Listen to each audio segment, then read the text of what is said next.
Everybody, good morning. Welcome to Money in the Morning. That's our morning millionaire training camp. This is for anybody who wants to build a future for themselves and their children. So, if you don't want to have a future and if you don't ever want to understand how money works, then you should probably leave. I'm sure there's something good on Netflix for you to watch. So, or maybe some sleeping you could do because some of us be sleeping until noon, right? But we don't do that in here. I was not in the 5 a.m. club this morning. I was actually in the probably about the 6:45 a.m. club. But I did go to the gym and I did do my workout, and I'm telling you, it makes you feel good. Now, give me 1 second here. I'm going to get a setup, and I want everybody to know I sent you all a text.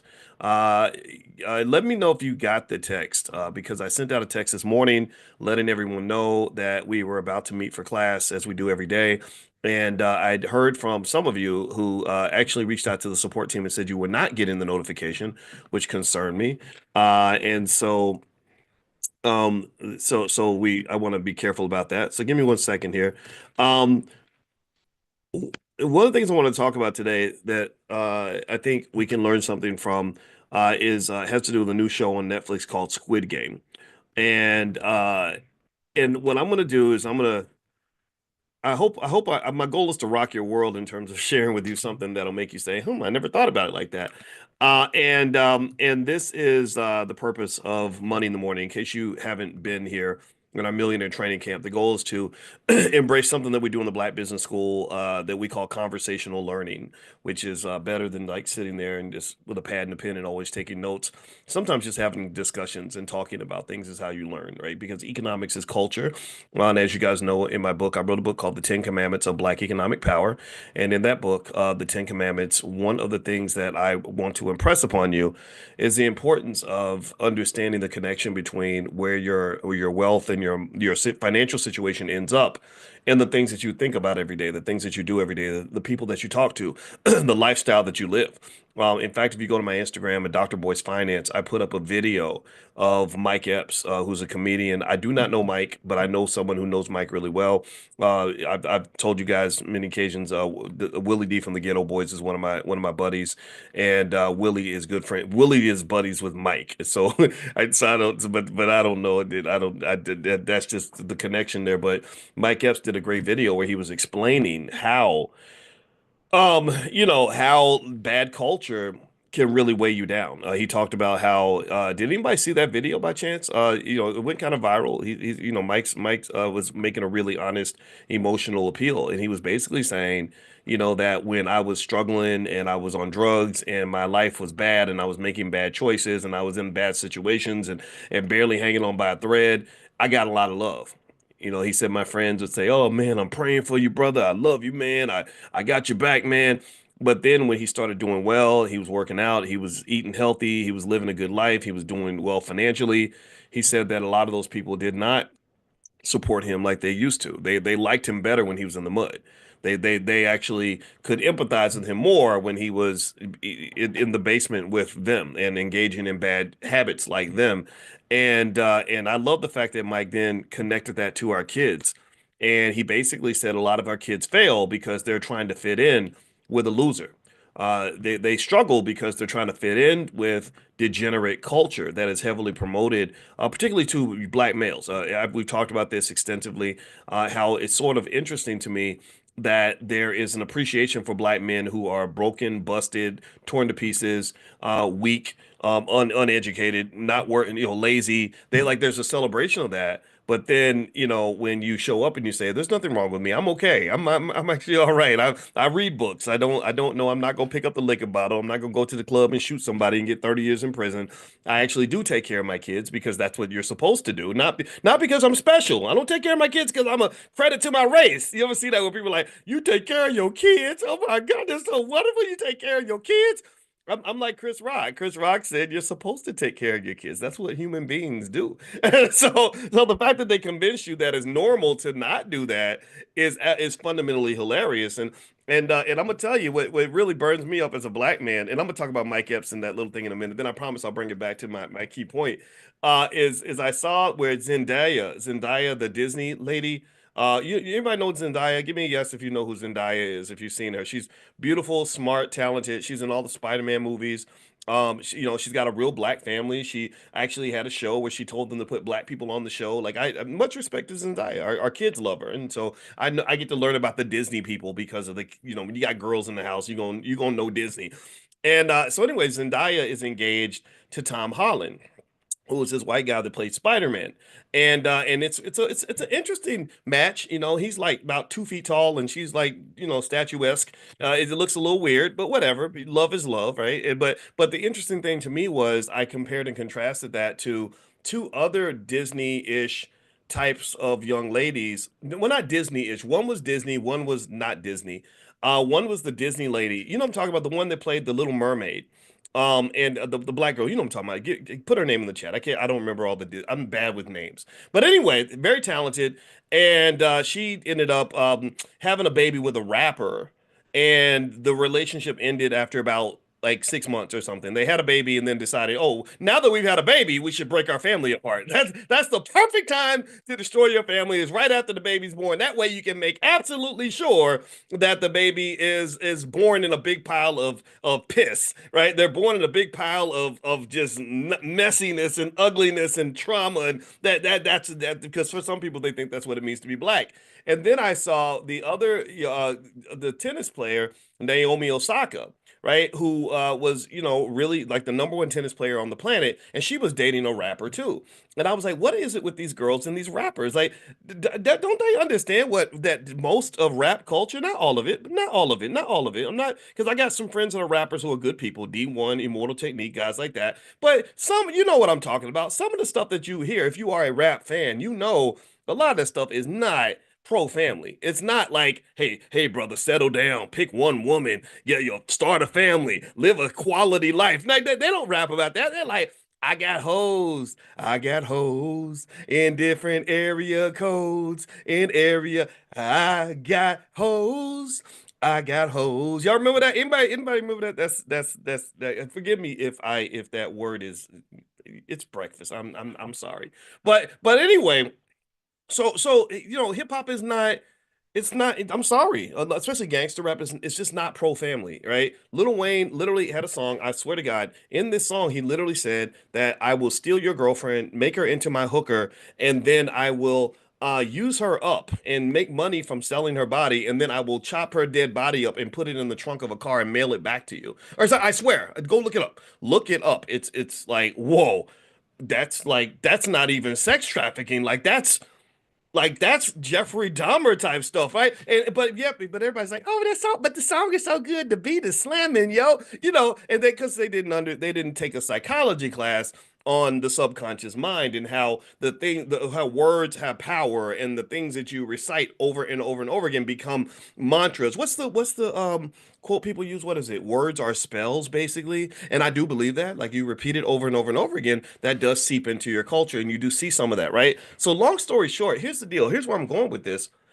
The problem for me is that because we don't understand the connection between our economics and our families, we think we can destroy our families and build our wealth at the same time. You can't that doesn't it's not happening. You can't destroy your families and build your wealth at the same time. Why am I talking about Naomi Osaka and the Disney Halle Bailey and their rapper boyfriends? Well, because if you're integrating your children into a culture, see integration with white folks, we already know the damage that was done there, but what we don't assess the damage of is the integration with hip hop culture. So you're integrating your family, you're bringing a child into the world, and the daddy's a rapper, where all of his friends are in his ear telling him that relationships are a burden. Children are a pain in the butt. I heard Hallie's boyfriend say that having a relationship is like having a part-time job, man. Like that's not because why would in his mind it's like if you're all addicted to the dopamine of new experiences, then why would you settle down with one woman when you could have 12? Right? That's the thinking of a 22-year-old child, right? And so ultimately, long story short, what you have is you have a scenario where the infrastructure is broken before it even gets built. There's nothing there that says, okay, I'm going to take pride in being the kind of man who is married to my wife for 50 years. My mother, my mother passed on Christmas Eve. We talked about that. And I think about her all the time. Just be ready to hear about my mama all the time. I'm gonna carry my mama right here in my soul for the rest of my life. And when I spoke at her funeral, I looked down at my father and I saw a man who was once a 21-year-old man. I knew my father when he was 21, 22 years old. I remember that. And he was very handsome. He had those green eyes that apparently, for whatever reason, girls like those green eyes. Maybe I'm just a hater because I don't have none of that. I'm just an average guy. But yet, despite the fact that his little green eyed, and he was light skinned, you remember back in the day, people, if you ooh, you light skinned and you got the curly hair and the green eye, right, all that stuff. He's still, because of how he was shaped as a man, because of how his father shaped him, looked at my mother and said, I'm gonna marry that woman. He didn't say I'm gonna get all them hoes. He didn't say that. He said I'm gonna marry that woman right there. And he claimed her. He went and he pursued her, and he married her, and he stuck by her side until her last breath. When she took her last breath, he was laying right next to her. She passed at about 4:30 in the morning. He was asleep, and he woke up and she was gone. But every single time I talked to him about my mother, his whole conversation was, my job is to take care of her, period. And what I don't get, here's what I'm not processing, because I'm old fashioned apparently, is I just really, when I saw Naomi Osaka with this rapper and I saw Chloe Bailey with the other rapper, both of whom have already broken the relationships have already ended. I was kind of like, I wonder why young ladies aren't interested in men like that anymore. Like, I wonder what it is that would make you look at someone who's a complete, who's not going to have a great future, most likely, because he's engaging in some unhealthy habits, and not really interested in, like, family and all that is not really kind of like a role model in his head. What would make you want to align your children with him versus the guy who says, I want to be with you, I want to marry you, I want to cherish you, I'm going to take care of you until we're old and gray and dead. I want you to die. If you die first, I want you to die right next to me. If I die first, I want you next to my bedside.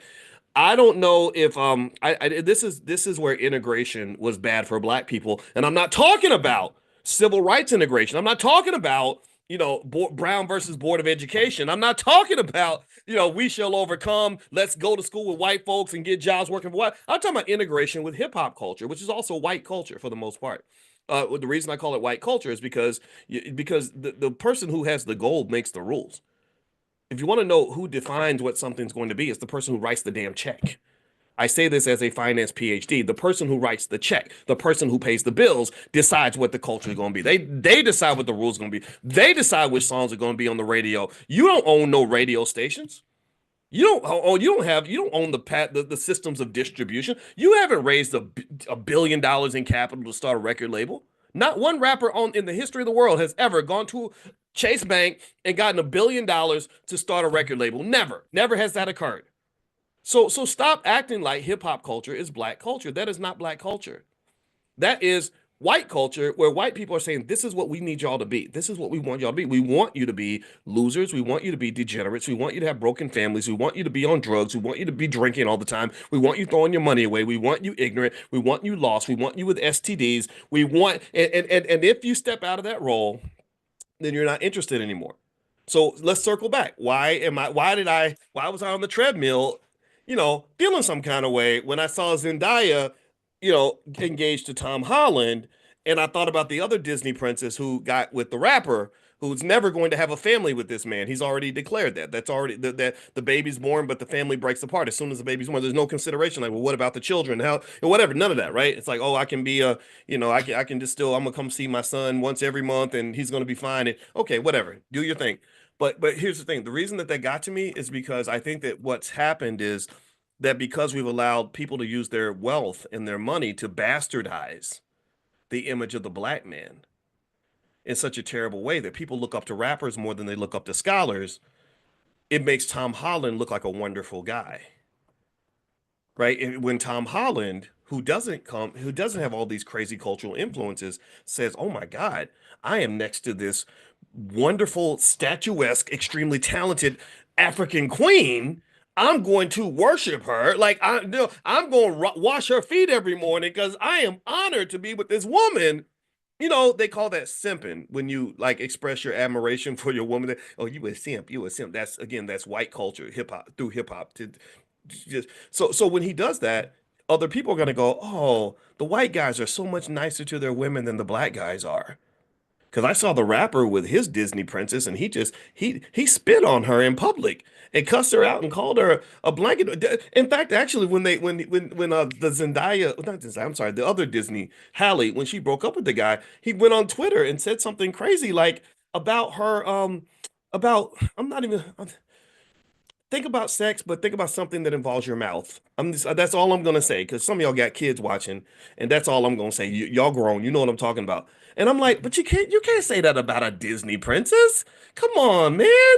Don't do that, man. Like, seems in a Disney movie, bro. We don't want to. That don't even make sense, you know. So my point is to say that when you talk about culture, and it's not entirely true. It's not everybody, right? There are some rappers that have families and and completely have walked away from the culture. But what I'm saying to you is that there's just this awkward bastardization that takes place where Zendaya, who's hanging out with Tom Holland, looks like she made this superior choice to the other Disney princess who now has a baby daddy.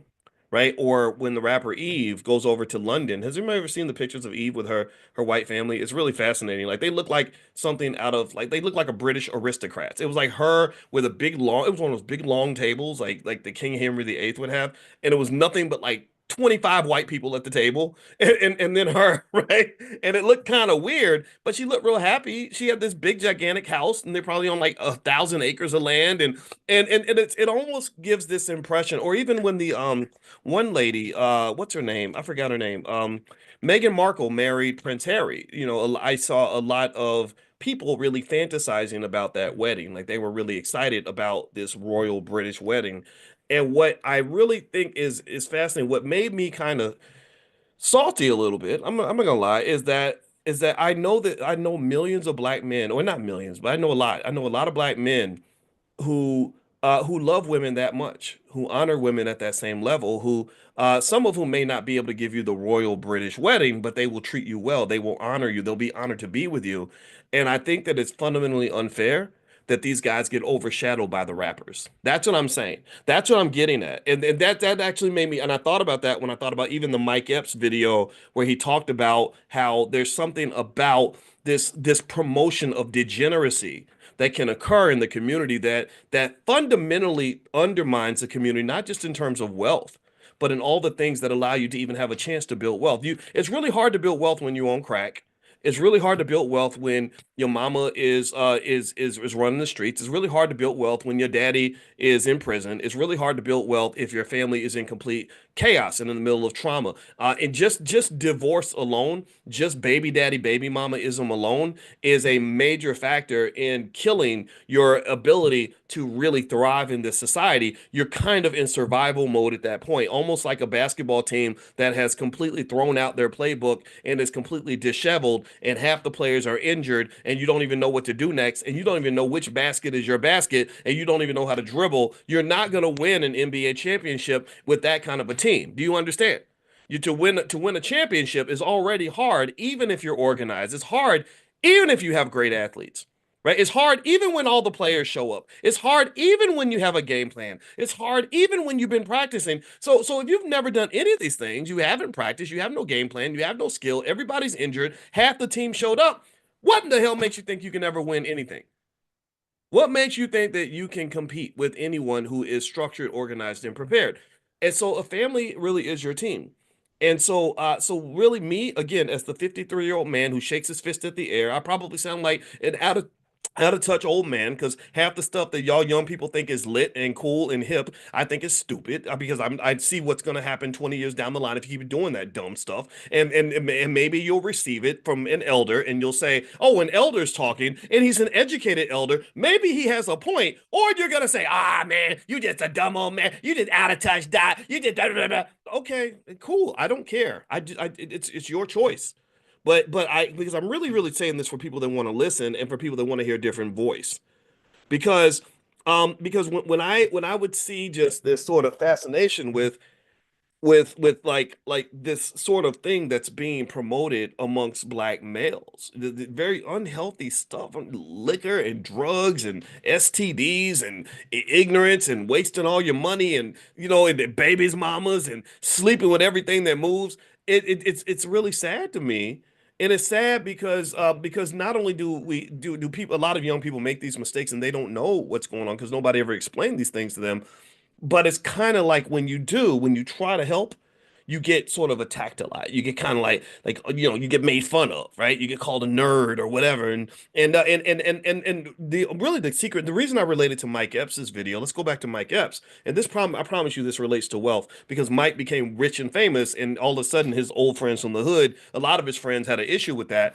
When I saw Mike talking about his experience, and the video's on my Instagram, which is Dr. Boyce Finance, you can go watch it. I said, wow, I had the same experience.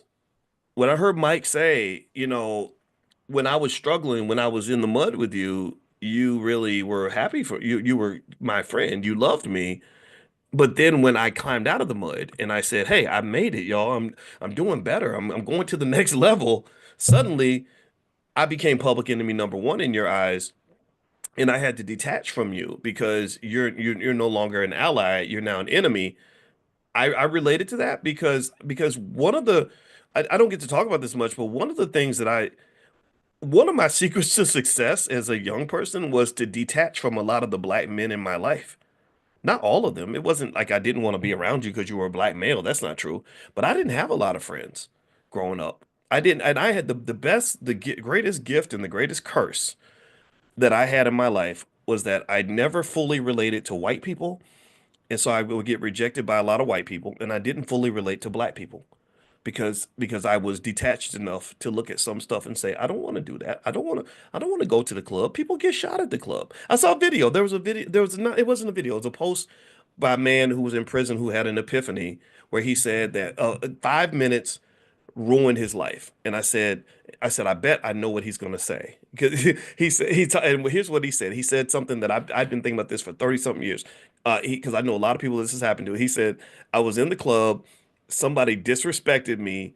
I pulled out my gun and shot them, and then I got 30 years in prison. And I was like, yeah, I know some guys like that. And I think that just that lack of a critical thinking skill, that lack of ability to disconnect and kind of say, what do I want from my life? Do I value my life? Am I even going to participate in something that might cost me my life? Um, I wish that was more popular, because I think that for young kids especially, when you have music and stuff that's really telling you, like if somebody makes you mad, you should shoot them, or even that you should punch them, or maybe people that make fun of you. If you don't go and get violent with somebody, let's say you're in a restaurant and some toothless redneck calls you the N-word.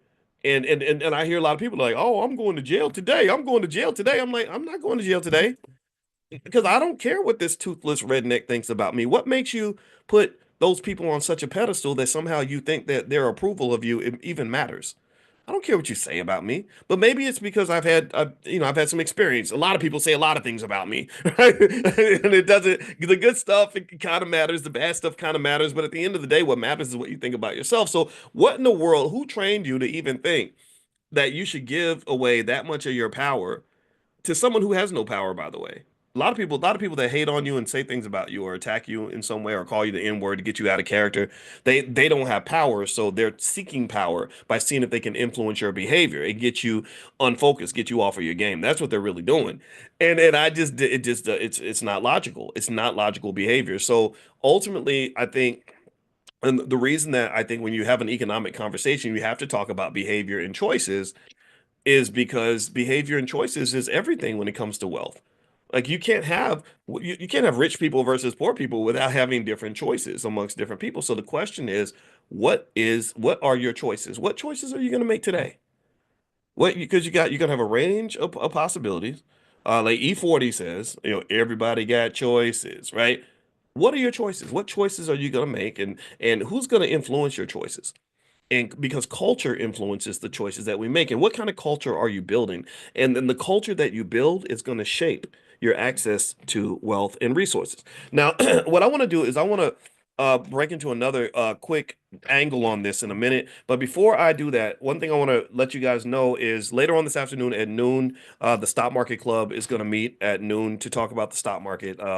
That's my thing. I wrote my dissertation on stocks, so I love the stock market. I love, love, love, love, love the stock market. The number one wealth driver in America. It's the number one place to make money on the planet. So if you want to join us and you want to do a free trial, just go to drboycestockmarket.com. That's drboycestockmarket.com. Also, if you there's another thing I did put together a list of stock. Remember yesterday I was telling you guys that that investing in water is going to be a big deal. That literally in the next like 20, 30, 40 years, they're expecting a water shortage. And so what I did was I put together a list of investments you can make in that space if you want to make money from that. I'm gonna text that out probably tomorrow. My team's kind of putting that together and getting that ready. So I will text you all the link if you want to receive that. Then make sure you get on the text list. Text the word morning, MORNING, to the phone number 87948. Text morning to 87948, and I will send you that list. Thirdly, you guys may or may not know, but we're actually going to Ghana in July. We're doing a group trip to Ghana, and we have this thing, the B1 Voyages that we created where we can travel together and stuff like that. We're going to Ghana and also to Black Wall Street this year. So if you want to be notified when we go on the group trip and you want to connect with some of the other people that are here in this space, get on the text list for the travel. Just text the word travel to that same phone number, 87948, and we'll send you notifications. So text travel to 87948. I'll send you information. All right. So how many of you have watched the Squid Games? Give me a yes if you have seen. I love the Squid Games. I saw the first one; it was really, really good. And I'm looking forward to watching the second one. The Squid Games has been, I think, the most popular show in the history of Netflix, and it's really powerful because I think that the Korean South, I think it was made in South Korea, right? If that's the case, I know that there's something about South Korean filmmaking that really resonates. Where they're just so creative. The movies are kind of different, and you're like, "Whoa, I didn't think that was going to happen." Because we're used to the American stuff. I think South Koreans are brilliant at making movies. They made that other movie. I forgot what it was. It had a one word title. It was called Beef. I think it was called Beef, and it was the craziest movie ever. I think it was called Beef. And then there was another one. Um, where the people were living. Parasite. Yes, yes. Thank you, James. Parasite was amazing. Beef was amazing. Squid Games was amazing. Like they're good. Death Note. Okay, I'm gonna write that down, Armando. Death Note. Okay, I'm gonna go find that one. Thank you, Armando. I appreciate your contribution. Oh, Queen of Tears. Is that another one? Okay, I'm writing these down because the Koreans just have a great ability to zoom in on things like economic inequality in a really unique and creative way that I think is just really powerful, right? So anyway, with Squid Games, I want to kind of talk about that as an economic lesson because if you don't, in case you don't know, this movie's all about money. It's all about money. It's all about economics. It's all about economic inequality.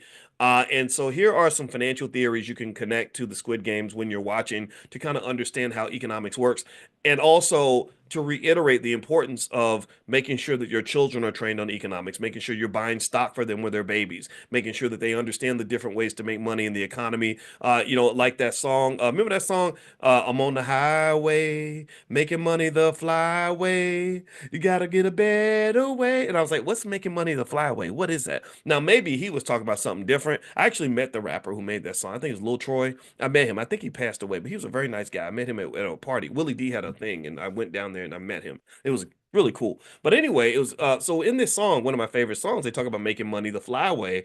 Well, in my mind, making money the flyway means making money in a way that's actually going to accelerate your wealth, allow you to not have to trade time and energy and years of your life to make a dollar. And that really requires a type of economic consciousness where you can see the whole court, so to speak, and position yourself properly. Just like in a basketball game, LeBron James, the reason he was a great player was because he had extraordinary court vision. He had great basketball consciousness, and he could see where everybody was and get the ball to the right spots. Well, the same thing is true economically. You have to be able to see the whole court in terms of how the whole economic game is played and say, okay, I don't want to be over here. I'd rather be over here, right? So basically, in America, it's very, very simple. It's kind of a horse and jockey sort of system where you have the ways that people make the most money through things like real estate, stocks, and entrepreneurship. Those are the three biggest ways that people make money. And really, you could say real estate, stocks, and general investing in other areas. The hard ways to make money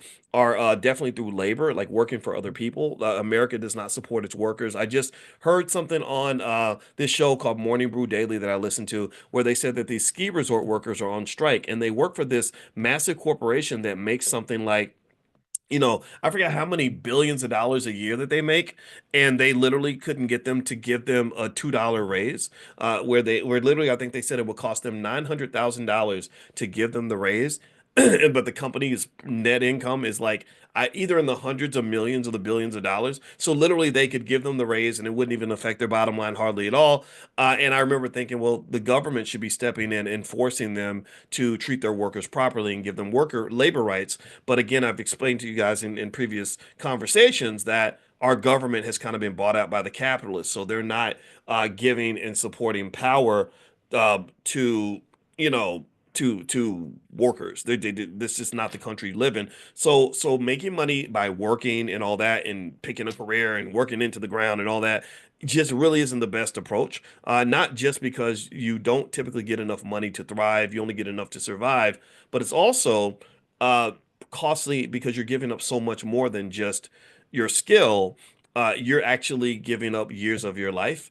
And so even if you do something like become a surgeon, if you become a surgeon and you go to school for, what do you do? Go 4 years of college, 4 years of medical school, a 1 year internship, 6 years of surgery, surgical training, right? So you've gone to school, what's that, like 14 years of your life, and you go to school 14 years of your life just not to make money. It's not like you do the 14 years and they're like, okay, here's a $5 million check for all the years you put in. Now at that point, you have what is referred to as human capital. That means that now have all this skill in your brain. God forbid that you slip and fall and bust your head and or get killed in a car accident on the day of graduation. That's got to be terrible. But even then, you don't have money. You have the ability to make money. So you can go in now. Now, yeah, you can go and you can do surgeries and make, $1 million a year, $500,000 a year, whatever. But that's even then, you're still working so much that it deteriorates other areas of your life, right? There are a lot of people that are very successful professionally, high paid attorneys, high paid surgeons who have horrible lives, right? Whose mental health is gone, their physical health is gone, their families have fallen apart, or they sacrifice family altogether just for their career. And I personally think that building intellectual capital, building an economic base off of an organic entity, which is you, I think that's a misalignment. I think that is a severe problem. I think that's an addiction a lot of people have. It's what we're taught as kids, and a lot of people aren't really talking about it the way that they should. But I think that that's really, really, really a bad trade. It's a bad, horrible trade, right? Horrible trade, right? So instead, why not do a better trade? Why not trade dollar for dollar, capital for capital? So that means, if I've got a kid and I'm like, hey, I don't want you in none of this. I don't want you to even the best parts of this system as a worker. I don't want you to have that. So I'm going to just buy you some stock and get you a capital base. Start when you're little. I remember if you bought $1,800 worth of stock for your kid in 1997, they'd have a couple, $2, $3 million now and never have to work for anyone ever. So I'm going to buy you little shares of stock. Then by the time you're 20, 25 years old, you're going to have a capital base. And also I'm going to give you some knowledge, not anything fancy. I'm just going to, maybe I'll bring you to Dr. Boyce's class every morning with me and we'll just sit here and listen to this weirdo talk. And then after, a few of these trainings, you'll understand economics at a higher level so that you then have the ability to take this capital base that we're building and then be able to kind of make things happen. Okay. So ultimately, this is the trade-off that I think works best. And I think Squid Games is interesting because Squid Games does a good job of really highlighting what happens or the necessity of economic preparation as a protection against financial exploitation and economic vulnerability. Okay, so let me pull this up. I made some notes on this. And by the way, I see some of you are asking about the list of water stocks and investments you can make in terms of water. I'm gonna text that out. So text the word morning to the number 87948. So if you text morning to 87948, I will send it to you. I cannot email it to you. So because I don't have everybody's email right now, I will try to figure out a system. I don't know, or maybe you can go to drboyceelevate.com. If you live out of the country or something, go to drboyceelevate.com. That'll get you on the email list, and then I can also email it out to everyone that's on that list. That way, all of you can get it. All right, so here are a few things that pop up in Squid Games that I want you to look for when you watch the movie. First off, if you notice in Squid Games, the participants are risking their lives in order to make a dollar, right? They are in the midst of a significant economic desperation, which was typically caused by structural inequality. So you have rich people who are the players of the chess game, and then you have poor people that become the pawns. Okay.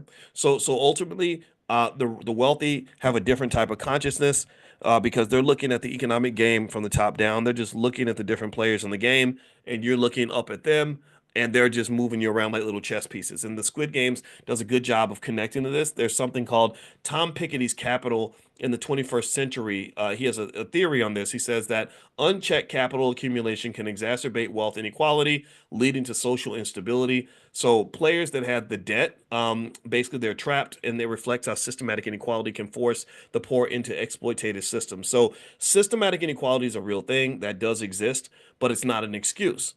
In fact, my argument is that if you have awareness of the inequality and you have time, which I've mentioned to you all that time is the most important element in any wealth equation. Time matters more than money, actually, and this is a mathematical truth. Then you can actually navigate around some of the pathways through which the inequality is created. For example, if I tell you, for example, if we're talking and I say, corporations get you to become a consumer by basically manipulating your dopamine levels by advertising in a certain way, to make you feel aspirational or whatever. Like for example, like that video, how to sell to the Negro. Then now you're aware. Now you know what's going on, right? Now you know. Now you have a choice. Before, maybe you didn't have a choice. Before, you just didn't know, or you just weren't aware of what was going on. But now you know the game. So then at that point, the question is, how are you going to play that game? How are you going to circumvent those issues? Number two is debt as a tool of exploitation. So one thing that happens in Squid Games is that a lot of players join the game because they have so much debt. And remember, debt is something that is powerful. If you use it properly, it can become incarceration, financial incarceration, if you use it improperly. So a lot of people, because of student loan debt, they get locked into the corporate plantation because they went to college, and the same institution that will loan you $200,000 for a student loan would not loan you $25,000 for a business loan. Why is that? Well, because a student loan works to their advantage, a business loan works to yours. A student loan means that all you're doing is you're taking that money and you're turning right around and handing it to them. So it's like you're giving them dollar bills, they're giving you Wendy's coupons, right? So if I buy $1 million worth of Wendy's coupons, that's not like having $1 million in cash because Wendy's coupons are restricted in their use. I can only use that if I go to the restaurant and pay for their product, which already has a markup attached to it. But if you give me $1 million in cash, that's a whole different reality. So if I had a choice, if somebody said, Dr. Boyce, which would you rather have? $1 million in Wendy's coupons or 100,000 in cash? Oh, give me the 100,000 because then I have the ability to apply those funds in any way that I see fit. I don't have to go buy a bunch of damn cheeseburgers at your restaurant and somehow feel like I spent $1 million. So ultimately, that's so debt is when it's sort of applied in a way that's not beneficial to you, it does become a trap. And so when people have in Squid Games, a lot of the players are in debt and they're trying to get out of the debt. And there's a theory. Karl Marx had a theory of exploitation. He explained that capitalists can extract value from workers through asymmetric power dynamics. That workers have less power than the employer, which is what's happening in the ski resort out in Vail. They're making hundreds of millions of dollars, and the ski workers are saying, "Hey, we just want to make $23 an hour because we can't live in Vail. Our customers can, y'all can, but we can't." And that fits with what Marx said. I'm not a Marxist, but Marx was right about this, and he says that it says here in modern economics, financial institutions also play a similar role, which where they leverage debt to perpetuate class subjugation. So debt is powerful, but you must be very careful with debt. There is good debt and there's bad debt, and so debt can be a good thing in your life or it can harm you. The illusion of meritocracy. This is what's interesting. So the game of the Squid Game appears to be fair, with everyone having an equal chance to win. However, factors like physical strength, alliances, and manipulation of the rules reveal that outcomes are far from equal. And that's kind of like, in a way, what it's like to be black, right? A lot of people are pushing right now, like McDonald's, for example, just got rid of all their diversity programs apparently, and which I personally think I mentioned this on my podcast on Spotify. It's called the Dr. Boyce Daily, Dr. Boyce Daily Stock Market. You can go listen to the segment if you want. But on Dr. Boyce Daily Stock Market, what I did say was I said, so McDonald's is interesting because there are a lot of other corporations where diversity was cool when it was convenient. Now it's inconvenient because they've got the right, the Republicans that are kind of putting pressure on. There's a guy named Robbie Starbucks, and all he does is spend all his time going after companies that have DEI programs.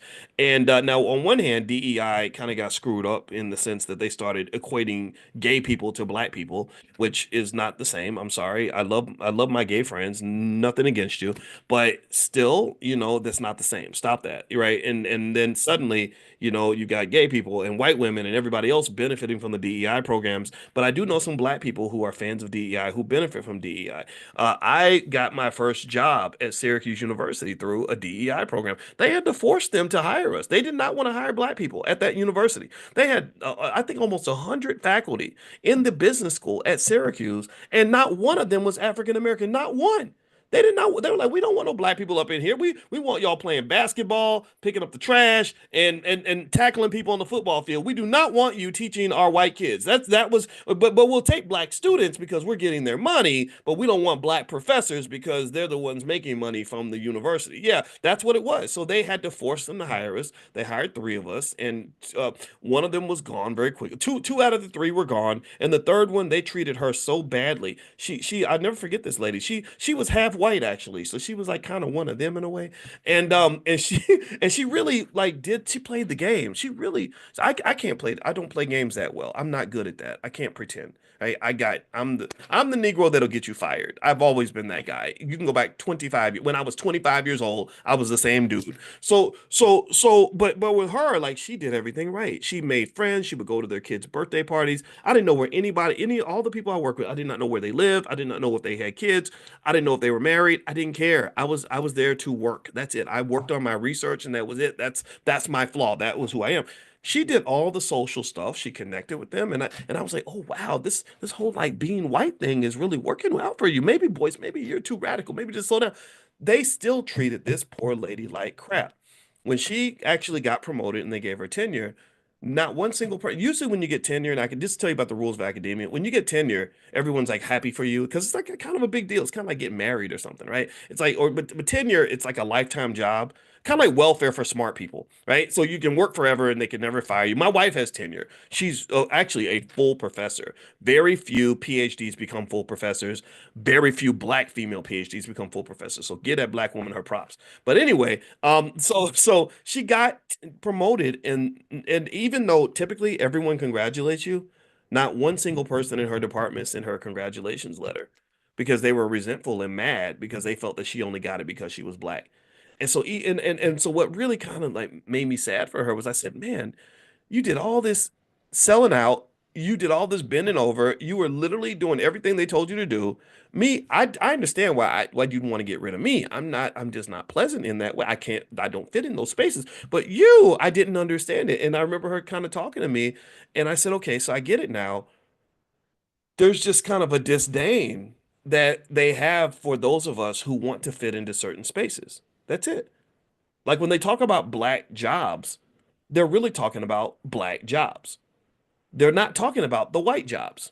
There's certain roles like they're like, okay, if you want to be a rapper who comes and like wants to hold your testicles and call yourself the N-word at the office party, then we're gonna cheer for that. That's amazing. If you want to be the big basketball player who shows up and with your basketball uniform and talk about what it's like to play for the Lakers, we're gonna honor that. We love you, man. You're awesome. But when you show up and you're black and you're like, I don't play basketball because I'm not tall enough. I don't know how to rap, but I can program a computer, or I do have a PhD and I can do cutting edge financial research. It's like, nah, you're not interesting. You're kind of boring. And I think that this is something that we have to kind of acknowledge and understand. I'm not saying that some of us can't find our way to wiggle through the system. Some of you have, and I congratulate for that. I support you 100%. But I do think that there is kind of a belief about sort of us being in our place, right? These are the places that you can fit. Even when I was on the campus at Syracuse, I remember that there were black people that were kind of kept in in a certain place. Like there was like they would put everybody like in Africana studies. They call that the ghettoization. So every all the black professors they'd be like, "Oh, you'd be great for the Africana studies department." And that just speaks to the idea that in some spaces the first thing they see when you're black is that you're black. They don't see you as a human being first. They see you as a black person first. Right? And so what this means, in my opinion, is I think this necessitates the absolute essential nature of what we're dealing with. It tells us what we must do. It tells us what we have no choice. We have to develop spaces and institutions of our own. We have to. We have to develop spaces, not so much where we're just disconnected from the world or that we just walk around being mad at white people all day. No, I think that we get rid of all that because if you're focused on what you're doing, you're not so worried about what he's doing, right? If you got something of your own, you're not jealous of what somebody else has got. Do you understand what I'm saying? Like I think being conscious of what we're conscious of. So like the consciousness of our consciousness is critical in the sense that um every day I wake up, I got to be conscious about what I'm thinking about because there are some things that you can sit around and be mad about all day that are just not going to benefit you. It doesn't benefit me as a black man to sit around and just be angry all day about what white people are doing. I don't think that's gonna fix the issue at all, and they don't really care that much. So really, I'm kind of just hurting myself. I built this little world that only I live in, where I'm just boxing, I'm shadow boxing all day against something that really, to some extent, exists in my imagination. Not that racism is not real, not that discrimination and segregate, not that all those things don't exist. They're real, but that doesn't have to be the only world that I live in.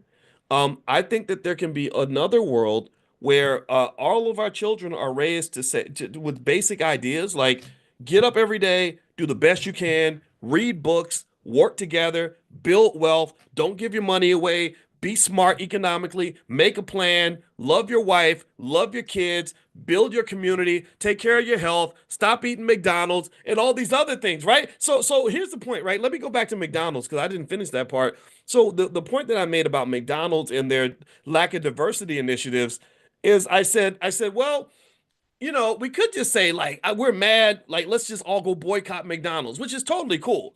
But I said, but really, if you think about it like this, though, let's go deeper. Should you really be eating McDonald's anyway? Like, does McDonald's rise to the top of the ladder of like healthy food choices in the first damn place? Do you know what that food does to your colon and your kidneys and your heart? I mean, do you know that you're also listening to a black man whose mama just died a week ago who ate a lot of McDonald's through the years? Not that McDonald's took my mother's life, but damn, it probably didn't help. So, so, so to me, I don't need McDonald's to cut their diversity programs for me to have a reason to stay away from that damn crack house of a restaurant anyway. I don't need a reason to not give them my money. You shouldn't need a reason to support your own businesses. You shouldn't need a reason to eat healthy food. You should just be doing this because this is what you're supposed to do. Because it just makes more sense anyway. Do you follow me? Like there's people like Juiced Up Reese. Y'all don't know Juiced Up Reese. Look her up. She makes these juices and they're good and they're healthy. And she'll be like, oh, this one has turmeric and vinegar and blah blah blah, and it'll help your heart and your lungs and your like all this, right? And I'm like, I should be. This is what I was supposed to be doing in the beginning. So I'm not really supporting your business because I'm doing something for you. I'm supporting your business because I'm doing something for myself and doing something I should have been doing from the very beginning. So I think that like with our economics, I think that hitting kind of the reset button and instead of building black wealth in response to white oppression, I think we should build black wealth because that's the damn thing God put us on this earth to do in the first place. That's where you were supposed to be already. You were already supposed to be doing what's best for your family. These are the things. So you don't need to be mad at somebody else for you to start loving yourself. Does that make sense? Does that make sense? I hope you get that. I hope I help somebody today with that because that's something I think that if we process this properly, I think that we can really do some things, man. I believe our potential is just infinite. I think that our kids are just amazing. I think that if we do our job in this generation by guiding them in the right way and developing spaces for them to really truly be who they're supposed to be, they're gonna just run off here. They're gonna run out here and just kill it. They're just gonna be amazing. So it's just, now some of us, we're getting older, right? So some of us we got a lot of regrets or whatever, but I don't think we should raise our children to have those regrets, right? And that's my thought for today. I don't have anything else to talk about. I do, well, I do, but if I do, I'll be talking all day. So how about this? Before we go, one thing, if you want to get that list of investments in the water industry, I'll send that out to you. Make sure you're on the text list. Text the word morning, MORNING, to the phone number 87948. So text morning to 87948. Also, those of you that are doing stock options with us or interested in generating income by selling stock options, which is a great way to make money, we're gonna meet. The Prime program is gonna meet tonight at 8:30 p.m. Eastern. I also texted you all a Q&A that I did. I'm gonna do another one today where I answer your questions on video and I send out the video and you can watch it and kind of learn the process. And if you are interested in options and you'd like to participate, you can text the word options to that same phone number 87948, and you can also go to drboyceprime.com, drboyceprime.com.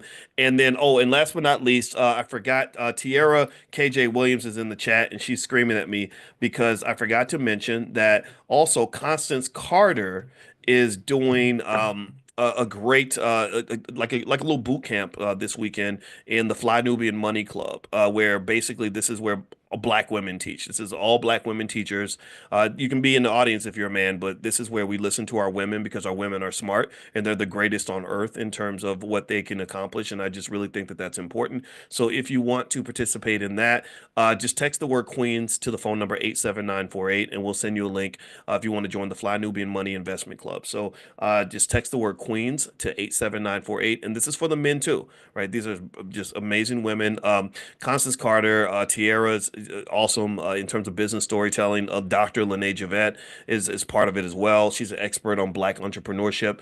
Dr. Alicia Watkins, my wife, is a participant as well. So if you would like to take a look at what they're doing over there, just text that word Queens to 87948. And I'm really also just really talking also to the men too. Like let's put these suckers to the side. These guys that just really don't want to have a good interaction with black women. I think that that's very unhealthy. So let's really show our women how much we support them, how much we love them, how much we honor them, and really maybe I'm feeling extra sensitive about that because y'all know how much I honor my mama, and because without these women we would be nothing, we would not exist, we wouldn't be a fraction of who we are, and so I think that that's just very natural to do anyway. So anyway, take care, guys, and have a good day. God bless you. Thank you so much for listening. I will see you all tomorrow. Take care. Peace. Good morning, everybody. Good morning. Welcome to Money in the Morning on Millionaire Training Camp. My name is Dr. Boyce Watkins. I hope you guys are having a great day. We are ready to conquer the world as usual because we are the greatest and we are the smartest and we're moving way ahead of the rest of the world when it comes to economics. We are the only group of people on the planet that is systematically training our children on economics at a very high level. Most people's kids are not talking to a finance professor every day. That includes white people and Jewish people. I know that we like to think that we're always a day late and a dollar short and left behind and don't have access, but I personally think that we've created our own special brand of black privilege. That's what we have. We have black privilege up in here. So clap for yourselves. Clap for yourselves. Give yourselves a shout out for creating black privilege. I do believe that we can do that. I think it just takes some work and some confidence. And I have complete confidence in your abilities. I have complete confidence in my abilities. I have complete confidence in our community. I have complete confidence in our children, and I know that we are going to win because we just the best, man. That's what the best does. The best wins. All right. So anyway, I hope everybody's doing well today. Yeah, I wanted to shape our conversation today around the Trump coin. And I think there's a big question about the Trump coin. Give me a yes if you've seen this. A lot of you have seen this coin that Donald Trump issued. I think the good question that a good question a lot of people might want to ask is it a good investment or garbage, right? And it's and I'm gonna tell you right now, it's almost like when something weird happens in a relationship and somebody says, is it yes or no? Yeah, are you gonna be with me or not? And they might be like, well, it's complicated. So it is complicated. It is complicated in terms of really assessing what this coin is, what it means, whether it's ethical for a president to even do something like this. It's certainly unprecedented. There's no question about that. It's never been done before, that to my knowledge. I've never seen a president just say, "Hey, yo, I'm gonna put out a coin and I'm about finna drop an album in September." I mean, there's no telling what the next move might be, and some of you may see it as incredibly creative and interesting and bold, and some of you see it as just trifling and ridiculous and shenanigans, right? And I get it. I understand all of it, and I think maybe all of it might be true. Multiple things can be true at once, and so yeah. So this coin is out, and it's interesting. I had to think about it a little bit this morning because because this gets into an area that I specialized in my doctoral studies, which was asset pricing. And asset pricing is basically just sort of this idea of sort of like, how do you even decide what a financial asset should be worth? Is it what model should you use? And I know in the field of finance, we tend to want to believe that everything can be connected back to some sort of mathematical formula, or that you should be able to do some sort of statistical analysis and write a computer program that'll tell you what the valuation should be. But as you know about life, see, the funny thing about life, in case you don't know this, I don't know how many of y'all have known this about life. um, Sometimes life ain't fair, right? Sometimes in life we know the way things should be. Like, for example, a school teacher should always make more money than a Hollywood movie star. I don't care, what world you live in. The way the world should be is that a soldier should make more money than like a basketball player. Because I mean, you put your life on the line. How valuable is your life, right? Um, but sometimes life just don't work out like that. Sometimes life, as my cousin likes to say, life be lifing, right? And this is what you run up against when you're really trying to understand, what should it even be allowed? Should it even make sense for a president of the United States to be able to instantaneously create tens of billions of dollars in economic value just by putting out a coin that, to some extent, it's easy to argue that it could be effectively worthless. Like that, that's the short end of it. That's where it starts. Like you can make a direct, easy argument to say this thing is worth it's nothing. It's garbage. It shouldn't cost more than half a penny, and even half a penny would be, overpricing it. And that's an argument that I think you can make, and it would be correct. But what happens is you kind of run into kind of this quantum mechanics kind of thing. Quantum mechanics is fascinating, because quantum mechanics is where they have something called superposition, where something can be two things at once. And I think this might be the quantum argument on the Trump coin. This is a quantum mechanics kind of thing. And I'm not even an expert on quantum mechanics, but I kind of link it. It kind of reminds me of probability theory. And there's this whole double slit experiment, how something can be a wave and still be something else, and a particle. It's crazy. It's crazy. We live in a crazy world. Nothing makes sense. So you have to kind of choose your own truth, right? And that's kind of what the world we live in now, I think, definitely politically, is people have kind of selected their own truth and said this is the truth. And I just don't know if that's right? I think that there's always multiple truths and multiple ways to look at things. All right, so what I want to do quickly is I want to analyze the Trump coin, and basically help us kind of conclude, is it worthless, or is it something that could be worth investing in? And nobody, no, it's hard to say. I'm going to give you the short answer. The short answer is it's everything. It's everything that you want it to be. So let me break down some financial theories to kind of help you understand what's happening here. So basically, when I look at a Trump coin, first thing I see, as I understand why the crypto industry was livid. Most people in the crypto space were very annoyed when this coin came out. Trump has presented himself as a friend to the crypto industry. That's how he got elected.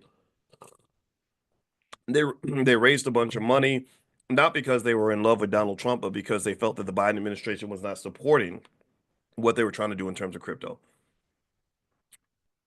So, so Trump gets all the support from the crypto bros.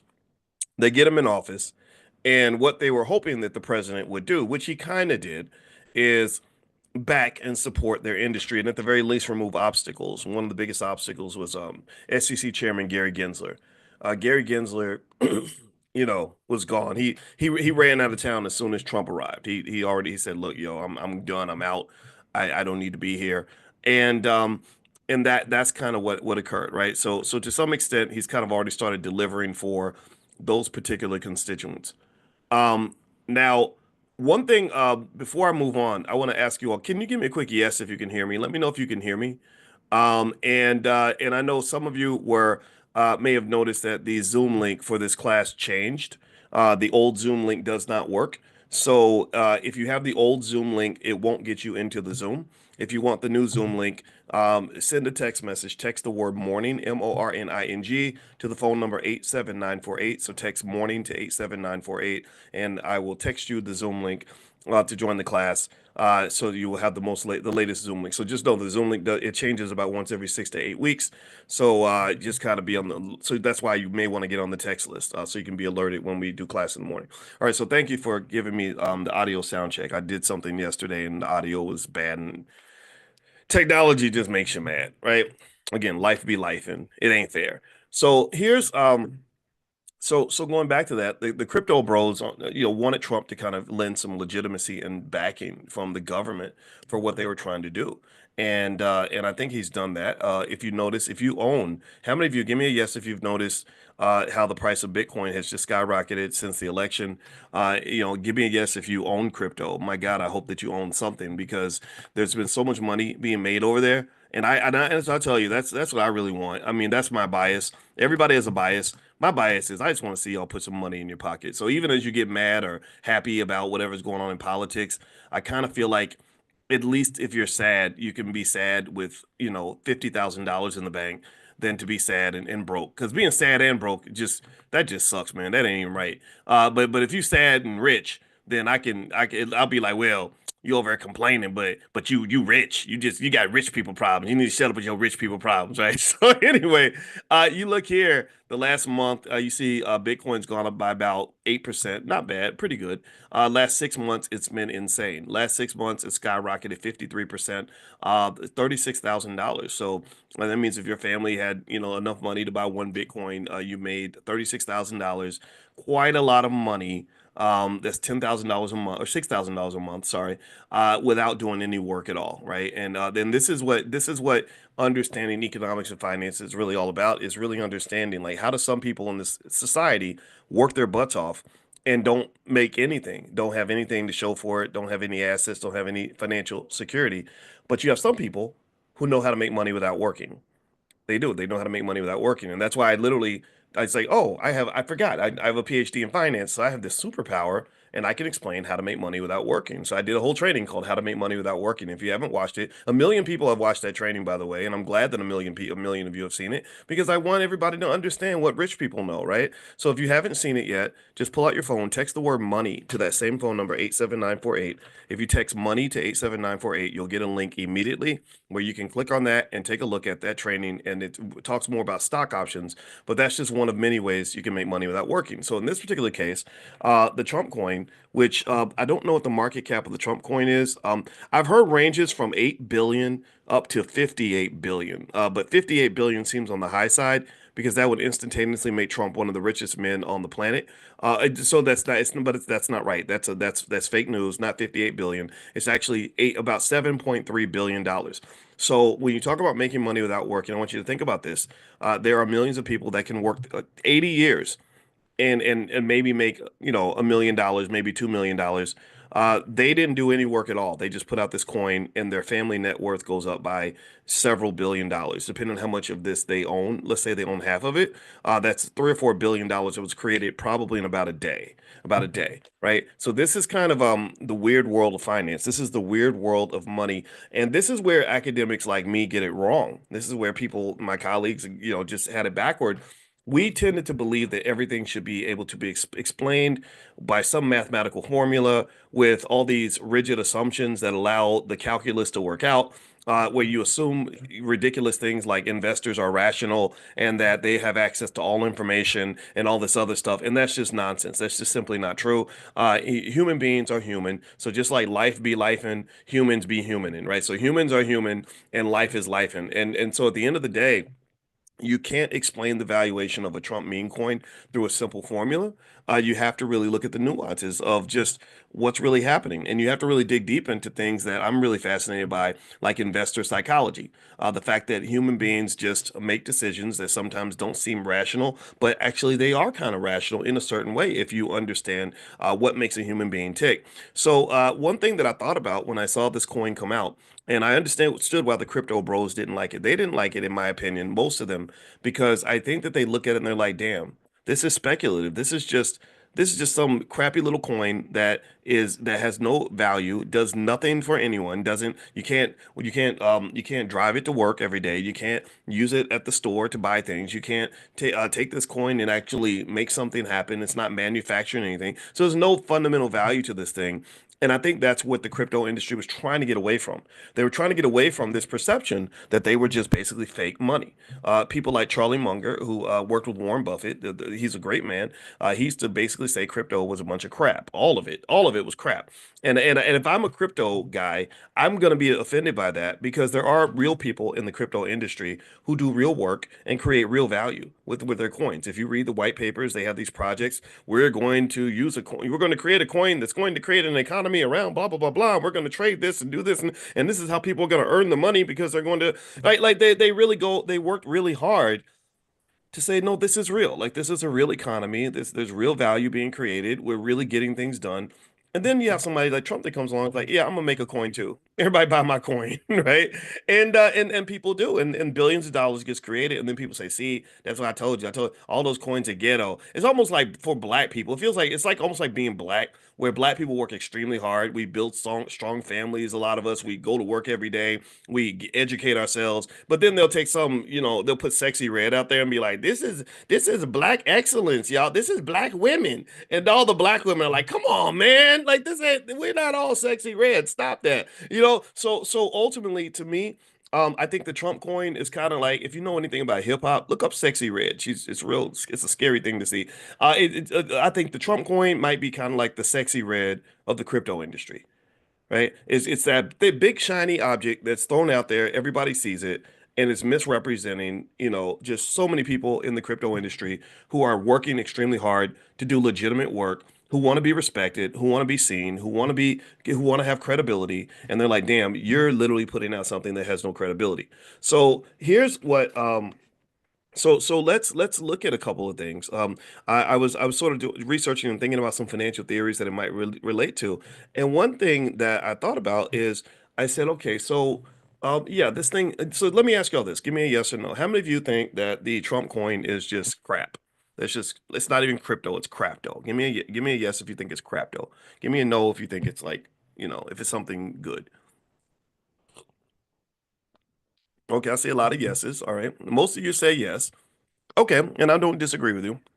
But what if you are Bernard Arnault, who's one of the richest men on the planet? I think he's worth a couple $100 billion. And what Bernard Arnault does is he takes these items, these items, like a bottle of liquor, like and he puts a label on it, and the bottle of liquor costs $2, and he puts the Hennessy label on it, and then he sells it to you at the club for $200 a bottle. Would you say that that's a problem, that that's kind of fraudulent and just borderline ridiculous? Or he takes a purse that can be made in Taiwan for, 20 bucks, let's say. And then he puts a Hermes on it, and it becomes a Hermes bag or something, and then suddenly you're buying it in the mall for $1,200. Would you say that anybody who's ever bought a Hermes bag is just a sucker and that it's stupid and that it's ridiculous and it's pathetic? Some of you would say yes, some of you would say no. And I think that you could both be right, right? If you say yes, that it's garbage and it's stupid, then a Hermes bag is not for you. You shouldn't go buy a Hermes bag. I see people, that buy stuff like that, and I'm like, ah, man, I ain't buying that crap. But then at the same time, I'd have to be honest and say, well, I got a wife and a daughter who really like Coach purses. I think my wife has a Coach purse. She bought a Coach t-shirt. And it wasn't like a regular t-shirt. Like I was like, oh, that t-shirt, I could buy that at Walmart for $8. But she paid maybe $80 for it, right?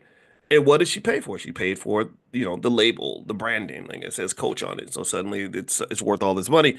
And so what this really speaks to is that there's kind of like this psychological thing that happens when you're looking at value. And as much as we might despise it, or some of you love it, some of you hate it, there are millions of people who value the name Trump. Again, it's not something that's easy to talk about. I know it's controversial. I know that it's going to lead to a whole lot of chaos and arguing and going back and forth. And he's this and he's that. Okay, yeah, but there are people. If I go down to downtown Chicago right now, there's a big, gigantic, massive hotel that I've never stayed in, but it's massive and it's beautiful and it has the word Trump right on the front of that hotel. And there are facilities all around the earth that have that big name on there, right? And and you could say it's pro-black, anti-black, whatever, but I know that it's complex, right? I think R. Kelly stayed in the Trump Tower for a long time, and back when people I guess, thought he was a good guy. And Jennifer Hudson, when her whole family got killed, he's like, "Yeah, come stay at my hotel," right? So it becomes complex. It's a complex conversation, but still, that name Trump means something to some people. So because that name means something to some people, there are people who say, "Yeah, I'll buy that coin."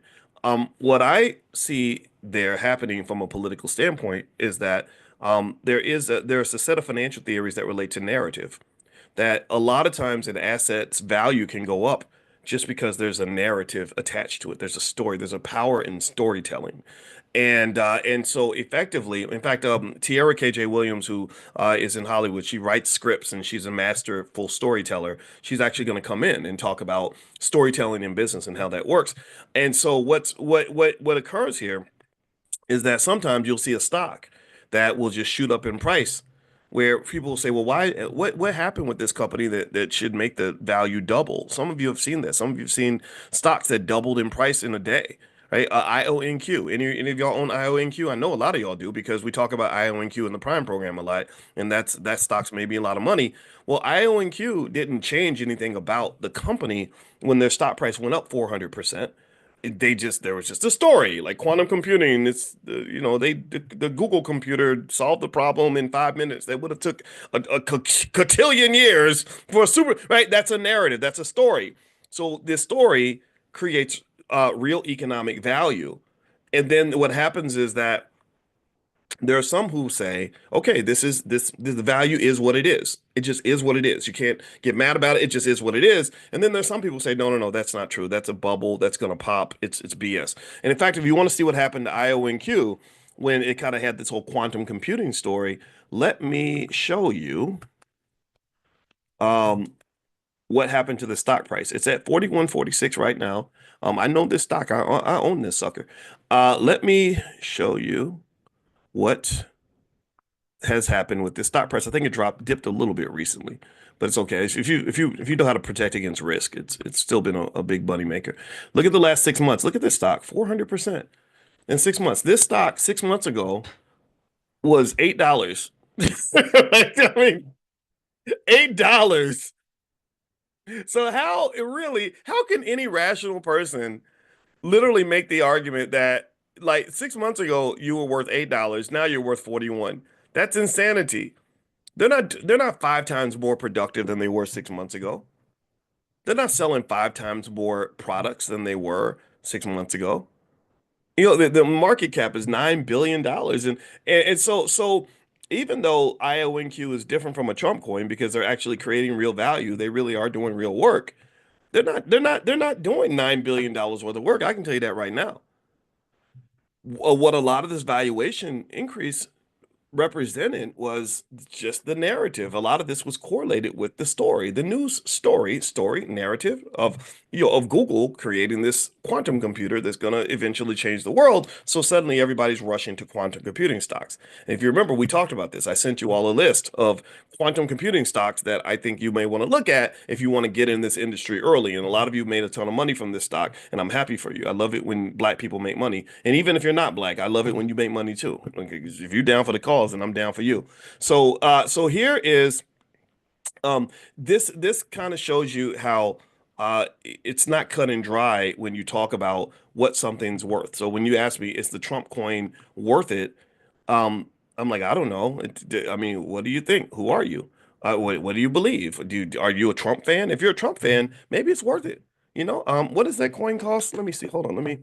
Let's look it up. Let's see. So imagine if I'm a big old Trump supporter. Let's say that I just love down in Nashville, Tennessee, or Knoxville, not Nashville, Nashville. We like President Trump because he's gonna fix the immigration problem and he's gonna make America great again. And what else Trump? Trump's gonna fix the economy. He's gonna fix the economy. So I down at where I'm from, down in Nashville, we love us some Donald Trump and Knoxville. I'm sorry, Knoxville, not Nashville. And so what I'm gonna do is I can go and I can buy me some Trump coins. Let me see how much they cost. Let me see here. I'm looking at the price. Well, it says okay. Oh, here we go. So let's see. The cost is $46. So I because I'm a big fan of President Trump and I'm real happy that he's back in the White House. I'm gonna go and I'm gonna buy me three Trump coins. I'm gonna spend me $138 and get me three Trump coins for $138. What Think about how often we might spend $138 doing anything, doing things that give us no prospect for economic growth. Like think about how easy it is to spend, or it's $46 coin, right? Many people, I bet you that in the last month, most of you have gone out to dinner and spent $46 on an asset that you put in your mouth that came out of your butt less than 12 hours later. I know that sounds nasty, but y'all know you know what it is. I've got to be honest, right? So does that mean that you're stupid or something? No, it means you were hungry and you had a good experience. Even though I could probably argue, I could say, well, you could have ate at home for $3, but you didn't want to. You wanted the experience. You're like, no, I wanted to be at Applebee's. I wanted to be at wherever I was, right? So ultimately, um, I think when you talk about just an amount of money that a lot of people might throw away very easily, $46 is really just not a big deal for most people. And I almost see the selling of the Trump coin as kind of like a campaign contribution that goes around the campaign finance laws. And I think that's where it does become kind of questionable and ethical. It's definitely unprecedented. Like we're not used to the president of the United States doing something like that. But that's kind of, if you know the history of Trump in terms of how he's done business, he's thinking about making money, and he's been doing things like this since the 80s. He's always known that his name and his moves and his decisions can create economic value out of thin air. In the 1980s, he knew that if he started to acquire millions of shares of a company stock, that the stock price would go up because people thought in the 80s that he might be trying to do a hostile takeover. So he would just go buy a bunch of shares of his stock and not say a word, just acquire the shares. Maybe somebody in his office leaks it out. Hey, Donald Trump is acquiring a big stake in such and such company, right? And then the rumor spreads, the price starts going up because everybody wants to buy it, everybody wants to get on the bandwagon, and as the price goes up, then Trump says, "Oh, I think I'll sell today." Right? So he's able to make money that way. Is that manipulative? Yeah, it is. He's definitely manipulating something. Is it illegal? I don't know. I mean, I guess it could be if you change the law. Does it happen all the time? Absolutely. There are lots of people all the time throughout the world who understand when their name or their presence or their idea or whatever can generate income, and they take advantage of that. If I go to a Chris Brown concert, you got all these poor sad women that will go spend $1,000 to take a picture with Chris Brown. Is a Chris Brown picture worth $1,000? To me, no, it's not. But is it worth it to a woman who's been idolizing Chris Brown since she was a teenager? Maybe, right? And if you and what this speaks to, in my opinion, is that one thing that makes valuation complicated is that valuation is in the eye of the beholder. So if I'm that Trump supporter down in Knoxville, Tennessee, who just loves President Trump, and maybe I was there January 6th, and he also gave me a pardon, and I got out of jail last night, then maybe I am gonna go ahead and spend $46 buy me a Trump coin because it means something to my family. You understand? But if I am a liberal who just thinks that Trump is garbage and he's a terrible guy and he's a convicted felon and how dare they elect this man and blah blah blah, then no, it's not worth $46 to me. So here's the point. One thing about valuation you should just definitely understand 100%. Valuation is kind of in the eye of the beholder. That's what it is. Just like beauty. It's like economic beauty. There might be a man or a woman where if you put them in front of one person, they say, "Oh, gross. Oh God, I would never date him." And then another woman's like, "Oh my God, I want him to be my baby daddy." That could happen, right? All of you have gone through this, right? All of you have been on both sides of that transaction, right? I've been in situations where when I was 20 and I was 25 and just trying to get a girlfriend, I'd meet women who would say, "I'm sorry, but I don't date men who are under 6 feet tall." Like they would talk to me like I was in a wheelchair or something. Like I feel like one of those little, one of those little hospital kids, like something's wrong with me, like I'm a midget or a munchkin. We represent the lollipop kids, right? Because I'll never be 6 feet tall. Like I keep hoping, like I was praying to white Jesus, black Jesus, and baby Jesus to help me grow, and it just never happened. But then I've been in spaces where where there was a lady who's like, "Oh my God, I just need to have your baby immediately because I like smart guys." And I'm like, "If you like smart guys, I'm your man, girl. I got you, girl." Right? And so the point of the matter is to say that beauty is in the eye of the beholder, just like valuations in the eye of the beholder. Um, the Trump coin is to me a coin that where you can justify its valuation uh, easily by just saying, well, the valuation is what it is. It's what people are willing to pay for it. If people aren't willing to pay for it, then that's not the valuation. That's how real estate's valued in a way. For example, real estate, when they tell you a house is worth a certain amount, sure, they can say, well, it should be worth this amount because we did an appraisal and this is what the appraisal says. That's all theoretical. But then there's a transaction, right? The rubber meets the road, and then you say, well, clearly it must be worth this amount because that's what someone paid for it. It's almost like when my Ohio State Buckeyes, I'm a big, I'm a college football fan. My Ohio State Buckeyes won the national championship, and so they proved on the field that they are the best team in the country. But then you could still argue that maybe they weren't. You could say, oh, well, they only won because they got lucky, or maybe before the game, you could say, well, really the best team is Notre Dame, and then they play it out, and then you say, no, really the best team was Ohio State. But then sometimes teams win and they weren't supposed to win, and so they might have won even though they weren't the best team. So evaluation is complicated like that. Like nobody kind of knows, right? And so with the Trump coin,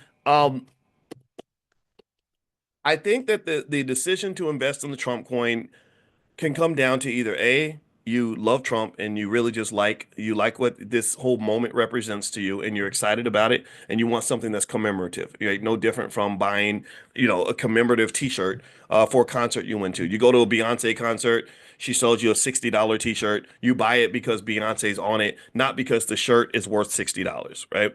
Um, or maybe you buy it because you have a speculative intuition about Trump supporters. So you're sitting on the sideline and you don't really know. You don't really care if the valuation is what it is. You're just looking at the trends. You're looking at people, and you're like, these Trump supporters, they really like that. They really like this guy. I think I want to buy this coin because I think that they're going to like him even more. I think that the coin is going to go up in value, so I'm going to buy it because I'm hoping I can sell it for more.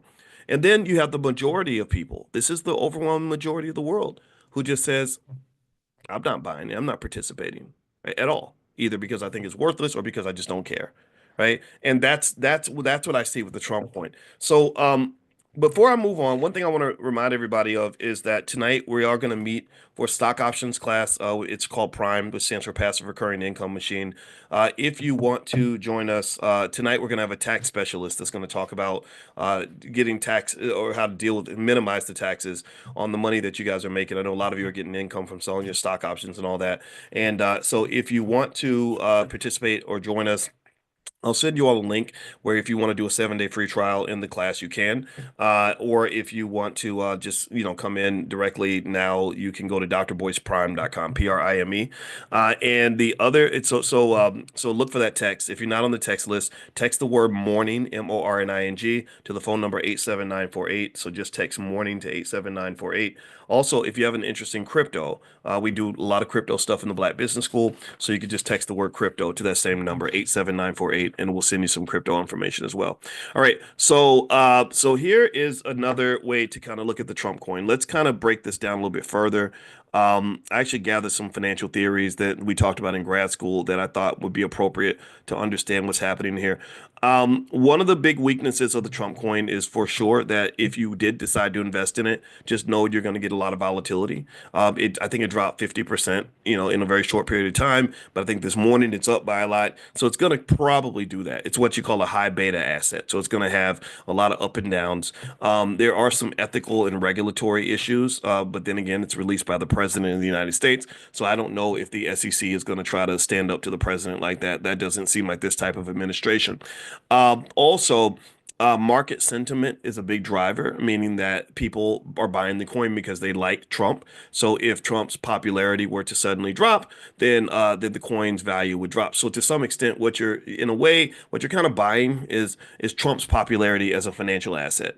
If you think that his popularity has peaked and that people will never like him more than they like him now, then that might not be such a good investment. But if you think people are going to love him more and want to buy more of the coin, then that might actually be something that could be worth investing in. Let's see. Someone says being broke is no fun. Thank you for teaching about finance. Yeah, I don't think being broke is fun either. Like they say, money's the root of all evil, and I just don't agree. I think money can be evil if you're an evil person, but if you're a good person, money makes you a gooder person. You can be gooder if you have money. Also, I think being broke is the root of evil. I know good people who've done bad things because they were financially desperate. So don't ever think that money is the root of all evil. If anything, being broke will make you real evil and angry. And when you get hangry, when you get hungry and angry, and you broke at the same time, that is not a good feeling. So I don't want you hangry up in here. I want you feeling good. I want you happy. All right. Another thing about the coin is, when you talk about utility, utility is the ability of the asset to be used for some purpose other than just speculation. So effectively, the utility of the Trump coin is pretty much minimal. It's pretty much just done like in terms of there's no use case really for this. There's nothing there that says that if there's no market for this coin, if there's no place I can go and sell this publicly, then it has no value. So here's the thing. This is one of the things about American finance that makes it powerful, but also makes it problematic is that markets create value. Like all those billionaires that were on the stage with Trump, their total net worth was over $1 trillion. Much of their net worth is tied up in equity markets. It comes from the fact that there's a functioning market that you can go to where they can take stocks and real estate and sell this stuff on the market and generate this wealth from it. One area of discrimination or racism, if you want to call it, or where black people are locked out of economic value is that we don't have access to markets like that. We don't have big markets where I can go and I can just issue a Dr. Boyce coin and then instantly create $20 million worth of wealth, on an open market. It would be hard to do, right? And so effectively, the ability to access markets is really big in wealth creation and wealth manifestation. But I can also tell you though that a lot of you have wealth that's there that you just can't see, and you maybe can't see it because you can't sell it, right? There's nobody coming up to you and saying, hey, if you were to sell 10% of your earnings for the next 20 years, you could get a check for $2.5 million right now. No one says that because there's no market out there for that. So the existence of markets is a really big part of valuation, and that's what Trump was taking advantage of, is the fact that there's a market where he can sell this coin. If there were no market, or if he were blocked legally from participating in the market, then that wealth wouldn't be created. There's also something called herding behavior. In my dissertation committee, there's a very nice little short guy named David Hirschleifer who was an expert in herding behavior and following the crowd. And one of the things that Professor Hirschleifer taught me that I really respect about him, he was a wonderful guy, is he would talk about the fact that in financial markets you have people that follow the herd. Studies show that 70% of all people follow the crowd, even if the crowd is wrong. And that's what's crazy. That's insane to me. When I heard that, I said, okay, we don't have a chance here. Because I believe in free thinking. I believe in critical thinking. I believe in leadership. I believe in leading your life. I don't believe in following the crowd because following the crowd will get you in trouble. Especially when you talk about our community and the toxic ideas that get pushed into our community in terms of bad choices and everything else. Following the crowd will get your son killed. Following the crowd will get your daughter killed. So if I'm raising a child, first thing I teach them is how to think for themselves. First thing I teach them is how to be a leader. First thing I teach them is to say, no, no, no, I'm getting out of the car, man. I'm out of here. Right. Or no, girl, I'm not going to that party. Right. Because at the end of the day, if you can't do that, if you don't have the courage to do that, and you don't have the self-love and self-respect and, to make decisions that are not popular, you will fry. You will go down. I mean, the prisons are full of young black men who followed the crowd, and the crowd led them into a bad situation. So ultimately, hurting behavior happens. Though it's very natural, it's very real. Everybody wants to fit in. Everybody wants to be part of the culture. I hear people talk about the culture, or they'll say, Doc, you need to connect to the culture. You need to be part of the culture." I'm like, well, I am part of the culture. I'm part of the Black excellence culture. I'm part of the B1 culture. I'm part of the culture that says we want to be healthy, wealthy, and successful. I'm part of the culture that's pro family. I'm part of the culture that's pro black woman, pro black man that wants our kids to be the best. That's my culture. But that shit you talking about on BET, that ain't my culture. That was made in a lab.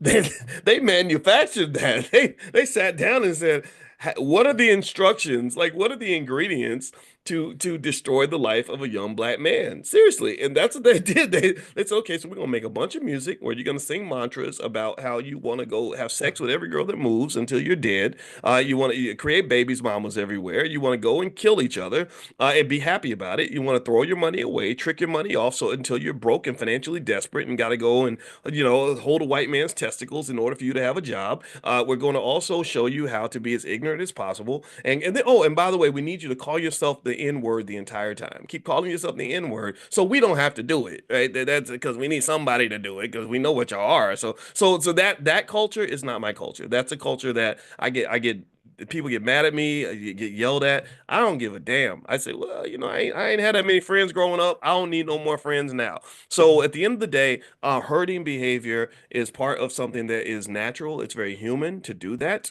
But I encourage you, if you want to be a leader, you want to be a winner, you want to be successful, practice breaking out of that. And that starts with just loving yourself enough to say, you know what, it's okay. I'm gonna stand over here, even if I'm wrong. And but y'all go do your thing. You go to the party, you go to the club, y'all have fun. Have fun in college. I was like, have a good time at the step show. I'm gonna be in the library with the little nerdy Asian kids because I want to have a future. But y'all go and you kill it at that step show, dog. You go do your thing. You go bark and hump each other, whatever. Let me stop because people gonna get mad at me. All right, so anyway, let me keep going here. Um, there's also when you talk about one more thing about the Trump coin. Let's get back to that. Sometimes if you have a scarcity in something that makes it more valuable. So like a lot of you may not know this, but De Beers, the diamond company, if you know De Beers basically artificially restricts the supply of diamonds. How many of y'all knew that? That the diamonds are not nearly as valuable as they make you think that they are. They're like, damn, we need everyone to think that diamonds are rare. So what I know what we'll do, we'll make them rare. We'll just get a whole bunch of diamonds and we won't put them out there so people can't get them. And then people will pay more for it because there's the perception of scarcity. Diamonds aren't really that scarce. Diamonds, kind of like rock hard toilet paper in terms of just how readily available they are. But there's a marketing campaign around the idea that you should go spend 2 or 3 months of salary to buy a diamond for a woman to prove that you love her. And it's a game. It's a game, and it's a lie that everyone has bought into. See, to create an illusion, it helps if multiple people are in on it. Right? So you got to be in on it, and your woman's got to be in on it, and the world's got to be in on it, on this false idea that a diamond is a symbol of love. And one thing that you would have to kind of know is that if you go back over 100 years and you talk to a random person on the street in 1910 and you say, "Hey, you're going to get married. Doesn't that mean you have to buy a diamond for your wife?" They would be like, "What are you talking about? Why would I buy her a diamond to prove that I love her? Diamonds are expensive, and I love her. I bought her flowers." Right? And so what happened was there was a deliberate campaign, a deliberate campaign that leaned on herding behavior, leaned on the fact that people followed the crowd, and they came up with slogans like "Diamonds are forever." Anybody heard that? Anybody heard "Diamonds are forever"? Or say you love her with a diamond, stuff like that. And they actually, and then they immortalized it. They put it in movies and they put it in songs. Diamonds are forever and ever, right? And then people started to believe, like, oh, that's right. That's right. Oh, yeah, diamonds are forever, and diamonds are a girl's best friend, and diamonds that's how you show you love her. And people bought into that. So that campaign was so effective that they actually won awards for that. They won awards. They're like, man, that's some good pimping, because white people got a players ball too. Dude. They all went to the players ball for white people, and they basically said, man, that was some good pimping. You really did a good job of getting people to go out and spend all their money on these diamonds, even though we know, and I know that they're not worth what they say. But hey, we got everybody believing that. So that was some good pimping, and that's pretty much what the what kind of happens when you talk about perceived value and manipulation. So the perception of scarcity, the Trump coin. Let's circle back to that. Pretty much, they pretty much said we're only going to release, I think, 200 million of these or something, for $40 or whatever. And so people were like, "Oh my God, they're rare and they're limited supply, so we better buy one." Beyond that. The last thing I'll throw in there is something that we've talked about briefly before called the greater fool theory. And so the greater fool theory basically says that if I buy something for a certain price and I'm a fool for paying that price, I can make money as long as I find a greater fool. And that's kind of like a financial game of musical chairs. At some point, somebody's not going to have a chair, and I don't care as long as it's not me. That's kind of what the argument might be. So you might buy it and say, at some point, the coin might collapse and might go back to zero, but it won't go back to zero before I sell my stake. And so insiders end up having a massive advantage. This is where did anybody see where that lady who did the Hawk Tuah thing, where she basically put out a coin, and then as everyone was buying up the coin, her team was selling the coin on the open market. They were like, "Oh, we better convert this into dollars as fast as we can while the getting's good, while this coin is hot." And then the coin collapsed, and so hundreds of millions of dollars was lost. A lot of people lost their money, and this is the common thing. And this is one of the reasons why there are so many um, crypto bros who are legitimate, who are getting up every day, working hard, sitting at a computer screen and creating real economic value. This is why they're not a big fan of the Trump coin. They're generally speaking, from my understanding, most of them are not happy that he put out this coin. So it's out there. But the thing is, and not everybody's unhappy about it. Robinhood has it listed. You can buy it on Coinbase, all these things. And if you want to actually get started with crypto stuff like that, text the word crypto to 87948, and we have some crypto stuff in the Black Business School that can help you. We brought in a really great crypto expert. We got to bring the sister back because I know y'all loved her.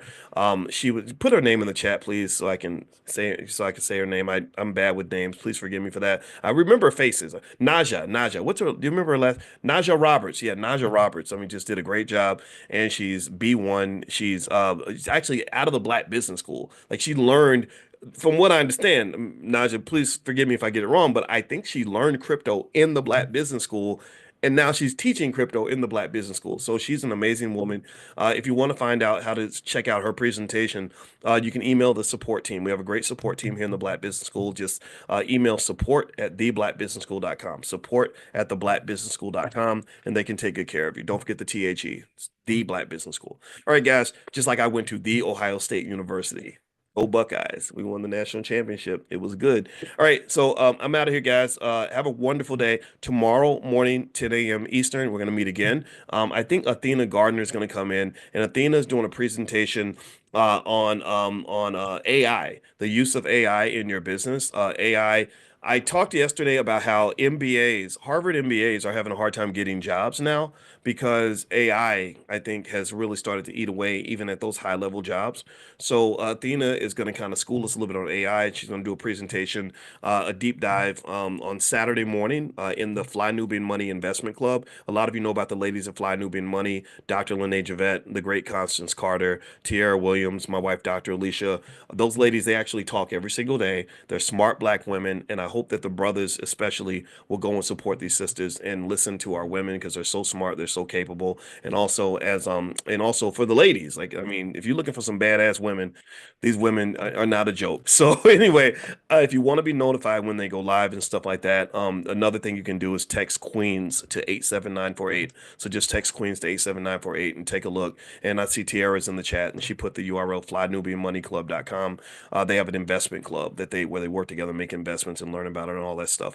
So anyway, have a good day, everybody. God bless you. Thank you so much for listening. I will see you all tomorrow morning. And all right, until then, keep getting rich. Talk to you later.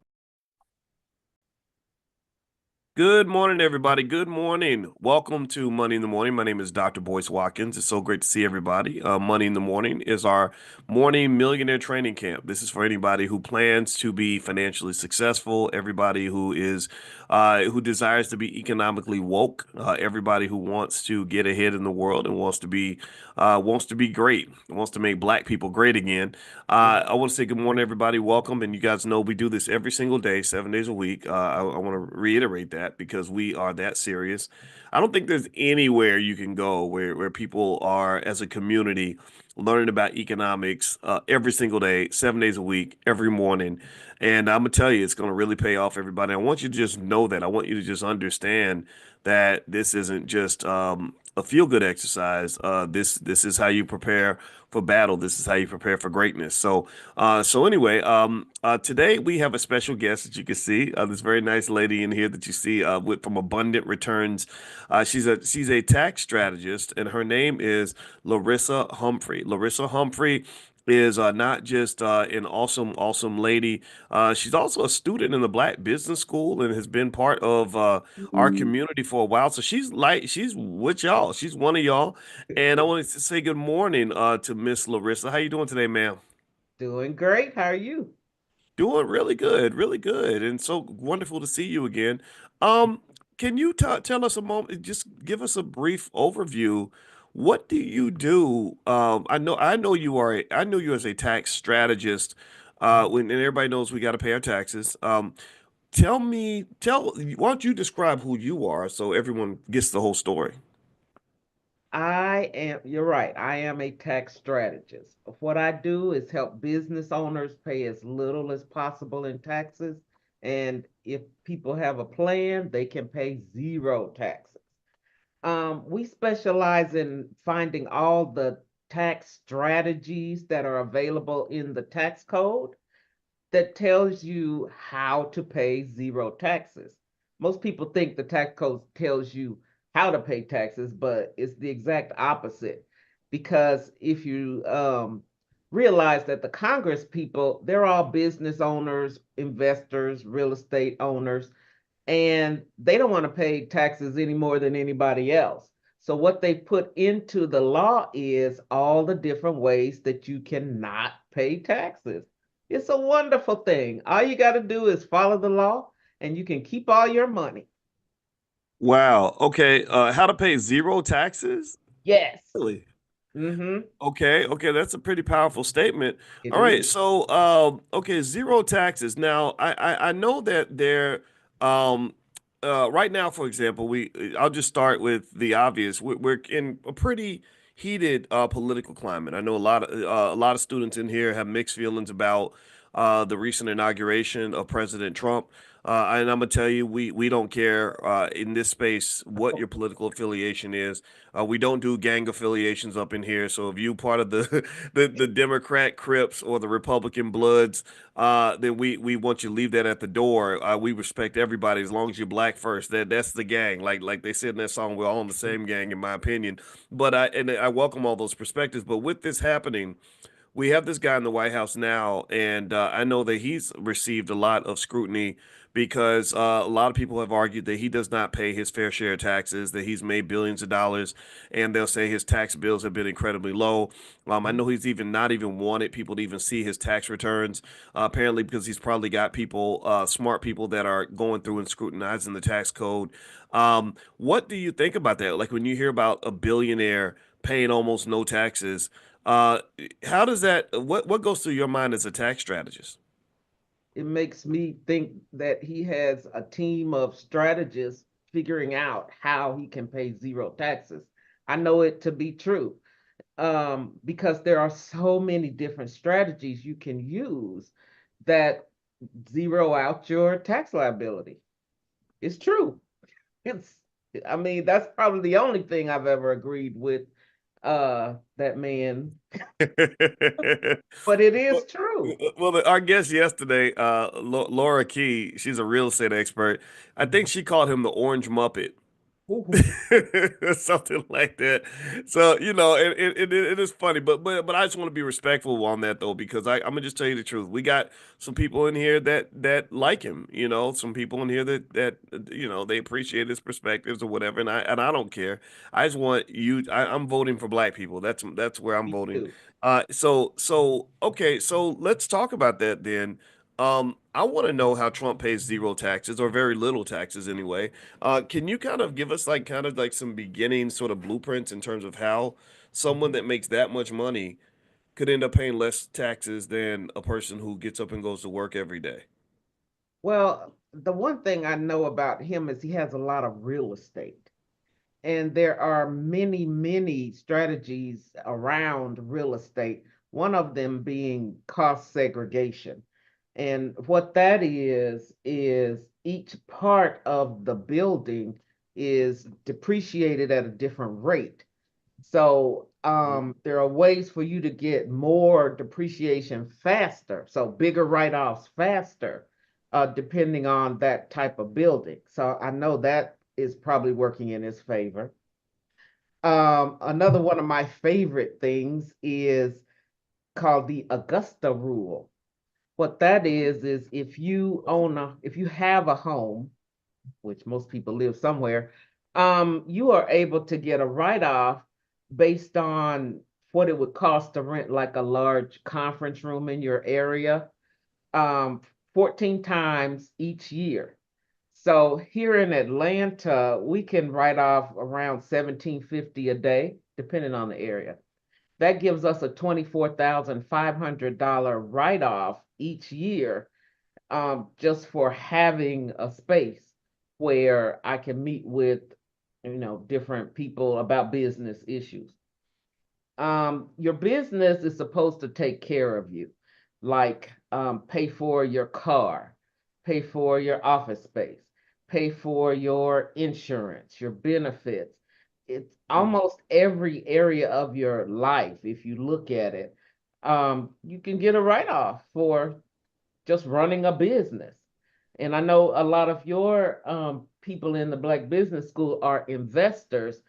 Having a business is the one thing that neutralizes all those gains you receive from, investing and making all that big money that you make. mm, So, I mean, there's so many strategies. I could go on and on and on, um, which is a good thing because everybody's life is different. Another one of my favorites is paying your kids. Did you know mhm. if you make a $7,000 deposit into your child's IRA, by the time they're 60, they'll have $1 million if you don't do anything else? Just Oh one wow. deposit. So imagine, if you start when they're very young and you are making a deposit every year, how much money would they have? I mean, you like to talk about building generational wealth. That's one key right there. And it Mm, $7,000, that's almost nothing to think about what it would do for your child's future. yeah. Yeah. Um, I uh, mean, well, people spend, they'll easily drop that amount on a car, yeah, right? And it's crazy. You got millions of people that love their car more than they love their kids. ooh, I And hate. it's seriously, the kids be out here struggling. Kids be 25 years old talking about, I thought, I've been depressed and I thought, I don't want to live no more because it's so Ooh, hard out here. And it's like, well, if you just put a little money to the side for them, they'd have been okay. They wouldn't have to go to work for, somebody. I mean, I think it's time to have real conversations about that. Like I think sometimes we feel as a people that we are supposed to suffer. We no, think that we're supposed to be in the hole, a day late, a dollar short, uninformed, and you don't live in an age where that's doable. I mean, we live in an age of information. Information is readily abundant. It's choices at this point, and that requires some accountability. So, are we going to account for the kids or not? What do you think, Miss Larissa? I think yes. In 2025, you can pay your child up to $15,000 and they don't have to file a tax return.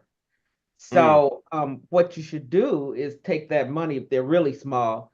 Number one, invest in that IRA. But secondly, pay for all their expenses, all their extracurricular activities and things like that that they need.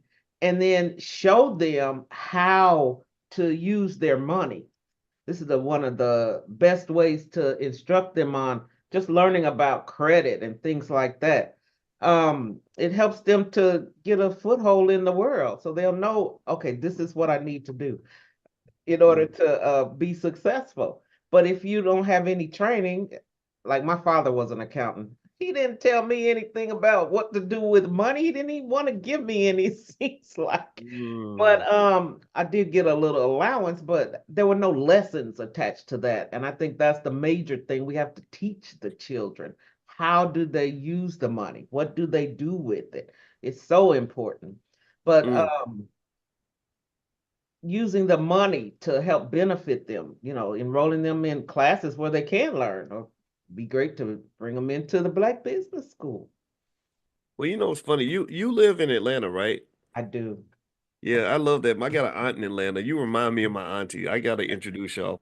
But just as a side note, but I'm gonna tell you, it's really interesting, and I did see I saw a comment where when I mentioned that thing about investing for the kids and the kids struggling, somebody made a good point. They said, well, maybe the kids are struggling because the parents are still struggling, and I do agree with that. But one of the things I want us to understand is that, um, is that what Larissa is saying is that you can do little things that will make a massive difference. When you look at the power of things like compound interest, which is something everybody should understand, because my grandmother introduced me to that. And you will be amazed what you can do for your kids, even if you ain't got a whole lot of money. You could be making minimum wage. If you can afford to eat fast food, you can afford to invest small amounts of money for your child. And we have the $5 a day plan for anybody who's new, anybody who doesn't know about it. The $5 a day plan means your child can be wealthy by the age of 25 if you just invested $5 a day, which is less money. You can't even buy a McDonald's value meal for that. So if you tell me that you're too poor to invest, I'm gonna come back and I'm gonna challenge you. I'm gonna say, well, but can you afford to go to McDonald's? Have you Mm, ever been ate at Popeyes? And then that's when the conversation gets awkward because I think that's where we have to really look in the mirror and say, okay, well, are we preparing our kids? Are we investing as much in ourselves as we're putting in investing in these other things that don't really benefit us? Like investing in that fried chicken, that's not an investment. That's an investment in heart disease, diabetes, strokes, right? I mean, let's be real. I mean, but I love fried chicken, so I need to still up and stop talking. But with that said, Larissa, Larissa, you're a tax expert, a tax strategist. I'd like to ask you about this. I want to go through some things that now everybody in the chat, give me a yes or no if you are a fan of Donald Trump or not. Like, give me a yes or no, or if you're neutral. I'm really curious because I tell you, Larissa, like I said, we got people in here that love Trump. We got people in here that can't stand him. I would say the majority don't like him. But mhm. so a lot of people are neutral. A lot of people just don't even Democrat, Republican don't do none of that. And we believe in freedom. I do, and I stand on that. I believe everybody has a right to do what they want to do. Don't nobody Yeah. own your vote. But at the same time, there's I love to hear all the different perspectives and all the things in terms of how we can best be prepared, no matter who's in office. And here's one thing that I researched in terms of how Trump himself goes about not paying as much in taxes as people say. Now, some people say, well, he didn't pay taxes because he's a crook. Maybe that's true. He's kind of a gangster mafia kind of guy. He operates in that kind of way. He was in casinos and all that stuff. That's a very Yeah. corrupt industry. But here's some things that he's done. One, he writes us off his losses from his businesses. Apparently, he's able to figure out how to take the losses. Like in 1995, he declared a loss of 916 million, which allowed him to avoid paying income taxes for nearly 18 years. I guess because he could carry the losses forward. Forward. There's a lot of depreciation. As a real estate developer, Trump leveraged depreciation deductions, which permit property owners to deduct a portion of the property's cost over its useful life. And you talked about that. So anybody who's looking to get into real real estate, there are ways to use depreciation. He Yeah. classifies a lot of personal expenses as business costs. He reportedly uses things like haircuts and resident money he spends on his residences, like the place he lives or that big jet he flies. There's write-offs there as well, and a lot of people don't really know about that. They don't know that a lot of the way rich people can fly around in private jets and have yachts and all that is they find a way to write that off. He also pays his family members as consultants. So by compensating family members, including his daughter Ivanka, all of his children are multimillionaires. Trump reduces taxable income. These payments, which may lack substantial business purposes, effectively transferred income within the family while lowering tax liabilities. So this is an argument in favor of everyone in here looking into starting some kind of family business, because that's where the big win is. When you and Larissa's the expert. I want her to elaborate on that. But Larissa, it seems to me that when you are a person and you just get up and go to work every day and you work hard and you make your money and you just pay your taxes like a regular person, the tax code is not designed to benefit the regular hardworking people in this country. And it's wrong. I don't agree with it, but it seems like having that LLC goes a long way in terms of maximizing your ability to really write off a big chunk of your lifestyle. What would you say to that? I say that is 100% correct. Let's talk about your board of advisors. Perfect for when you're taking vacations. So you hire your kids, your wife, your spouse, your aunt, your uncles, whoever is coming to the celebration for the holiday to be your board of advisors. And that way you are able to pay for all of their expenses to the location. You can, like, if you run an Airbnb, you could pay for that. If it's in a big hotel, you could pay for that. You could pay for the activities that you do while you're there, because those could be team building activities, or whatever you want to call them. But it's part of the activities that are needed for your board of advisors to help you make decisions about your business. You need this because who doesn't have a coach? Who doesn't have somebody to advise them on what they need to do to help create more income? So, yes, it's in the tax code. You can do it. Um, a lot of people, you got to have a car these days. So there are 5 different ways you could write off the car. So if you, what we find the best thing to do is lease the car, have the business lease the car from you. So that way, every month you're getting a payment from the business for the lease. And then the business has to pay for all the gas, repairs, registration, insurance, tires, every expense associated with the car. So, what I find is the biggest problem people have is they don't know how to set up their finances and their business and everything they're doing so that it's favorable for tax filing. So to make sure you're getting all the deductions you can, everything that you need to function, 9 times out of 10, it's a tax deduction, depending on how you set it up. So that's the whole issue. Setup. Mm, interesting. Well, you know what? What's interesting to me, Larissa, is that um, when you're talking about taxes, I know a lot of people are intimidated by it, and the IRS is interesting because you just see so many examples where somebody may not file or doesn't do everything they need to do, and Mhm. then they kind of make you think that you're just getting away with it. I especially see it sometimes with entertainers and stuff. Like they Yeah. they might go 8 years without filing, nobody says nothing, and then suddenly you get into their spotlight and they go back all these years, and suddenly you have this tax debt. It seems like tax debt is almost like a like economic quicksand, because it's the more money you make, the bigger it can get. And it's like hard to kind of climb out of that. Like I know, I think was it Joe Louis, the boxer? I think that had a lot of tax problems, and the poor guy was fighting in his old age. And every time he'd get a purse, they would come and the agents would be there waiting to take the money before he could even get his hands on it. Um, what would you say in terms of some of the biggest mistakes you've seen people make when it comes to taxes? If you had to name like 2 or 3 things that you've seen in your how many years you've been doing? What, 25, 30 years? 34. In your 34 years of experience, Larissa Humphrey, what would you say are some maybe two or three of the biggest mistakes you've seen people make when it comes to taxes? The one biggest mistake is not having the documentation to Mm. prove that this strategy is legal for you to take. Mm. Because that's all the IRS is looking for is proof. I had one auditor tell me it doesn't matter if you did it, can you prove it? Which he was right. He was right. You've got to have the documentation.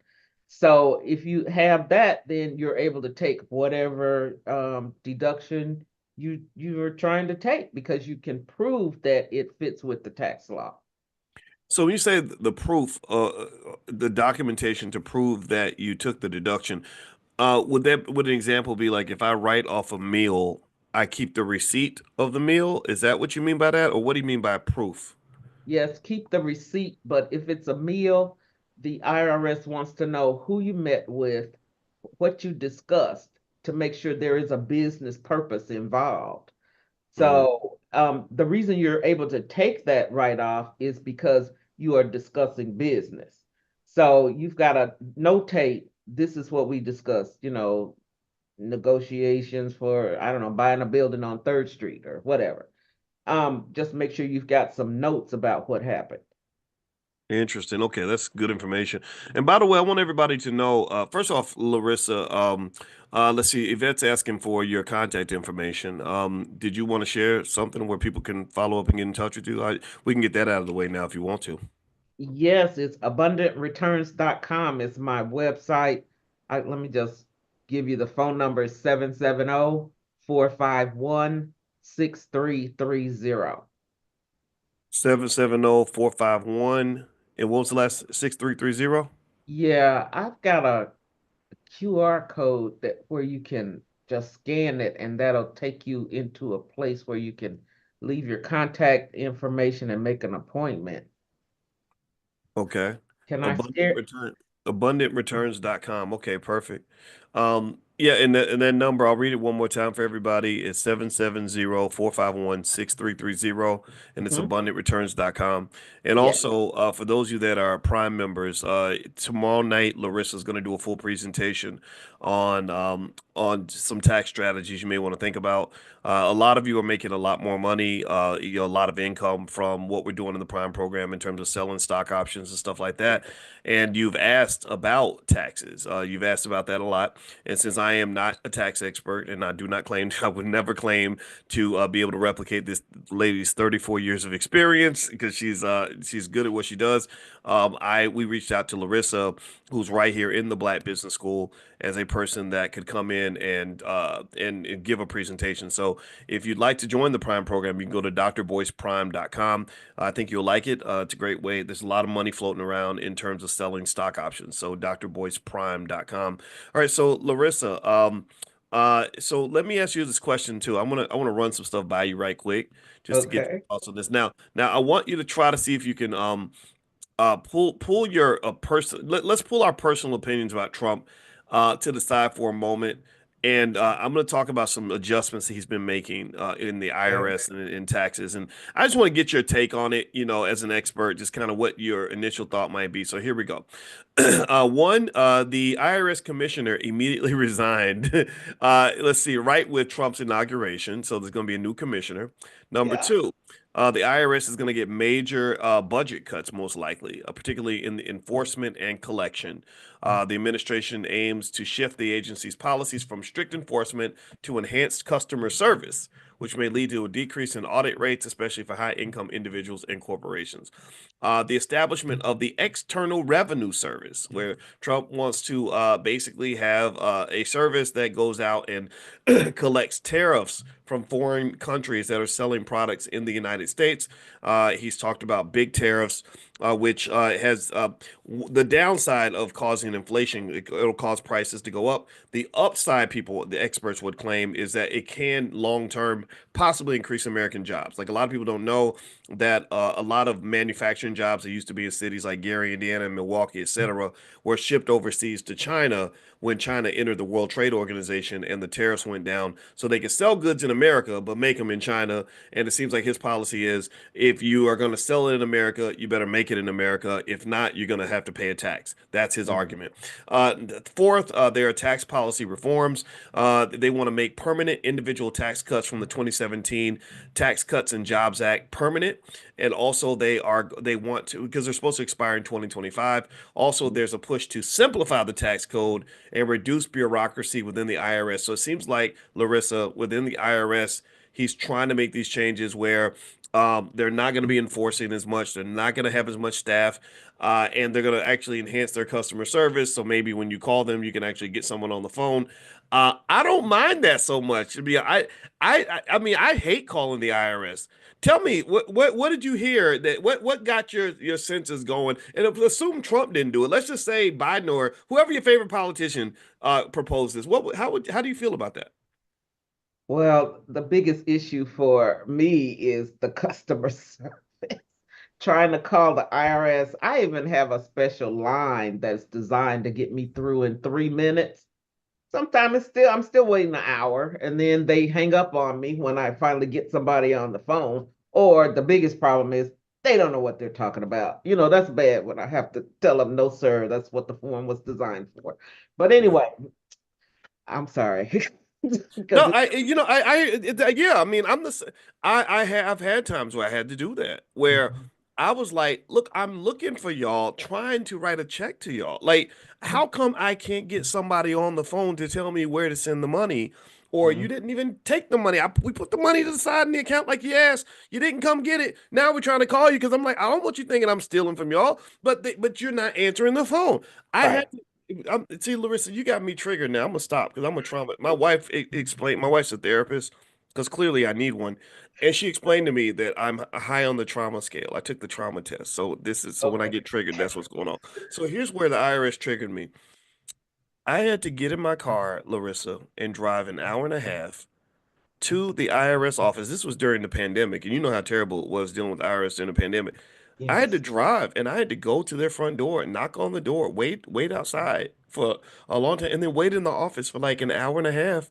Wow. And it just, I begged the lady, like, can somebody please talk to me? Because I don't know what to do next. I'm trying to get this issue resolved, and I don't know what to do. Tell me about that. Like, so with those reforms, I kind of like the idea of the IRS having better customer service. What do you think? Yes, they need it. They need it really, really bad. To the point we got a letter for one client got a letter saying that we received your return and then but we can't find it. So please file it again. And we're like, what?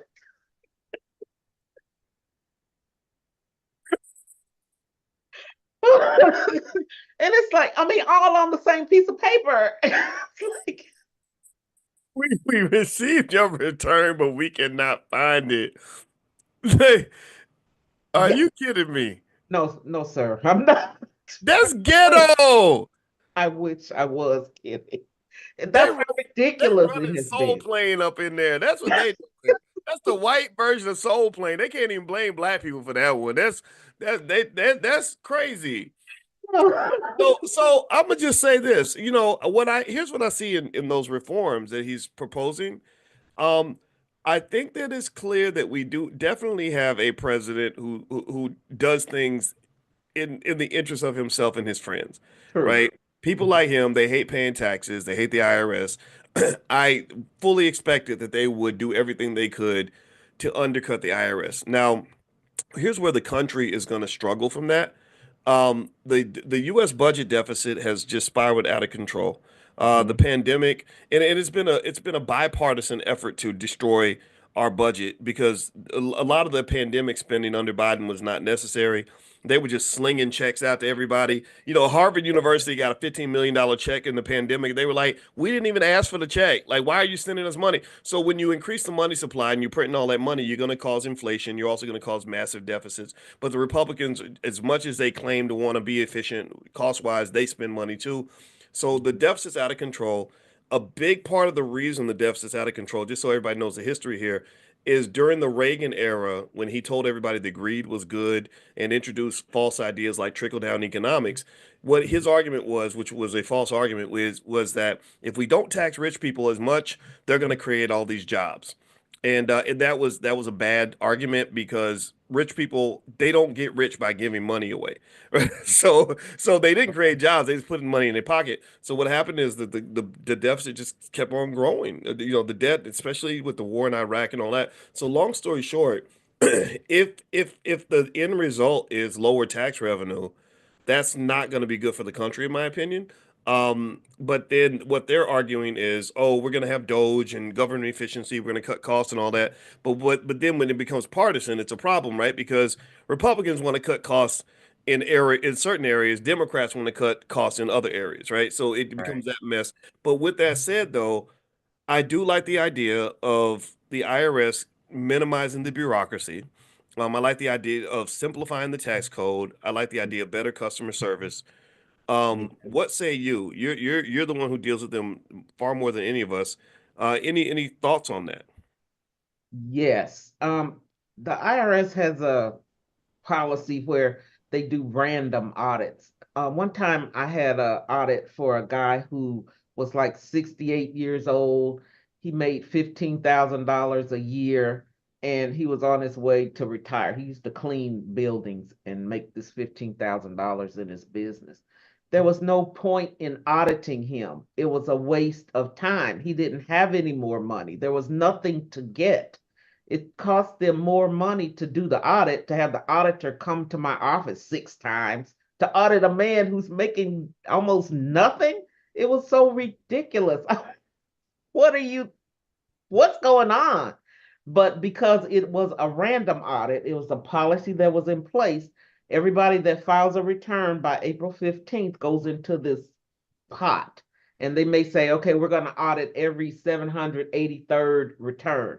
They push the button, it spits your name out, and they come and audit you no matter what you have. That's dumb. It's just stupid. It doesn't make any sense. So if they can get rid of some of these archaic policies, that would greatly help the country because it it just makes no sense. Mm. Um, yeah, so if they can reform the IRS, I am all for it. I wish I could go up there and tell them a few things they need to put in place because the way they operate is ridiculous. It doesn't help the government. It's not helping the taxpayer. It's just a waste. Yeah, I tell you, I agree with it, and God bless people like yourself. This is the last question I'm gonna ask you about this. Is I have heard that a lot of people, well, first of all, I'm gonna ask you this. I didn't even ask. Now your training, are you an accountant by training, like CPA and all that, or did you go a different route to get into taxes, in a different way? No, I'm an enrolled agent. So my license comes from the IRS. It's the highest certification that they have.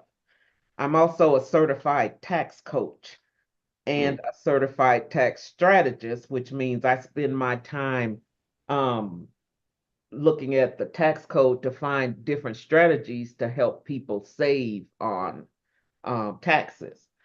And I also used to work at the IRS for a minute or two, just one season. I couldn't take it. It was so ridiculous. But Yes. yeah, I'm very familiar with the tax code. That's why I know the way they are operating is just not, it's ridiculous.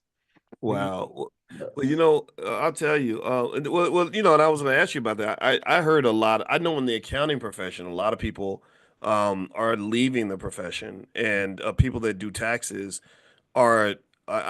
Tell me if you've seen this, but it seemed like I read somewhere that a lot of people that do taxes were so frustrated with the IRS that they're actually leaving the profession. They're like, I'm not doing this no more. Is Yeah. that something you've seen? Yes, it is. A lot of my counterparts are leaving because they've had it. It's so ridiculous. You can't get any real answers out of the IRS. And there is always the thought that AI can now do your taxes. It passed the CPA exam. Oh, wow. So, yeah, that's why we are more of an advisory firm. We're going to help you get set up the right way so that you don't have a tax problem. It's not a issue anymore. My clients love tax season because it's time to file their taxes and get that big refund. So it's a wonderful Mm. thing. Hmm. Well, you know what? I'll tell you. It's yeah, what you do is very important, and also I want everybody to know if you want to follow up and take a look at Miss Larissa's company. And by the way, she is a student in the Black Business School. That's how we know her. We have brilliant people that are in our student body. Just in case anybody wants to know, we want to flex for a minute about how amazing our HBCU is. We have 170,000 students around the world. So and we built this from the ground up, brick by brick, dollar by dollar. I started this with paychecks from money I Hey, was making in Syracuse. I'd get my check and I'd spend 70% of my money on this. The rest I had to pay bills with. And so this was a vision that we had many years ago, and the vision could not come true without all of you believing in what we're doing. And so we are global, and we are getting it done. And we did a survey, and I want everybody to know this. The vast majority of you actually said in the survey that you've learned more from us than you learned in college. And a lot of people did all that, for very little money, if anything, right? So we are very proud of that, and also we are the leading Black wealth experts on the planet. We're the only place that educates the entire family. We have theories on how to educate your children so they have a 20-year head start on the competition. So we're not chasing equality. I want everybody to know that. We don't talk about, oh, we're gonna be equal to white folks one day. No, no, no. We're chasing excellence. Excellence is better than equality. We're not trying to tie. Nobody's ever run a race, Larissa, and said, "I hope I get a tie." I hope I'm gonna run as hard as I can so I can tie for first. No, no, you win. You want to win, so we're that's going to it. win. We're going to dominate economically. Our kids are killing it. So anyway, with that said, let me just stop. But I just want everybody to know this: what you have built, what you've helped us build, and from the bottom of my heart, I want to say thank you to all of y'all. I want to do it. I don't want to do like Elon Musk and do that. Thank you. Hi. Anyway, let me stop. Okay, so Larissa, let me give Larissa's website. It is abundantreturns.com, correct? That's right. Returns.com, and her phone number is 770-451-6330. I just want you to know, Larissa, you're good. So your phone, you better be careful because your phone's gonna blow up. You know that, right? Uh-oh. It's You gonna do blow know up. you do know that your phone is going to explode. I just have to warn you. But yeah, but that's okay. We should be mobbing our own Black businesses and really supporting the people who support us. And so Miss Larissa, I want to say thank you so much. The number again 770-451-6330. Somebody type that in the chat, please. Also, I would say thank you very much, Miss Larissa, for joining us today. It's been an honor to have you. Well, thank you for having me. I appreciate this. Being able Yes, to ma'am. say, hey, you don't have to pay all those taxes because people No. don't believe me. That's right. That's right. Don't let the Donald Trumps have all the fun. You go learn how to make it work for you. And also just an FYI for everybody in terms of just some quick notes. One, Larissa is going to do a full presentation on tax strategies tomorrow night in the Prime program for those of you that want to learn how to sell stock options. So if you want to join, go to drboyceprime.com. You can get a discount there. drboyceprime.com. Number two, tonight at 8:30 p.m. Eastern, today is Wednesday, the 22nd. We are going to do our Powernomics training, and that's every Wednesday night at 8:30. We go through Dr. Claude Anderson's books so that all of our families are equipped with Powernomics information. If you have an issue getting the text message or anything like that, just email support at theblackbusinessschool.com. That's support at theblackbusinessschool.com. And if you want to be notified every morning when we meet for this class, just text the word morning to the phone number 87948. So text morning to 87948 on your phone, or you can also go to drboyceelevate.com. So, yep, that's right, Natasha. Watch your white guys have all the fun. Yeah, that's I was referencing that book. By shout out to Reginald Lewis, one of the greatest men of all time. So thank you very much, Larissa. It's great to see you again, ma'am. You All too. right. And Thank everybody have a you. wonderful day. God bless you and go get that money. Do it for your family. Love you Hey, guys. See you later. Take all care. right. Bye-bye. Bye-bye. I was blind, but now I can Yeah, calisthenics number 12. Yeah. Fly robotics. Bifocals, my only purpose is to feed the locals. I'm spreading love when I see you and gotta approach you. I see the goodness in you, I wouldn't jive with you. I know you hustling for your family just to pay the fiscal.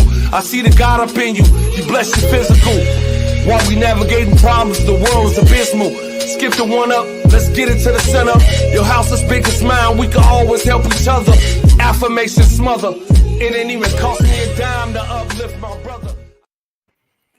Yo, what's up, everybody? It's your man, Joe Corley. We back for another episode of Vulnerability is the New Sexy, where we try to blow the roof off the stigma around mental health and all the things that make you who you are and giving you the power to live authentically. And today we dive into a topic, that's kind of nuanced. I know people have a lot of strong opinions about this, but we're talking about non-monogamy and non-monogamous lifestyles. And I learned a new term in the in backstage, ethical non-monogamous lifetime. We're gonna talk about what that means in a minute. And I got this idea from watching a clip on Instagram of Neil talking about how he just can't do right with the monogamous lifestyle. And I'm gonna be transparent. My friend Sharita, all my clips are of men talking, and she has an opinion about that too. So we're gonna dive into that today. We got my longtime friend Sharita here to talk about it, and she brought along one of her friends who is now my friend Thomas. And we a couple people dropped off on me at the last minute, but you know how that goes. We're gonna rock and roll. Some people might join us in the middle of this thing. We're gonna find out. But how y'all doing tonight? I'm feeling good, yo. It's right before the holidays. In the spirit and the energy. We here. Okay, good. How you doing, Sharita? Absolutely, I'm great. Christmas is my favorite time of the year, so it's Christmas Eve, so I'm feeling good. Y'all ready for this? We're gonna explore some deep connections tonight. This is just another Tuesday for us. Right? We talk about this, we live it, so we're good. This is just another Saturday night on our group chat, yo. Yeah, we're gonna be fine then. All right, well let's roll this clip of Dio, and let's let y'all know we got about already starting out. We got about 100 people in the room, ready to listen to what y'all are talking about. That number's steadily going up. But let's start by rolling this clip of Neo, and we'll go from there. That is not the clip. That is just a poster. Where is my clip? Excuse me. Here we go. And I realized that everything is not for everybody. I know you've heard that said before. Yes. It is some of the truest that anyone has ever said. Everything is not for everybody. Okay. Society tells you that you're supposed to be with one person. You get married and y'all supposed to be together forever. I am not shitting on marriage. I am not shitting on anyone who has figured out how to make that thing work for them. Mm-hmm. Again, everything's not for everybody. Monogamy's for you. Mm-hmm. It's not for me. I realize this. I know this now. And it's like a weight lifted off my shoulders. I realized I spent so much time lying and trying to be somebody that I wasn't for the sake of somebody else. Mm-hmm. It's complete and utter time wasted when I could have just been exactly who I am, said exactly what I want, exactly how I'm rocking, exactly how I'm not, and then waited for those people to gravitate to me. Because that's my reality now. That's my reality now. I don't have to lie anymore. And I'd be damned if I ever go back to that person that needed to lie for the appeasement of somebody else. I'm not that.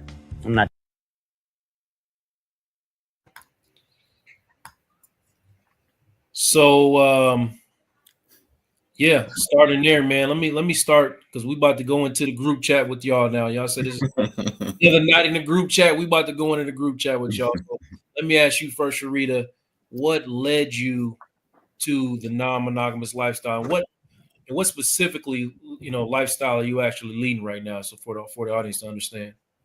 So I'll tell you, I'm not really a fan of the terminology lifestyle. I'm a polyamorous individual, and I have been non-monogamous since high school. And so it's not like I picked up one day and decided I'm going to be a vegan, but I could go back to eating meat. This is just who I am. It's how I love. I just remember being in school and girls having little catty arguments about this person talking to this person. They would be upset about it, and I didn't care. And so I just was like, well, you can love multiple siblings, multiple best friends, multiple parents. Why is it something different with this one particular relationship? Okay. All right. What about you, Thomas? You nodding your head in agreement. How you feel? Actually, I have a little bit of a different story. I kind of was introduced to non-monogamy a little bit later in my years, probably about my early 20s, early to mid 20s. I was introduced through swinging before I found polyamory. And so actually my wife was the one who brought the conversation to me and was like, yo, she had an encounter. She was like, yeah, I want to explore this a little bit more.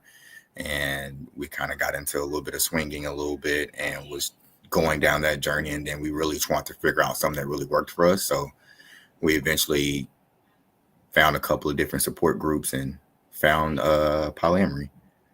So when you say she came to you and said she had an encounter, were you upset, or were you like, okay, well, I've been waiting for this? Well, Not really, not really.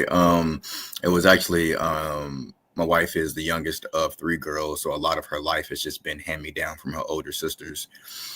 I think at some point we threw this big lavish birthday party for her because she'd never really had a birthday party. I think she had gotten, a little one too many drinks. She had an encounter with a young lady one night, and she woke up the next morning. She said, I don't remember, but I think I liked it. And she wanted to explore more of it. And so I was like, yeah, I'm down for it. Let's go figure out what this is.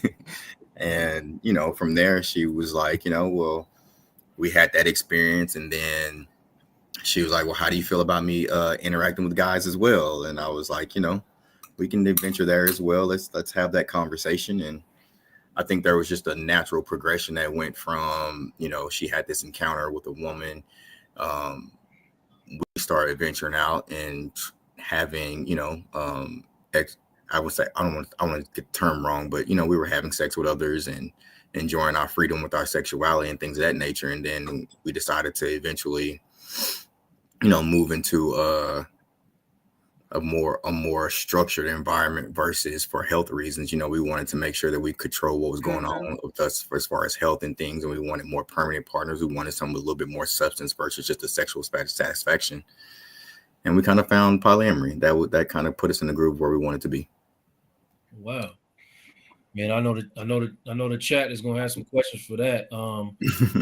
Too. I personally, just real quick, I want to know, how long have you been married? Me and my wife have been together since I was 22 years old. I am almost 38, so that's 16 years. We've been together for 16 years. We've probably been married for about half of that time. Okay, bet. Yeah. Sharita, I know you at one point you was married because I was there. Yeah, you were there. You were lucky. You're one of the lucky ones. You were there. That wedding. I was at that wedding, and let me ask you. I never asked you though. Did you go into that? You were already polyamorous at this point, and Yeah. it was a known thing while you was getting married. Yeah, I don't hide me. And so we actually both had people that we were engaging with, either sexually, I don't think really dating, that were at our wedding. So this is just who I am. I just don't believe that I have to hide who I am. And I don't think that the stigma, if we look at the clip you just played, if we look at the thumbnail, it seems to be really geared towards men when we talk about it. And that's just not the case. If men can love multiple people or sleep with multiple people, women can do the same thing. So yes, it was known that I am polyamorous. I am non-monogamous, ethically non-monogamous. That is important. And if you're going to be with me, you have to understand it's just who I am. We touched on that backstage, but explain to people what you mean when you say ethically non-monogamous. Yeah, so people who cheat are monogamous. So when we watched that clip of Neo, when he talked about that, hey, he was lying and he was cheating, so now he realized monogamy is not for him. I want to be clear that that's a character flaw. You can lie and cheat in polyamory, polygamy, polyandry, all types of forms of non-monogamy as well. But so that has nothing to do to me with him now deciding that he is non-monogamous just because he can't stick to his commitments. And so being ethically non-monogamous is we're not lying, we're not cheating. You're letting people know who you are. You make agreements with individuals, you stick by those agreements. You're not running around here just sleeping with everyone and lying about it and cheating. And that's where the problem comes in. Study shows that individuals who practice ethical non-monogamy or checking, the STD and STI rates are lower because we're not hiding it. We're getting tested. We're having the conversations versus people who like to lie and act like they're monogamous, but they're cheating. So the ethical part is being honest and true about it. So you're not giving him no like extra points for what I got from that is you're not giving him no extra points for what he said. Absolutely not, because you done lied and cheated on both these wives that you had. It's Yeah. now all of a sudden you're like, okay, well, I don't want to lie and cheat no more. Well, that's because you probably didn't want them to do anything, right? And so he specifically called out that he believes in polygamy. I'm very anti-polygamy. So that is very one-sided. You want to be able to have multiple women and you don't want those women with anyone else. Yeah. That's selfish and insecure. Thomas, you feel like you can explain it, because people don't understand always the difference between polygamy and polyamory. Do you feel like you can break that down for us? I think polygamy is more of like she said, polygamy refers to like, a type of relationship where it's most practiced in a patriarchal society. I think polygamy, or I'm thinking polygamy, where it's such like it's multiple wives. There is also a version of polyandry where you would have a woman who has multiple husbands, and then you also have group marriages where all individuals are kind of intertwined and engaged with each other. I think with polygamy, like I said, it just refers to more or less one partner having more of the other partner, and the other partner being solely committed to that one person at the top of the kind of pyramid, kind of, so to speak. Okay. In my opinion. Polyamory is centered around multiple loves, right? So with polygamy, polyandry, the center is marriage, and there's one person married to multiple individuals. In polyamory, it doesn't have to be centered around marriage. You can just have multiple partners. So you said polygamy and polygamy. So people think about polygamy with the G, they hear polygamy, and they automatically think a man with multiple wives, and that's not the case. No. There are two forms of polygamy. You have polygyny, which is a man with multiple wives, and you have polyandry, which is a woman with multiple husbands. But the central focus is marriage. Polyamory, the focus does not have to be married. You can be married or you cannot be. Okay, but it's more polyamory is more. You said multiple loves, so you have multiple. More about the relationship building, more about the connection, the bond with an individual. Like it doesn't necessarily like your end goal doesn't necessarily have to be married. Or, it's just whatever feels right for you and that individual, whatever boundaries and connections and adventures that you and that individual decide to take upon together. As long as they're like you were asking Sharita to kind of like, define ethical non-monogamy. And for me, it like, I think of it as there's consent, there's communication, there's respect, and there's transparency. Mm-hmm. Like as long as you have those four pieces, then everything else just kind of flows very well. And I think within polyamory, like I make sure I provide those four qualities for all of my partners. Mm-hmm. And in return, you have the availability to sign up for this or you don't. Yeah. I hate to sound so raw, but for me, it's like, I will tell you exactly who I am, where I come from, what I want, what I desire, and what I need from a relationship, what I want from the relationship. And then hopefully we can, either you can say, okay, hey, I want to engage in this endeavor with you, or you won't. Yeah. Mm-hmm. I think it's the same in all relationships. It's a committed relationship. Yes. So however many relationships you're in, that's a committed relationship. Like, and explain, Sharita, how you can be polyamorous and unethical about it. So let's say I have a relationship with an individual and we make an agreement that before we start engaging sexually with someone else, we let them know.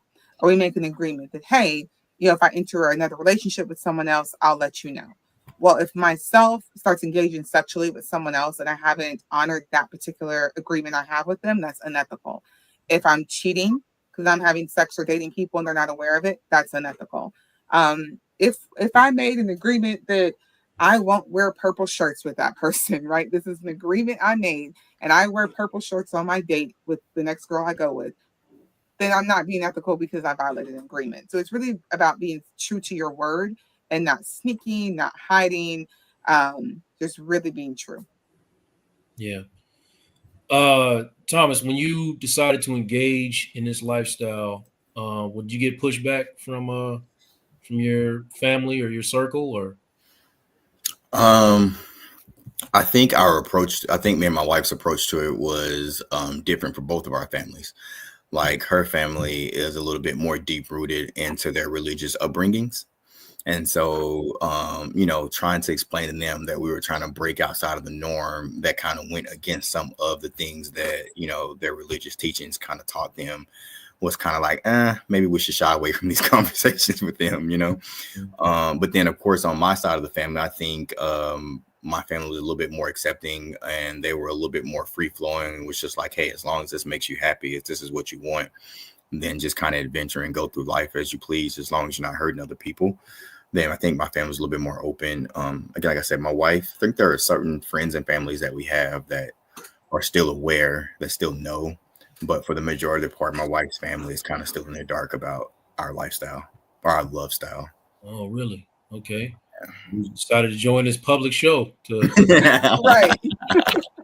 Listen, though, I live my life through like with the veil lifted. You know what I mean? I am of the belief that like if you find out, you find out. I really don't care. Okay.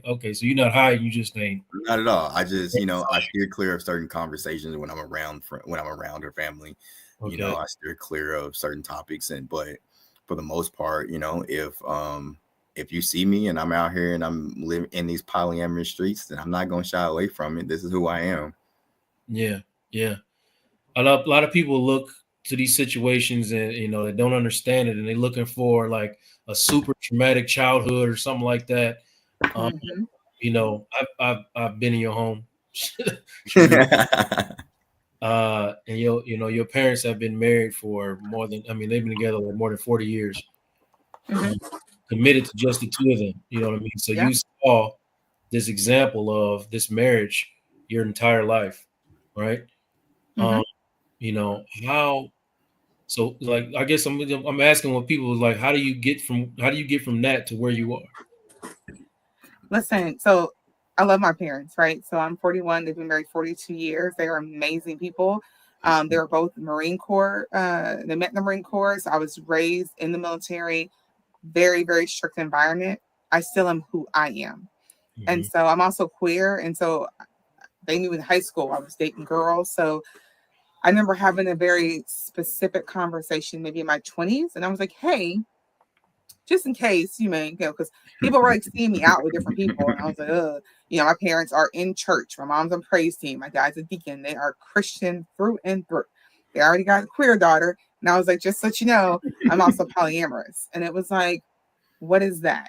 And when I explained it to my mother, she was like, oh, yeah, I couldn't see it any other way. Just like I knew you like girls, I can see you being polyamorous. So they're just very, very accepting. I was joking with my father about this podcast and how much I didn't like the thumbnail photo being a man with two women right before I got on. And he was like, well, make them change it. If you don't like it, they need to change it. Like, they're super supportive. So I think that it doesn't have to be something negative that makes me who I am, the way I choose to love. I was no childhood trauma, raised two parents, are still married. We have a great relationship. We good. Yeah. That's incredible. I want to take a second here to welcome to the stage my friend, my partner, my dog, the goddess Athena. She's here. Yeah. who has agreed to join me. As always, I have a good time when she's in the room, and she does not live this lifestyle, but she gonna bring some flavor to the conversation anyway. Oh, I'm bringing all the flavor. First of all, who on the panel lived this lifestyle? Raise your hand. Was that a lifestyle? This is how I live. I am. This is who I am. Myself. So you guys are polyamorous. Not a lot. I need to check myself because you said yes, ma'am. The idea that. Yeah. Sharita, you're polyamorous. Yes. And Thomas, you're polyamorous or polygamous? Polyamorous. Polyamorous. So yes, okay. Ma'am. All right, cool. All right. Go Thomas, ahead. let me ask you, man. How did you see any benefits in your like mental health when you kind of like submitted, I guess, to who you are? I know Sharita felt like she's been like this her whole life, and it's in her DNA, it's in her makeup, it's who she is. but you had to get here. I'd say this. My journey, I like to lead with this. I think polyamorous, I think there's a good part and a bad part about being polyamorous, or just ethically non-monogamous, period. I think the good part is you get to learn how to manage your emotions. I think the bad part is you get to learn how to manage your emotions. Like, it is a double-edged sword when you're sitting down and you're trying to figure out how to, like, why you're feeling things that you're feeling. And you're engaging in relationships with individuals who you have strong feelings and strong emotions for and strong connections with. And you bond together on these different frequency waves. And then you start having these flood of emotions, and you may not understand why you're having these emotions, or you may not understand why one partner is feeling one way versus another partner feeling another way. And you're having the same action with both of them, but they're having these different emotional responses. And so I think, for me, embracing non-monogamy was like, it was very impactful for me, because it made me sit down, slow down, really figure out what I wanted out of relationships, really figure out how to go through a relationship, and really figure out how to build a relationship with someone, and be able to listen to how they want to be loved and what they need to be loved, versus just doing what I've always, heard from my friends, or what I've picked up along the way, or what you see through whatever societal programming that's going on, Yeah. That sounds like a lot of headaches to me, brother. But listen, I think the other good side of that is that you get to learn the things that cause triggers for you. You get to learn things that you get to learn more about yourself, about what you want, what you really desire. And you get to learn about what you will and what you won't be able to put up with in a relationship, For sure. I'm joking, but like I do appreciate the authenticity of it all. I just be thinking about, like getting multiple Donna Marie Corleys, and I'm like, that's that's my wife. That's a lot, but I know it's not all the same person, because you got different personalities and different things that have to mix together. You want to say something, Sharita? Yeah, I definitely would say that one of the benefits is the self work you do, right? If there's something that's going on, I do feel like individuals who are in plural relationships take a moment and do some of their self work before they're putting it on their different partners. If I have multiple partners and partner A has upset me, I don't want partner B, C, and however many come to have to feel that and endure that, right? So let me take some time, let me center what's going on. Why am I feeling that? I think there's a lot more self-work and conversation we do. And then kind of to Thomas's point, I think a lot of individuals go into relationships and they're doing the same thing that they've been doing. But if I have different partners, I think I take the time to really figure out what makes this one smile. What is a trigger for this individual? What is setting to this one and not this one? And so you're really taking the time to get to know your partner. And I think we're more so personalizing that relationship. Yeah. And so that in itself, I think, comes with some peace of knowing that, this relationship, what I'm doing with you, I didn't do with the last partner. Yeah, I'm making a point to highlight some of this stuff, because not only am I I'm your friend, I am also a therapist who counsels people in this who live this way. I don't know what to say now. What do I say besides lifestyle? What do I say? So, I mean, it depends, right? So some people are polyamorous. Some people say it's their love style. They use different terms. I am just a polyamorous individual. So I'm gonna say love style. That's good. I'm gonna stick with that. I counsel people who have this love style. You know what I mean? So I know that it's not all peaches and cream all the time. Like I've sat in the room with some of my clients who are dealing with this, who are angry with their wife and getting along with their girlfriend. You know what I mean? So I've seen it, man. So I think it's important to you know what I mean, to because I think people hear this and they think it's like Woodstock or something. Like everybody. But think about that, right? You're in the room with someone who is upset with their wife and okay with their girlfriend. You may have a situation when you're upset with one child and okay with another. You may have a day where, God, my brother made me upset, but I'm cool with my sister. This is not the only relationship where you have some conflict, where you're having to, manage conflict in one space and still maintain the peace you have in others. So why is it deemed so different? Yeah. Athena, you sitting there nice and quiet. It's not like you. Is it? It's not like you. It's not like you. Let me bring the mic up. I like to Yeah. listen. Athena thought we was Every gonna be time on I here sit on down and BS. listen, you get upset, Joe. Like I don't know how to listen just because we on the show together and I talk a lot. I can listen too. I want you to listen more, but I get nervous when you just sitting there listening. So, talk to us. You get nervous when my eyes get like Chinese, huh? Yeah, That's when you get nervous. My eyes get. Okay, so I've known of friends who have explored different kind of love styles. We're gonna use that term today. Different type of love styles, right? I've had friends who bisexual, we polyamorous, and we gallivanting or whatever. My issue with that is, listen, I ain't trying to share no Gouda cheese with nobody. Okay, I remember I was watching Seeking Sister Wives and they had a black couple on there one time, and they was on a vegan diet, and then she had to wait until she converted to the diet, so the pH wasn't going to be thrown off when they had to share and all this other stuff. So for me personally, when it comes to the sexual aspect of it, it's a no, because I feel like my spiritualities, my womb cannot be subjected. I want to know if something off with my womb, I know who to blame. Right? I want to have certainty with who I need to get the machete out and who I need to skewer, right? So that's one part. The second part of it seemed like a lot of work. Like even when I was dating, and I was Olympic dating, so I was like going on 4 days a week. I'm like, I ain't got time to giving attention to all the, man, this energy is draining for me. I'm like, men take a lot of energy. It takes a lot of work. So what I will give people who explore those type of lifestyles, it takes a lot of work to manage those, like you were talking about, emotions and dynamics and making sure people feel heard and seen and valued, and the jealousy and all of that, right? Mm-hmm. For me, to simplify my lifestyle, yes, we are conditioned, but I like the conditioning, because it seemed like to uncondition myself seemed like it's going to take too much work for me to do personally, right? Now, with the polyamorous thing, right? Maybe I could possibly explore it if I just had a bunch of different boyfriends and I just didn't have to have sex with them and they just buy me stuff and do what I want. Then that is a situation where I feel like it could work out for me personally. I might be open if that's a situation I could arrange. But that ain't gonna happen, because once parts happen.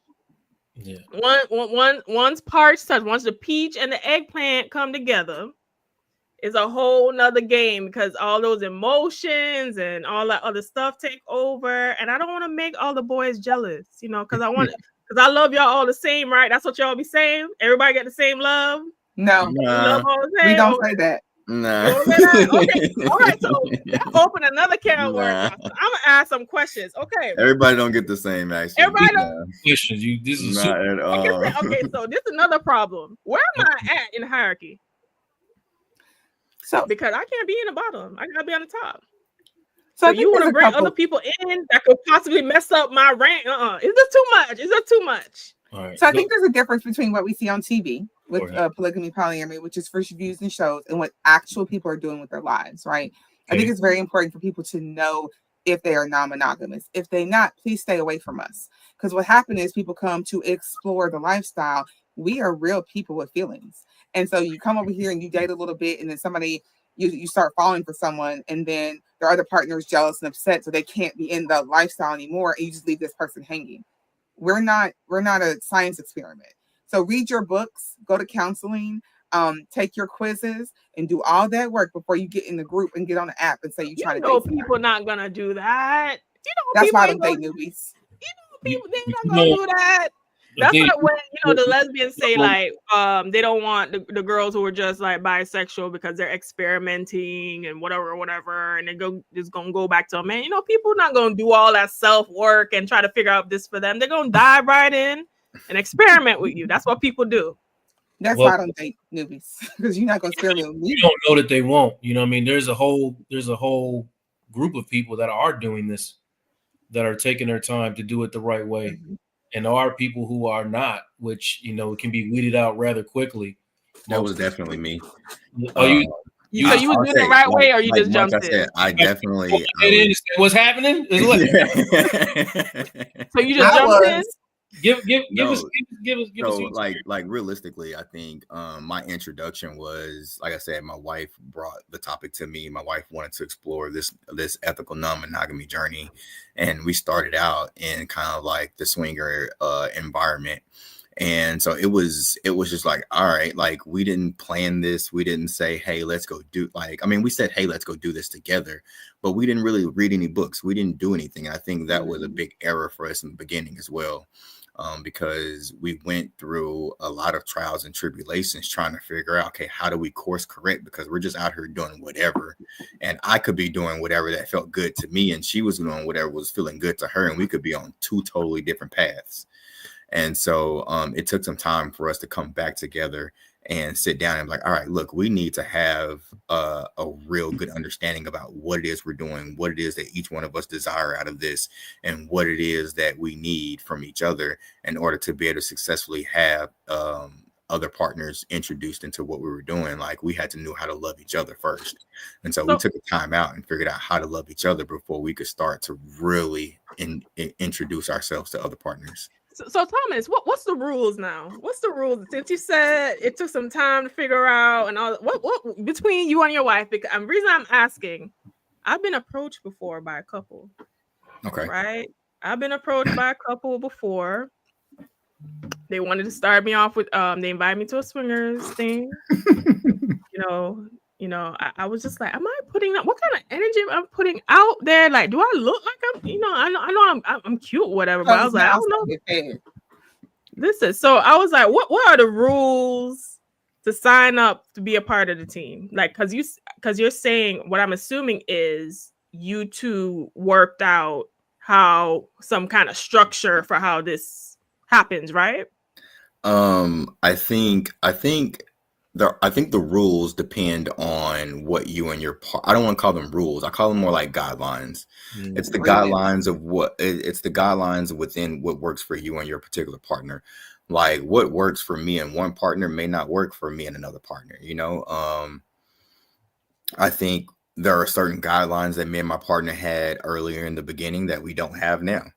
Like, in the beginning, we had, like, when we were in this swinger world, we was like, yo, I think kissing is horrible. You cannot kiss another guy. You could never kiss another guy. That is so intimate. Like, why would you do that? Why would you want to do that? And now, like, my wife has had, relationships with other men. She's had relationships with other women. And I'm like, kissing, that kissing is what happens in relationships. Like, you're going to kiss your partner. Why did I feel so horrible about it before? I feel like it was just a monogamous construct that I had in my brain. And eventually it was like, it's just a kiss, yo. Like, it really didn't mean just a kiss, Thomas. What are you talking about? There's cavity. People have cavity, gingivitis, all kind of stuff. But listen, also, I expect my partner. I also expect my partner to be able to pick quality partners to where she's not kissing on somebody that's going to have some horrible mouth hygiene. You know what I mean?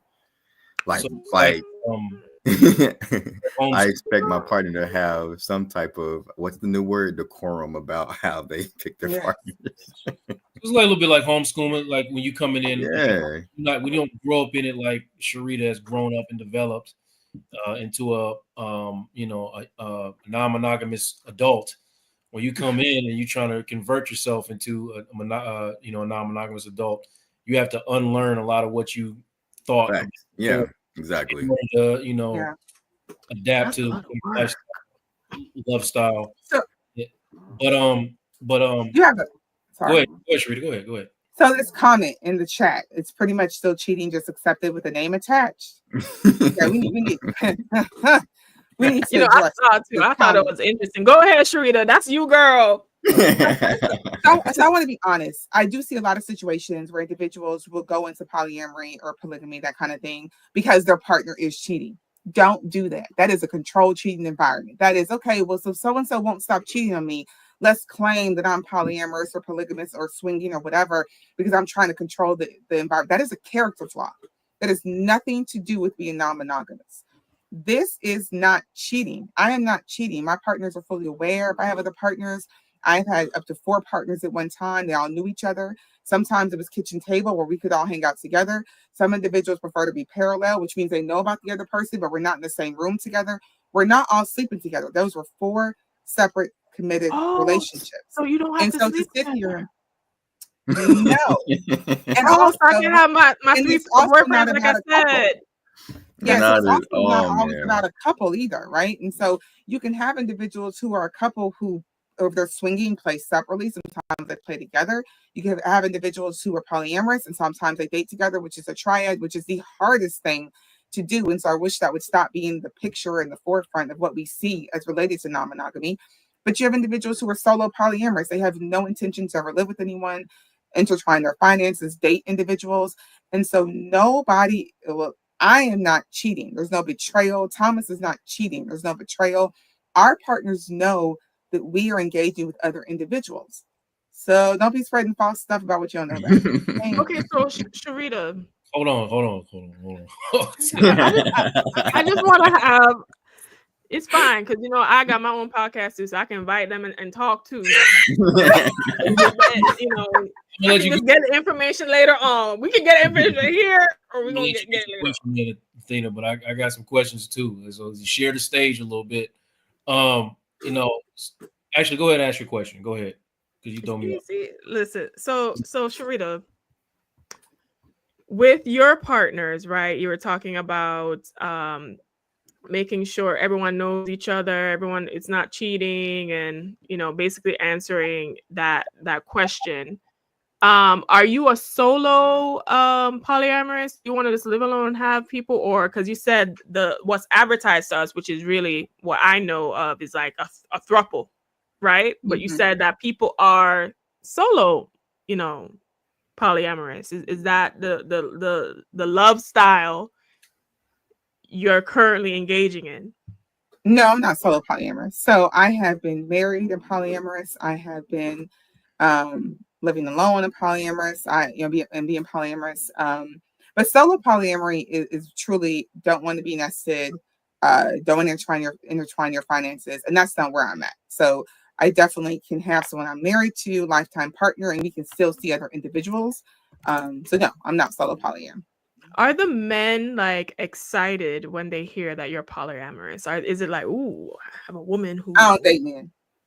Oh, you don't date. Wait, hold on. This is another. Yes. Wait, hold up. Hold on. Yes, they are.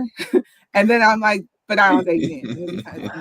Okay, so are the okay? Because all right, this is a whole nother thing. All right, because the psychology of women, we technically don't like to share nothing, Sharita. We kind of like to control things. Right?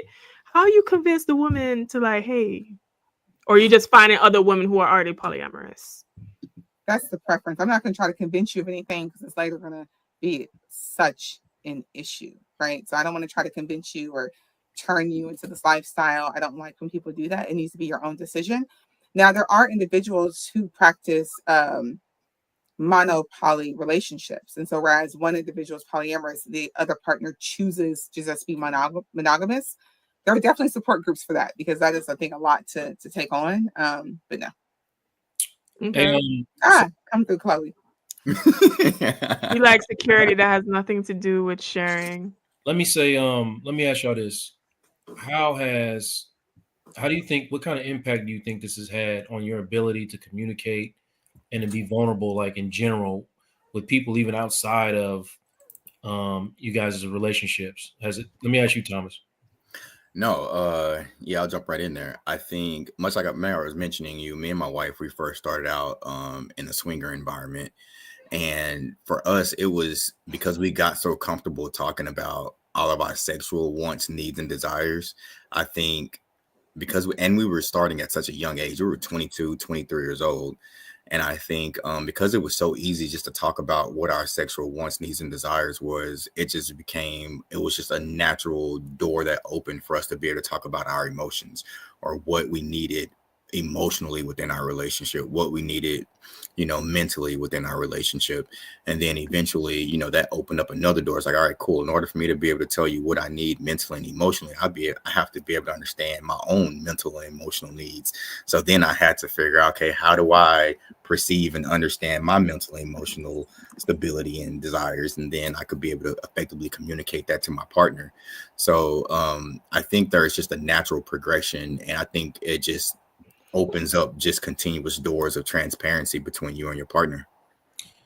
Okay. I received that, and this is Like good. if I can talk to my wife about, bending her over backwards over the couch, then I can tell her, hey, you said this one thing and it kind of made me feel a certain way, or it kind of emasculated me a little bit. I mean, I feel like I should be able to have that conversation with her in order to be able to, not necessarily in order to be able to keep that line of communication open, in order to keep that transparency open.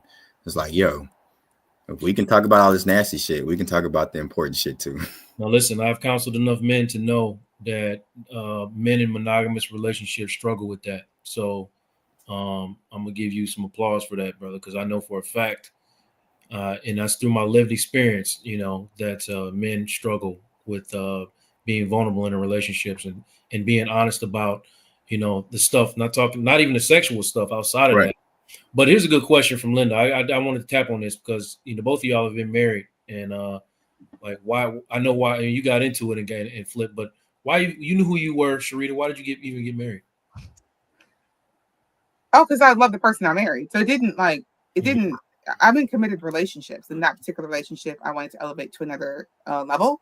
It didn't mean that I was going to be not committed and see other individuals, but I was going to be with that individual and was planning to, intertwine our lives and kind of build our future together. So I think there are a lot of legal benefits and being a tax accountant, some tax benefits that come along with having a marriage. We live in a society that kind of puts that above other relationships, and so it is seen a little differently. But it didn't mean that I wasn't going to love anyone else. So that was understood. Hold on, Adina. We talking them tax. I didn't say anything. What happened? I say you talking tax benefits now. What's Well, as a CPA, I could say that there are tax benefits. And even though I just got off of show and we're talking about, Joe, we were on the show talking about how there's decline in marriage and stuff like that. For sure. And even though marriage is an institution and it's very, what's the word? Probably like, we're conditioned, we're conditioned to want marriage. There are benefits to being married, and it's marriage and that type of relationship structure has shown to have several outcomes that are positive, not only for the people who are married. They tend to live longer, have better, healthier lives. Their children tend to do better and whatever. So how does ethical non-monogamy, polyamory, and all these alternative lifestyles, are there any studies or research that shows that there are benefits for exploring this lifestyle, or is it all just subjective and working on our feelings and emotion and being able to communicate, which are good, positive things, but So what I will say is that the studies that talk about people who are married have all these benefits. I actually have read a couple of them, and I actually feel like it's individuals who have long-term committed partners. If I have someone I meet in my 20s, we have children together, we build a business together, we have finances together, we are growing together, doing whatever. If we're not legally married, that certificate or piece of paper doesn't take away all the benefits that someone else is getting by being legally married. So I actually think the benefit itself is having that consistency of a partner. In polyamorous situations, you have more people around and more loved individuals around. And so I think that depending on how you raise children, whether it's a monogamous situation, whether it's a polygamy situation or polyamorous, having more children it's not a problematic to have more people to love, right?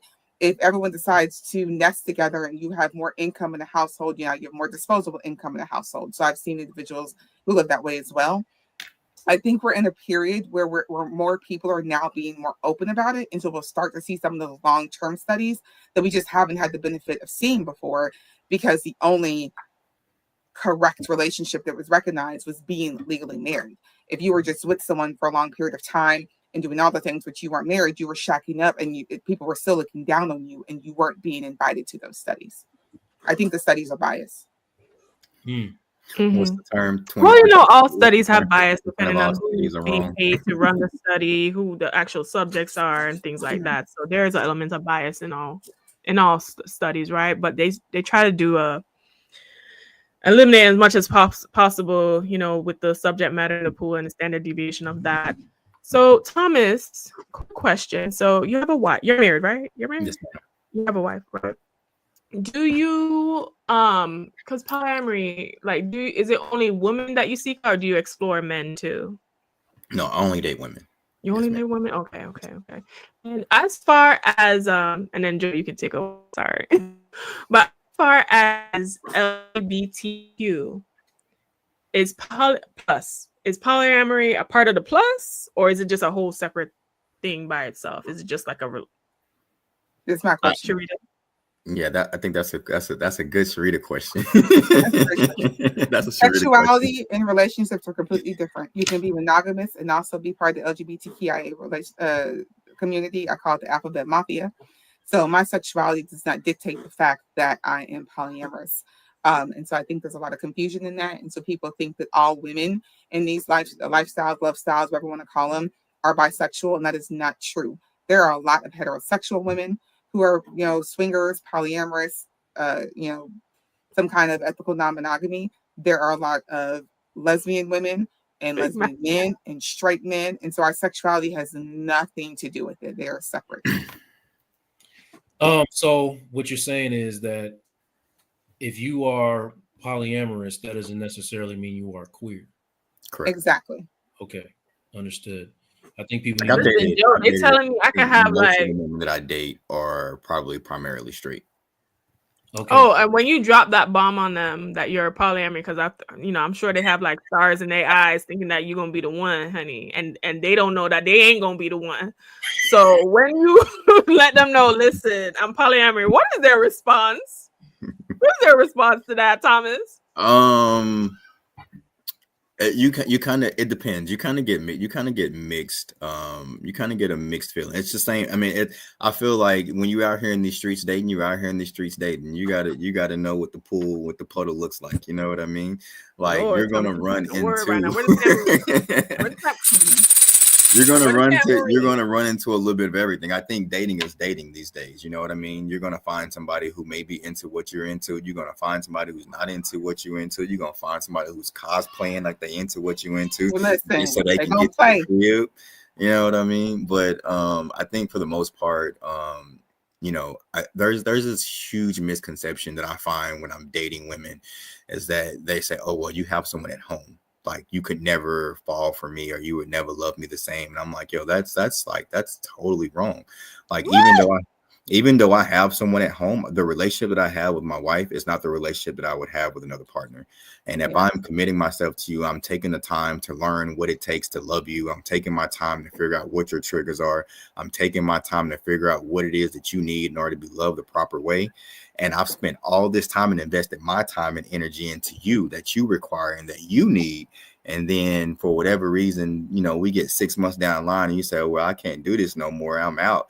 I'm like, yo, I just spent 6 months of my life invested into you. Yeah. You know what I mean? And then I'm sitting there stuck with, it's the dating pool. So it's like, dating streets cold. That's why I say sometimes when people try to like differentiate between ethical non-monogamy and monogamy, I'm like, yo, the streets is the streets, yo. You're going to get a little bit of everything out here, and you just on a journey to find the people that you mesh with properly. The streets is the streets. Put that on a t-shirt. Okay, so this is my question. Hold on 1 second, Athena. I have a follow-up question to this. Y'all, earlier you said something about newbies and things like that. Like, what do you say to someone who is wanting to explore the polyamorous love style, when it sounded like you weren't very welcoming of new people? But what if somebody's really curious about getting involved? Oh, it's not that I'm not welcoming. I welcome you to all the things. I used to host the Black and Poly meetup groups here in Dallas for like 5 years. We had quarterly education sessions. I'm all about you getting in the groups and coming to events and meeting people. I'm just not going to invest, like Thomas said, my feelings, my time, my heart into you when you're in this. It's like a kid walking into a candy store. They walk into this candy store, it's like, oh my God, I want this Laffy Taffy, or I want the Jolly Rancher, I want this, I want that. And they're so excited. And it's like, whoa, like let's calm down. So I need you to get past that initial excitement and wanting to have everything. There's a lot of mistakes people naturally make with new things that they do, and polyamory is not exclusive of that. Like, that will also happen. People will make certain mistakes, and you can make them. And I can be your friend, I could be the homie, we can hang out. But for me to enter a relationship space with you and be committed to you and spend time investing in then I'm end up getting hurt possibly because of all those mistakes. I don't want to do that. I've done it before and I don't want to. I like to chime in on that real quick. Just like imagine, Joe, you say you counsel couples and things of that nature. Imagine trying to counsel a person through their love life and then also date that person at the same time. Like that would be very, very, very difficult to do. Yeah, for sure. For sure. And you said, like, you gave the example earlier about investing like 6 months into a person. And I can imagine, you know, you all have regular lives. Like you go to work, right. You know what I mean? You have children to manage and things like that. So making time, I don't have time now for the. I barely got time for. I was like, this is too much work. Donna Marie Corley is a handful. She takes up a lot of my time. Okay, I love it. I love you. We all love Donna. Yes, but trying to like you can invest in 6 months of somebody, and you'd have to take time to invest in them, and then they, you know, and then it's over like that. I mean, is that like a heartbreaking when you got like, you know, 3 other ones over here? Are you still heartbroken when you lose? Well, one?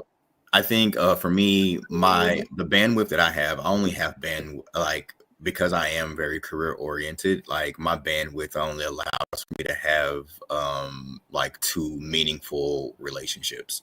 Mm-hmm. So you know, I think whenever you lose a partner, I think regardless of, you know, whatever else you have going on in your life, like it's still hurtful. It's still going to hurt. It's still painful, especially if you're in this journey with all of the most positive intentions and you're trying to build a connection with someone and you have the best intentions and to present yourself in the best way. And you're trying your best to, you know, provide all things that are necessary for this relationship to be able to develop within this ecosystem.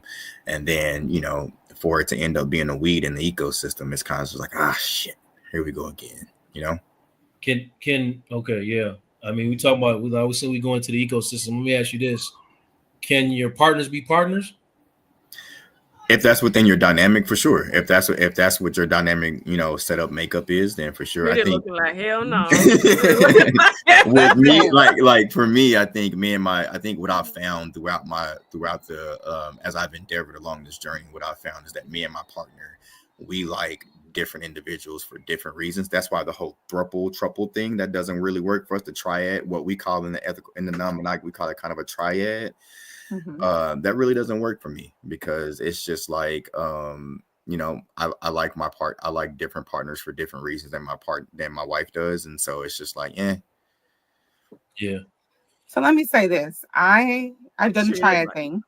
I've done the triad thing. I'm not anti-triad, but it's very, very difficult. Because what tends to happen is if one person wants to exit that relationship, the whole triad falls apart, and I don't want my love with someone else to be dependent on someone else's relationship. When it comes to like my individual partners being partners, anybody who knows me, and there's a whole bunch of them right now watching this, I see it, they know I don't like my people to intermingle like that. People do too much pillow talk. No. So a boundary of mine. She want her women separate.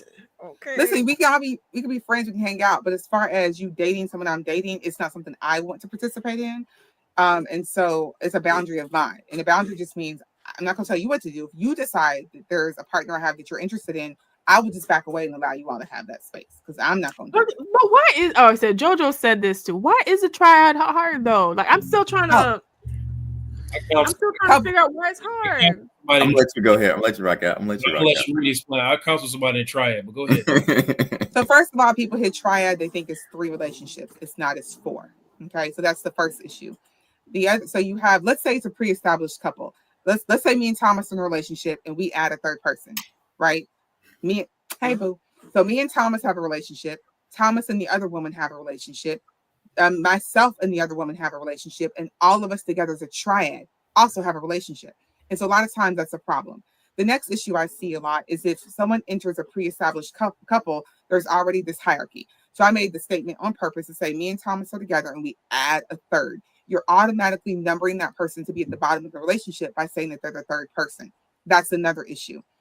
People don't fall in love with people at the same rate, right? And so if you're together in a triad, let's say the girl is vibing more with Thomas. If I'm not, very emotionally intelligent and in tune with what I'm dealing with, I can very much watch Thomas and this other lady get more connected, fall in love at a quicker rate, and I might start to feel like I'm a little left out, right? And so that could be problematic.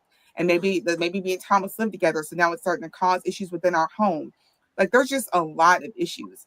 Another issue I see, especially with a pre-established couple that adds a third, if you will, they have each other. They want to do things on their own time, but they have this other single woman who may live somewhere else. They don't want her dating anyone else. They're always doing things together. She's not getting individual time. There's a lot of restrictions they're putting on her. Or you have the situation where the individual who was quote unquote added feels like, well, there's two of you all, so you should be paying for everything. And so you should be catering to me and I get the princess treatment. Oh, that's just too much for me. But I mean, it's difficult, but it's possible. Okay, so because this was a question I have for Thomas, but Shrita, you can chime in too. No, let's go ahead. You're saying that with your wife, right? And the other person that you're with, the love is the same. Are you contributing to the bills the same with the other person? Because you live with your wife, right? Yes. So love. I'm sorry, go ahead. Continue. So is the treatment and all that stuff still the same? Because you're doing more in the relationship with your wife than the extra. Oh, you can't call her an extra. Right, she's not an extra. Yeah, I don't know the term. I'm new, y'all. I don't know what the terms are.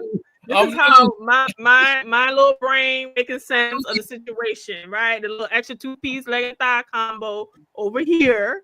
Is she the main? She ain't the main entree, because the main entree live in the house with you. The main entree was in the beginning with you, so she's the extra person. I'll say, much like Sharita said, like different relationships grow at different stages, right? So me and my wife, we're married, we're together, we live in a house together, we share our kids together, we live in a home together, right? If and you share finances together, right? And so if I'm dating someone and we're just dating, and I've only been dating you for, let's say, 6 months, right? All right, now I'm not gonna say only 6 months. We've been dating for 6 months. If your boyfriend, just like monogamous relationships, if your boyfriend or your girlfriend call you after 6 months asking you to pay all their bills and everything else, what you gonna tell them? You're gonna be like, I don't think we there yet in this relationship, right? We ain't quite there yet. If you call me and you tell me, yo, I got a flat tire, I need you to come grab my flat tire, I'm gonna hop in the car, I'm gonna drive over there and I'm gonna change your tire for you. If you got a rat running around your crib, you need somebody to come over there and take care of that for you, I'm gonna come over there and take care of that for you. If you sick and you need somebody to come run to the grocery store for you, you need somebody to come cook you dinner, I'm there for you. I'm taking care of everything on the level of the relationship of where we are. If we've been together for 3, 4, 5 years plus years, and me and my wife have been together, I gotta wait 5 years for a bill to be paid. I'm not saying that. I'm I'm just on a 12 years of slave time. That's not what I'm saying. Let's not get it construed. Let's not get it construed. That's not what I'm saying. But if you fast forward, let's go from 6 months to a year. If we're together after a year, and now you call me and you be like, hey, I might be a little bit, I need some assistance on my rent, or I need some assistance on my car note, or my car needs to be fixed. I'm more subjective to do that for someone versus when I just met them. So it all depends on where we're at in their relationship. I'm not looking for y'all to be on the same level. I'm not looking for you to just jump into a relationship. Meet me where we're at in the relationship, and we will move accordingly. I get confused on why we always equate romance to finances. It comes up all the time. People tripping where you got to do all this, take people on a date. Because I'm with Thomas, I'm gonna meet you where we are in the relationship. If we're like brand new and you ask me to pay a bill, you're struggling and you shouldn't be dating. Right. You not date. You need a part-time job. Amazon. This is what I'm saying. I'm just saying that the love is not the same, because you're just confirming to me you brand new, you this, you that, you here in the hierarchy. Why does that have to be the same? As far as obligations being met, because financial obligations. I don't know why. I'm sorry. I don't know why when we talk about relationships and finance, have you ever heard the very much a part of relationships? It's always a thing. Now, the timeline that you guys want to establish for what you guys are willing to do with a new person, I can understand that. But for you to say that your the love is the same, or it's not the same. It's not the same. You keep saying it's the same. We're not saying it's the same. There is a hierarchy. That's what I'm trying to say. There is a hierarchy. There are different other people's obligations are being met more than others. What I'm hearing is that I'm not hearing a hierarchy. I'm hearing separate and different relationships. You know what I mean? There's no such thing as equality because we're in two different spaces in our relationship. Right. So it's like if I'm, with further along with this person in my relationship with them, that's just what it is. So asking you to come in and try to compare yourself to somebody who I've been with, is for this amount of time or this many years is not fair. That's unrealistic. That's unrealistic. That's what I'm hearing. Right. I mean, Yeah. there's never, any, and like I said, there's a lot of, I think somebody said it earlier. I mean, there's a mindset shift that has to happen for you to even, really grasp what's going on here. And I'm just listening and learning. I'm not in it. I don't know. I'm not looking to get in it, but I'm understanding, what it is. And I learned, and as much as I talked to Sharita, I learned more about the situation tonight than I knew before coming in. So that's all I'm saying. You know what I mean? Like you need to take every relationship for what it is, and not be so comparative. So for you, obviously, this love style would not work because you need to be the top dog, Who? right? You telling me? You. You need to be the top dog, right? Listen, it can work. I can have 3, 4 boyfriends. I might even throw a girl in there. Y'all can. All right, because this is it for me, right? I would come into a category as a newbie, right? I'll be a newbie, right? If I was to embrace this lifestyle. Let's put this hypothetical, right? Let's say hypothetical, just in case somebody clip it and make it seem like I ain't say hypothetical before. Let's put this hypothetical out there. What is the benefit to me? Like it seems like I gotta come and get the ration resources, and then the other aspect of it, okay, the love, right? The love. But for me personally, I can just love one person romantically. Like I have love in friends, I have love in acquaintances. For romantic love, I just feel like it just takes so much work to embrace polyamory in that way to make sure everyone's happy, it's a lot of work, it's a lot of maintenance, it's a lot of emotional work. And then I'm gonna come in and Athena. I'm gonna be in the bottom, everybody getting the resources. What we have established is you're monogamous.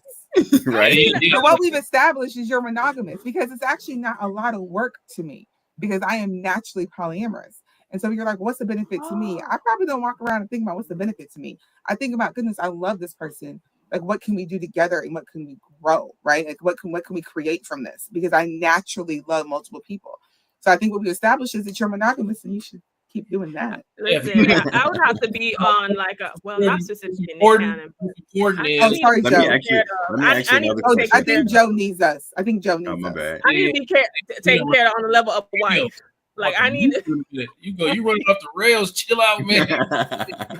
No, I need to be taken care of on the level of a wife. But it's fine. Like you said, I'm monogamous. I just want to love one man and focus on one unit because I feel like my brain already fried as is. Never mind. I digress. Don't say nothing because Joe needs us. Well, let me just get to this. I'm gonna close it down, but I do want to basically, and I don't want anybody to feel like they have to explain their love style or how they lived or anything like that. But I do want you to kind of summarize what you feel are like the major takeaways from the night, because I'm more thinking of it from the people who want to live authentically who they are. This is what I do. I'm not here to pass judgment on anybody. Like there's somebody out there who's thinking about dipping into this lifestyle and right now they're living a life unauthentic to them, and it's challenging to their mental health. So you know what I mean? That's more about what I'm on right now. And so I want y'all to kind of talk about in your closing thoughts, what somebody needs to consider before entering into this lifestyle, and what are some of the things that that would be helpful for them for their mental and emotional preparation for dealing with what's about to hit them. Sharita, why don't you start? Okay, so I would say that listening to podcasts, attending meetups, having conversations with individuals who are polyamorous, meeting with a therapist who specializes in non-monogamy would also be really beneficial. So I think they can have, kind of guide you and have conversations about some of the things that you may expect that you hadn't thought of. Dating or interacting with any individual outside yourself affects your mental health. It's not specific to being non-monogamous. It's not specific to being monogamous. Even individuals who are monogamous marriages always say being married is hard work and you got to constantly work at it. And so I'm not going to sit here and pretend that I've never had a stressful situation, that I've never been like, one partner's upsetting me and then the other partner starts upsetting me before I can get past what the other partner did. I'm not going to say that never has ever occurred, because it absolutely has happened on more than one occasion. But I'm certain people who are monogamous have also had a situation where their partner at home upset them and they went to work and a coworker upset them and then maybe their family member upset them. And so you've had the exact same situations as well. It just wasn't from a romantic love. And so I think people need to be real with themselves. I don't really do selfishness. And so if it's, hey, I'm interested in this lifestyle, love style, whatever you want to call it, because I want to be with multiple people, but I don't want my person to be with multiple people, that's pure selfishness. Don't do that. Or stay solo polyamorous, right? I think it's really, really important to know who you are, to take time out for yourself, to center yourself and focus on your peace, and get in therapy if needed. Take a moment and just, when I mentioned before that I had 4 partners, it was ridiculous. I should have never done that, ever. And I will say it all the time. I don't have the bandwidth. I shouldn't have done it. There are only 7 days in the week, and I like to be by myself. That means I can't even give each partner 2 days a week without seeing multiple people at the same time. And then when does Sharita get her own time, right? And so that was very, very stressful and wasn't the best of my mental health. Having maybe 2 partners, much better, much better situation, And so I think that you also have to know what your bandwidth is and take the time and get to know yourself and not just be a kid in a candy store and dive in thinking, oh, I can have everything for myself, because that's just not realistic. Thank you.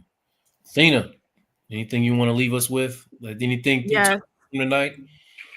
I would like to say I love having Thomas and Sharita here, and I would love to connect with you guys further for my own personal education. I learned a lot tonight. But I'm selfish. So, and I know myself, and I can say that with I ain't even big eyelash on that. So at least I know myself, right? So at least I can communicate that, right? I do think that it's just a lot of work. Like, that's just my thought around it, period. It's just a lot of work. My ego is too big to be sharing nobody else. Like, maybe I can have other people, but you can't. And I know that sounds very selfish, but that's just who I am. And what I will say is I appreciated Thomas and Sharita's sharing their story.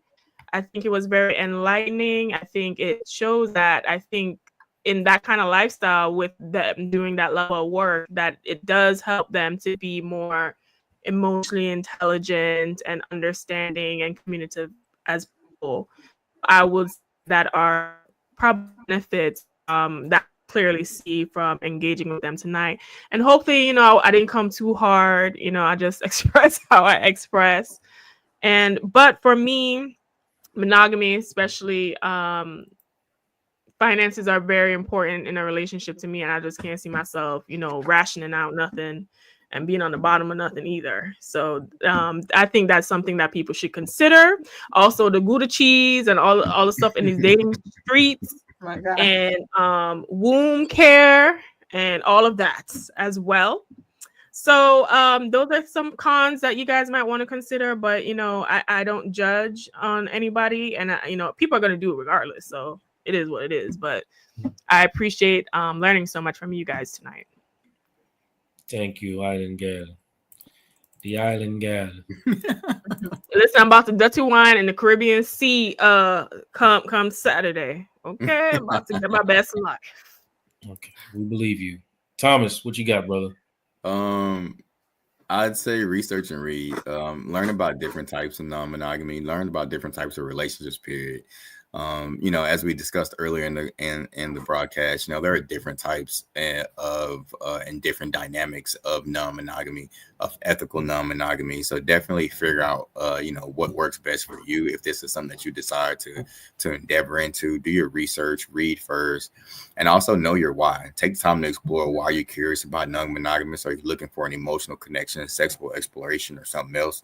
Like really understand what your goal is. And then I think if you have a good understanding of what your goal is, it'll help you communicate openly with your partner, if you have a partner, or your future partners. And also it'll help you be able to understand what your limits are if you understand what your goal is. So, do your research first. Understand that everything doesn't fall under one umbrella. And it's going to sound super cliche, but man, open, honest, transparent communication goes a long way. And that's not just necessarily in non-monogamy, that's in just relationships, period. Yeah. Yeah. Thank you, brother. I really appreciate this conversation. I can see that, we're going to have to do a part 2 at some point because, people is really live and active. And I'm pretty sure there's way more things that we can get into that we didn't fit in this 1 hour, you know what I mean, about y'all personal experiences, and then also about, everything else that you understand about this subject. But I will just say this in closing, like, if you are existing and this is the authentic version of you and the person that you actually are and want to be, living your most authentic life. And this person over here is the mask that you're wearing, pretending to be something that you're not. The further these two people get apart, the room grows for depression, anxiety, you know what I mean, and all the things that wear you out. So bringing this together, listen, I know one of these people very personally, and I know for a fact that problems don't stop. This is not I'm solving all my problems by being, not monogamous. That's not how this works. But it's one less thing, trying to fit into a space that you don't belong in. And as a therapist, my only goal when seeing clients is to get them to live the most authentic version of themselves. Because when they don't, this is where the depression and anxiety comes in. This is where they're going against their purpose when they're fighting their own peace. So ultimately, just be who you are and mind your damn business. That part. Please mind your business. Not mine. This obviously, if this ain't for you, this ain't for you, and there's nothing wrong with that. I don't think anybody said anything negative to shit on monogamy tonight. But just listen, I ain't doing no rations. Me neither. I'm not either. Listen, I ain't rationing out nothing. That's all. Listen, I love y'all. See y'all next week. Next Tuesday, we talking about porn addiction. I couldn't get none of them. Listen, I ain't gonna be here for that episode. I couldn't get nobody to join. Hey, you want to be on the porn addiction episode with me? Like, I will be sipping a drink on a cruise. Ain't nobody that damn vulnerable. That's what they said. Anybody that damn.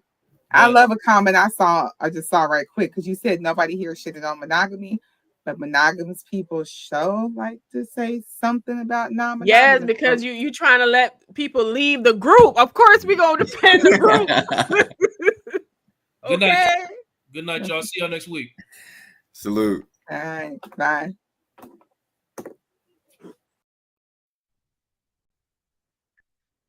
Good morning, everybody. Good morning. Come on in. Welcome, welcome, welcome. It's so good to see you. I hope you guys are having a great day. Welcome to our Money in the Morning Millionaire Training Camp. My name is Dr. Boyce Watkins, and I was a couple minutes late. Sorry about that, but I had to discuss some stuff with my wife. Anyway, I hope everybody's having a good day. I hope you had a good weekend. I hope you're feeling good. I hope you're feeling extra black, extra proud, extra wealthy. I hope that we are all committed this week to being wealth builders, the wealth builders that we are. The stock market, let me see. I think the stock market is off to a good start this week. Let me take a look here and see what we have. Looks like stocks have rebounded from last week. Oh, look at that, 303 points up on the Dow. What? Money in the building. We're making money today. That's what I love. I love to see Black people making money. And one other thing I'm about to do is send out a text. for those who want to be alerted via text. A lot of you are on the text list, so I won't repeat the number right now. But anyway, I hope you're feeling good. And I have something that I wanted to kind of break down and share with you from an investing standpoint that I think will benefit you tremendously to at least have this on your radar. All right, so this morning. I'm gonna tell y'all, I'm really good at drinking water. I drink a lot of water, and I found out that drinking water is really important for your health. I think we talked about that. That literally, I read somewhere that you have to drink half your body weight in ounces or something in water. So that means if you weigh like 200 pounds, you got to drink 100 ounces a day of water or something.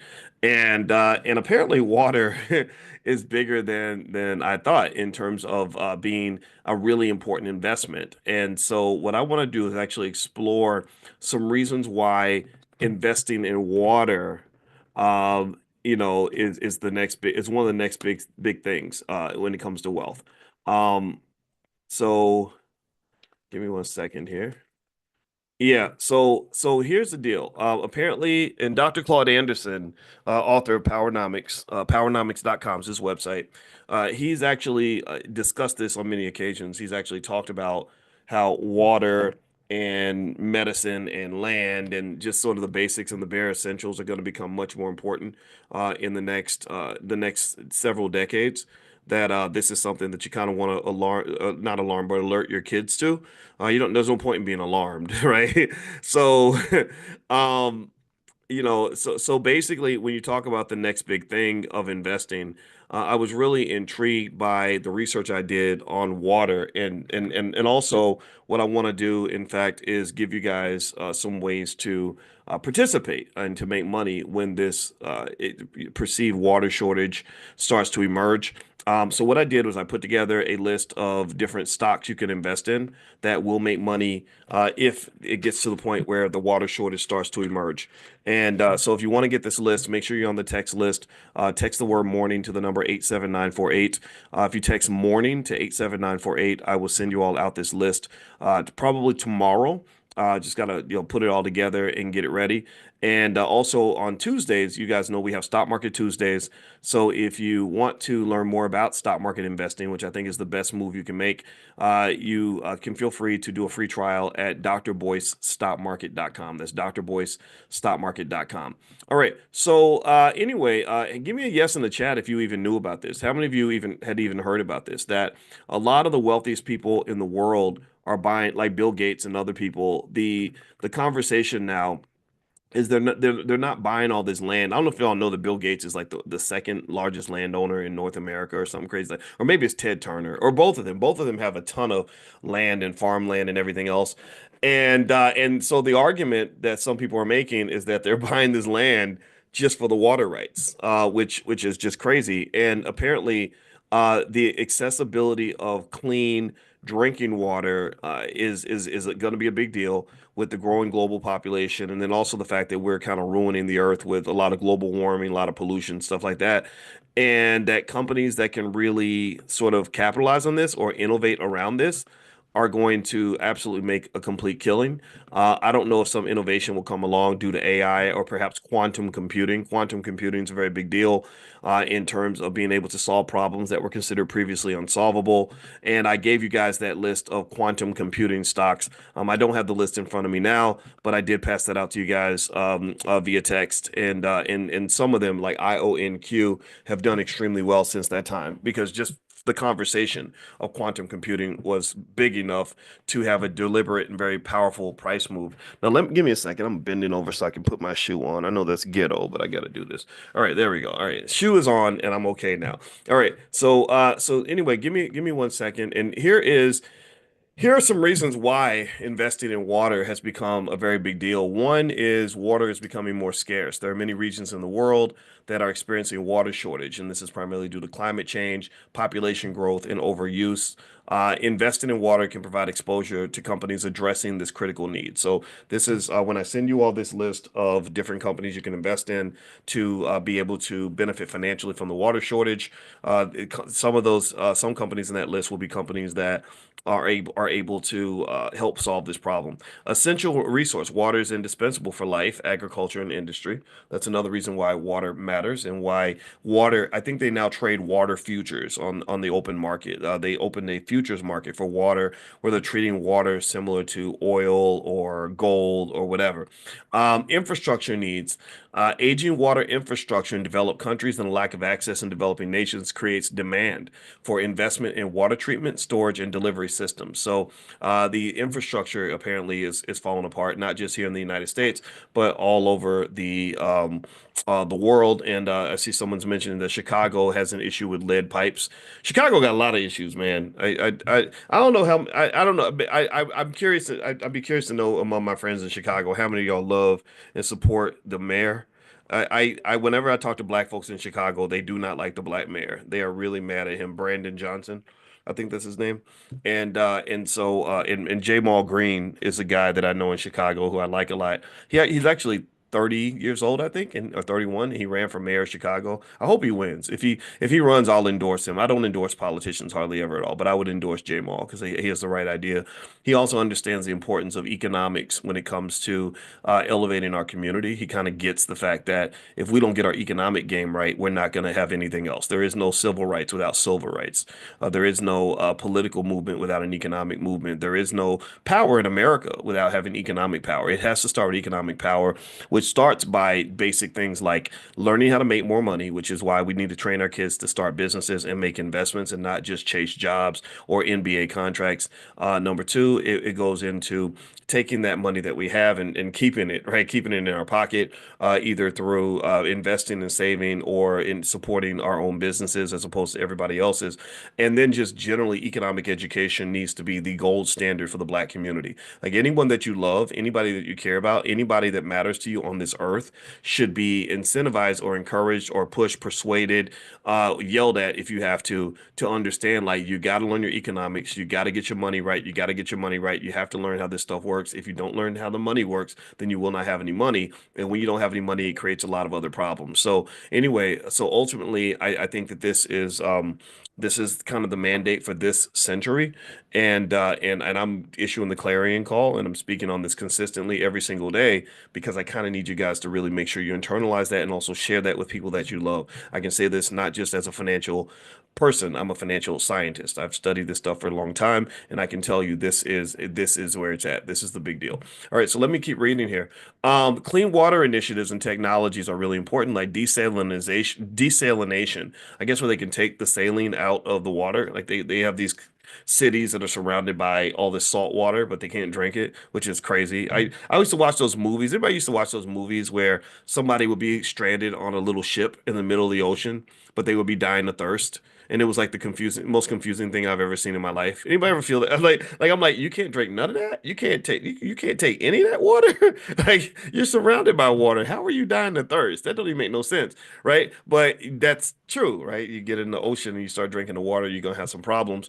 Also, global regulation, governments and international bodies are implementing stricter water usage policies, which boost companies that offer solutions like efficient irrigation, conservation, and purification systems. So again, like I said, what I'm going to do is later on this afternoon, I'll compile and review and analyze a list of companies that are in this industry and ETFs that you can take a look at, and I will send you all out this list. Make sure you are on the text list to receive it. If you want to get the text, text the word morning, MORNING, to the phone number 87948. So text morning to 87948.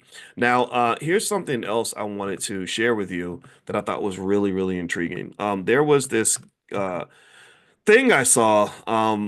Hey, how many of you let's give me a quick yes. How many of you are aware that there's a sports betting epidemic developing in America? How many of y'all know that sports betting is now considered to be like I did a conversation about this. We broke this down in the class. It's really it's if there ever was like a financial crack or a financial fentanyl, that would be sports betting. And the thing is, you can't really explain this to somebody who's doing it because they're not going to believe you. They're not going to listen. They have to hit rock bottom. They got to lose everything and then, get to a point of hopelessness where they're depressed and thinking about unaliving themselves or their families falling apart, right? Or being in this really horrible situation before they start to say, okay, maybe you're right. Maybe you're right. But when somebody's in it, the problem is that they're young, and a lot of young people, their brains haven't even fully developed till they're 25. So they take advantage of young people, mostly men in their 20s. And now, just like we've been talking about this for about a year.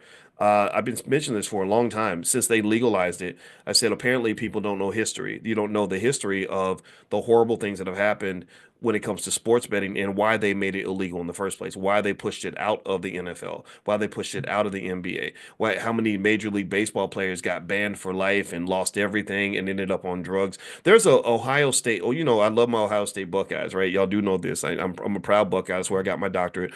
Ohio State right now, in case you don't know, has the greatest football team in the country and maybe one of the best football teams in the last decade, like as good as the old Alabama teams when they would just dominate everybody and how good Georgia was. So anyway, there was this quarterback that I didn't know about at Ohio State before my time named Art Schlichter. I think that was his name, Art Schlichter. And Art Schlichter, I believe that's his name. If I got it wrong, please correct me or forgive me. Anyway, he was the superstar at Ohio State. He was the boss. He was the king. He was the man. They wanted him big out of high school. He goes to Ohio State, takes him to the win. I think they either won the Rose Bowl or almost like did some amazing things. So he gets drafted in the NFL, and he's a very high draft pick. Well, the thing was that while Art was in college, he ended up forming this addiction to sports betting, and he would bet on anything, horses and football and basketball, whatever. And he goes to the Indianapolis Colts or some team like that, and basically they find out that he has this addiction, and he ended up taking his whole signing bonus and literally blowing his entire like signing bonus like on like betting on horses and sports and stuff. And then they're like, okay, but he's really talented, let's work on this, let's fix this, and give him a chance because he was that talented. And they gave him another chance and he blew it again. And literally, if you want to know how the story ended or how the story's going right now, 20, 30 years later, Art just got arrested about, oh, maybe like 2 months ago, and they found him with a crack pipe in his back pocket.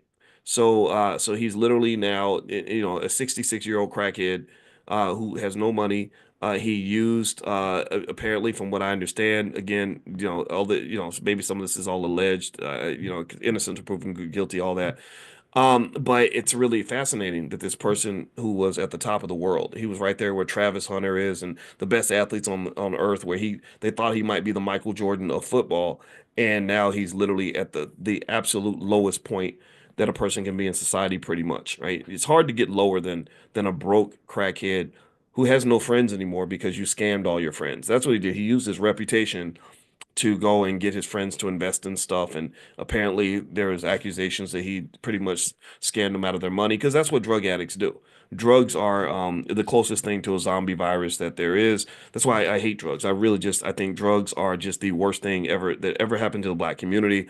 I mean, crack was crazy because you got to understand, if you understand biochemistry in the brain and the bond between the mother and child and how strong that is because of the oxytocin, you would be astonished by the fact that there was a drug that could literally break that bond, that could make a mother not want to be with her own children. That's crazy. And so when they did that to us, not only did that just cause so much pain, but it took so much of our wealth. So much of our wealth. The mother is the foundation of all of this. I just lost my mother, and it reshapes my whole universe. My whole universe is different because mom was under the ground. It's like, well, wait, that's not the way the world's supposed to look, right? But all of us, a lot of us have gone through that. Every one of us, most of us will go through that at some point. So if you see your mama, give her a big kiss, or tell her every day how much you love her. That's what I did with my mother. That's why my regrets were minimal. But still, though, just this idea that a drug could disrupt that meant you're disrupting many institutions throughout the black community. And when you disrupt institutions, you're disrupting wealth. When you can't have when you don't have some sort of structure around your ability to survive and thrive economically, it's typically not going to happen. It's like the difference between going to battle with an organized, structured military and a battle plan versus just having everybody scattered around doing whatever they want, or a football team that's very organized and everyone's on the same page versus a team where everybody's kind of running around just doing whatever they want. Like teams like that don't win. right? So that lack of structure that they created, that chaos, is a wealth killer, right? So chaos is not good. Structure is very good for wealth, and also structure requires energy. Right, energy. We talked about even scientific concepts like entropy, which is pretty much chaos and disorder that naturally emerges through any closed system. So effectively, that chaos or that entropy is contained by using energy to make it stay together. So in general, let me circle back around and talk about your own life. In order for you to have structure, you're gonna have to have you're gonna have to apply energy to that. Structure leads to wealth. So a structured family is where everyone's on the same page, everyone's operates on the same code of conduct, is going to be a family that also is able to build wealth because you're putting all your energy in the same direction, in the same place. You're putting all your coins in the same bucket, right? Do you understand? Tell me if you're following what I'm saying. I don't want to get too philosophical here. So that structure requires energy, so you have to put energy into the structure. People who don't believe in structure, or who believe everyone should just do whatever they want to do, or they don't want to commit or submit to anything bigger than themselves because their consciousness is on a level one when it should be at level three, four, five, where you're thinking about the bigger picture. People who don't think that way, I want you to notice that those individuals don't typically have any wealth. They don't typically build anything because what's happened is that if you look at a building, all a building really is this organized structure where a lot of energy has been put into the same objective. They came in and they stacked one brick on top of the other brick on top of the other brick. They had a really detailed architectural design where everyone put all their energy into the same little project. Do you follow what I'm saying? But imagine another scenario. Imagine let's think about the worst parts of our community in terms of where we have our biggest challenges. Imagine if everybody just showed up and threw a brick at the threw a brick in a pile, like just came in, just took the cement and just dumped it everywhere, right? Same amount of energy, but a different outcome. Same amount of energy, but you have chaos instead of structure. Exact same amount of energy. It would take the same energy to go dump your concrete everywhere that it takes to pour it into a contained space. But the difference is that with the structure, in the first scenario with the structure, you built this building. Now you can charge rent and you can make billions of dollars because you built the Empire State Building. But in the second scenario, you just got a big pile of bricks and concrete and everything else. You actually have a mess. So not only did you waste your energy creating the chaos, but now you got to spend more energy cleaning up the chaos. That's where I see us economically as a community is that we really got to take that time and really sit back and say, okay, what are we doing here? Like what's really going on here? I mean, really think about this. And this could be taught to children in school. Imagine if every child was raised in an environment where you were taught to do one simple thing. One simple thing. You were taught to sit back and think about your next move before you make it. You're not operating just on emotion.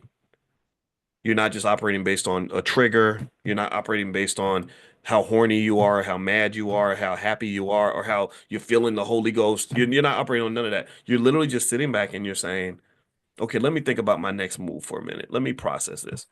Okay, should I sleep with this girl or should I not? Should I take this job or should I not? This guy made me mad. Should I pull out the strap and handle it, or should I not? Right? Imagine if every person was taught to kind of do that, just sit back and process.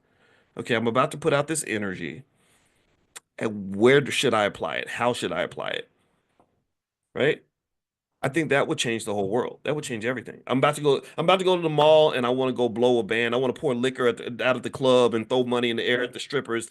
But let me think about that. Let me just process whether let me just look at myself and just think about what I'm doing here. Like what are you doing? Like, does this make any sense?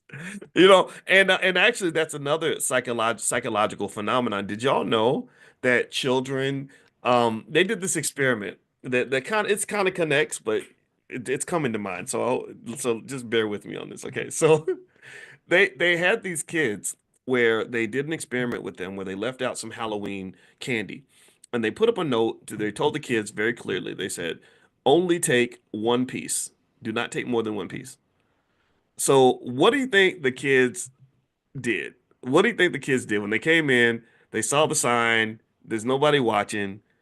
What do you think that they followed the rule? Yes or no? Do you think that they just picked one piece of candy up? How do you think the kids responded?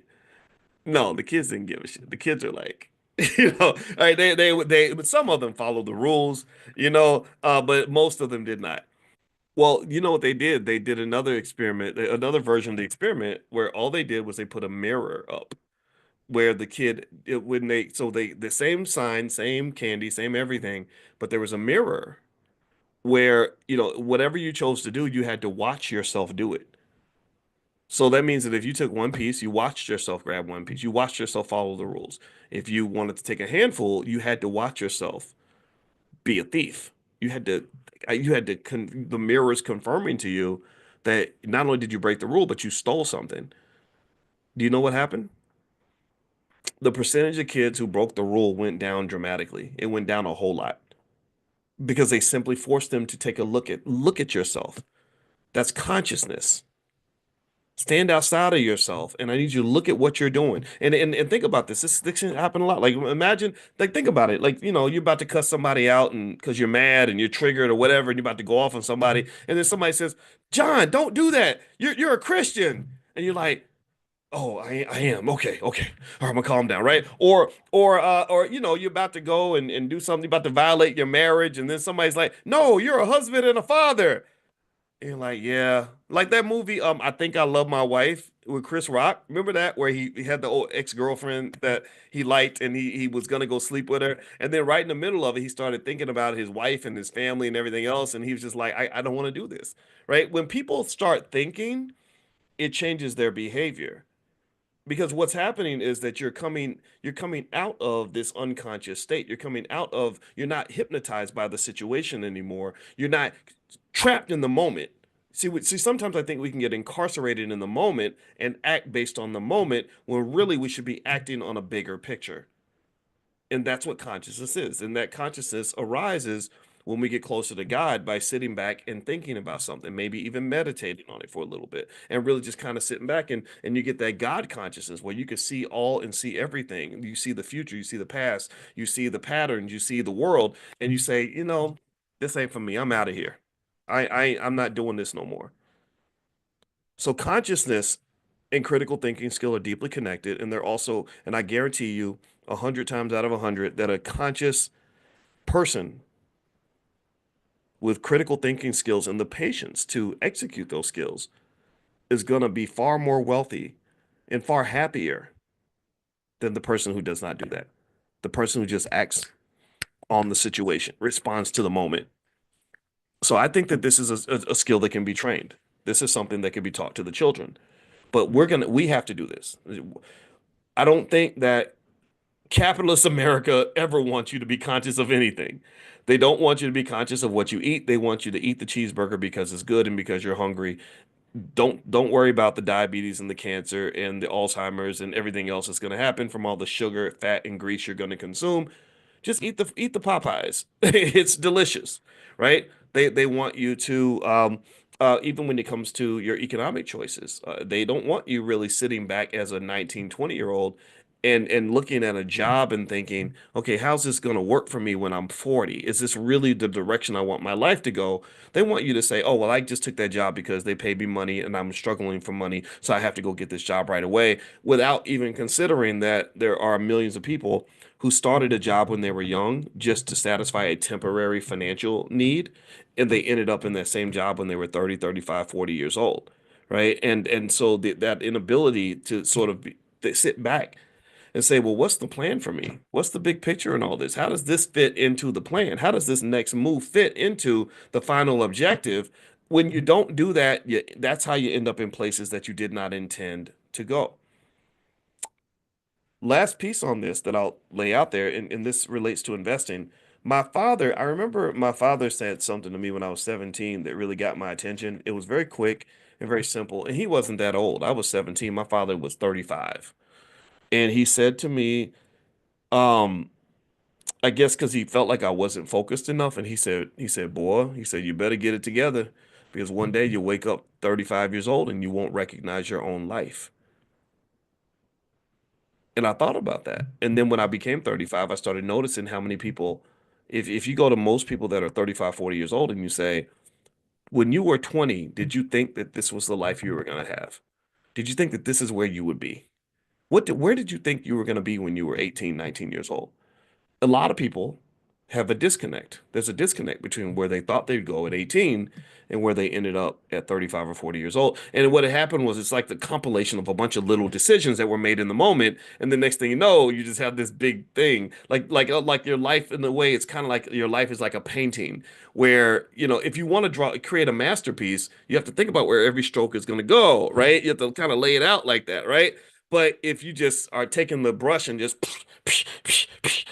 you don't know what the hell you're gonna get, right? You're gonna get a big mess. You're gonna get chaos, right? Because maybe it took some discipline and energy to minimize the amount of entropy that would occur in that process. Meaning that if you put that energy into saying, okay, let me be structured and careful here because I can only paint this one time, then you could get the painting that you want. And life is like that in a way. I mean, to some extent, we can only do it one time.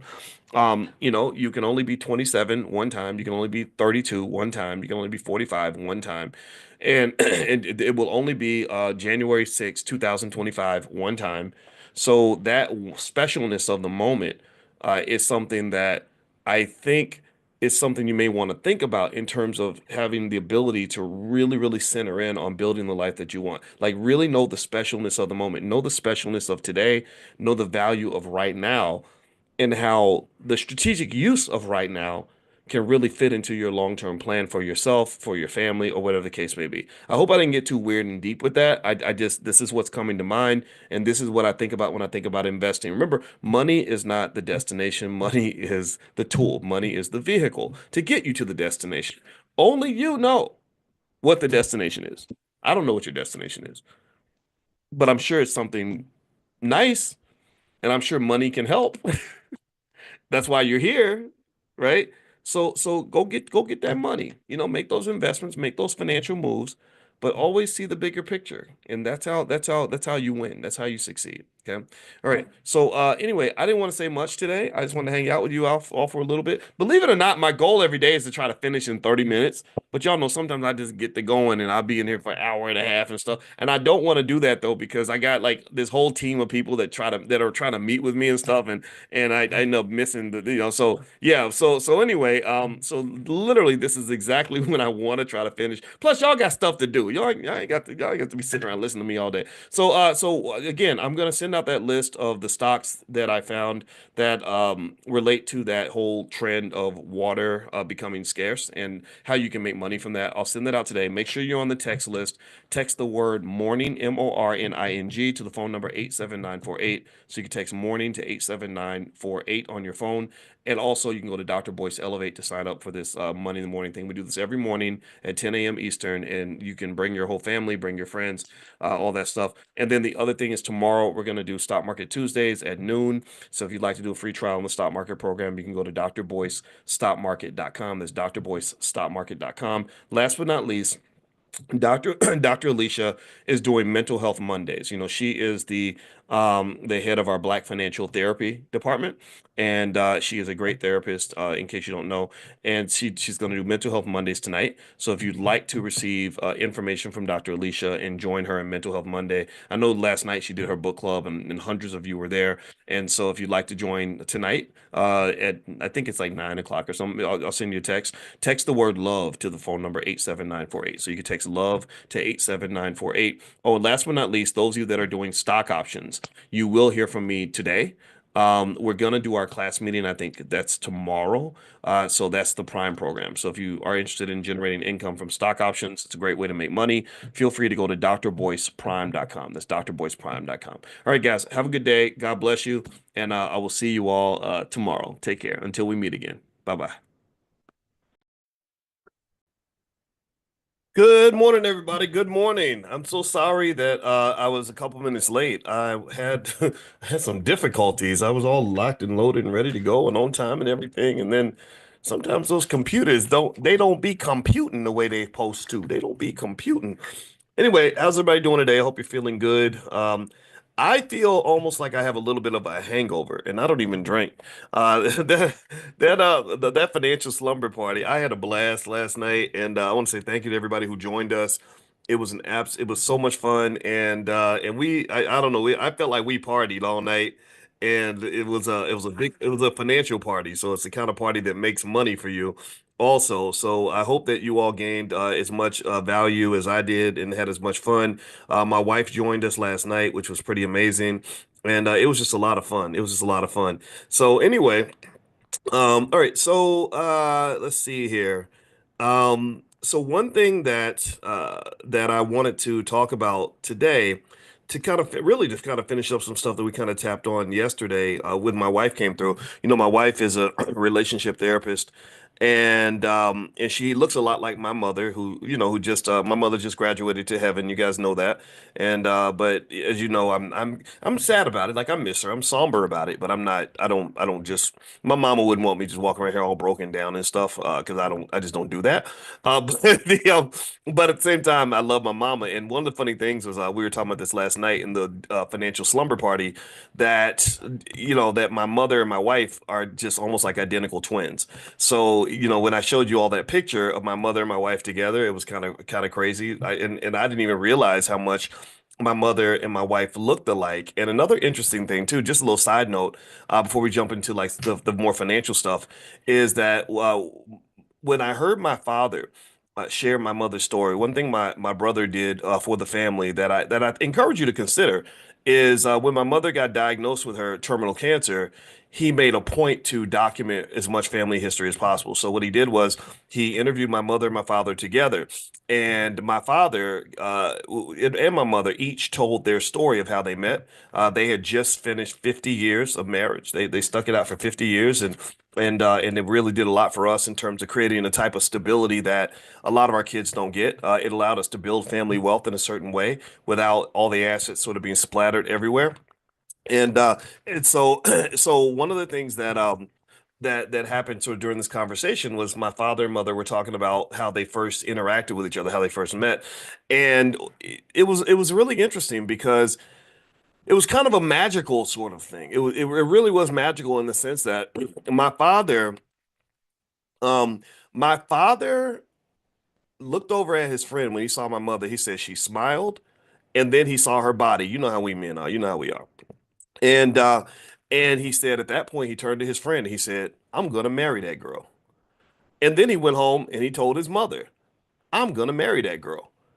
And that's what he did. He married her, and here we are 50 years later. And so my mother, as you know, she graduated to heaven on Christmas Eve, and my father was right there by her side, right there by her side, just like he was in the 1970s.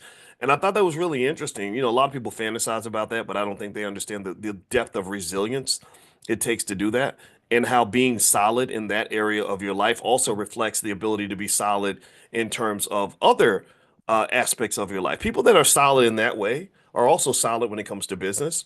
They're solid when it comes to partnerships and wealth building activities, things like that. Solid people can do things that other people who aren't sure of who they are or what they want can't really do. Because if you know anything about entrepreneurship, um, if you know anything about entrepreneurship, you'll know that you can't really build an empire if you're not solid, because your empire is going to come under attack. Bad things are going to happen. Things are going to fall apart. Plans are going to fail. As Mike Tyson used to say, every boxer has a plan until he gets hit in the mouth. And a lot of people get hit in the mouth by life, and they can't stay focused. And so my parents, their marriage got hit in the mouth quite a few times. Each of them individually got hit in the mouth a lot. And they just sort of stuck to their core values in terms of just saying, no, this is who we are, this is what we do, and ain't nothing gonna change about that, right? So I want to just applaud all the solid people in the room. That's my point. A lot of you know a solid person. Some of you are solid. If you're not solid, I encourage you to consider that. And solid, in my view, part of it starts with just knowing what you want. And one thing my father talked about when he talks about my mother is, he says, my brother asked him, he said, "How did you know that was a woman you wanted to marry?" He said, "Because I know what I want, and I go get what I want." And I thought about that, and I said, that's so interesting. And I think young women that are picking a man, I think that picking a man who knows what he wants gives you a lot more certainty than picking a man who changes his opinion the way he changes his draws. I don't think that men who change their opinions a lot and are sort of flimsy and inconsistent are typically as successful, nor are they as reliable. But the same thing can be true for women as well, right? So I think women also have to have a type of solid nature to them, and this is how you build healthy relationships and institutions, which also are key indicators for the ability to build wealth. So even as we're dealing, as we sort of have dealt with aging and people dying and things like that, there's no sort of weird shenanigans going on with the family wealth. We know what the estate plan is. The trust is in place. The assets, we know where the assets are. There's mom and daddy's house. There's the bank accounts. There's the investment portfolios. It's not like everything's just kind of splattered and scattered and messy and screwed up. And I'm going to be honest with you, uh and compare, when I think about my biological father, rest his soul, he wasn't, I don't think he was a bad guy. I only met him like 3 times. His life was not structured. He had kids kind of splattered everywhere. Me and my two siblings. It seemed like my two siblings had some trauma from growing up in the house with him. There was all this. There was sort of nothing left in terms of an inheritance, no wealth. There was very little given in terms of the non-financial inheritance, like wisdom and guidance and support. And I'm not going to go too deep into that because I don't want to talk. This it's personal, it's family, and I'm hesitant to talk about my family in that way publicly because I don't want it to be seen as an insult to anybody. But it was a very different sort of reality to observe. And it is a funny little side note when my father told me the story about how he met my mother, saw her smile, then saw her body, and fell in love, and said, there's something magical here about this lady. And he was a handsome kind of guy. He had those green eyes. You know how the girls really like those guys with the green, like those Michael Ealy eyes. You know what I'm talking about. So he had a lot of options out there. But for whatever reason, he saw my mother, and he said that's the one. And my mother's beautiful, of course. So she looks just like my wife. If you go to my Instagram, you see the picture of my mother and my wife together. And I didn't even realize till I was 50 how much they looked alike. And I listened to his story and I said, wow, that sounds a lot like when I met Alicia. When I met my wife, I saw her across a crowded room, and I walked up to her and she greeted me with the kind of smile that would make the sun come out on a rainy day. It was like, whoa.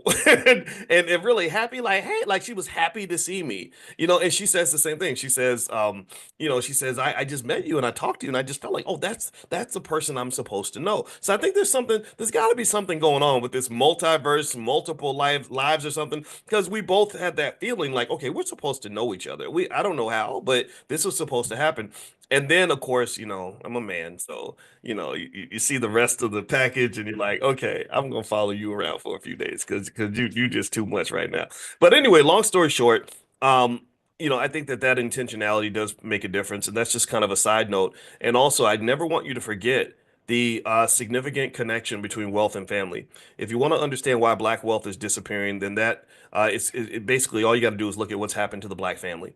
The disappearance of Black wealth corresponds directly with the disappearance of the Black family.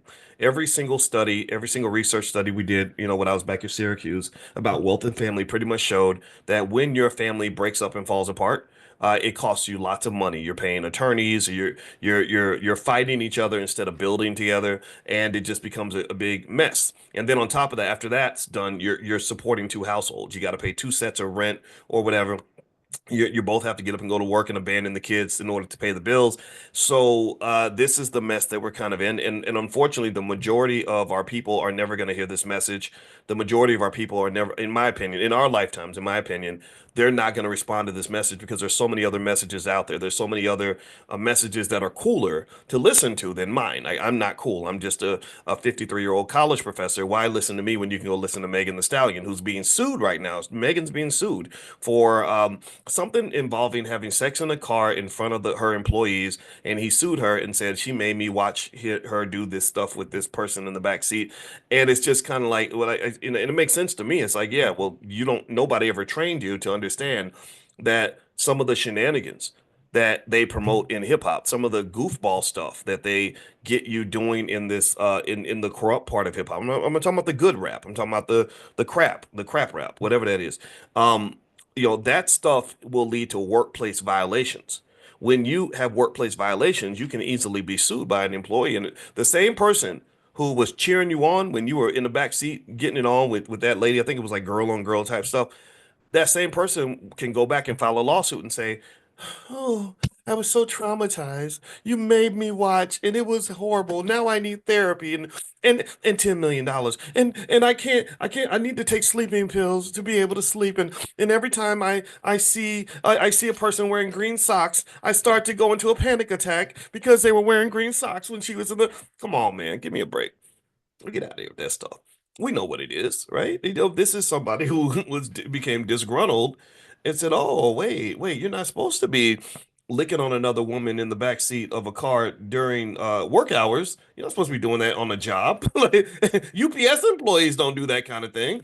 So if that were to happen at UPS or Ford or IBM, they would fully expect to be sued if they had these kind of shenanigans going on in the office. So long story short, I personally think that if our young people got more of this advice and information early instead of just being trained to follow what's cool and what's trendy, I think they'd be in much better shape. But instead, even if you get the bag, you're gonna blow the bag. I talked to a person who I really respect 2 days ago.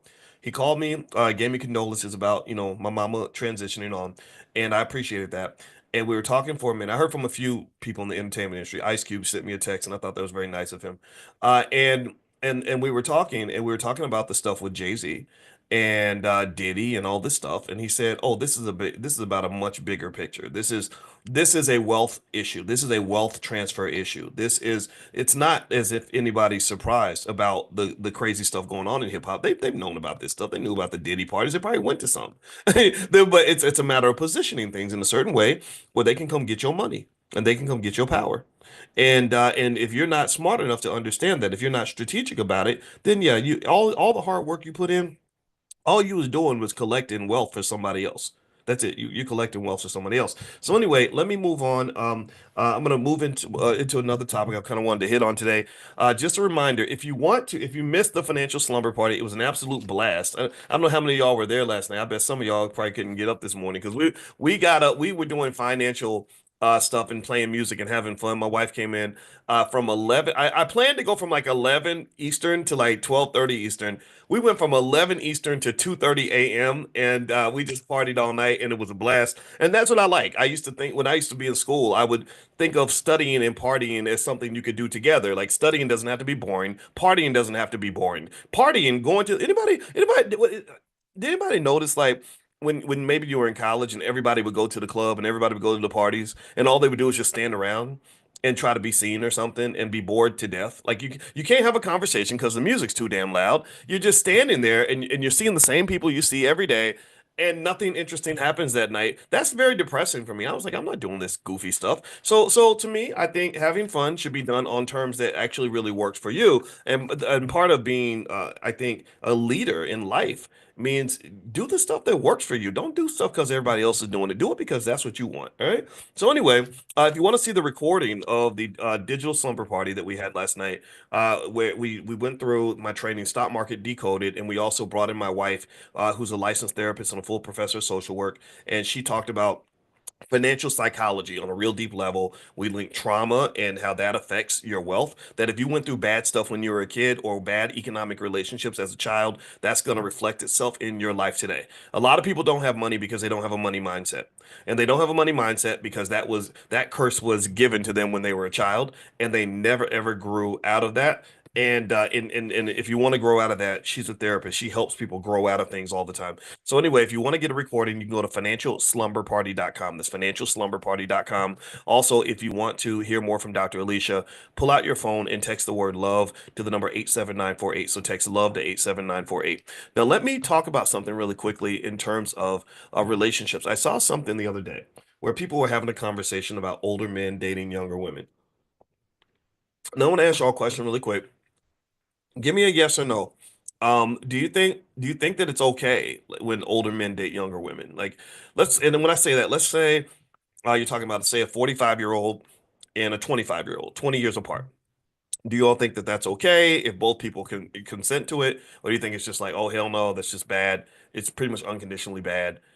Okay, I see some yeses and nos. Okay, Cornita and Elizabeth. All right, and all right, so yeah, so this is interesting, right? This is something that I was interested in terms of the conversation. I was also interested in it in terms of just sort of what what might draw a younger person to an older man in the first place, right? So let me ask you all this. If I was to ask you, what what reasons do you think that younger women might have for preferring an older man?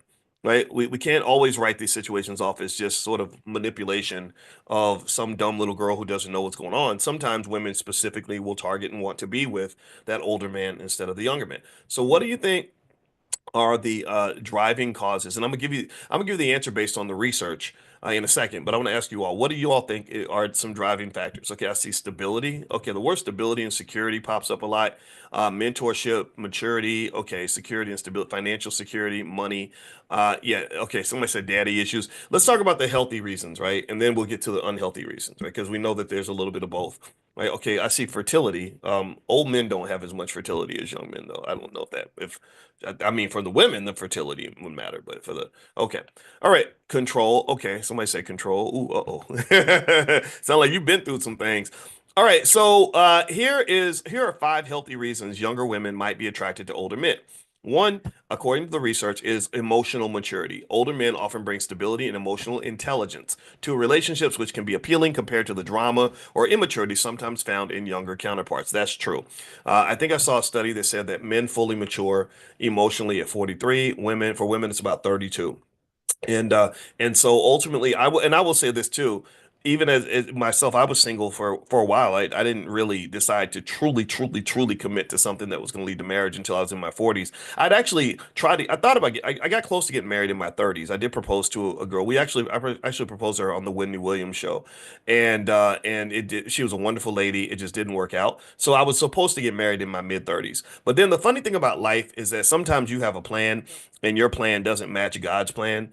And so you make a plan and then the plan doesn't work out. Then you're like, okay, now what? And I remember feeling like that with my life. I said, whoa, I thought that by my late 30s, I'd be bogged down with like a spouse and kids.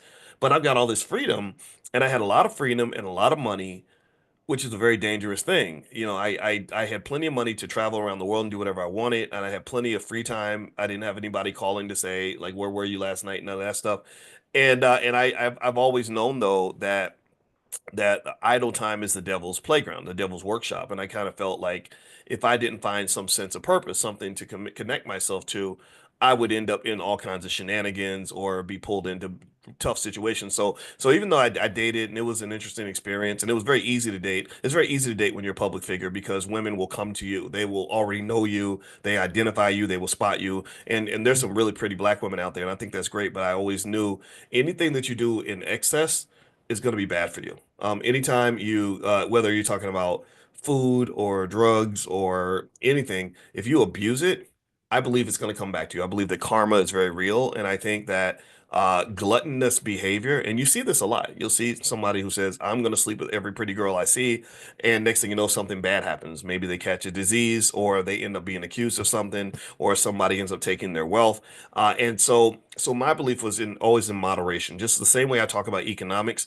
That's how I talk about life because because economics is not nearly as important as life, and most wealth is not in your bank account. Most of your wealth is in your life. Your life, you have relationships that are of infinite value to you. If I could give every penny that I have to get my mother back for another 20 years, I'd do that in a second, right? So my relationship with my mother was a massive loss. For just so many reasons I won't go into. So same thing is true with health. How much money would it require for you to want to have somebody give you a bad heart, right? Most people wouldn't want a bad heart, no matter how much money you got offered, right? So really, I would say that experience, was kind of interesting. I was like, I didn't expect to be single when I was in my 40s, but what I was learning at that time was I was learning how challenged and damaged the black community is, and not including me, right? And I sort of I noticed at that time, that's when I started noticing little things like three-quarters of all black women don't even have a father in the house, right? And I thought, well, what kind of person would I be if I had no mother in the house? If my mother, and we act like it's no big deal, but I think it's a very big deal. If I had no mother, My mother just passed. That's devastating, right? If I had no mother growing up, I'd be a completely different person, right? Because my daddy's different from my mama. My mama is the nurturer. Imagine me with no nurturing at all. I'm already rough around the edges, but imagine if I never had any nurturing.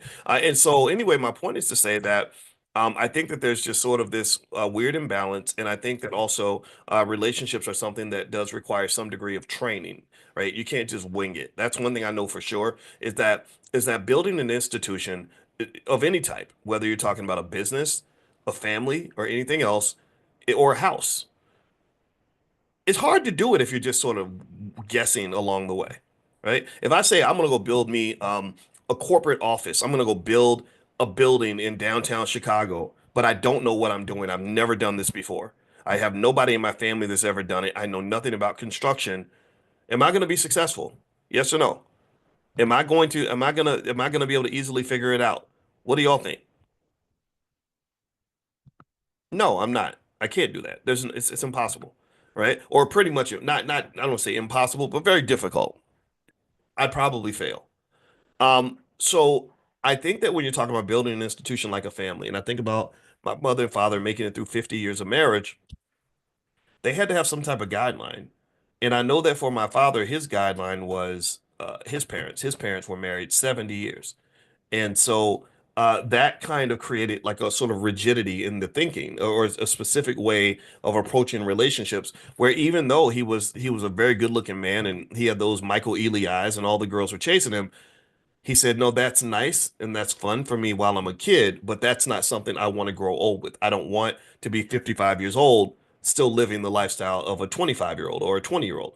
And that shaped his values. If he'd had a father who was a Rolling Stone, who never got married or maybe got divorced and lived the single life forever, or a mother that had no man around, he might have said, I'm going to go a different direction because this lady she has a kid. I was the kid, and why in the hell would I want to be dumb enough to take care of some other guy's kid? Like some people think like that too, right? So his upbringing shaped his value system. So really, generally speaking, when you're talking about building any kind of institution, again, whether it's family or economic, if you don't have the background, like if you're trying to be an entrepreneur and you have no entrepreneurs in your family, you got to get some entrepreneurs in your family, if you know what I mean. You got to go find some people who think like you do because entrepreneurs have to take risks. Entrepreneurs have a lot of ups and downs. Entrepreneurs have to find a way to make a way. Entrepreneurs have to have a certain type of resilience that regular people don't have. So if you're trying to do that in your first generation, well, get around some other people that can really give you a culture that's going to match your objective. Do you follow me? Same thing would be true just generally if you're a wealth builder. I mean, think about this. In fact, let me ask y'all, let's do this experiment. How many of you have families that don't build shit? I don't mean to cuss on a Saturday, but I just did. How many of y'all got families that can't build a damn thing? Ain't saved nothing, can't invest nothing, don't know what a stock is. If you hit them in the face, you say the word stock, they think you're talking about buying some socks. No, I got some socks yesterday at Target. Hey, how many of y'all got families like that? I literally ain't never thought about economics further than let's get a job and let's go spend our money. Anybody grow up in a family like that? Give me a yes. Well, a lot of us do. So if you're trying to break that generational curse and do something different, you're gonna have to really be very intentional about that. Intentionality is everything. If you're not intentional, then you're not going to succeed. You can't get there by accident. Just like my father met my mother and he was very intentional. Like, that's going to be my wife. He did not flinch. He did not second guess himself. He did not wonder if this was the right decision. He was clear. He put his eye on the he laser targeted his objective and he went for his objective. And that's again, that's when I talk to young ladies, whenever they want to ask me about guys and whatever, I'm like, find a man who knows who he is and knows what he wants. If you don't know what he wants, that's very risky for you. That in literally in mathematical terms, from an investing standpoint, you're investing in a volatile, risky asset when you invest in someone who ain't clear about who they are or what they're going to do. Same thing is true on the other side, though. When you're picking a partner for anything important for you, you need to pick people that are solid. You need to pick people that are solid. You need to pick people that are solid. And if you're picking somebody who's solid, then damn it, you better be solid too. Because you're gonna attract what you are. Right. So if you flimsy, like, oh, you ever see that? Like where people be like, oh yeah, we're gonna do it, man. We're gonna do it. Yeah, let's call. Okay, I'm gonna call you tomorrow. Okay, we're gonna get on the phone tomorrow. Talk about, okay, all right, sounds good. Okay. And then nothing happens. How many times have you seen that? How many times have you seen that? Happens all the freaking time. All the freaking time. You can't build nothing like that. You can't. You need people that are solid as a rock. Ashford and Simpson. I saw that in the chat.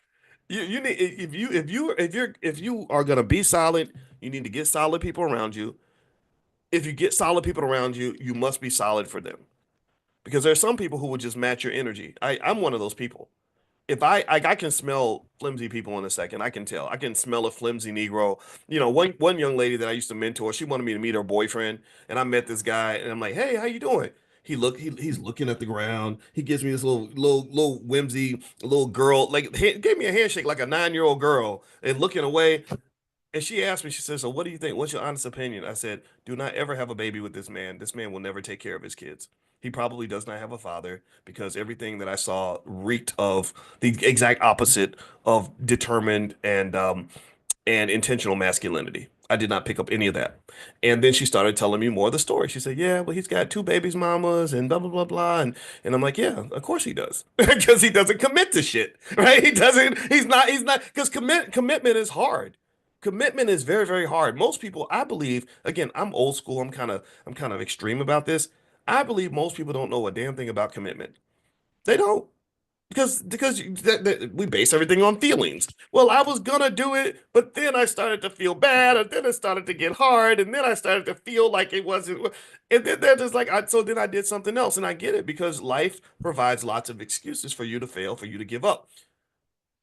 Which, in my view, means that if you're one of those people that can get past that, they can say, "No, I'm going to finish because that's what I started. I'm going to do it because that's what I said is going to happen."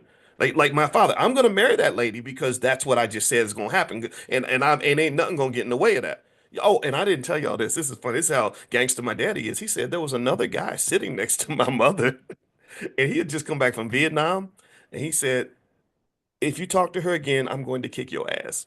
He literally said, "Now that's toxic as hell. Don't get me wrong, very toxic, but it got him a full family and a couple of kids out of it, right? It got him me, and I think I've been a pretty good asset to my dad. I bought him a car and helped him pay off his house, all that stuff. So he got his assets in life, financial, emotional, and otherwise, because he had intentionality. He had intention. He had clarity, a purpose.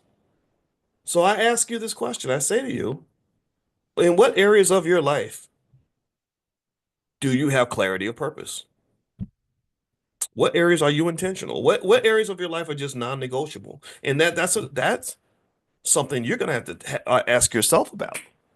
Because if you let a situation or a person or a barrier knock you off your perch easily, it's gonna be very hard for you to do anything or build anything solid because you're not even approaching things from a solid perspective. And this principle applies to business. This principle applies to relationships. This principle applies to socioeconomic politics, every single issue. The world doesn't really give you much if you're not consistent and intentional and solid about what the objective is. Now let me move on. Let's get back to this topic of older men and younger women. So let's get some healthy reasons why younger women might be attracted to older men. According to the research, the emotional maturity piece, I've seen that to be very important because women like I think the emotional vulnerability and ability to connect and understanding your being in touch with your emotions seems to be very important to women. Life experiences and wisdom. Some women want a man that they can learn from, right? Tell me if you agree. Tell me if you've seen this or felt this. Established careers and stability. Every single study, when I wrote my book, Financial Lovemaking, back when I was on the faculty at Syracuse, I became absolutely intrigued with the innate, million year evolutionary connection that women have to things that indicate security. Wealth is just a symptom, it's a symbol of security. Wealth, a person who has wealth and financial peace has the ability to enhance your emotional well-being. If you've ever been financially unstable, you know how that can really rattle you. And what I've noticed is that women tend to, not all the time, but tend to get more rattled with financial instability than men, like to the point where they get pissed off at you because you tricked off the money. If my wife wastes money or overspends at the mall, it wouldn't stress me out. I wouldn't be like, God, I can't sleep now because this lady out here. I get it, and maybe kind of, and maybe I'm biased because money's not really a big problem per se, but I've noticed that like when I started reading studies about women just literally not even being able to have sex with their husbands because the money was bad, I thought that was so interesting, and I did a lot of research on that, and I was like, okay, so if we can act like money ain't supposed to matter, but it's not that's not gonna work. I think you're getting out of alignment with nature. I really do. I really do. When you get to the point where you want to act like money doesn't matter and that a woman won't care that the man that she selected is unable to provide for her babies and protecting her babies is literally the, if not one of the top priorities in her life. I don't know how that's gonna work. I talked to one lady when I was doing interviews for the financial lovemaking book. And by the way, you can have the book for free. You can have an e-copy. If you go to boyceandalicia.com, boyceandalicia.com, there, the e-copy of the book is there. So Boyce and Alicia, just me and my wife's name. I interviewed one lady and I remember she was telling me about how she'd been saving money, for her children to go to college by putting money under the bed or something in a bucket like, or like dollar bills and change and stuff. And by the way, that does add up to a lot of money over if you do it consistently. So they had hundreds, if not thousands of dollars saved up under the bed, right? But she was surprised. She was kind of confused because it seemed like it wasn't growing, like it was kind of staying flat or even going down, but she's putting all this money in here. And so she eventually finds out that her husband was going right behind her and taking money like $20 here or $10 there out so he could pay for his lunch. So he would let her save all the money and then he would take it and spend it on his lunch.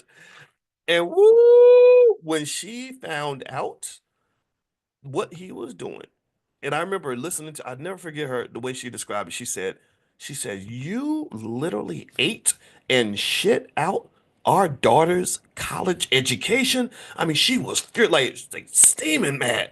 I mean, and she literally, I mean, at that point, I think they did get a divorce because at that time she was like, I'm sleeping with somebody else now. This man is a loser. And I'm not advocating for any of that. I'm just saying that some sort of ability to provide resources, but also to protect, preserve, and grow the resources is essential. I don't know how you get around that. I don't know how you get away from that.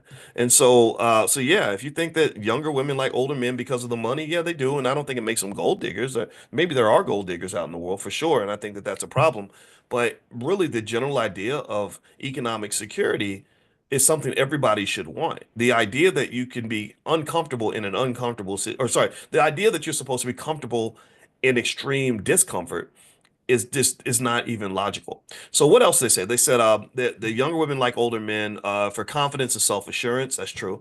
Years of experience bring confidence, and confidence always works. Every study shows that. Also, a different approach to relationships. Older men may prioritize meaningful connections and are often more patient, attentive, and intentional. There's that word intentionality. Intentional in relationships compared to younger individuals. So the young boy doesn't know what he wants. The older guy maybe says, "I want you, and I want this, and this is where we're going, and baby, put your coat on, girl. Get in the car. We going to eat at the steakhouse, right after. And after that, we going to the movies, right? Sometimes people like that, but it depends on the person. You can't generalize. All right, so here are the unhealthy reasons that some young women may want older men. One, unresolved daddy issues. Women with absent or distant fathers, which is actually, remember, the majority of black women do not have their father in the house. I know that there are all these studies about black fathers being involved when they're outside the house, but I'm going to challenge some of that a little bit in the sense that I kind of think that I just think again I just flip it and I say, well, what if my mother, says, hey, I'm still gonna be a good mom to you, but I'm gonna move across town and you're gonna see me twice a week. Do you think that she would be able to be as effective as a mother living across town and talking to me twice a week as she is by literally being in the house with me every day, all day long, talking to me all day about different stuff, little things like, put your coat on or I made you some oatmeal, right? I mean, do you really think that those two calibers of parenthood are the same? I don't think that they are. And I know that there's debates about this, but I do think that missing father, especially when you have situations where the father was a disappointment, that requires intense therapy because I told you I didn't realize until I was 50 that I not only did I marry my mother. I showed you all the picture. If you go to Dr. Boyce Finance, Dr. Boyce Finance is my Instagram. I had a picture of my mother and my wife, and they look identical. It looks like she's her daughter.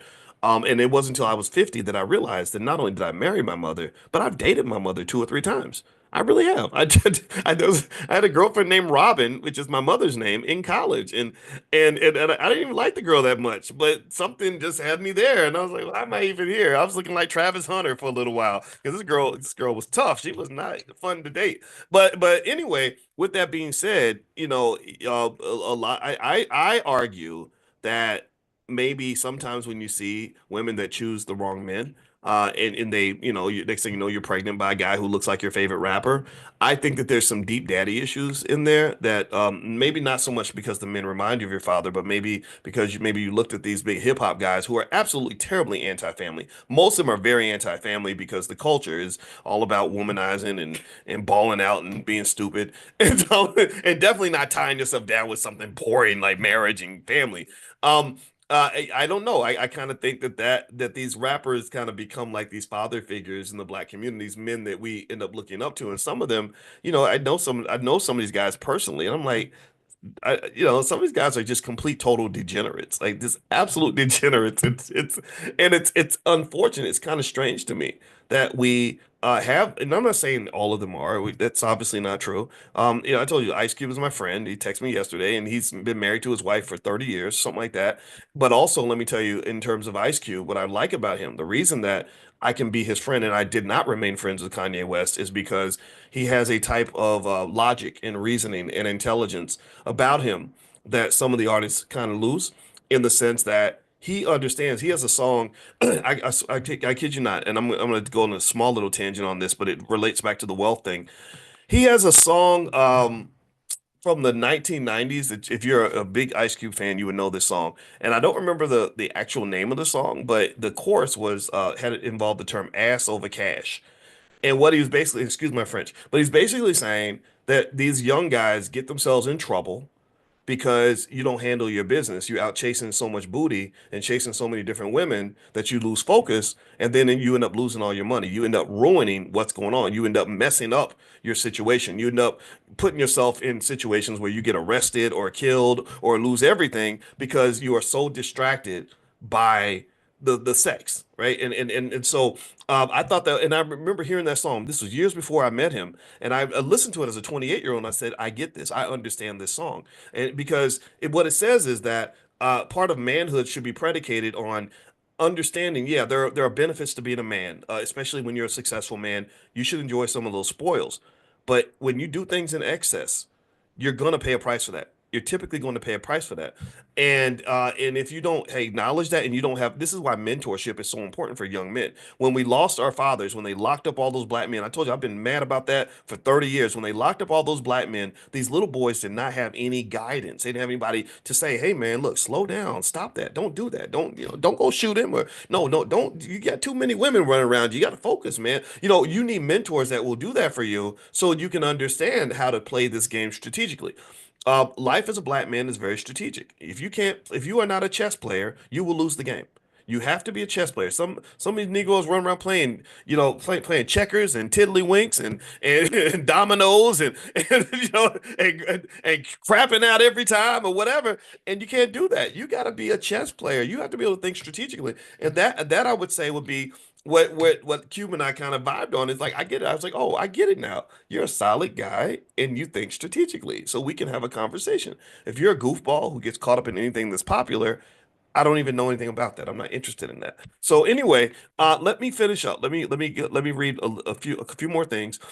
All right, so they say that women like unhealthy reasons a younger woman might be attracted to an older man is again the unresolved father issues. Women with absent or distant fathers might unconsciously. This is the subconscious. This is not what you don't know you're doing this. This is the power of the subconscious.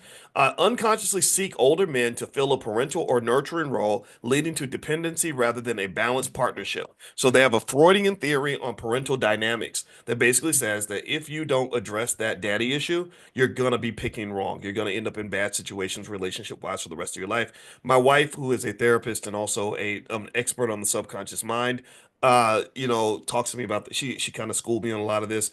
And I'm telling you, if you really want to elevate yourself, elevate your life, either get the therapy, do the work, or whatever is required to deal with that subconscious issue. And my wife, her website is coachingwithdralicia.com. So if you want to reach out to her, feel free to do that. That's coachingwithdralicia.com. Power dynamics. The older man's perceived authority or financial control can create a power imbalance. True. Which might feel attractive initially. So you're excited at first because you got this big, powerful man that, and you're attracted to his confidence and the fact that I don't know, maybe he's a big, tough guy. You think he might slap you around, but he doesn't actually do it. So maybe that's exciting or something weird like that. Initially, but so it feels attractive initially, but can lead to manipulation or lack of equality. So studies on power imbalances in relationships pretty much do say that, right? So when someone else has more power over you, you have to be very careful about who you give that power to. And I've actually even gone raw in my book, Financial Lovemaking. I tapped on this a little bit. I learned a lot more over time, but I learned the power of sex and how sexuality has different impacts on men and versus women. There are various chemicals that get kicked off when you have sex with another person. One was phenylethylamine. I remember that. Then there's dopamine, oxytocin, and one more, various endorphins that in which create three particular sensations when you have good sex. One is you get the high from the dopamine. Two, you feel very relaxed. And then three, and this really impacts women on a heavy level.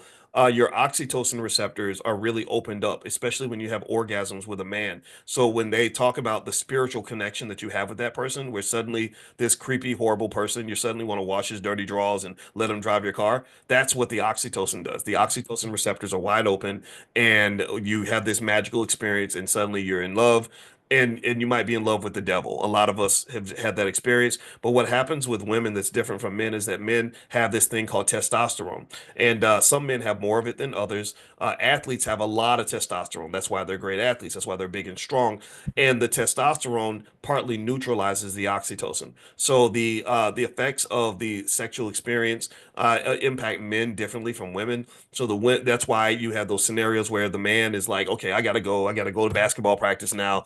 And then I'm gonna go see my two or three other girlfriends later on. And the woman's like, oh, I hope he calls me today. And I'm not saying that that happens all the time. Obviously, you can't stereotype. And there are some women that I guess are working to engineer themselves to have that same sort of detachment. But I think it comes with a greater price. Comes with a greater amount of pain, to the point where it almost seems like sometimes I've seen cases where women are pretending like they don't care, but then there's like something that just happens where the soul feels empty because you've given yourself to so many different guys and stuff like that. So honestly, long story short, I think that I can tell you this: when I started understanding that, a lot of things made sense, and when I started understanding the power of sex, it really made me think about why things happen the way that they do. For example, black people have a high amount of trauma from things that we've gone through. So, my wife should be here explaining this better. She can explain it better than I can because she also teaches a class on addiction, a university class. So she's a lot of addictions are an outpouring from trauma. You have unresolved, unhealed trauma, which it's all over the black community. It's like the biggest STD in the black community, if you will, the biggest virus that's out there. And so the result of undiagnosed, unhealed trauma might mean leaning toward various addictions, which might be a sexual addiction. And we don't think of it as an addiction, but it can happen that way, and it just creates a lot of chaos. That's unwanted pregnancies, STDs are like through the roof. And if you watch like the Shade Room, you'll notice every other post is something sexual, right? Sex, sex, sex, sex, sex, right? So I would encourage you to, in your own journey, if you're trying to accomplish goals, financial or otherwise, uh understand yourself, figure out like the areas where you're making mistakes and why those things are happening, and that a lot of times will come through a therapeutic process. And then not only will you understand the world better and understand yourself better, you'll be able to position yourself where you want to be, like, right, like you won't make a plan to go over here and then end up over there. Or like New Year's is coming. How many people do y'all see every year that have these big New Year's resolutions of all these things they want to accomplish this year because 2025 is new and fresh? This is what I'm going to do. I'm going to be a different person. 96% of all people do not fulfill their New Year's resolution. 96%. So you're not going to fulfill the resolution if you just do what everybody else does. You'll be like the 96%. So the question to ask at that point is, if you're serious enough about it, is how do I become part of the 4%? Like what do I need to do to make sure I don't end up continuously making promises to myself. Oh, I'm not gonna mess with this type of girl, or I'm gonna leave this relationship, or I'm gonna build this business, or I'm gonna quit this job. What are you gonna do to make yourself part of the 4%? What are you gonna do? And I can't answer that for you. I'm just encouraging you to ask yourself that question. So let's keep going. Other reasons they say that young women might be attracted to older men. These are the unhealthy reasons. Low self-esteem. They say younger women with low self-worth might gravitate toward older men who they perceive as out of their league, relying on their approval for validation. And again, this is where the whole daddy thing comes, right? Because the daddy is supposed to validate you. The daddy's supposed to tell you that you're beautiful and smart and capable and everything else. And at least where I come from, I'm thinking old school here. Maybe you feel free to disagree with me, but I remember even hearing my mother talk about when she met my father. And she said, I thought he was too attractive for me because all the girls were swooning over him because he had those green eyes. And my father said, though, I thought your mother was beautiful. She was the most beautiful thing I'd ever seen. But my mother did not see that in herself. So my brother asked a really hard question for her. He says, so why did you feel like why do you think you felt that way about yourself? Why was your self-esteem low? And she said, well, because we had so many kids around growing up. Like, my mother's sister had 10 kids and we had five, and then her other sister had another 6 or 7 kids. So kids never got one-on-one attention. There was not, and I can add this part. To my knowledge, there was no older man around to validate and love them without eventually meeting grown men who are like, yeah, girl, I think you're great, and I also want to sleep with you, right? That's what unfortunately a lot of girls go through. So that missing father is really part of the missing wealth in the black community because it's not just financial wealth, it's also emotional wealth, cultural wealth, social wealth, it's and political wealth, right? So ultimately, this is a big thing. This can happen a lot. So the daddy issues can lead to dating the older men because everybody needs a daddy at some point. So moving on. Um, Avoidance of peers competition. Some younger women might feel intimidated by competition with peers and seek older men, believing that there's less pressure to compete or meet certain social expectations. Interesting. And this comes from studies on social hierarchies and romantic preferences. So it seems like what they're saying here is that if I'm a young girl and I'm tired of trying to compete for the young guys around me by trying to have the nicest body or, perform the best in the bedroom, maybe an older man who's more settled might put me in a space where I don't feel like I have to be as competitive. And that might be true, right? I don't know. I mean, if you date an older guy who's a little more settled, who's kind of like, look, I'm not looking for a million women. I got stuff to do. I just want one good one. Then maybe that creates a less pressure driven situation than try to date the guy in the dorm that every girl's trying to get with, and you're under this constant threat of competition. I'm not sure.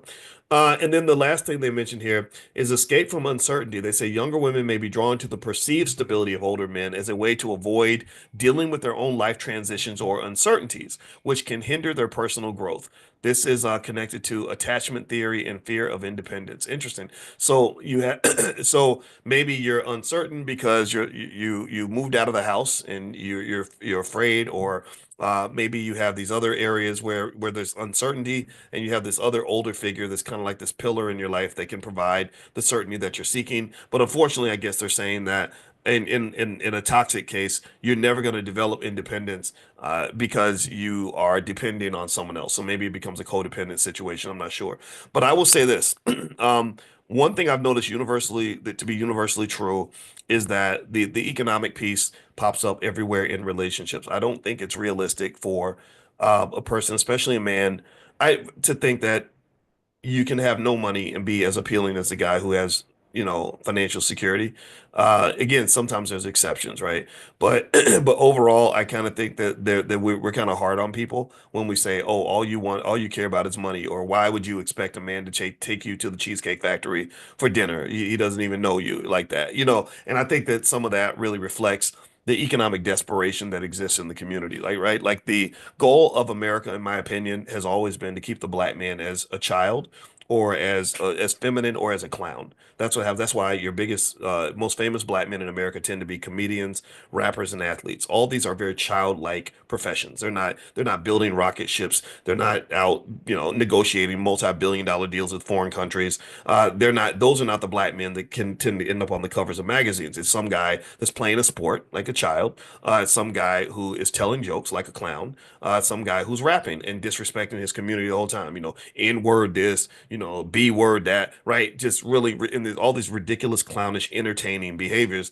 And so, so ultimately, that it creates a power imbalance as well as a massive financial issue.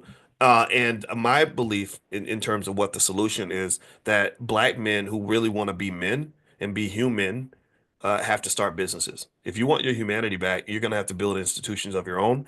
You have to be a builder. If you go up to knock on the white man's door and say, "Hey, I want you to let me have some power in your institution," the world does not work that way. It just doesn't. So a lot of black men that are struggling financially, um, rather than us sort of shifting the culture and confronting the culture and building on our own, and some guys are doing this, right? There are a lot of men who just say, well, let's just complain about the women. Let's just get mad because the women get better jobs, or mad because the women have more financial stability, or mad because the little girl, instead of spending her life dreaming about growing up and becoming an NBA player, she spent her time in the library, right? She wasn't thinking about trying to bust a rap and put out an album. She was thinking like, how do I become a medical doctor? How do I become an attorney? And what this has kind of done, this is where racism does exist, on a major level, is it's created this weird imbalance in the community where we're trying to figure out like, how do you build healthy relationships when the male is in many cases incapable of providing the financial security that I innately need to have as a woman, right? And there's all kinds of solutions. Some women say, I'm gonna go date the white boy, right? Because he's got money. Or and then some women, say I'm gonna stay single or whatever, or I'm gonna date around. And it creates these weird ecosystems that are hard to kind of understand and explain. And I think one way to adjust that is I think we got to be really intentional about how we train our little boys. The big shiny crap, the big shiny shit, that's what it is. The big shiny shit is a distraction. When I go to a classroom full of black boys, where they're all being educated by white people, by the way, and half of those damn boys tell me they want to be a basketball player or a rapper when they grow up, do you understand what that does to the structure of your families 20, 30 years down the line? I mean, can you imagine the frustration of trying to build a solid, mature family situation with a guy who's a broke ass 35-year-old rapper? I'm not making fun of you if you're a rapper. I know 35-year-old rappers. It's cool. But the recording industry doesn't have room for all of y'all. All of y'all can't get into the Diddy party. Right? And even if you do, what kind of man are you going to become at that point anyway? Like I just really think that um I would love it if black boys were trained to at least know about not just the plan B, but what should really be the plan A. The plan A should be build something of your own, build some wealth, get some stability, get some security, and then your plan B could be like, okay, I'm gonna try to put out an album in the meantime or whatever. I don't even think that the entertainment stuff should be the plan A anymore at all. Sports should not be the plan A anymore at all, unless you are identified as the next LeBron James at the age of 14 or something. In that case, I can understand why you're focusing on your basketball. But Lord Jesus, we got little 5'8" Negroes out here thinking they're gonna be in the NBA. You can't go to the NBA. You're 5'8". Sit your short ass down and go do something else. It's crazy to me, right? Like, did anybody watch Hoop Dreams? Remember Hoop Dreams, where they had the poor kids that were, thinking I'm going to go to the NBA, and the whole family buys into it. Like, we're all going to get to the NBA. You're going to be, and anybody who knows basketball could have watched 10 minutes of that movie and said, neither one of y'all going to the NBA. You're too damn short. You're not tall. NBA players are big and strong and like they're literally like abnormally large. I got a guy in the house upstairs. I'm his bonus dad. I got a guy upstairs right now who's 6'9".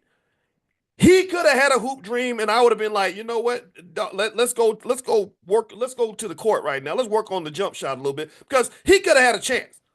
And he is so abnormally tall that literally everybody looks up when he walks into the room. When he walks in the room, everyone's like, oh, and he's good looking and smart. And I want him to have that confidence. I'm like, dude, you own the room until you give it away. So carry that. right? Because I'm like, man, do you know what I would have given to be 6'9"? I wish I was a little bit taller. I wish I was a baller. I wish I had a girl who looked good. Well, I got that. But anyway, so yeah, but the thing is that that's really rare.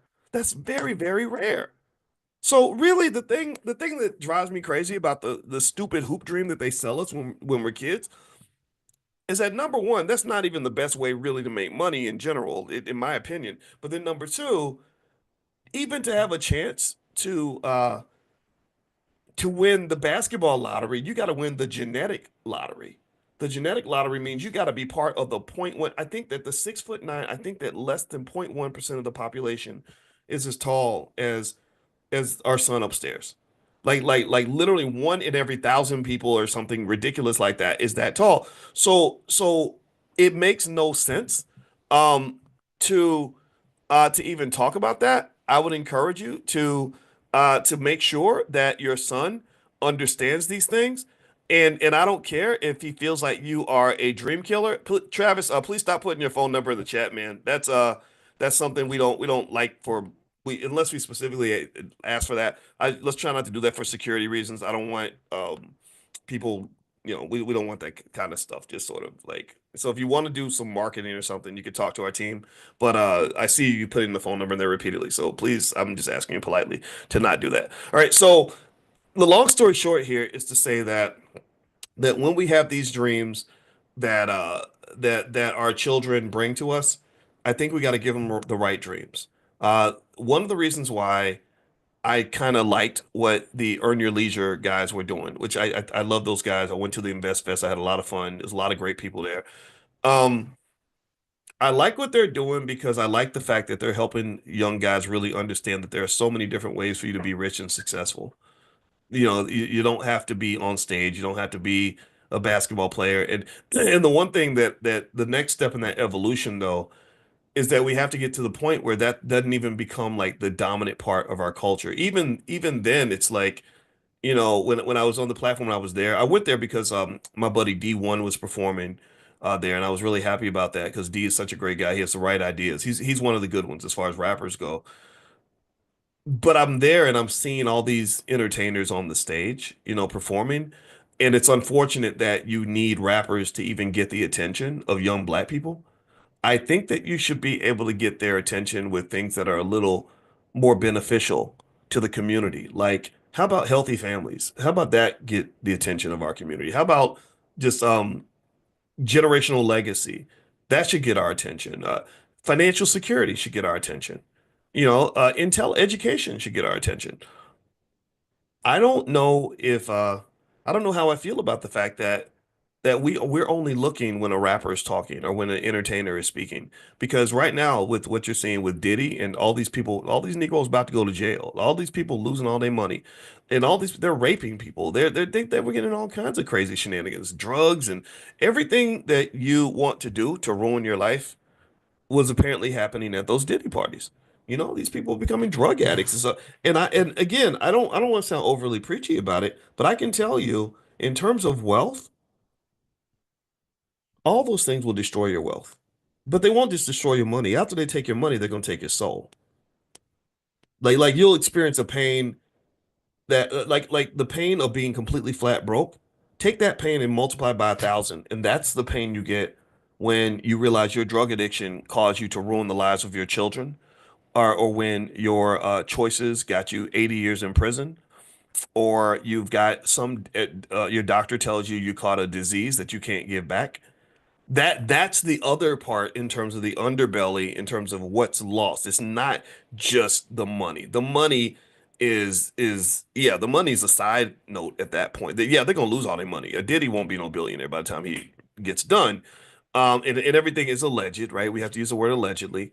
But come on now, you know what I'm talking about. You there's smoke and there's fire, right? And I can tell you that none of this is a surprise because for a very long time they went out of their way and spent billions of dollars promoting the most toxic, unhealthy behavior imaginable toward young black people. And it's not just causing them to be broke, it's causing them to be broken. And what this does to the community from a wealth generational trauma standpoint, is that you have families that are headed and created by broken people, which means you're creating millions and millions of broken children. And it only gets worse one generation after another. So there has to be an intentional effort to go in and kind of address that. And if you're not intentional about it and draw clear lines in the sand, then nothing is going to happen. Nothing's going to be effective. So I honestly think that about 70% of that whole damn culture can be thrown in the garbage. That's loser culture. It's loser culture to talk about financial irresponsibility where you give all your money right back to your oppressor. It's loser culture when you don't respect the power of sex as a vehicle for reproduction and building families, and you start to see it as an addiction, like a drug that you use to get pleasure with anybody who will open their legs for you. It is destructive and harmful when you are talking about your women, the people who gave life to you, who gave birth to you. My mother, there's nobody more important than my mother because my mother's why I exist. And you talk about your women like they're garbage, and then you train them to act like garbage. You train them to get on stage and leading booty first, and 12-year-olds wanting to twerk instead of actually growing their minds and their spirits. And then you're celebrating the murders of black people. You got songs where they're talking about killing black people, like the Klan. And we think it's okay. Why? Well, because they have lots of money. It's all about the money. All we talk about every day is money. Money, money, money. Why? Well, one of the reasons that you want to learn about money is so you can understand that you can make money and not make yourself look like a damn buffoon in the process. You can make money without embarrassing and jigabooing yourself into oblivion. You can make money without making your whole family and your community look like a bunch of idiots. There's plenty of ways to make money. So I believe that as a state of emergency, our community must prioritize economic intelligence among our children so that they will not do ridiculous, harmful, self-destructive things that destroy entire generations out of economic desperation. When they have an economic need, they will have multiple ways to fulfill that need without going out here and doing stuff that is gonna ruin their lives. So that's all. I'm done talking about this. I know people, some people get mad. They think oh, you're preaching and all this. Man, shut up. I'm serious. Like when people talk, I'm like, just shut up. You don't know nothing. You're full of crap right now. Uh, because you can't look at what's been going on in this culture and say, well, this is who we want to be. This is not who we want to be. This is not the outcome that we want. And also, you must connect the culture to what's been going on. Black wealth is disappearing. Black families are disappearing. Black people are struggling. And the conversations are just infinitely juvenile and immature and ignorant and ridiculous and backward. You're not having the right conversations. You have to have conversations about how our kids are being raised, and we must give them the opportunity to be able to live healthy, productive, and prosperous lifestyles without following down the yellow brick road to nothingness. In fact, I went now up to the point where when I hear about somebody becoming a successful rapper, I feel sorry for them. I really do. I say, wow, not only are you going to probably have some sort of miserable failure at the end of the day, but it's going to be even worse because you think you're successful. Like you're 22 years old, telling everybody, that they can be like you and how great that is, but you're rapping about murdering black people and putting yourself in all these dangerous situations where at some point somebody ends up dead or in prison, and then you lose all your wealth, and they move on to the next Negro in line. That's how this stuff works. So anyway, I'm done talking. Let me stop before I just keep on preaching too much. And I apologize if I sounded preachy, but I really, really feel this way, and I cannot hold that back because I worry too much about our people. And for those of you that are trying to shift that, I encourage you to go back to the three key areas of success in life: health, wealth, and relationships. Health, mental and physical health. Are you working on your mental health? Are you getting the therapy? Are you healing the trauma? Or are you just swimming in the ignorance and the trauma and the self-destruction that's being so heavily marketed to you? When it comes to physical health, are you looking at the food that we're eating? You know that they're poisoning us. The FDA has been asleep on the job for a very long time, and corporations are putting dyes and chemicals and all kinds of crap in your food. Everybody's getting cancer. My mother just died from cancer. My father has cancer. A lot of you have relatives who've had cancer. That's because about half of all Americans at some point are going to get cancer because they are poisoning you. They're killing you, right? So are you going to address that or are you going to just ignore it? Going to the gym, eating better makes a big difference because health is wealth. If you lose your health trying to go get wealth, then guess what? They're going to take all your wealth to give you a little bit of your health back. That's what they do. They hold your health for ransom by poisoning you and then charging you money to help deal and manage the poison, the effects of the poison.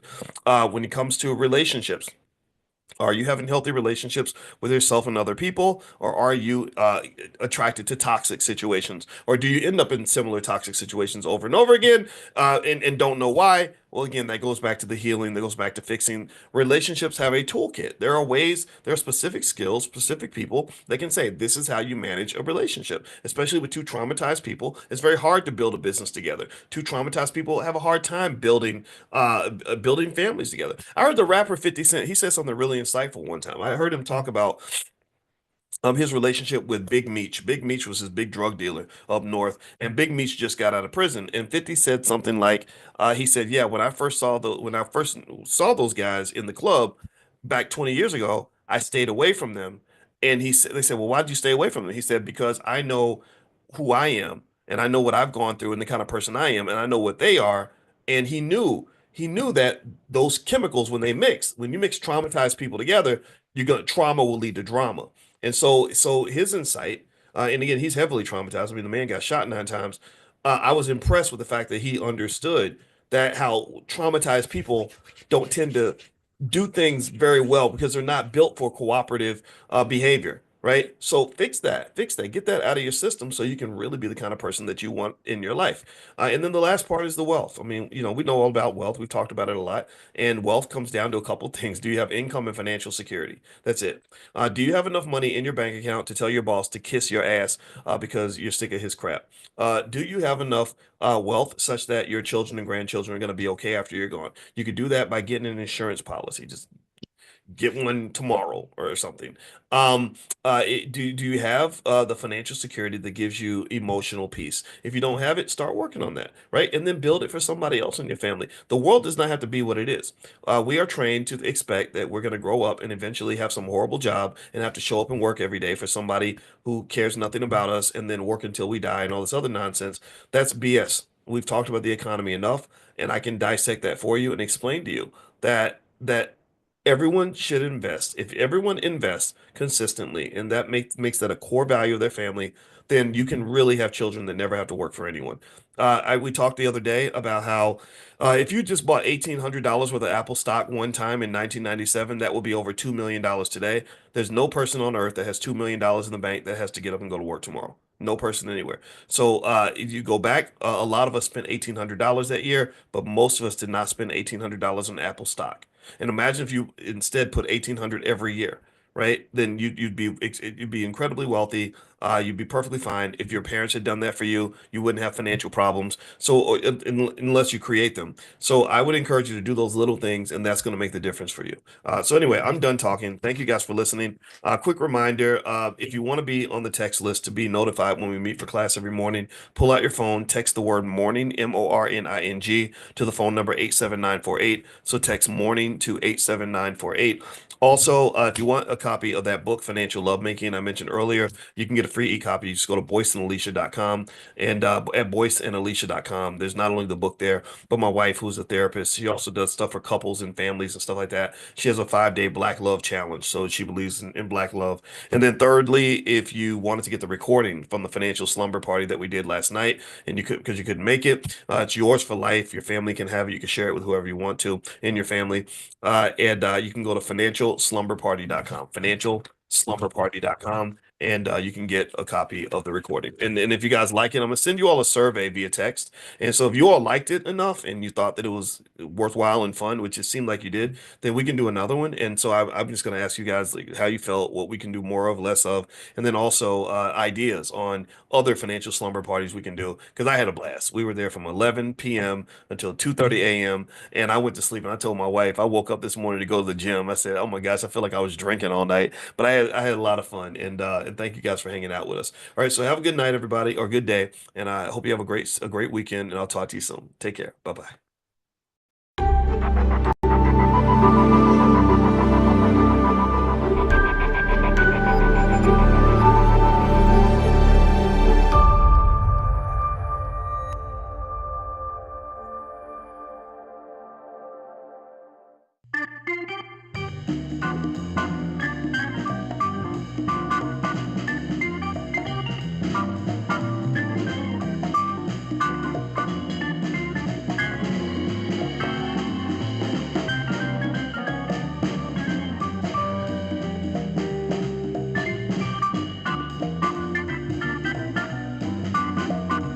snowed on Halloween last year, but that don't stop people from going out. From 4 to probably 4 to 7. It doesn't go, or maybe 4 to 6. It's not going to go very much longer. This is not a lot of. Usually, there's a lot of people out, way more than this. So there's some people staying home, which is fine with me.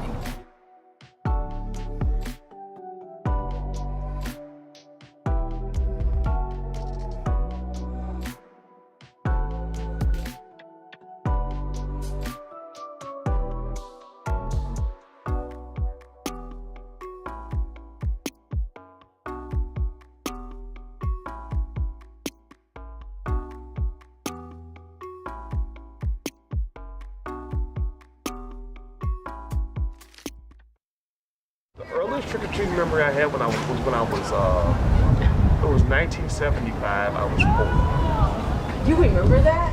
I remember it because I remember my mother was pregnant, and she's pregnant Halloween. That's how I figured out, or made the connection about when my mother had the baby and the baby died. Because I was like, if she was pregnant, because my sister was born in September. So why would my mother be pregnant if my sister was born in September? The following. How long was your mom?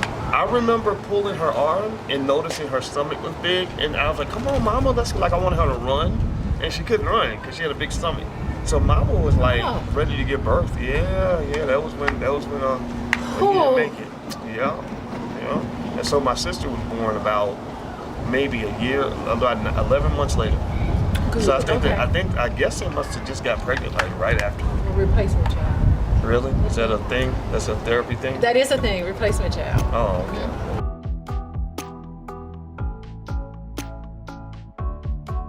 The thing is that you have a hole, you have a gap there, emotional need. So usually people do all sorts of things, but having another baby is one of the things to fill that need in. Wow. I think it helps you deal with the grief, but then you don't want to put all your hopes and expectations on it. But you come around after a while. I never went trick-or-treating. My mom would drop me off at this church. Me and my friend, we just get dropped off at this church, and then we spend hours. I don't know how she knew to pick me up. There was no cell phone, nothing. She would just drop me off at a church, and then I would bob for apples, and they had like little stations. They had a haunted house down there. I don't even know what church it was. And then after a while, I would just look up, and there she was, standing there, and I'd be like, okay, I guess it's time to go. Do you know what time Kristen Talana gonna get here? It's 5 o'clock. What time is it? No, it's like 5:30. Is that them? Yeah, that's. Well, they can come over here. They can drive in the driveway. Oh, let's switch it every day.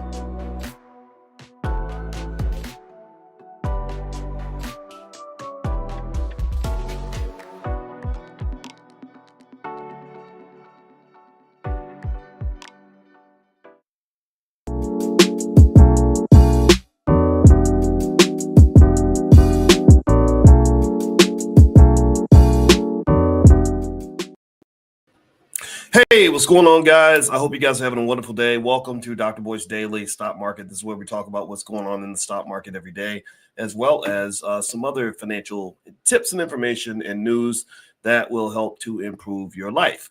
Well, today we had a great conversation this morning in the Prime program about the stock market and what was going on. A lot of your stocks kind of dipped a little bit, but then as I mentioned this morning, there's a strong probability that when the market declines in that way, that it's going to recover. And surprisingly, it did. Today, we had a wonderful day in the market, which reverses a big chunk of what was lost before. And that's what I mentioned to you all during our Money in the Morning class, is that if you can keep your cool, then you will find that the stock market giveth and it taketh away. And sometimes when it taketh away, it giveth right back. And if you're a cool, calm, collected investor, then you understand these things. So anyway, don't forget, if you want to join us for class every single morning, just pull out your phone, text the word morning to the phone number 87948, text morning to 87948. And I guarantee you that you will learn more from me for free than you learned in 4 years of college that cost you $250,000. I guarantee you that much. So anyway, come on on in, hit the thumbs up button, thumbs up, share, subscribe. Hey, Rain and Relaxing Music and Beverly Jones, I see you. I want to share something with you all that's really, really important for you to understand in terms of protecting your money in case something happens. Now, give me a yes in the chat if you know that you're going to die at some point. Give me a yes in the chat. Everybody who is going to die at some point, give me a yes in the chat if you understand this, if you've thought about this, if you've realized life is short, if you are willing, if you are interested in doing the absolute best you can with the life that God gave you while you're here. Give me a yes. If you're going to max out that time, max it out like a credit card, go hard, go 100%. And also you are fully acknowledged and you understand that humans don't live forever, right? That there's a point where we die. And sometimes the thing about death is that death doesn't always make an appointment. Sometimes death does not fit into your schedule. Death does not let you know, hey, I'm going to be there Tuesday at 4 o'clock. So make sure you're well dressed and pack your suitcase because that's when I'm going to come get you. Death don't always do that. Death just sort of pops up like surprise.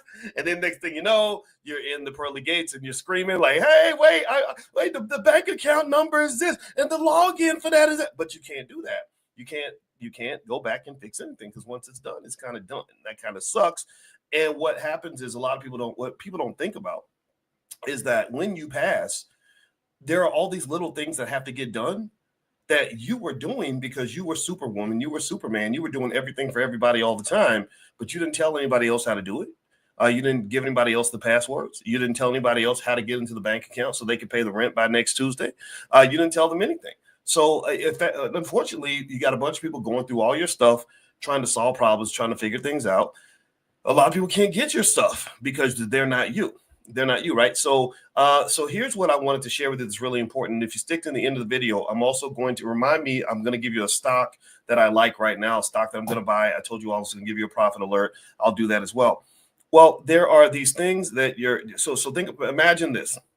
You imagine if we all died right now. Let me ask you a question. How many of you have somebody that depends on you to pay some bills? Anybody, give me a yes if there are people that depend on you to come up with some money to help support the household, or maybe you are the loan provider for the household. Give me a yes if the money in your account is the money that's going to be paying a bunch of the bills in the house. How many bill payers we got? Okay, so and me and my wife, we both pay bills. I pay a lot. I send her money. She pays some stuff, and it's cool, right? It's not 50-50 because we don't keep tabs on each other like that. But it is a joint effort. Running a household is a joint responsibility, in my opinion. I don't know who taught us that we want to have a house, a community full of broken families. That's not a key to wealth. That's actually a key to poverty. So that's why you see so much poverty out here. So all right, so if you are paying the bills, just ask yourself this question. If something happened to you right this very second, who would be able to get that money out of your account so they could pay the bills? Can anybody do it? Well, for many of us, nobody can come get your money. Nobody can get the money quickly. They would actually have to go through something called probate. And probate is terrible. It's like getting your teeth pulled out of your neck. It's really, really painful and irritating. And it takes a long time. And there's a timeliness to money. Money and time are deeply connected. There's a deep, meaningful, heavy-duty relationship between time and money. And maybe I just think of it this way because I'm a finance professor, and all of our math equations always that explain money always had time in those equations. Time is a really important factor when it comes to wealth. They have a really powerful connection to one another, almost like Kool-Aid, good Kool-Aid and water. Like imagine trying to make some really good Kool-Aid, but you have no water. What would that taste like? Imagine what that would taste like if you had a bunch of powder and threw in even some sugar, but you have no water in the Kool-Aid. Can you make Kool-Aid without any water? The answer is absolutely not, unless you're crazy. Black people don't do that, right? And maybe some people can eat it out of the packet, but it's real nasty. Well, building wealth without time is a puzzle to me. I don't understand when people think they're going to make that fast money, that quick money. And I'm like, but you're trying to make Kool-Aid with no water. That does not work. But you're going to do spit in it? You're going to pee in the bucket? Like, how you going to get water for your Kool-Aid? Either way, it's going to be some nasty Kool-Aid. You got to just put some water in that jug, and then it'll be all right. But without water, you're struggling. So time and money are deeply connected. That's the point. We talk about the relationship between time and money a lot during stock options class, things like that. Because in the options, actually, you can sell time and you can buy time. It's pretty powerful. Now, with that said, the timeliness of money comes into play when you talk about what's going to happen to your account if something happens to you. And so where timeliness comes into play in that space is that if you passed away, someone may need money from you and they can't wait to get that money. They may have to pay a bill by Tuesday, or they may have to pay the credit card by the 1st, or it's going to ding the credit report, or they have to pay the rent, or or they're going to get an eviction notice. They can't wait for probate to happen, which might take weeks or months to get the money. They need the money now. They need it tomorrow. Okay, so here's what solves that problem. Write this down if you haven't done this yet. Banks have something called payable upon death, PODs, or sometimes it's called a transferable upon death, TOD. All that is you designating a beneficiary on your bank account that such that person can come into your bank and get your money out in case you die. They can show up with a death certificate or some proof of death and an ID, and they can get access to your money right away. This will be a lifesaver for a lot of people. This is extremely important. Also, this allows easy transfer of funds without having to go through probate. In fact, I believe that this wealth transfer will be exempt from most taxes, not all taxes. Maybe estate taxes, if you're talking about millions of dollars, or sometimes different states may tax that person, but at the very least, they have quick access to the money. Also, your brokerage account. A lot of you are investors. How many of you are buying stock? Please, everybody, raise your hand. Please, everybody, give me a yes that you're buying stock. If you're not buying stock, then I need you to start investing in this market. There is so much opportunity out here. How many of you own stock? If you own stock, most brokerage accounts also have a POD, payable upon death, or it's called a TOD, transferable upon death. So just remember that. Just ask for POD or TOD, and just talk to customer support. Say, hey, I just want to make sure that somebody can come get this money in case something happens to me. And then maybe you can even designate more than one beneficiary. That way, if you're in a car together and something both happens to you, tragically, because these things happen, you'll be safe. Remember, I'm gonna tell you like this. I told our youngest child, I said, my job as your bonus dad, she has a dad, and her dad is a great guy. We work together to protect the kids. I said, my job is to protect you in life and in death. I said, my goal is to make sure that if I'm gone, you're still going to be protected by me long after I'm gone. And really, I extend that to anybody who leans on the things that I've taught you, the things that I've shared with you, the things that I've helped you with over the years. Some of you have been around for many, many years. I'm going to be here after I'm gone. I spend most of my life thinking about what happens after I'm here. And part of the reason that I'm so eager to make sure we share as many ideas as possible is because I know that Black men die all the time. And if I go, I know that I could go tomorrow with a smile on my face, knowing that this stuff is the stuff that we've done will be available for the next 100 years for anybody that wants to understand economics and finance at the highest levels, which really should be everybody, because money is extremely important. Money really matters. The protection of money, the building of wealth can make a difference between life and death for some people. It can make a difference between happiness and misery. So take these little steps, make these little decisions, and I guarantee you that will make a huge difference for your family. So it's called a TOD, transferable upon death, or a POD, payable upon death. Very similar, almost interchangeable for the most part. All right. Now, if you have an interest in things like estate planning, we do have an estate planning club in the Black Business School in the Dr. Boyce Academy. If you want to go and give it a try, feel free to go to drboycelift.com. LIFT stands for Legacy Investors for Tomorrow. And it's for any and everybody who has an interest in preserving their generational wealth, preserving the generational legacy, learning all about estate planning. There's a full curriculum in there. We bring a guest in once a month, and we get together and we fellowship and talk about how we're going to build for the next generation. So if you have an interest in joining Dr. Boyce Lift, feel free to go to drboycelift.com and give it a try. All right. Now, I told you guys I was going to give you a stock that I like right now. So let me go ahead and do that. And I'm going to go see my mama. And the stock is Micron, M-U. That's the tick. So M as in McDonald's, U as in university. Somebody type MU in the chat. So Micron is the stock that I like right now. Micron actually makes these chips. It's really cool. They're kind of all up in the AI stuff. It's like a really great AI company, and they make these chips. I don't understand everything about these chips. I just know it's a good company at a good price. They invest a lot in R&D, and they're one of the largest manufacturers of what are called DRAM chips, which is dynamic random access memory, and NAND chips, which is flash memory, which are essential for devices like smartphones, computers, and data centers. So you will be invested in the AI revolution. You ain't just got to worry about AI possibly taking your job or something. You actually will be an investor in AI, which means when the AI people start making money, you'll make money. They also have a lot of R&D investment where they focus on things like 3D NAND chips. I don't know what that is exactly. HBM, high bandwidth memory. whatever it is, I know that they work for me now because I'm going to buy some shares of the stock. So feel free to take a look at Micron. This is not investing advice. You guys know I don't give that ever, but that is something that Dr. Boyce is going to buy. And if you want to dig deeper into stock market stuff and join us in our stock market investors club, you can go to drboycestockmarket.com. That's drboycestockmarket.com and do a free trial. We're going to meet on Tuesday for Stock Market Tuesdays, and we'll continue the conversation there. All right, guys, I'm out of here. It was great to see you. I hope you guys have a great day. And I will reach out to you very, very soon. So if you get a text from me, feel free to hit that text link, and I'll send you stuff, and we'll talk. And in fact, if you're not on the text list already, and you want to know about stock markets and stuff like that, or you want to be notified, text the word stock to the phone number 87948. So text stock to 87948, and I'll let you guys know when I have a profit alert. So have a good one. I'll see you soon. God bless you. Take care. Bye-bye. It's Sunday. I'm sorry, it's not Saturday. It's Sunday. Oh my God, man, I've got the days off. I'm still actually overcoming that cold I got from Egypt, from the trip to Egypt. So I came back from Egypt with some souvenirs and a little bit of a cold spell, but I'm better now. I'm pretty much back, and I'm about 92.4%, not 92.3. I'm about 92.4%, and also. Tomorrow is a really big day, Andre from Dallas. It's a big day because tomorrow is the start of the Black Investors Championships. You guys may know about the Black Investors Championships, where we compete for the Black Investors Cup. And the Black Investors Cup is a competition that we created in the Black Business School that is looking for the best Black investor on earth. And hundreds of you have entered the competition.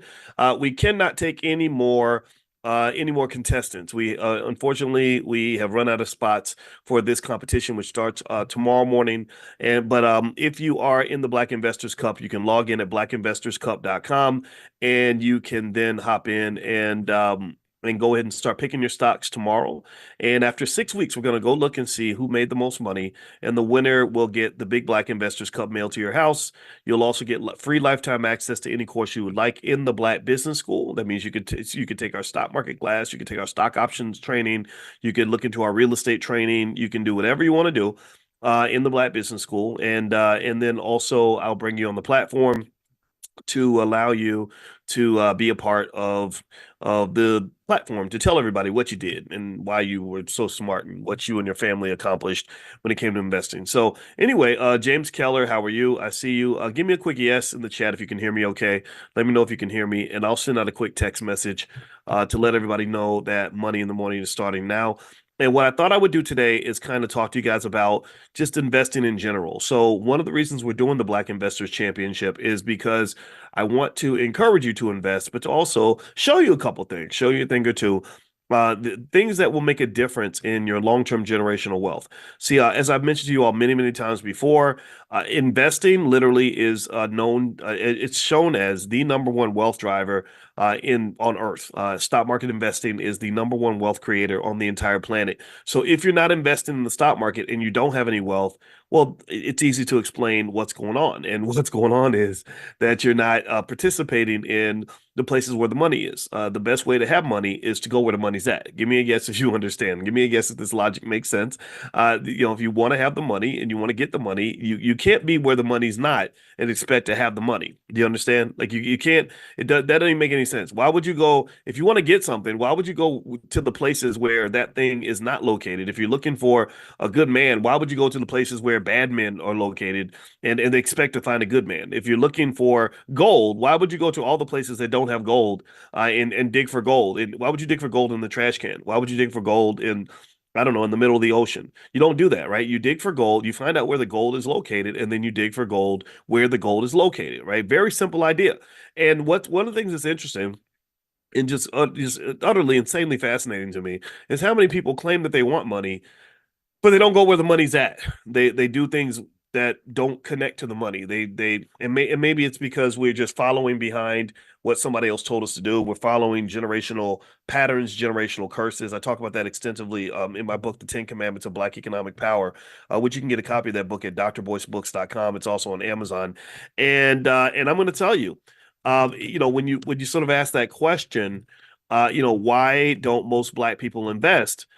The only thing that can come to mind is culture. That's the only solution, right? Because if I ask most people, if I say, "Do you think investing will help you have more money?" Um, then most people say, "Yeah." Do you think investing is a good idea? Most people say, "Yeah." That's where money is. And so the only thing that can explain that disparity and that discrepancy is just culture. Just I don't do it because nobody around me did it. Nobody encouraged me to do it. Maybe you could think of it a little bit like eating healthy food. A lot of us don't eat healthy food. Maybe also because the unhealthy food tastes good, and instant gratification is one of the devils that distracts us from that higher purpose of delayed gratification and long-term reward building. Right. So I would encourage you when you think about investing, especially for those of you that are entering the Black Investors Cup, which starts tomorrow, is to go ahead and really think of this as an entry ramp into the world of wealth. If you jump on that ramp, I guarantee you, and if you remain consistent and you make this a part of your culture, you're going to do better than not just most other Black people. You're going to do better than most white people.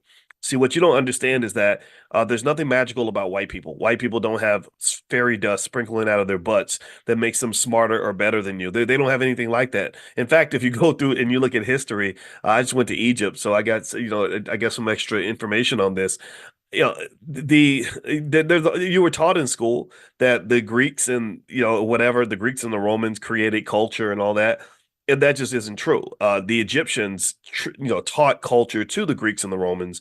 They just leave that part out. How many of y'all knew that? That literally all the culture that the Greeks and the Romans claimed to give to the world, they got that from the Egyptians. The Egyptians were doing it thousands of years before then. 6,000 years ago, the Egyptians knew the exact circumference of the earth. They knew that the world was round. And then the Europeans had the Dark Ages, 400 or 500 years of just straight up ghetto behavior. They were just ghetto, nasty. They had the Black Plague and everybody was dying. Like literally 1/3 of the entire town would die. Can you imagine that? 1/3 or one half of the entire city dying. So they were kind of ghetto, and then the Moors came along and were like, okay, you need to do some more civilized things. Like you got to wash your ass. They taught them how to wash. They didn't, that's one of the reasons why the diseases got passed. Just look this up. This is true. The diseases got passed because they didn't even take baths. They'd be like, oh, I took a bath, 5 years ago. Like just nasty stuff, right? And it's so funny because my wife talks about how she went to college. See, this is where people start getting mad at me. This is where people say, "Oh, you're a racist." But this is true. My wife talks about when she was in college and how the Black girls were explaining to the non-Black girls, we'll just say it like that, so we don't talk, so white people don't know we're talking about them. And they would explain to them like how to bathe and how to clean, how to. They said that they went through the dorm. And they were like, "This is nasty. These girls, they're so nasty. They don't wash. They don't clean their rooms. Look at this is, so this is funny how this is still like part of the culture. That whole idea of like washing your ass, and that's just one beginning part of it in terms of just the things that we gave the world. See, people act like they're educating us and that they're elevating us when really I think that we elevate them when we're at our best. This is only when we're at our best. When we start imitating whatever ghetto behavior they gave us, whatever they taught us about the falsehoods of being Black, then that's when we start behaving as a lesser version of ourselves. And when we do that, that's when we start having problems. That's when we start doing things that are just borderline embarrassing, ratchet, weird, nasty. I saw something the other day, actually, where Lizzo, thank God, Lizzo's really doing a great job now of promoting healthy behavior. She's starting to work out and put videos of herself working out online, which I think is great, instead of promoting the other stuff, the obesity and the morbid obesity that's killing people. And I got in some trouble because I called it for what it was. I said, she's a beautiful girl. She's very talented. Why is she telling everybody that you want to grow up and become, an overweight slut? Excuse my friend. I hate saying it like that. I know that's the only way it has to come out like literally they promote this very hoish behavior. You know what I mean? And this stuff that's really a minstrel show. That's what it is. And I said, why can't she just sing? Adele's a big girl too, but Adele would just get up there and sing and everybody claps and they pay her money and that's great. But Lizzo's got to come in with the shenanigans. She's got to come in and promote the morbid obesity that's killing millions of people. And then also everything's got to be super hypersexual in a way that's not reflective of who I think Black women can be and should be. Doesn't mean we're not all sexual. Everybody is. but there's kind of a lack of appropriateness to it that almost is very embarrassing, right? And I brought this up, and let me tell you, when I say that the media, the white media went ballistic on me, they went crazy. They didn't nobody interviewed me to say, okay, here's a professor saying this. What's he really trying to say? They don't want to hear that, right? They have an agenda, and the agenda is, oh, this black man, this oppressive black man who's part of the patriarchy is trying to oppress a black woman. I said, no, I'm trying to save her. I'm trying to support her. I'm supporting her by saying, you're talented. Why can't you just sing? Why do you have to embarrass black women everywhere by behaving in a way that's just not consistent with the women that I know, the women I admire, the women I look up to? They're really talented female performers who don't get any attention because they tell you you got to twerk, you got to get half naked, you got to act like a buffoon. And so, anyway, what's interesting about Lizzo is two things. One, eventually, if you saw, she eventually got hit with a lawsuit where basically all that nonsense, all that buffoonery was happening behind closed doors, and next thing you know, she gets hit with this. I don't know if it's sexual harassment or whatever. Like they were literally telling employees, like you have to get on stage and shoot a banana out of your coochie cooch, just crazy stuff like that. And so eventually, and what they don't understand, what nobody taught them, what I think if I were her father, I would have explained this to her, is that when you're in a lawsuit and you're dealing with HR issues, it's hard to explain to HR why you had to have women on stage shooting bananas out of their vaginas. Like that doesn't fit well in the age of political correctness and appropriateness, right? You can't say, well, this is part of our business model that we have to behave in this way to get fans. It doesn't work. So she was being sued for that. And then the second thing was I saw that she started to promote the healthier behavior, healthier lifestyle, which I think is great. And it's kind of interesting because now she gets that backlash from people who say, no, no, no, we liked you when you were a big, when you were promoting the idea of being obese and sexually irresponsible. Like we don't like you anymore because you're not behaving like the clown that we wanted you to be. And I think that's what's interesting in terms of America. This is kind of a wealth thing. This is a wealth issue because this is how we're trained to go get money. Is America always loves a black man or a black woman when they behave like a clown. If you watched even the Olympics, you saw black men particularly being hired to be funny and goofy and ignorant, and they like that. And then when you stop and you say, "No, I'm not always goofy. I'm not always ignorant," they say, "Well, we're going to fire you because we only want black people around. They're going to be goofy, ignorant, and make us laugh. You're here for our entertainment. You're not here to do anything serious. You're not here to build rocket ships. You're not here because we admire your intellect. You're here because we want you to entertain us. We want you to be clowns." So typically, and this is a false model of economic success. This is why investing is so important, so that you don't fall for the banana in the tailpipe, so to speak.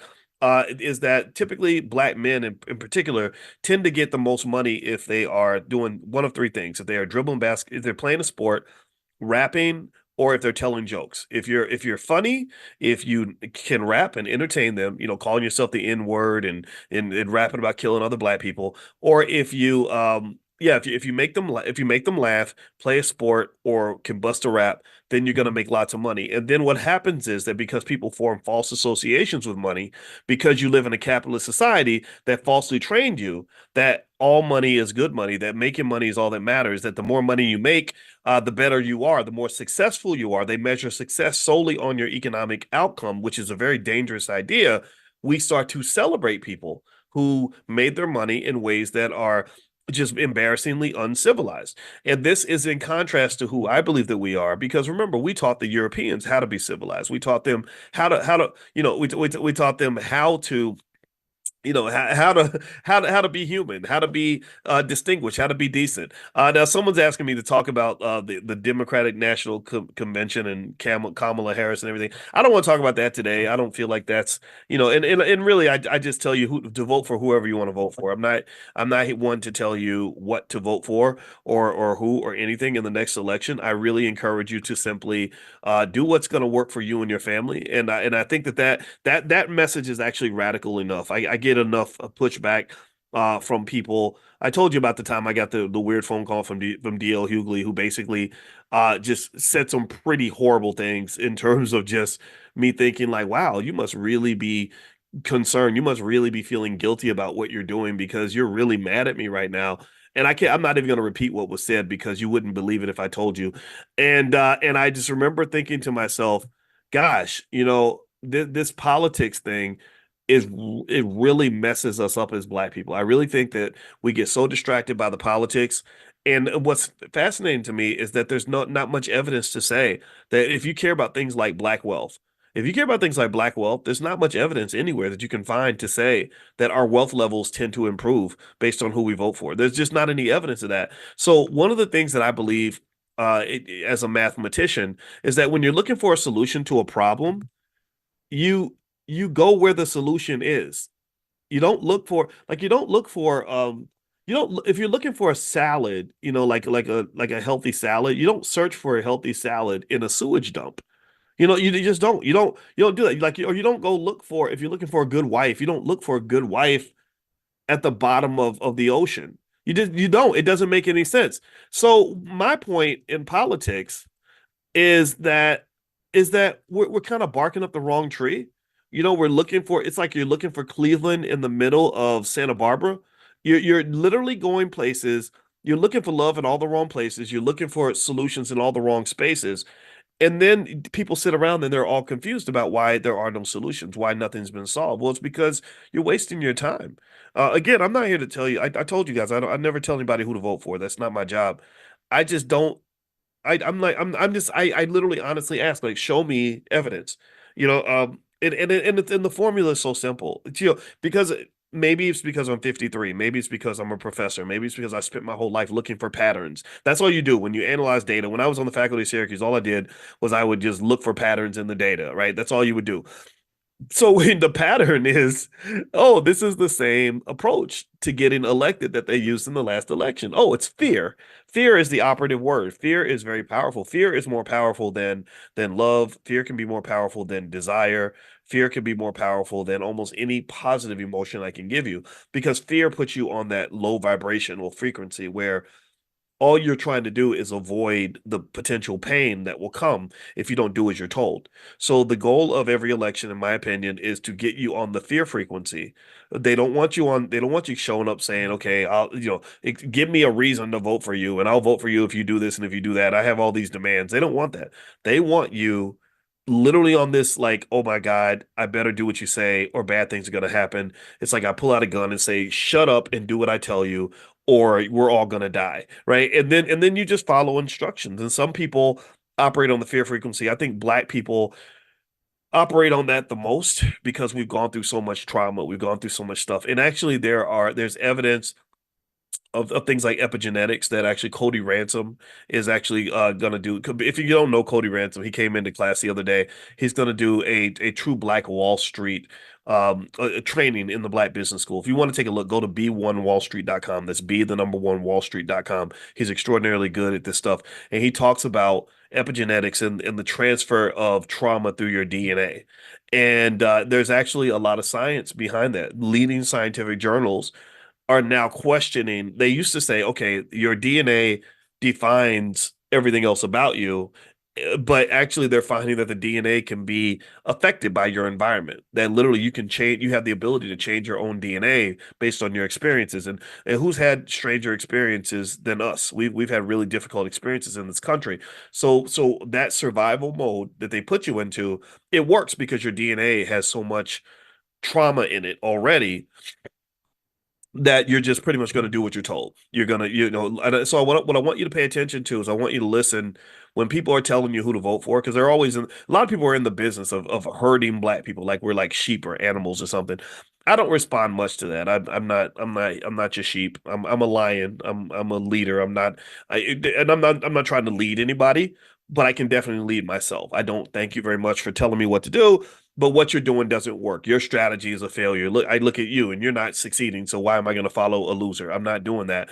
But the other thing is that there's big business in leading black people in the same direction. So if you listen to the language is typically very unintellectual. It's not very thoughtful because they don't think that you're thinking people. They don't think that you're intellectual people. They think, okay, I'm going to keep it real basic, keep it real stupid, and basically say this is what you need to do, because if you don't do it, these bad things are going to happen. And I want you to just kind of listen to the rhetoric and listen to the language, and I want you to just kind of pay attention to that. Because if I respect you and I want to be fair to you, then what I'm going to do is I'm going to say, look, here are all the options, here are all the things you could do, here are all the different candidates, here's what they believe.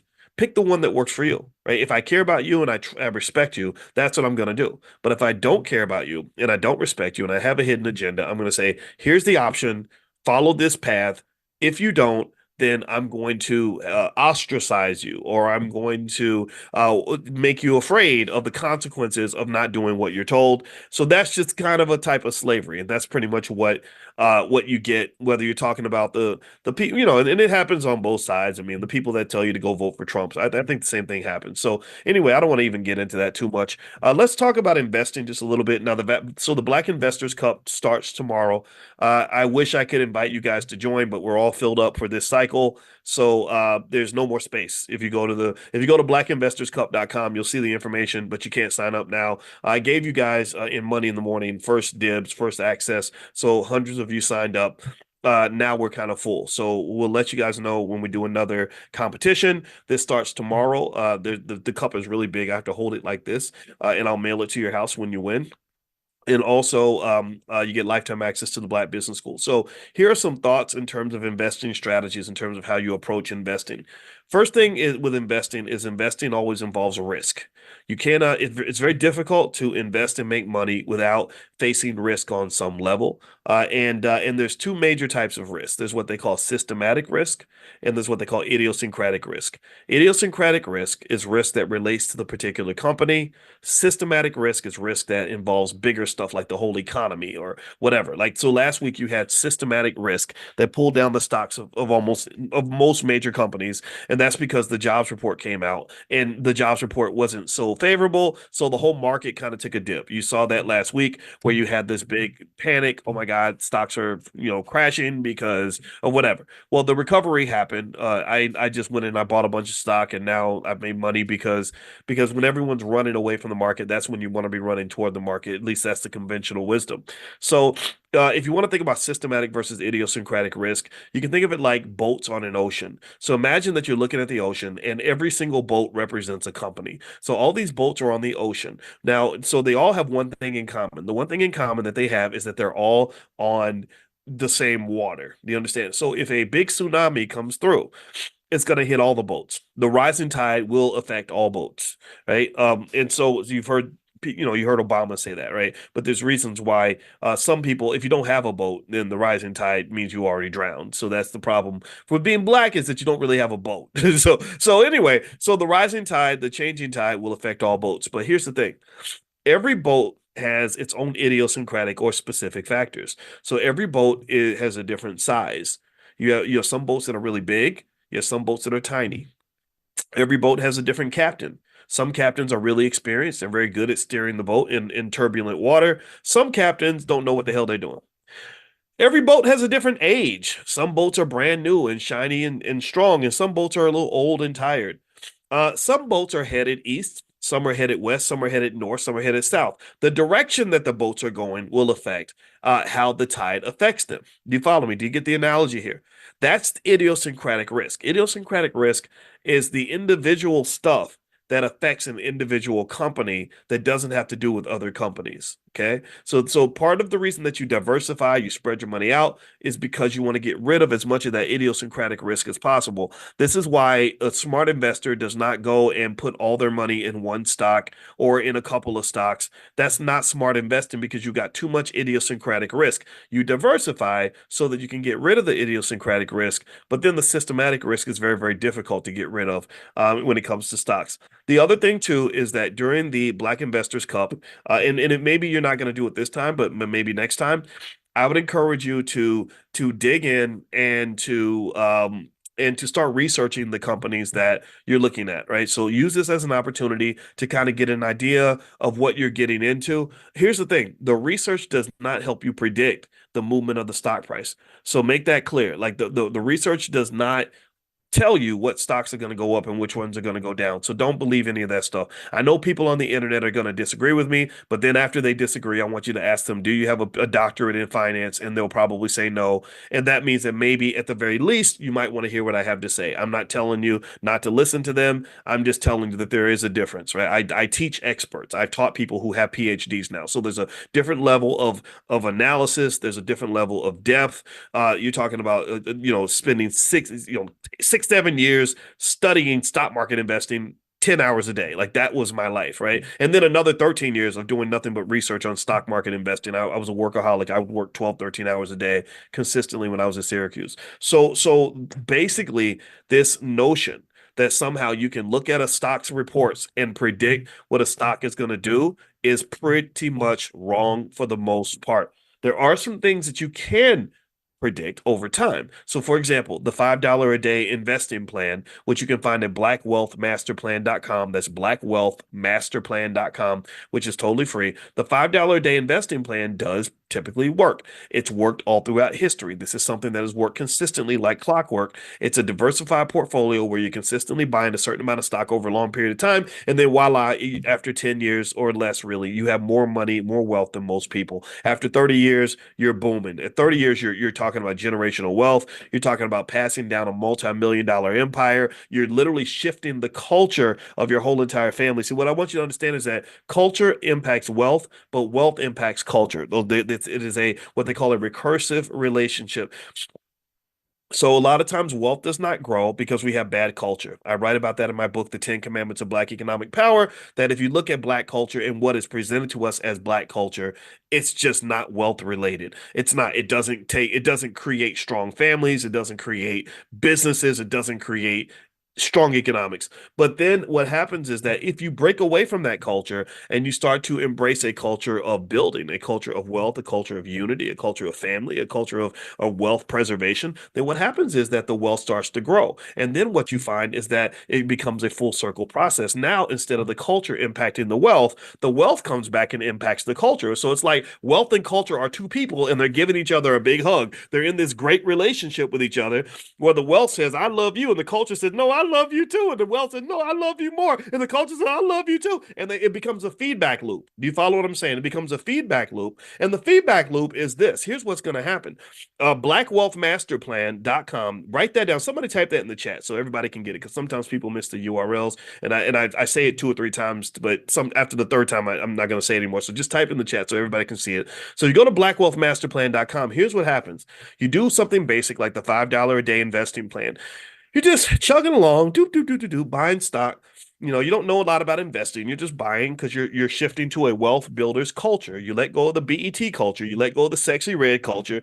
You let go of this goofball culture that they're feeding you, and you have a culture of wealth building and wealth preservation. So then what happens is after 20 or 30 years, now you're sitting on some money. Now you're sitting on 2, 3, 400, $500,000.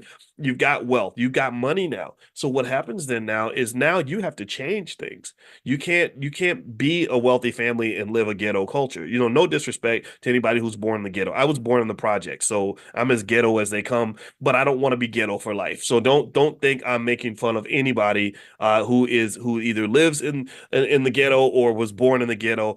I'm just saying I don't want you to stay in the ghetto. So I hope that that's okay. I hope I can say that without being accused of being elitist. I'm not being elitist. I'm just saying I don't want to embrace I'm not trying to make love to the negative parts of your life or the trauma. Sometimes we hug the trauma. We like the trauma. We keep it close because we feel like that's a part of being Black. There's nothing about being Black that's connected to the pain that you're going through. Being Black should mean that you're happy, prosperous, successful, and connected. So anyway, with that being said, once you have this wealth, once you've got this money, and you're doing better than everybody else, you're doing better than most Black people you're doing better than most white people well, then at that point, it changes things. You can't really, you're not, it,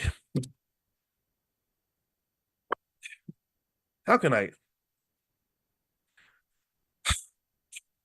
a person who's got $1 million in assets doesn't have to send their child off to go work a job that's going to pay them $1,000 a week to just pay their bills. They don't have to do that anymore.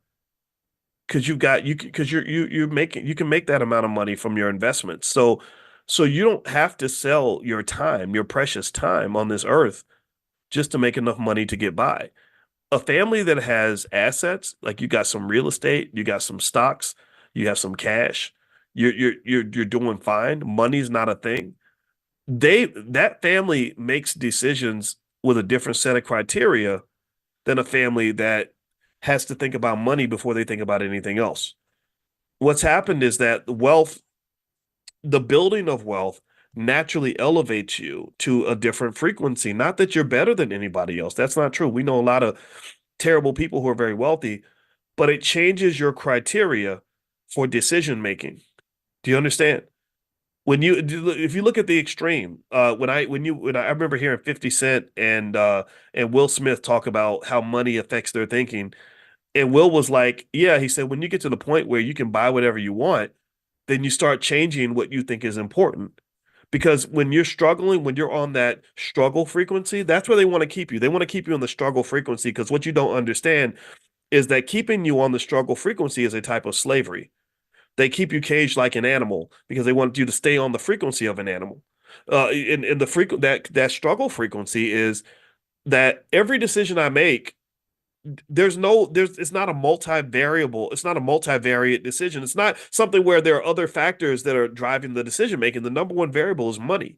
Which one is going to make the most money? Or I want to do this and do that. Well, I can't because I don't have enough money. Or what am I going to do? Am I going to do this or do that? Well, I got to do that because that's going to pay me the most money. Do you understand? So money just kind of becomes this abusive partner in this relationship where every time you're trying to decide what your next move is going to be, every time you're seeking happiness in your life, the money barges in and says, "Oh, hell no, get out, back up. I'm making the decision right now." That's what money does. That's what can happen. That's the power of money. See, there's not just power in having money. There's power that comes with the lack of money, and that power can be very oppressive. Do you think, I mean, think about this. Do you think that your colonizers could have so much power around the world over millions of people if they didn't have so much money to exert that power? The power is driven by the money. The money becomes just the Debo of your life. If you remember Debo from Friday, he would show up every time, you say, "I got $5." And Debo said, "No, I got $5." Right? So basically, the Debo in your life is money. When you are broke, when you are struggling, when you are on the brink of financial collapse, every decision you make is driven by money. And that is a terrible life to live because what that's done is it's taken away your ability to be a thoughtful, a thoughtful, critical thinking human being where you can look at all the different variables that shape your happiness. And instead, everything's got to come down to the money. Well, who am I going to date? Do I date the man who's nice to me, the man who sings to me, the man who truly loves me, or do I pick the man who has the most money? A lot of women will pick the man who has the most money. And that's what's really interesting. They'll look at men and the man who has the most money is in their mind the best man. And that tells me that you're operating on a certain frequency that I think is beneath what God intended for you to be. I don't think the universe and God intended for you to be a one-dimensional thinker, but that's what happens. When you get on the struggle frequency, you become one-dimensional. Everything's about the money. Which job are you going to take? The job that you love or the job that pays the most money? Or I got to go for the money. Where are you going to live? You're going to live in the place where you got the best social life and you're meeting wonderful people and your kids are happy? No, I got to go live in the place that pays me the most money. And so what happens then is that people that have the money are able to control you like Pinocchio on a string. All they got to do, they say, "Oh, I want you to do something different with your life. So I'm not going to force you to do it. I'm just going to offer you more money. I'm going to financially incentivize you to go right when when everything in your soul was telling you to go left." So when you have money, here's the point. Here's what's going to happen when you build that generational wealth for your kids. What's going to happen is that you're going to give them something in mathematics. We refer to this as degrees of freedom. You're going to give them, or another way to say it in a term that I've used before, is you're going to give them options. People who have options operate differently from people who have no options. Chris Rock said that. Remember that? How many of you remember when Chris Rock says that money just gives you options? Money makes you say, "Oh, I can actually do A, B, C, D, E, F, or G." Whereas when I grew up poor in the hood, I knew I only had option A.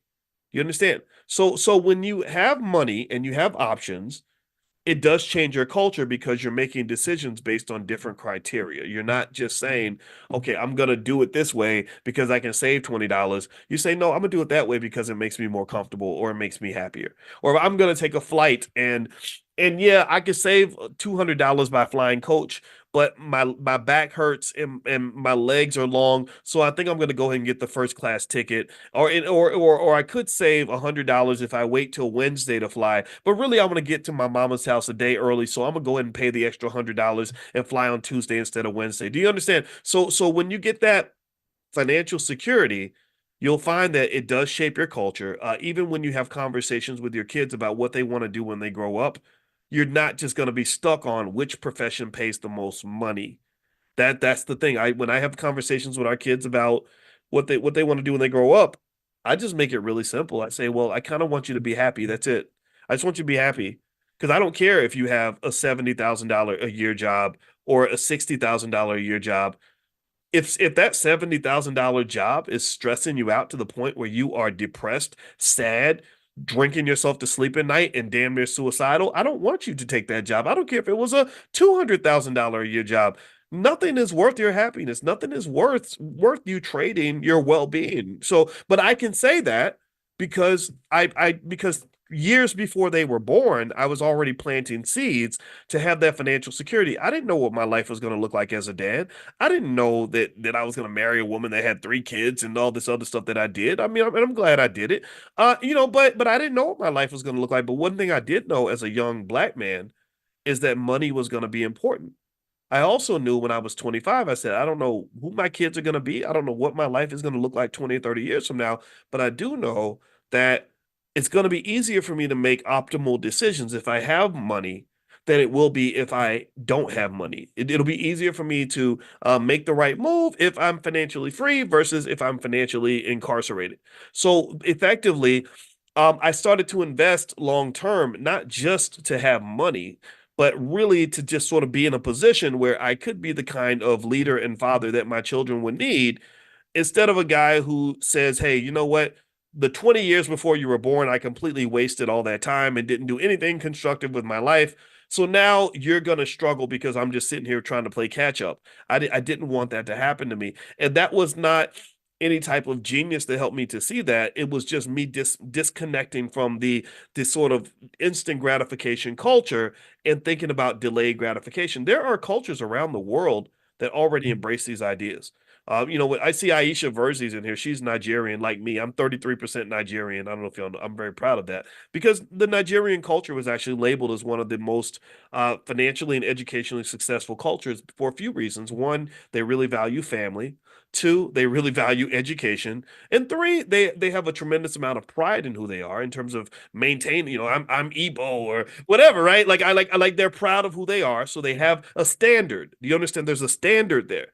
And the problem that you have as African Americans that you really got to fix is that they don't give you any standard. They don't. Tell me if I'm lying. Tell me, do you agree with me? Think about this. They don't give you any standard that comes with being black and African American in terms of traditions that you have to uphold, structures that you have to maintain, institutions that you've got to protect. Like they don't give you any of that. It's like, well, you just a lowly Negro and you ain't nothing until white people decide they want to invite you in and give you a fancy job, and then we start walking around all proud like, well, I'm doing better than you because the white man gave me a $80,000 a year job and he only gave you a $40,000 a year job, and it's kind of beneath us. It's kind of pathetic, honestly. It's kind of embarrassing, right? So my question is, what's the standard? Do we have a standard? And if we don't have a standard, how do we get those standards? Well, a lot of that standard formation comes from culture, which comes also from education. I think that not educating our kids is the multi-trillion-dollar mistake that we make every generation that we don't actually realize. It's going to take about 2 or 3 generations for us to realize how much we're giving away when we're letting colonizers educate our children, and because they spend all that time teaching them basically that you're really nothing and that the only chance you have to be anything in this world is if somehow integration accepts you. And then later on, that's when you have the Civil War. You have the conflict between those who've been colonized psychologically to believe that we can't do anything without white folks. We can't move forward. We can't move an inch. We can't breathe. We can't talk. I can't think without a white man giving me his blessing or somehow providing a pathway for me versus those who say, no, no, actually, we can do what we want to do. Why are we sitting around bowing and praying to these other people when they're no better than us? They're no different from us in terms of what we can accomplish. And so then that's when you have the Civil War. That's why you have these issues with these elections Which again, I don't tell people who to vote for, but what I do have a big problem with is when people tell me that the only way I can actually survive as a black man is if I do what this politician tells me to do. And that's when I just get off the boat and I say, screw you, to hell with you. You're not going to tell me that this other person decides if my family's going to be good or if my family's going to be healthy or if I'm going to be successful, if I'm going to succeed. No, that's not where we're at. That's not where we need to go, in my opinion. So what you're going to find, circling back full circle to the point I was making earlier, what you're going to find is that once you start building wealth, it's going to really shift your culture because it's going to shift the variables that matter when you're making critical decisions in your life. It's going to affect what kind of relationships you form. It's going to affect when and how many children you have. If you have children and money's not an issue, that's going to be a different decision than someone who has kids and says, "Gosh, I have to abort this baby because I can't afford it." I'm not nothing against that. I'm not judging your choices in that area, but I am saying that it is kind of unfortunate that when you get on that struggle frequency, you have to make these really heavy decisions based on money, just solely based on money, and that kind of makes me sad. I don't want you to live that kind of life. I want you to live a life where you're free to explore all the dimensions of who you are, all the dimensions that are going to make you healthy, whole, and powerful without money kind of always deboing into the conversation and saying, no, no, I am the sole determinant of whether or not you can date that guy. I'm the determinant of whether or not you can live in that city. I'm the determinant of whether or not you can take a day off next week.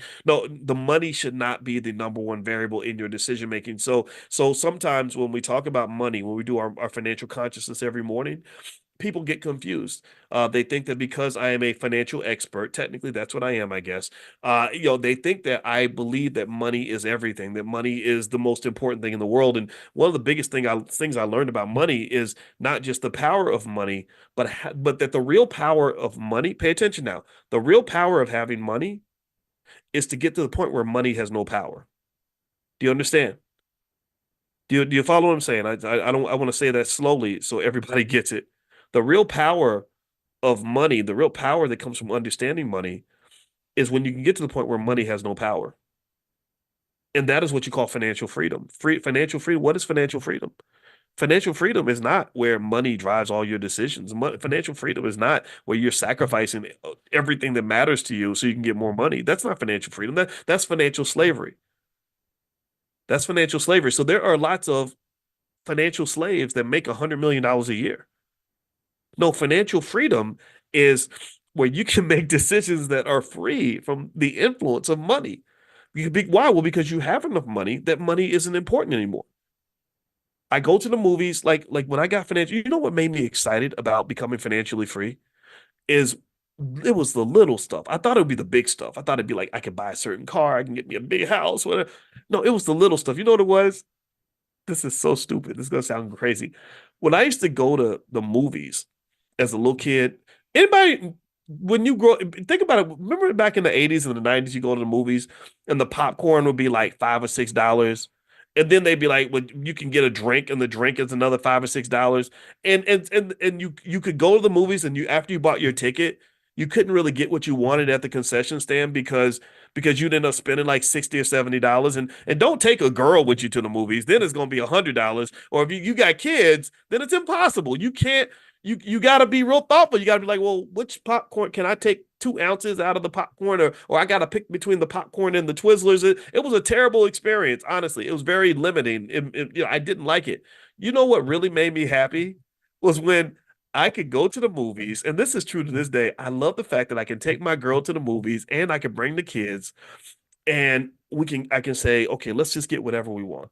You can get the nachos, you can get a cheeseburger, you can get the popcorn, and I don't care that the popcorn is $5 because I can afford the $5 popcorn. I'm telling you, I think happiness in life is about the little things. It ain't the big stuff. Get away from the big stuff. The big stuff is nice. Go get the big stuff, but after you get past the big stuff, I want you to have financial consciousness to really meditate on the little stuff. The little stuff was I can go to the movies now and I can take my wife and take the kids. I don't have to leave anybody at home because I'm thinking, well, if I take the kids, it's going to cost me twice as much than if I just take my wife, or I got to go by myself. Right? These are the decisions I had to make when I was 25, when I was 25 and I was broke. A lot of girls didn't like me because I was broke when I was 25.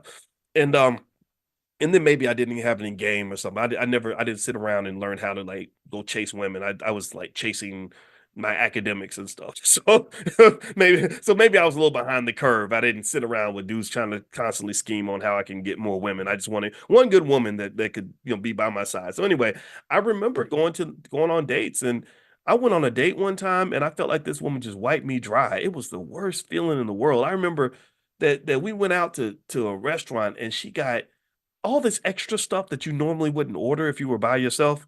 Like, cause she knew that I was gonna pay for stuff.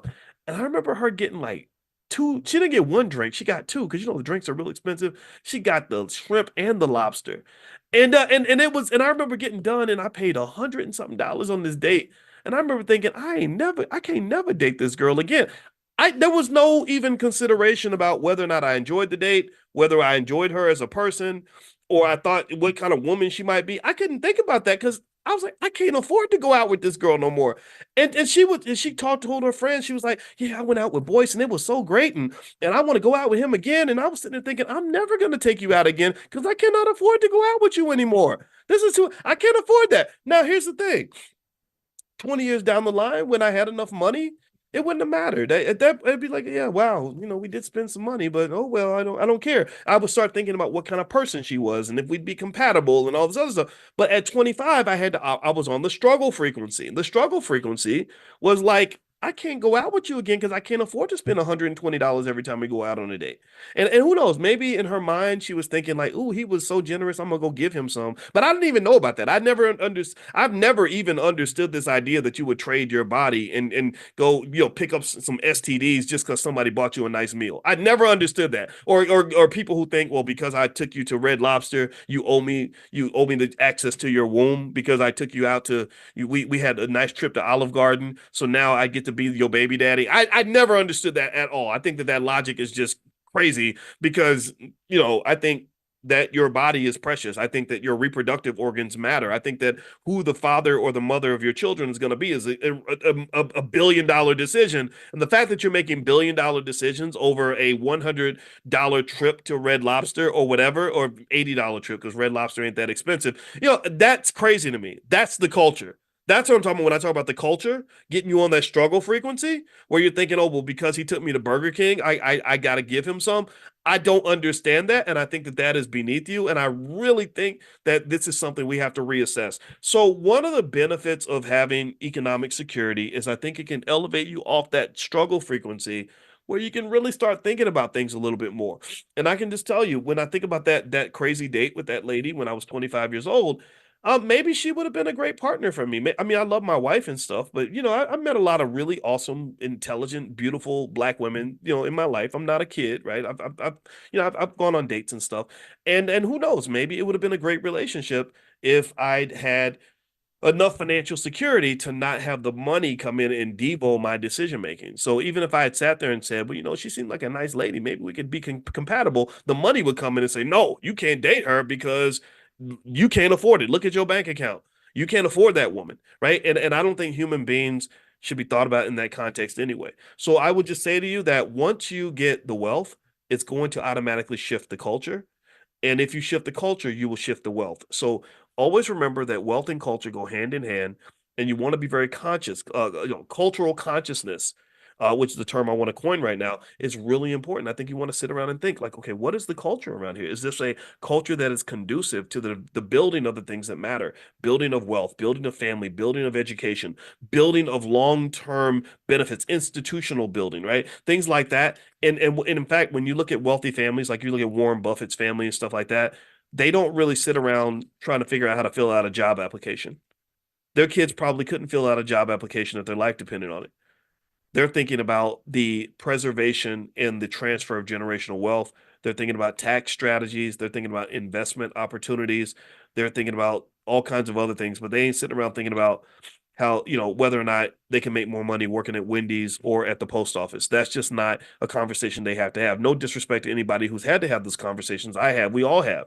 But I think that our goal, our standard should be, let's elevate out of that. When you elevate out of that, you have so much freedom, so many more degrees of freedom in your life, just like going from a car to an airplane. When I took off and I got my pilot's license and I started flying in the airplane, I had so much more freedom than I had when I was stuck on the ground, driving in traffic, sitting behind the car that was in front of me. And So to some extent, you have this high traffic culture that we're stuck in, and it's miserable and it's polluted and it's screwed up. It doesn't bring out the best in us. So you just got to elevate, and that's what consciousness is. Consciousness is economic elevation. It is psychological elevation. It is spiritual elevation. And once you elevate, I guarantee you, so many things will be better, and you'll feel so much freer in the process. Okay, so anyway, I'm gonna let you guys go. So tomorrow starts the Black Investors Cup once a week or so. I'll go through the leaderboard and I'll announce who the leaders are, and we'll kind of talk about that, and we'll kind of drop some conversations about investing and strategies and all that. Those of you who didn't get to sign up this time, you will get an opportunity the next time we do another Black Investors Cup. It's going to be 6 weeks. It starts tomorrow, so I'll keep you guys posted. BlackInvestorsCup.com is where you can sort of take a look and learn more. Second of all, if you want to be invited to the private Zoom for our Money in the Morning financial consciousness training. We do this every single day, 7 days a week. Feel free to text the word morning. Just text the word morning, MORNING, to the phone number 87948. Text morning to 87948. Also, Cody Ransom's class on the true history of Black Wall Street is starting in the next couple of days. And if you'd like to take a look at that class and see if you'd like to join, feel free to go to b1wallstreet.com. That's B, the number one, b1wallstreet.com. And at b1wallstreet.com, you can see what the class is about and what they're doing. One membership, you can bring anybody in your family, so you don't have to buy multiple memberships for people in the same household. So it's sort of buy one, get one free. So feel free to go to b1wallstreet.com. All right, I'm out of here. Have a great day, everybody. Good morning, everybody. Good morning. I hope you all are doing well. Come on in and get comfortable. Welcome, welcome, welcome. I'm finally back. It is great to be back with you guys after taking that week off to go to Egypt.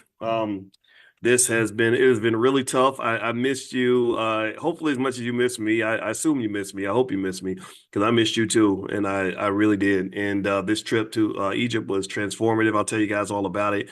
Just give me 1 second, though. I want to send a quick text message out to everybody who is invited to Money in the Morning and let them know that we are now starting. So give me 1 second here. If you want to get on the text list, text the word morning to the number 87948, and I'll send you a wake-up call. Text morning to 87948. All right, so give me 1 second. So one thing I was thinking about is this debt crisis that's on its way. And I'm going to share with you guys some information about that in terms of some data that I just read that you may want to be aware of. And I'm also going to give you some feedback in terms of what I think is really driving the debt problem in America. And I'm not talking about the government. Now, the government has a massive debt problem. Your federal government is they borrow your government spends money like rappers, but not all rappers. They would give rappers a bad name. They spend money like dumb rappers. You ever see a dumb rapper spend money, just throw all their money away? That's kind of what our government does. They're like a bunch of goofball dumb rappers that just go to the club and drop 100,000 and then brag about it on Twitter. And this kind of behavior, as you can imagine, only leads to economic chaos and financial despair. In fact, one of the things that makes me very sad about it is that we don't necessarily internalize and understand just how bad the culture is when it comes to our economics, just how much negative, toxic, unhealthy culture we've been given. But the part of the reason that your financial culture is bad is partly driven by the fact that the people who are teaching you the culture are not very smart. So it's really ironic, in fact. BET, who it really, every year they do that goofy BET award, and they say, this is the culture. We're doing this for the culture. This is the culture.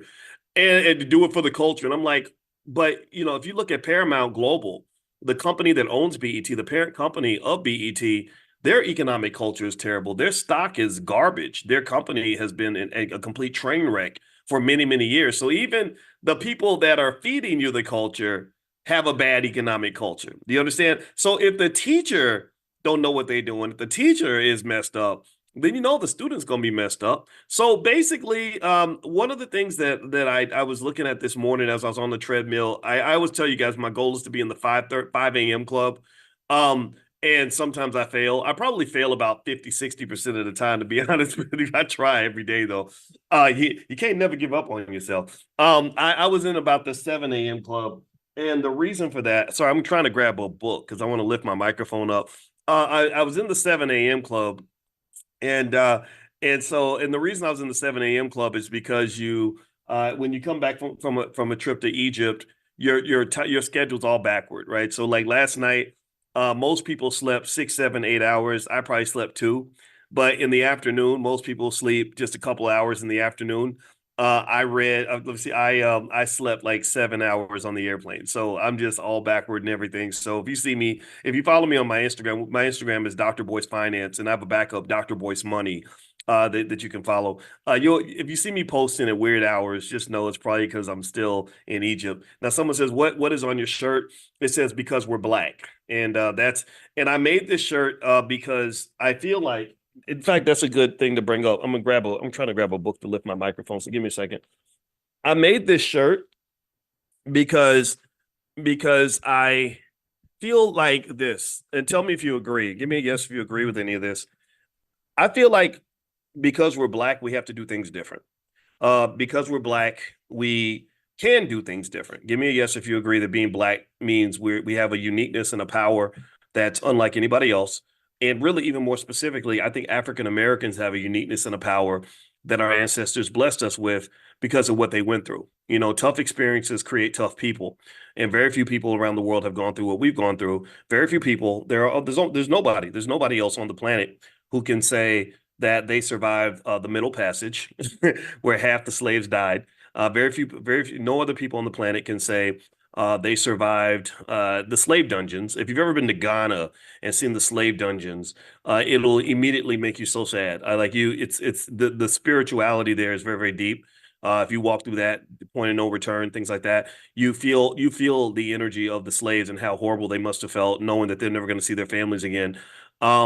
Nobody else on earth can say they survived 100 years of Jim Crow. Give me a yes if you agree.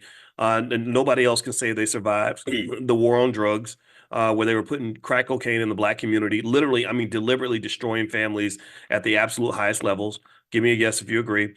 Nobody else can say that they survived the Biden crime bill and mass incarceration, where it was a Hitler level suicidal, genocidal extermination of black families and black people and black men and black women. Give me a yes if you agree. And look at this, we still standing. You know, we still shining. We still on top. We still, some of us are still winning. Some of us ain't winning. Some of us are struggling. And I understand why they're struggling. I mean, a lot of people will be struggling after that, but some of y'all winning. You know, I went to Egypt this week with 50 intelligent black people, and a lot of them were winning. A lot of them have hundreds of thousands of dollars in their investment accounts. A lot of them have strong families. I remember Kendall and Karen Green. Their son is, I think all their children graduated from top institutions. I met a young sister who went to Cornell, and and there was a young lady who was finishing her master's degree that was on the trip, 23 years old, and just a lot of other people that are just doing really well. Paris Williams and her uncle Larry. Paris is a therapist. Her uncle Larry is a businessman in New York. So so there are some of us that are just really shining and just absolutely killing it. And I think that there's just this power that we have that I don't know if we acknowledge that power, right? I don't know if we see that power. I think that we kind of might talk about it, but we don't necessarily see it. I think sometimes it's tempting to see blackness or or African Americanness, which is a unique type of blackness. It's easy to see that as a liability or as a problem or as this undiagnosed, untreated trauma, which it is sometimes. But if you can overcome that, if you heal from that, you become like a great athlete who went through the hardest training imaginable. Like you've been through the toughest training ever. And if you watch the Olympics and you saw these great athletes, nobody makes it to the Olympics unless they train extremely hard, right? Every single athlete at the Olympics could probably tell you about training camps that they went to where they just broke down every muscle in their body, ran to the point of exhaustion. I remember Kobe Bryant, after he'd lost the championship and he was coming off the court, he's dripping with sweat. He played his butt off. He scored 40 points, but they still lost by 2. So it was a heartbreaking loss. He was really sad. He was really depressed. He was kind of broken. And they said, so what do you plan to do now? He said, same thing. I'm going back to the gym this summer. I'm going to work until the point of exhaustion. And the next year, Kobe came back and won a championship the following year. So every time you get broken down, that does make you stronger. When you go through those tough experiences, that's what creates tough people. And a lot of our children, unfortunately, haven't inherited that. A lot of our children are not tough people because we want to make everything easy. Right, a lot of our children don't have what we got. They ain't built like us from Gen X and before Gen X, the boomers, and because we went through some stuff. We went through some trauma. Let me give me a guess if you've gone through this. Um, we went through some hell, and the thing is that that hell, as bad as it was and as unfortunate as it was, for some of you, your hell gave you the ability to go build your own heaven. Right, people who've been through hell, who can withstand hell, have the strength to create heaven on earth if they are focused enough to do so. But in order for that to happen, you have to heal. Just like that athlete that goes through that really tough training camp, they got to have some time where they actually heal, right? The Navy SEALs are the toughest soldiers on the planet, or the toughest soldiers in our military anyway. And after they go through Hell Week, where they have to stay up for an entire week and just go through unbelievable amounts of torture and pain and discomfort and everything else, they have to have some time to heal. But once they heal, what happens? What happens after they heal? What? Tell me. Answer me in the chat. What happens when they heal? Give me a yes if you agree that when they heal, they come back. They come back as a pack of badasses. They ain't scared of nothing.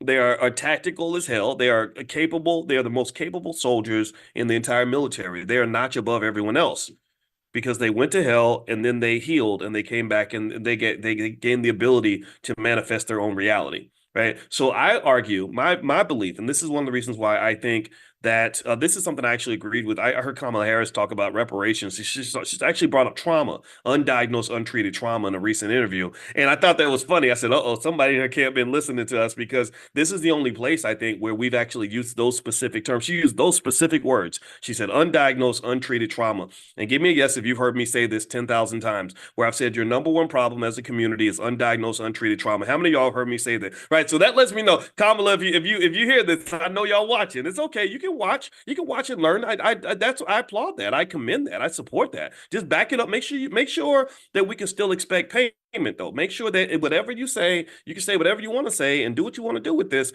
It's free. There's nothing exclusive about what I'm sharing with you. I just need you to make sure somebody signs that damn check. I need you to make sure that the check gets written for reparations, and because reparations is to repair, and repair isn't just healing and therapy. Repair is financial repair. Writing that damn check. Right. I don't want to go to big cities and notice that 100% of the buildings are owned by people who are not black. Those skyscrapers, some of those skyscrapers should belong to us. Some of those institutions should belong to us. These billion-dollar universities y'all built on our backs and excluded us the entire time. Some of that belongs to us. So here's the thing. Here's the thing about reparations. Since you guys know, in case you don't know, in case you're new, what I do every morning is we do financial consciousness training, where I literally do a stream of consciousness. So in hopes of helping you to elevate your economic consciousness. So literally, wherever God tells me to take the conversation is where I go. So if it seems like I just go, wander in different categories, just know that I was like that when I was 5 years old. I was the kid that would get up and wander. My wife made a funny video of me in Egypt where she said somebody always wanders off from the group, and she showed me off wandering, and I'm looking at all the Egyptian statues and all that. That's what I do, right? So I'm wandering now. But here's the thing. Let's go back to reparations. A lot of people talk about reparations in the wrong way. One way that they talk about it in the wrong way, and in fact, Kamala and her team, if they're interested in this conversation, they need to have the right conversation. Two things that they need to change. Number one, they need to stop talking about it as if nobody studied it already. First thing that politicians always say when it comes to reparations is, we need to study it. We need to form a committee that we can have the committee in session for the next 10 years and sit around and try to figure out the effects of reparation, or the effects of slavery, the effects of Jim Crow. That's nonsense, because that's fundamentally disrespectful to the people who've dedicated their lives to studying the effects of slavery. You can go to Francis Cress Welsing and other individuals, John Heinrich Clark and Dr. Claude Anderson, and many others who have who've done extensive amounts of research on the effects of slavery, the effects of Jim Crow. So that, unfortunately, that is a delay tactic that politicians might use, and that's something that I want you to just be on the lookout for. We don't need no delay. The quicker you write the check, the sooner we can get this behind us. But of course, that getting them to write the check is a whole nother conversation. Second thing is, here's another piece to this reparations thing. that breaks down why you're having the wrong conversation. Is everyone talks about reparations as if we're asking for money from the government. Okay, everybody talks about it. It's like, well, how can the government pay reparations? They're $35 trillion in debt. How can the government pay reparations? Because they have to get the bills passed through Congress and they have to do it. Oh, okay. Yeah, I get all that. The government owes a certain debt. There are things the government can do. For example, Ice Cube's contract with Black America, which was very, very good, by the way. He consulted with lots of scholars on this contract, including me. Ice Cube and I talked many, many, many times, and I respected his approach to this. He's smart enough to know what he knows, but he's really smart. He's really smart enough to know what he doesn't know. And that's what I love. Like, so for example, if I wanted to become a West Coast gangster rapper, I wouldn't go in the studio and try to bust an album. That would not work for me. I would go to my friends who are great rappers like D1 and Killer Mike and some other friends that I have, David Banner, whoever, and or even Kanye. I'd even call Crazy Kanye. We sat on the phone for many hours and I would say, hey, I need to make a good album. Can you help me do that? Because that's your wheelhouse. That's what you're good at. So what Ice Cube did was Ice Cube didn't try to become a reparations expert overnight. He went and he talked to numerous scholars directly, personally. He did this, and they built this amazing thing called the Contract with Black America. And I love it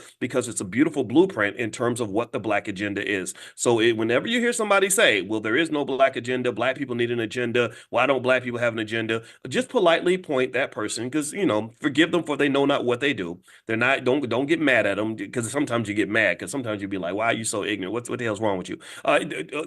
Just say, hey, the Contract with Black America talks about great solutions from everything from policing, how policing can be done better, all the way down to things like little things that can make a big difference, like interest-free loans to any Black person that pays their rent on time, that wants to go and buy a house. Or maybe if you are a renter, how those consistent rental payments, which shows a great payment history, can be added to your credit score, so your credit score can be high, so you can go get access to capital, which is an incredibly important part of what the wealth building process. So the Contract of Black America is an excellent Black agenda.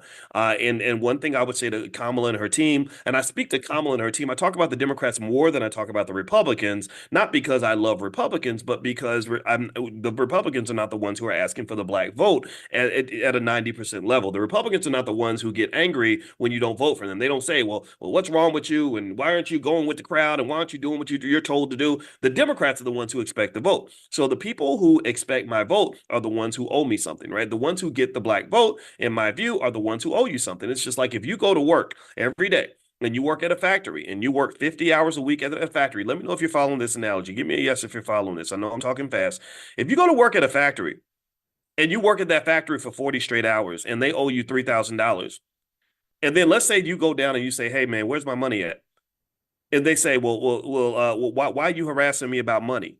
And you say, well, because I work for you and I did something for you. You're supposed to give me my money. And then imagine if they say, well, why aren't you asking the guy down the street to give you $3,000? How much did he give you? He didn't give you nothing. That would make no sense. You'd be like, but I didn't work for him. I didn't do anything for him. He doesn't. Why am I going to ask for the money from the person I didn't work for? I want the money from the person I did work for. I gave you something. So you owe me something, right? So this is why I might talk about the Democrats more than the Republicans. If the Republicans were getting 90% of the Black vote, oh, believe me, I'd be talking about them all day long. But I talk about the Democrats because I don't know what I do for the Republican. I've never voted for the Republicans. I don't. I mean, again, if you become president, sure, you're supposed to govern everybody. But the first thing about politics, if you want to understand it from a logical standpoint, is it's quid pro quo. It's like we take care of the people who gave us the money to get in office, and we also take care that we keep promises to the people who gave us the votes. Those people are top priority, not the people that don't like us, right? So anyway, with that being said, though. Here's one other piece of the reparations conversation that's being done completely wrong that needs to evolve. And that is they need to stop talking about reparations as if it's just a check from the government. The government certainly can be and should be involved. The government certainly should be and can be involved financially and legislatively. The government can do amazing things, just like they sent the $100 billion to Israel and Ukraine. You can ship $100 billion to the Black community. You can ship $100 billion to the people that have helped you, not the Ukrainians that don't even give a damn about you. The same way you've probably spent $150 billion or more on illegal immigrants who broke the law and broke into the country by sliding through a fence in the southern border. You can do the same thing for the people on the south side of Chicago or parts of Philadelphia and other communities who have been loyal to you, who've been consistently voting for you and supporting you for the last X number of years. Give me a yes if you agree. Give me a yes. Sometimes when I talk like that, people think I'm radical. They're like, how dare you ask white people to do something for you? You're supposed to be serving them. How dare you break slave protocol? How dare you be logical? How dare you tell us that 2 + 2 is 4, Boyce? Because everyone knows that 2 + 2 is 187. Well, I'm sorry. I taught mathematics at the University of Kentucky, and last time I checked, 2 + 2 was still 4, even if it hurts your feelings, even if it pisses you off, even if you think that I'm being a radical Black man by saying this, right? So logically speaking, the government can certainly be involved, and they should be involved, but here's the point that's being missed. Okay. I want you guys to write this down and keep this in your memory because I need y'all to help make this point. Like, make it on Twitter, make it on Instagram, make it with your friends. This is the message that needs to be shared. The message is this: the government is not the only entity that should be writing the damn check. In fact, the government is probably the least equipped to write them damn reparations checks. The people that are the most equipped to write the checks for reparations that should be written are institutions like Harvard University with what is their endowment? How big is Harvard's endowment? Let me Google that because it gets so big. It was massive 5 years ago, but it's probably even more massive now. Let me see here. The Harvard University endowment is, drum roll please, it is, let's see, how much do they have? Wait, hold on. Wait, I'm looking this up. Come on, Google. You're so slow. All right, it's $50 billion. It's $50 billion. The University of Texas has $45 billion. Yale has $40 billion. Stanford has $37 billion. How about y'all write the check too? How about y'all go ahead and do your part in making sure that this check gets written? Because the government's in debt. The government, sure, they can still write checks. They're sending that $100 billion to Ukraine. That check ain't gonna bounce. But there are people out here that have money. How about we go to the major corporations? How about we go to let's go to I don't know, let's look at the largest corporations in America. Let's make a list. Okay, largest corporations by market cap. Let's see what Mr. Google pulls up for us. The largest companies in the world by market cap. How about we start with Microsoft in their $3.1 trillion market cap? I'll take some Microsoft stock as part of my reparations. How about that? Give me a yes if you'd be happy. Microsoft stock, what's it trading at about? Let's say 200 a share. I can't remember what it is. How many of y'all would be happy if you got maybe 1,000 shares of Microsoft stock as part of your reparations? A couple $100,000. Would you be able to find something to do with that? How about some Nvidia stock? Oh, Nvidia's worth 2.88 trillion. I'll take some Nvidia stock. I'm like at a restaurant ordering from the menu. Like I'll take cheesecake and a cheeseburger and also a filet mignon and a milkshake to go with it. What about Apple? Apple's worth a couple of trillion. How about some Apple stock, right? And so my point is to say that it's not just the government that needs to pay the reparations, because if the government's paying it by itself, then that's a lot of money. The government's going to have a hard time with that because the government's kind of been milked, honestly. The robber baron era has reemerged. Just so y'all know, this started in the 1970s.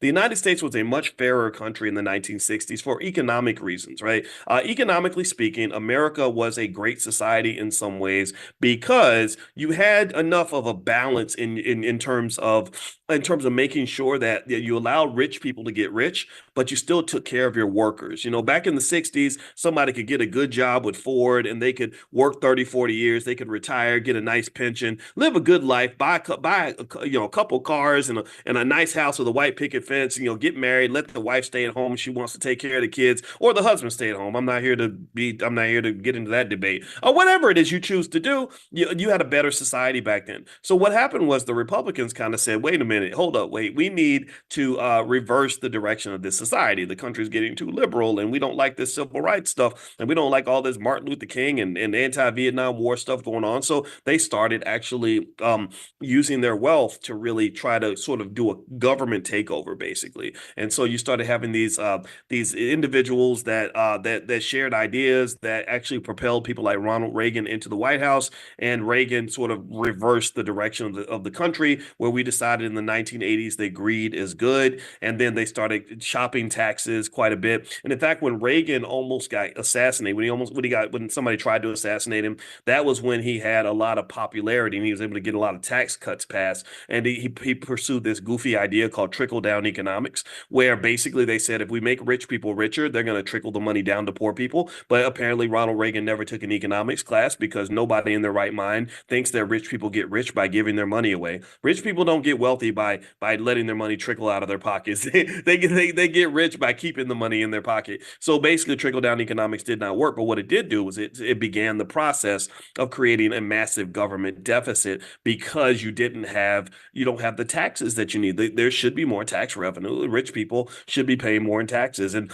or even goofy little things like how corporations can just write off damn near anything and not pay taxes, but yet workers pay the taxes. So most taxes in America get paid by regular people who go to work every day, which is fundamentally unfair. However, in the midst of this unfairness, part of my job as an economic advocate for you and your family, and an advocate for all Black people who want to be economically intelligent, is to say this is one of the reasons why you want to have that LLC. You want to have that situation where you can get those tax benefits, and you can get together just like rich people and have your little family meeting and go on a vacation together, but do family meetings and write all that off on your taxes so that you can write off your lifestyle. Not in an unethical way, not in an illegal way, perfectly legal, but also using the rules that are really helping in your favor as a business owner and as a wealth builder. So let me know if you understand what I'm saying when I tell you that we believe some fundamental things in the Black Business School. Number one, we believe that every Black child should learn how to start a business before the age of 12. Every Black child needs to start a business before the age of 12, or learn how to do that. Anyway, the same way they learn how to dribble basketballs, throw footballs, they learn how to twerk, they learn how to rap. How about they also learn how to start a business? Because they ain't gonna make no money twerking.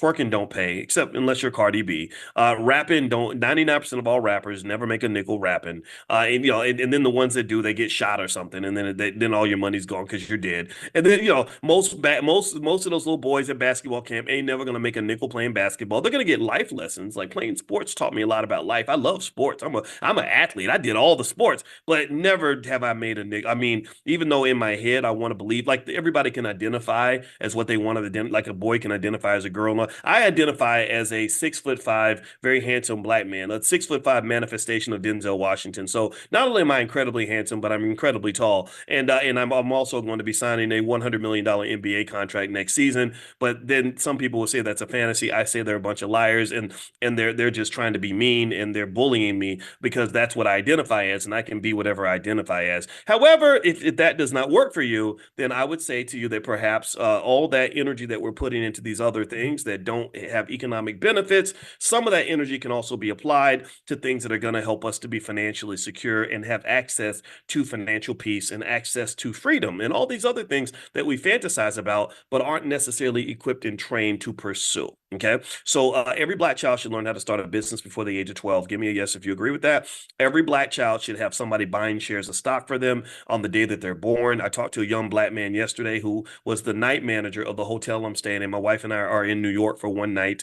It's on our way back to Chicago. We just went to Egypt, and the brother came up to me and he was very nice to me. He offered me some coffee and we started talking. He said, "I follow you." I said, "Great. What's your name?" He said his name was Roland. He was from Guyana. He was very intelligent, and I invited him to come to class. Maybe Roland, if you're in here, say something in the chat. And one thing I told him was, I said, "Do you have?" I said, "How old are you?" He said, "I'm 34." I said, "Do you have any kids?" He said, "Not yet." I said, "Well, I think you should have children. I hope that you do. If that's your plan, I encourage you to not let time get wasted, because a lot of us waste time." And I said, but also, I said, one thing that you also should know is that if you are an economic visionary, if you are an investor, you have to have economic consciousness. And I said, economic consciousness means that you can't just see what you see. You see what's not seen, right? You can't just see what's in front of you. You see what's coming down the pike, right? You don't just see what is, you see what could be. I said, so let me ask you this. Are you going to have kids? He said, yes. I said, okay, so your son or your daughter or your children, let's say that they're negative 5 years old, right? So you're 34. Let's say you have your first child at 38 or 39. So your child is negative 5 years old. So that means that in 30 years,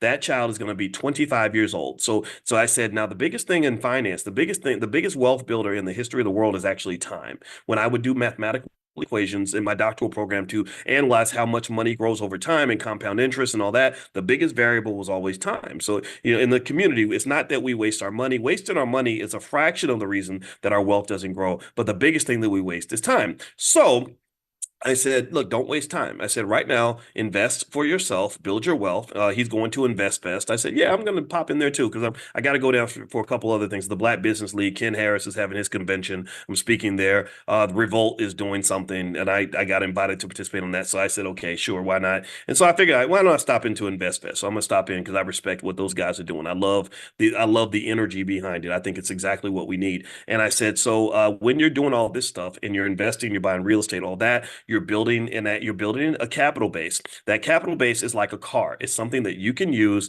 while you're young. You can live your life and do your thing and have fun and live your best life with this wealth. But you must preserve it and you must protect it, just like you preserve and you protect a car. Just like you take your car to get tune-ups and oil changes and all that, you have to preserve your wealth. Why? Well, because at some point when your unborn son, who's negative 5 years old, is 25 years old, he's going to wake up one day and say, Dad, I need money. He's going to say, Dad, damn, these white people, they're mean to me because I'm black. He's going to say, man, I hate my job. Right. And what you want to be able to do is take this massive capital base that you've been building for 30 years, which by that point could be in the hundreds of thousands, if not the millions, if you do it consistently with little things like the $5 a day plan, which I've shown you all on multiple occasions. And so then you can transfer that to him. And then next thing you know, your son is free. Next thing you know, your son can live his best life. Your son doesn't have to sell himself into slavery. I said that young black people that don't have an economic base, that don't have a capital base, where nobody invested for them, they pretty much have to sell themselves into slavery. That's where you're looking for somebody that's going to help you pay bills in exchange for you giving them 40 hours a week of your life. 40 hours a week is a lot of time. You can do a lot of stuff in 40 hours. You could teach your kids. You could spend time with your parents before they get old. You could go to the gym. You could live a great life, but you can't because you have to go to work 40 hours a week. Well, why is that? Well, because nobody thought about you in advance. There was nobody in the family that had enough economic consciousness. Maybe they weren't trained. I'm not blaming them because again, the conversations I'm having with you, I guarantee you've never had these conversations with anybody else because these are conversations that I'm equipped to have as a finance professor because I've been obsessing about these topics for 30 years. So what I'm saying to you is that what I said to him is I said, okay, invest consistently now, invest with deliberation, be as aggressive with your wealth building as you are with everything else. I looked at some of his assets. I said, okay, this crypto, okay, we're not going to put a lot of our money into stuff like this. We're going to go for some solid companies. We're going to go for some of the big corporations, the Walmarts and whatever it is, some of these big corporations that are going to grow and make money. And in fact, actually, now that reminds me, I've compiled a list of 10 of the best stocks for beginners that I can share with you guys. I'll text it out to you all next Friday. Make sure to get it. Make sure you're on the text list. If you're not on the text list for this class, to get an invitation to Money in the Morning, text the word morning to the number 87948. Text morning to 87948, and I'll send you all this list that I made. It's a list of the top 10 stocks for beginners that I think is a great place to begin because I know a lot of you are afraid to invest. A lot of you are, and don't worry about the cost of the stocks, Darlene, because there's something called, not partial investing. Why am I losing my words right now? It's somebody put it in the chat because I'm trying to find the right word. It's fractional shares. Thank you, Natasha. I was like, why can't I find the word? Fractional shares. So you can buy $5 of Nvidia. You can buy $5 of Microsoft. You can buy $10 of Apple. So never ever think that the price of the stock is the price you have to pay because that is not true. Okay. You can buy fractional shares. Okay. So don't ever think that, don't say, well, that stock is $300. I can't afford that. That's not true. Okay. So anyway, there's that link. I put that link in the chat if you guys can see it in the Zoom. And so feel free to take a look at that. And also, if you didn't see it for whatever reason, just text the word morning to the number 87948 and I'll send that to you. And you can take a look at that. Maybe that's a good place to get started. So long story short, talking to this black man, and I hope he doesn't mind me sharing his story. It made me think about things that I wanted to share with you guys that, like, literally, if he starts now and just doing basic things, tiny things, like puts as much energy into investing for the family as he puts into whatever else he's doing in his life, as much work as he puts into going to his job every day, the work you put into paying your cell phone bill every month, the work you put into paying your car note every month. Well, you know what? He's going to have plenty of wealth to pass his children. And the thing is that that's very serious for black people. It's more serious for black people than it is for white people. Not because I dislike white people. If you're white, don't get scared. But the reality is that being black is hard. It's harder to be black than it is to be white in a lot of contexts. The economic system is not as welcoming to African Americans as it is to anybody else. Even when we talked about politics, I've been very honest and said, I don't have anything against Kamala Harris or Donald Trump or anybody, but Kamala is black in a certain context. If Kamala was an African American woman, African American, not just black, African American woman married to an African American man, I don't believe that she would be considered for the presidency because America has a unique relationship with African Americans. I think that we have a special type of hatred that is thrust upon us. We have a certain type of fear that they have with us. And to some extent, some of us look at us almost like the untouchables.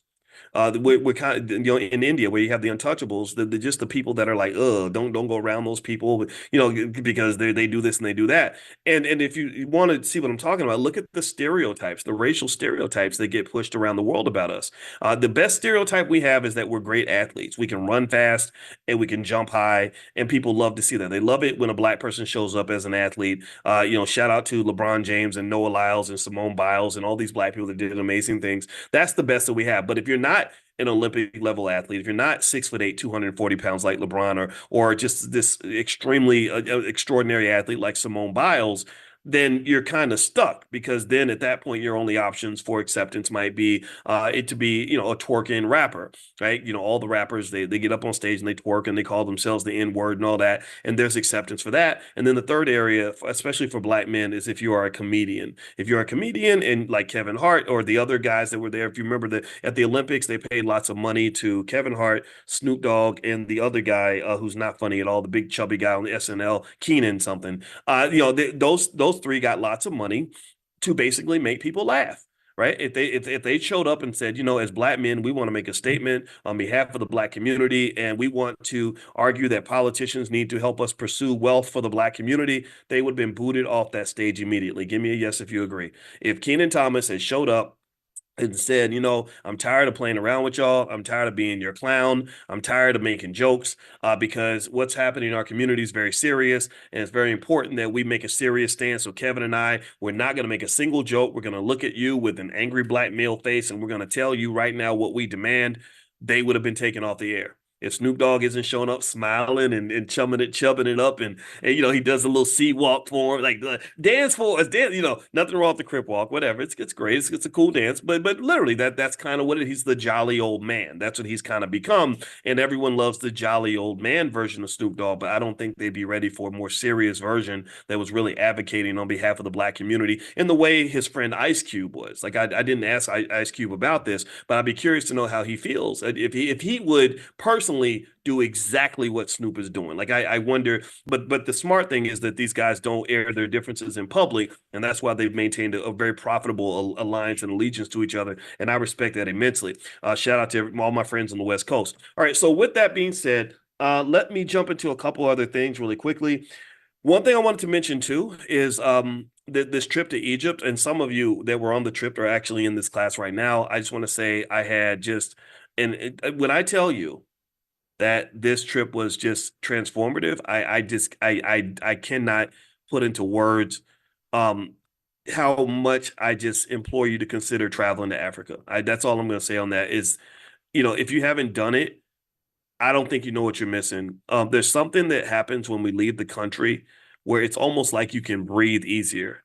It's almost like you're just in this different world where a lot of the old rules don't apply anymore, and you kind of get a chance to feel things that you don't feel in the United States. We went to the Nubian village, and as we were there, my wife and I do this a lot. We study the cultures of the places we go. We went to China, we studied Chinese history and all that. And in the Nubian village, so we learn about all the Nubian kings and just the history of Nubia and Aswan and stuff like that. And I saw the beautiful Nubian children and all that stuff, and it was just really amazing. It was an experience that I would encourage anybody to try to have if you can. And in fact, here is a screenshot. This is on my Instagram. Let me know if y'all can see this. Here's some pictures. I put some pictures on my Instagram from the trip. My Instagram is Dr. Boyce Finance and also Dr. Boyce Money. If you want just money stuff, just go to Dr. Boyce Money. Dr. Boyce Finance, I talk about pretty much everything. Dr. Boyce Money, I stick strictly to money. But we saw these 3,000, 5,000 year old artifacts and just these amazing kings and queens and people that from the past. And it was interesting. My wife noticed that a lot of the noses were chopped off in a lot of the statues. When we went to a museum in Cairo and they had these mummies, we literally saw King Tut's mummy, which was kind of cool. A lot of the noses were chopped off on the statues, which y'all know what that's all about, right? I don't have to explain that, I hope. Yeah, because they again, this hatred of black people has been around for quite a while. And it was just an awesome experience. It was really something that and every single image I'm showing you is like 4 or 5 thousand years old. Like I'm talking about like 2,000 years before Jesus kind of thing, right? Which is just unfathomably um old and ancient and everything else. And it's really one of these things that has inspired me to and I've already traveled to a few different African countries. I've been to Nigeria, Ghana, Botswana, South Africa, and now Egypt. But I can guarantee you right now, I'm probably going to go to another 15 African countries in the next 3 or 4 years. Like this is something that I'm going to do. In fact, I'm going to reach out to our travel partner, Jay Cameron. I'd like to do a trip to Ghana in December. And this trip we only took 50 people because I wanted to see the vibe and everything else because I wasn't sure. We'd never really done that before. But next time I think we'll invite more of you. So if you'd like to join or if you'd like to be notified when we plan trips, you can pull out your phone, text the word travel to 87948. We created kind of the B1 Travel Club where we're going to learn all about the world. So if you'd like to be a part of that, just text the word travel to the number 87948. And somebody give me a yes after you text it to make sure that you get an autoresponder. And what I'll do is as we find out about these trips and whether or not we're going to be able to set them up, I will text you all and let you all know about this. You guys will be invited first because the other thing about the trip that was really interesting is that there is tremendous value in traveling with people who are like yourself. I never really had a chance to do a big, gigantic group trip with a bunch of like-minded African Americans.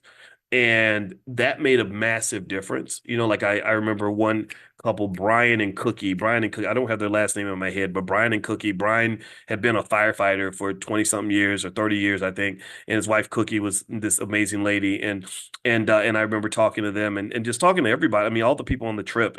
There were young people, older people, male, female, a lot of guys. We actually formed a men's circle while we were there. A guy named Ronald Williams and his daughter Fatima. His daughter Fatima has a PhD from Rutgers University, and she was there, and we all got together and we were sitting there talking as men, and these were just just good men, solid men, the kind of men you're not going to see on TV, the kind of men CNN will never feature, the kind of men that you're not going to see in a rap video. These were, even though we're all familiar with hip hop, whatever, but these were just men who, respect black women, who are bettering themselves, who work hard, who want to improve who they are. And that was the energy, that was the vibe. And I really felt good because I said, okay, so this must say something about me in terms of how I try to carry myself through the world. I ain't no perfect man by any stretch. Where none of us are. But I try to be the person that I really, not just the person I am, I try to be the person that I need to become, right? I'm always thinking like, how do I become the guy, that guy? How do I fill the shoes of that guy that I really want to be? And it's very intimidating, it's very difficult, but it's always like, okay, let's look forward and up. Never look down. We're not going to look back. So we're not going to dwell on mistakes. We're not going to be a bottom dweller. We're not looking for low vibrational behavior. We're looking for higher vibrational behavior. So we were sitting with these men, and these men were different ages, all the way from the 20s up to Mr. Williams, who was, I think might be in his 60s, maybe 70s. And just, I think he's like a fifth degree black belt or something, right? So he's really a smart, disciplined man. And we had the best conversation. And all the men were building on each other. And the women, were connecting and everything else. And I just think this is the kind of space that where you can grow and feel okay, not having to be ratchet. Right? You can feel good. Not, like if you don't drink, no one's gonna make fun of you because you don't drink.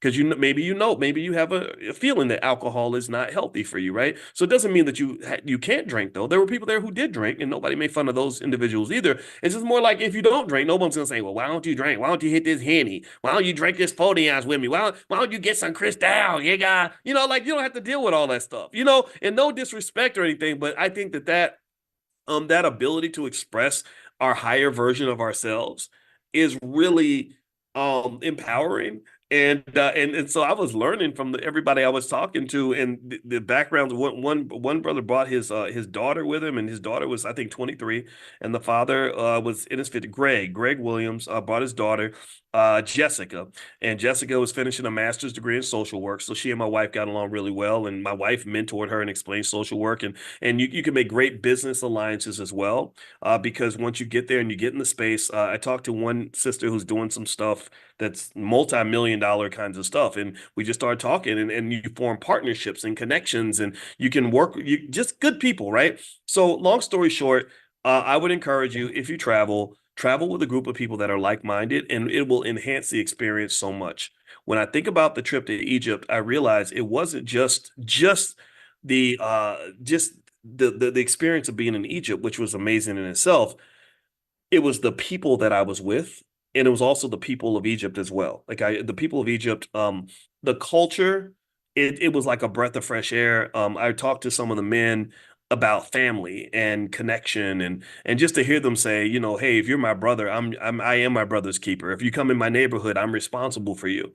The way they would talk about family and the women and their children and things like that, like these ideas. When I'm going out on the internet, I'm talking to guys who want to sit around and talk about how much they hate black women, or how much, raising kids is a pain in the ass, and they want to just go and pleasure seek their whole life. It makes me sad. It's like, damn, like, am I weird? Am I a weirdo because I love my wife? Like, is that, y'all are really making fun of me because I really am trying to be a better man? Like, is that, it's crazy. And this really takes me back to the poison that's been sort of sprinkled on us when they disrupt us and destroy our culture. This is what they've made us into. They've made us into a fraction of who we're supposed to be. They've made us into a shadow of our true selves. Who you are, who we've been to this point isn't really who we are by any stretch. Who you might have been to this point is just the version of yourself that you've come to accept based on society's peer pressure or what society told you that you were. So I would encourage you, and this is a consciousness exercise, find that higher level version of you. Find that version of you that wants to be physically and mentally healthy, that wants to heal. Find that version of you that wants to get up and do a little exercise every day and eat better food. Right? Find that version of you that wants to read books instead of just watch TV. Find that version of you that wants to connect and collaborate as opposed to fight and compete. I'm tired of fighting all the time. I don't want to fight other black people all the time. I don't want to compete for supremacy and dominance and chest thump with other black men. I want to give that brother a hug and say, hey man, how do we help each other out? I'm proud of you. I love you. Congratulations, man. That's what I like. I like that energy. Right? Because my competitive energy is saved for my enemies. It's saved for the people that do not want the best for me. It's saved for the people seeking to oppress me. I'm not trying to be competitive with another man who looks just like me. That don't work. No community can succeed if everybody in the community is fighting and competing with each other. There's no football team that can win a game where the wide receiver is fighting the quarterback. That cannot happen. So you got to know the difference between who you collaborate with and who you're competing with. Yes, competition is real. I am a competitor. I will compete all day, but I ain't competing with you. I'm competing with them because they not like us, right? I'm competing with my enemy's way over there. My enemy is not the person sitting next to me. It's not my wife. It's not my kids. It's not another black man. It's way over there. I'm launching missiles way over there because we are in a battle. We are in a war. I do believe that. I do believe that we are in a competition. I think we're in an economic battle. We're in a spiritual competition. We're in a competition. We're fighting for our lives because there are people who benefit from taking things from us and harming us in a significant way. And that's who I'm competing with. But I'm not, I just want to compete. I didn't want to compete with any. There was not one single black man on that cruise where I wanted to compete with him or on that trip. We did take a cruise. We went down the Nile. It was very nice, by the way. It's very, really classy stuff. Jay Cameron organized the trip and he's just an awesome dude. And again, Jay is a great guy. And there's not one bone in my body that said, I want to compete with this man. It's like, wow, he's a great man. I want to hang out with him. He would make a great teammate.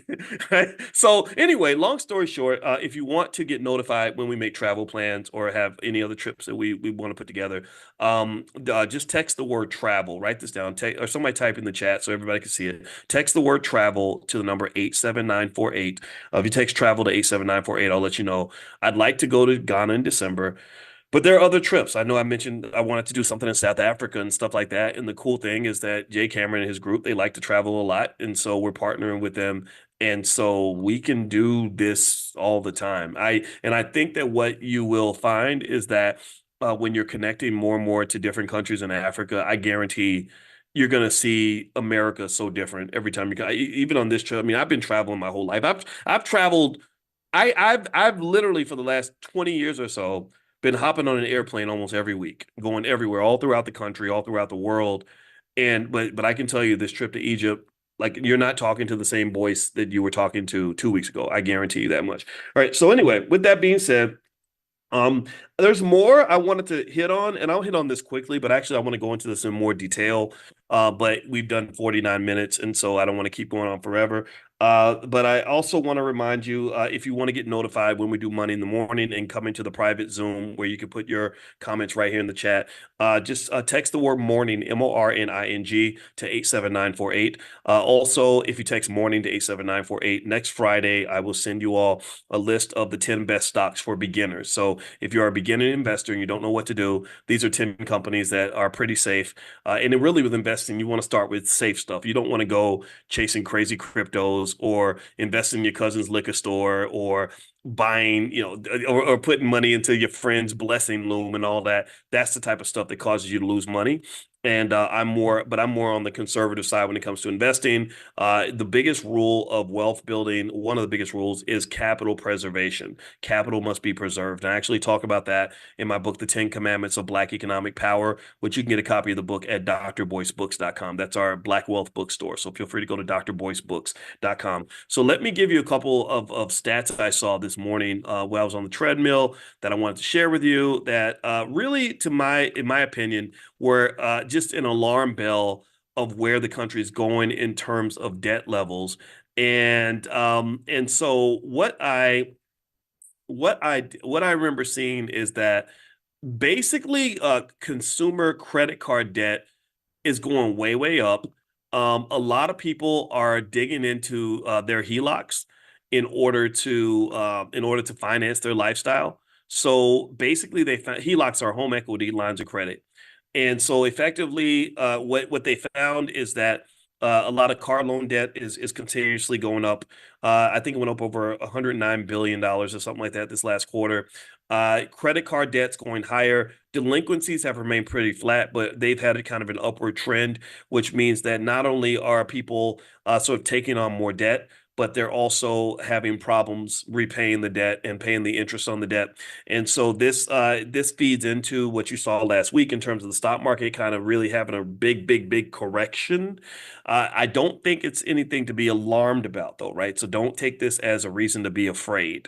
Fear is a wealth killer. So don't let fear drive your decision making. But I just wanted to mention that. and also just sort of say that this also speaks to that bad economic culture that I was referring to, where Americans are pretty much trained to be addicted to consumption at an early age. And so as a result, 70% of America's economic growth is driven by one variable, and that is consumer spending. If consumers started becoming more financially conscious and started to save and invest their money, then the economy actually would shrink a little bit because people would be letting go of their money a little bit less. So I would say that if you want to be smart for your family, you don't want to do what everybody else is doing, because what's happening is consumers are spending their way into debt because America doesn't want to do right by people. I think America isn't fair to workers.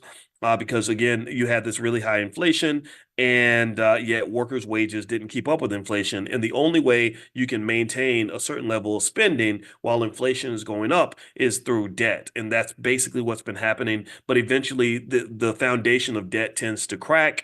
And so there are some signs of cracking. So there could be an economic slowdown in the near future. What's probably going to occur is that as that happens, the Federal Reserve is going to step in and reduce interest rates and try to boost the economy back up. Will that work? I don't know, but I think that's going to be a catalyst, a positive catalyst for the stock market, right? So if you're a stock market investor, I think all these things are going to lean in your favor. I don't see any reason why the stock market is going to go south. I just don't see that. Another little factor that I was thinking about this morning that I wanted to share with you is with this Harris Waltz ticket. The guy Waltz, I didn't know that. I think it's Tim Waltz or something. Anyway, they're both very liberal in the sense of wanting to legalize cannabis. And if you recall, a few months ago, I gave you all a list of what I call canna stocks, which are some stocks that are going to benefit if the price or sorry, if cannabis is legalized. So what I'm going to do is I just put in the chat a list of cannabis stocks that you can grab onto, that you can invest in, some ETFs, things like that. This morning I bought a cannabis ETF. I think the ticker symbol was YOLO, YOLO. And then there's another one I think called POTX, POTX, POTX. And I didn't buy POTX. I think I bought YOLO. So now, by the way, hold on. I'm gonna pause for a second. Sheila says she cannot hear. Can y'all hear me? Give me a yes if you can hear me. Let's take a quick sound check. Give me a yes if I'm coming through all right. Let me know if you can hear me. Okay. Okay, so I'm seeing a lot of yeses. Thank you, Elizabeth and Taquana and Sharif and Olivia and Rhonda and April. All right, so I'm sorry, Sheila. So I wish I could tell you that it's on your end, but Sheila can't hear me, so I don't. Maybe y'all can just send, if y'all could text Sheila a little message, let her know to turn her computer up. But anyway, so that's the list that you guys can take a look at, and I'll also text that out to you guys. Text the word morning to the number 87948 if you'd like to receive that via text. If you couldn't get it, maybe you're listening on TikTok or something. In TikTok, I can't put links in TikTok. So if you're on TikTok and you want to get that link, or you're watching the recording later, then just text the word morning, MORNING, to the number 87948. You'll get an invitation to Money in the Morning, and you'll also get that list of cannabis stocks that you can take a look at. Because I strongly believe that with Walt and Kamala, one thing I noticed is that they both kind of have, some leftist ideas, which again is fine. I think there's good ideas on the left, good ideas on the right. Some stuff I agree with, some stuff I don't. I truly don't care about anything other than you, right? All I care about is what's going to happen with you and your family and your wealth. And I really also want you to just do whatever you want to do. And I want you to make money. I'm the money guy, right? I'm the guy that wants you to have more money in your pocket. So I believe that if Kamala and Waltz win the election, which it looks like they might win. I mean, Kamala, she's looking pretty presidential right now. She's probably much more so than Trump right now. Maybe later on it's going to switch. I don't know. But if she wins, then chances are you're going to see legalization. But here's the thing. I think legalization of weed is going to happen regardless. I think that that's just the direction society's going. And so I wouldn't be surprised if Trump did the same thing, And so, because you notice that they both have some of the same ideas, they're both sort of sharing each other's perspectives on certain issues like taxing, waiters' tips in Vegas and stuff like that. So I think that's going to occur. So I think that's could be some easy money for you long term, but it's going to be a long term play. It's not something that's going to happen overnight. All right. So anyway, all right. So that's it. So should we take a break from buying stocks since the stock market will crash? I don't ever take a break, because what you're talking about is what they refer to as market timing, and market timing based on most academic research does not work. If you talk to most scholars about market timing and buying, which is basically trying to buy the right stock at the right time, or investing when it's good and not investing when it's bad, and trying to make sure you get in and get out at the right time, that just generally does not work. In fact, they did a study where they said something like, if you take the 10 if you take the 10 best days of stock market performance in the last 50 years or so, and let's say that you missed just those 10 days, right? Just the 10 best. If you missed the 10 best days, they said your total return over that time period might be something like 79% or something on your assets. Or maybe it's like 700%. It's something big, right? Something where you're like, okay, I made some money. But they said if you were invested on those 10 days, your return goes up to like 25,000%. I mean, the jump was astronomical. It was insane. Like it went like literally from like something like maybe a few 100%, like 300 or 400% or 700% or whatever the number was. But you add those 10 days back in that you missed because you were trying to jump in and jump out, it goes to 25,000%. So generally, I tend to buy more stock when the market goes south. If I sell, I tend to sell assets that have gone up in value in order for me to pay the things I want to pay for. The biggest, best way I make money is selling stock options, which is to me just a phenomenal way to generate income. If you want to learn more about what we do with stock options, we are going to have a meeting this week. If you go to Dr. Boyce, Dr. Boyce Prime, Prime, if you go to drboyceprime.com, you can take a look at what we do with stock options. I think you're going to like what you see. It's very, very good. A lot of you are in the Prime program. It's a great way to generate extra income. In fact, the Green family was there and they came up and they said, we used our stock option money to take this trip. And I said, I bet you did. So anyway, so feel free to go to Dr. Boyce, drboyceprime.com, or also you can text the word money to 87948. And I have a free training called How to Make Money Without Working. So feel free to do either one, Dr. Boyce Prime, or text money to 87948. Okay, guys. So anyway, I'm going to get out of here. We've been in here 58 minutes. I hope this discussion was beneficial. I hope we learned something this morning. And I wish you well on your wealth journey. And I will check back in with you guys when I get back to Chi-Town. We're flying back today. And so have a wonderful day. And we're going to get right back on our routine every morning, 10 a.m., 7 days a week. So it's Sunday. I'm sorry, it's not Saturday. It's Sunday. Oh my God, man, I've got the days off. I'm still actually overcoming that cold I got from Egypt, from the trip to Egypt. So I came back from Egypt with some souvenirs and a little bit of a cold spell, but I'm better now. I'm pretty much back, and I'm about 92.4%, not 92.3. I'm about 92.4%, and also. Tomorrow is a really big day, Andre from Dallas. It's a big day because tomorrow is the start of the Black Investors Championships. You guys may know about the Black Investors Championships, where we compete for the Black Investors Cup. And the Black Investors Cup is a competition that we created in the Black Business School that is looking for the best Black investor on earth. And hundreds of you have entered the competition. We cannot take any more contestants. We unfortunately we have run out of spots for this competition, which starts tomorrow morning. But if you are in the Black Investors Cup, you can log in at blackinvestorscup.com, and you can then hop in and go ahead and start picking your stocks tomorrow. And after 6 weeks, we're going to go look and see who made the most money. And the winner will get the big Black Investors Cup mailed to your house. You'll also get free lifetime access to any course you would like in the Black Business School. That means you could take our stock market class, you can take our stock options training, you can look into our real estate training, you can do whatever you want to do in the Black Business School. And then also I'll bring you on the platform to allow you to be a part of the platform, to tell everybody what you did and why you were so smart and what you and your family accomplished when it came to investing. So anyway, James Keller, how are you? I see you. Give me a quick yes in the chat if you can hear me okay. Let me know if you can hear me, and I'll send out a quick text message to let everybody know that Money in the Morning is starting now. And what I thought I would do today is kind of talk to you guys about just investing in general. So one of the reasons we're doing the Black Investors Championship is because I want to encourage you to invest, but to also show you a couple things, show you a thing or two, the things that will make a difference in your long-term generational wealth. See, as I've mentioned to you all many, many times before, investing literally is it's shown as the number one wealth driver in on Earth. Stock market investing is the number one wealth creator on the entire planet. So if you're not investing in the stock market and you don't have any wealth, well, it's easy to explain what's going on. And what's going on is that you're not participating in the places where the money is. The best way to have money is to go where the money's at. Give me a guess if you understand. Give me a guess if this logic makes sense. If you want to have the money and you want to get the money, you can't be where the money's not and expect to have the money. Do you understand? Like you can't. That doesn't even make any sense. Why would you go if you want to get something? Why would you go to the places where that thing is not located? If you're looking for a good man, why would you go to the places where bad men are located and expect to find a good man? If you're looking for gold, why would you go to all the places that don't have gold and dig for gold? And why would you dig for gold in the trash can? Why would you dig for gold in I don't know, in the middle of the ocean? You don't do that, right? You dig for gold, you find out where the gold is located, and then you dig for gold where the gold is located, right? Very simple idea.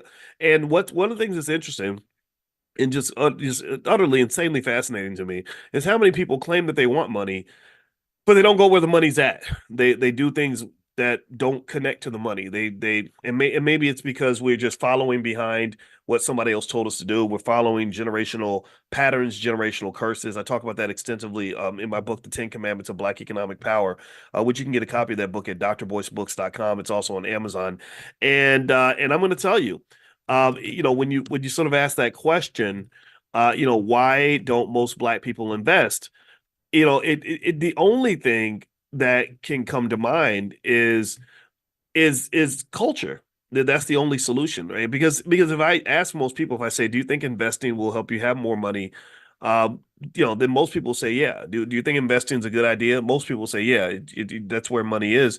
And so the only thing that can explain that disparity and that discrepancy is just culture. Just I don't do it because nobody around me did it. Nobody encouraged me to do it. Maybe you could think of it a little bit like eating healthy food. A lot of us don't eat healthy food. Maybe also because the unhealthy food tastes good, and instant gratification is one of the devils that distracts us from that higher purpose of delayed gratification and long-term reward building, right? So I would encourage you when you think about investing, especially for those of you that are entering the Black Investors Cup, which starts tomorrow, is to go ahead and really think of this as an entry ramp into the world of wealth. If you jump on that ramp, I guarantee you, and if you remain consistent and you make this a part of your culture, you're going to do better than not just most other Black people. You're going to do better than most white people. See, what you don't understand is that there's nothing magical about white people. White people don't have fairy dust sprinkling out of their butts that makes them smarter or better than you. They don't have anything like that. In fact, if you go through and you look at history, I just went to Egypt, so I got I got some extra information on this. There's you were taught in school that the Greeks and whatever the Greeks and the Romans created culture and all that. And that just isn't true. The Egyptians, taught culture to the Greeks and the Romans. They just leave that part out. How many of y'all knew that? That literally all the culture that the Greeks and the Romans claimed to give to the world, they got that from the Egyptians. The Egyptians were doing it thousands of years before then. 6,000 years ago, the Egyptians knew the exact circumference of the earth. They knew that the world was round. And then the Europeans had the Dark Ages, 400 or 500 years of just straight up ghetto behavior. They were just ghetto, nasty. They had the Black Plague and everybody was dying. Like literally 1/3 of the entire town would die. Can you imagine that? 1/3 or 1/2 of the entire city dying. So they were kind of ghetto, and then the Moors came along and were like, okay, you need to do some more civilized things. Like you got to wash your ass. They taught them how to wash. They didn't, that's one of the reasons why the diseases got passed. Just look this up. This is true. The diseases got passed because they didn't even take baths. They'd be like, oh, I took a bath, 5 years ago. Like just nasty stuff, right? And it's so funny because my wife talks about how she went to college. See, this is where people start getting mad at me. This is where people say, "Oh, you're a racist." But this is true. My wife talks about when she was in college and how the Black girls were explaining to the non-Black girls, we'll just say it like that, so we don't talk, so white people don't know we're talking about them.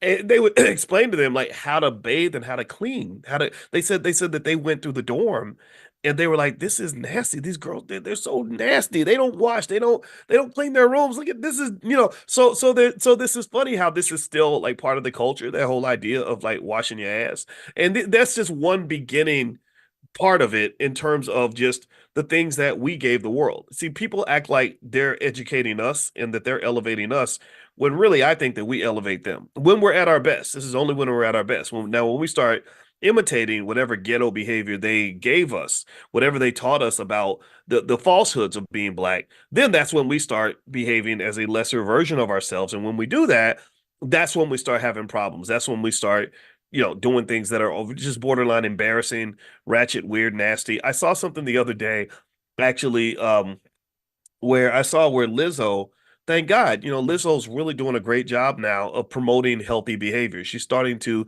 work out and put videos of herself working out online, which I think is great, instead of promoting the other stuff, the obesity and the morbid obesity that's killing people.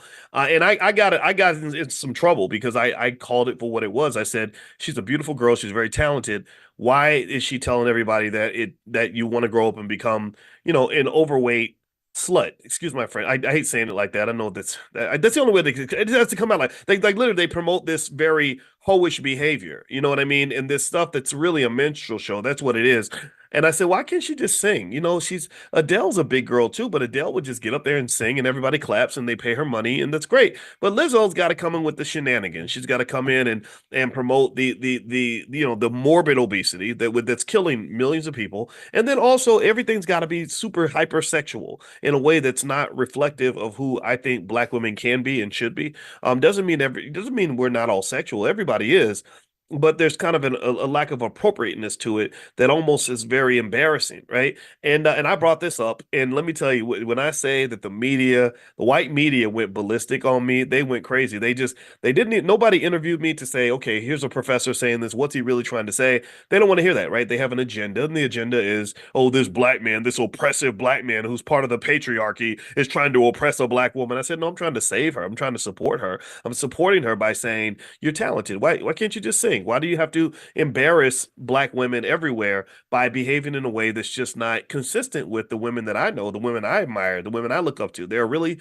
talented female performers who don't get any attention because they tell you got to twerk, you got to get half naked, you got to act like a buffoon. And so anyway, what's interesting about Lizzo is two things. One, eventually, if you saw, she eventually got hit with a lawsuit where basically all that nonsense, all that buffoonery was happening behind closed doors, and next thing you know, she gets hit with this. I don't know if it's sexual harassment or whatever. Like they were literally telling employees, like you have to get on stage and shoot a banana out of your coochie cooch, just crazy stuff like that. And so eventually, and what they don't understand, what nobody taught them, what I think if I were her father, I would have explained this to her, is that when you're in a lawsuit and you're dealing with HR issues, it's hard to explain to HR why you had to have women on stage shooting bananas out of their vaginas. Like that doesn't fit well in the age of political correctness and appropriateness, right? You can't say, well, this is part of our business model that we have to behave in this way to get fans. It doesn't work. So she was being sued for that.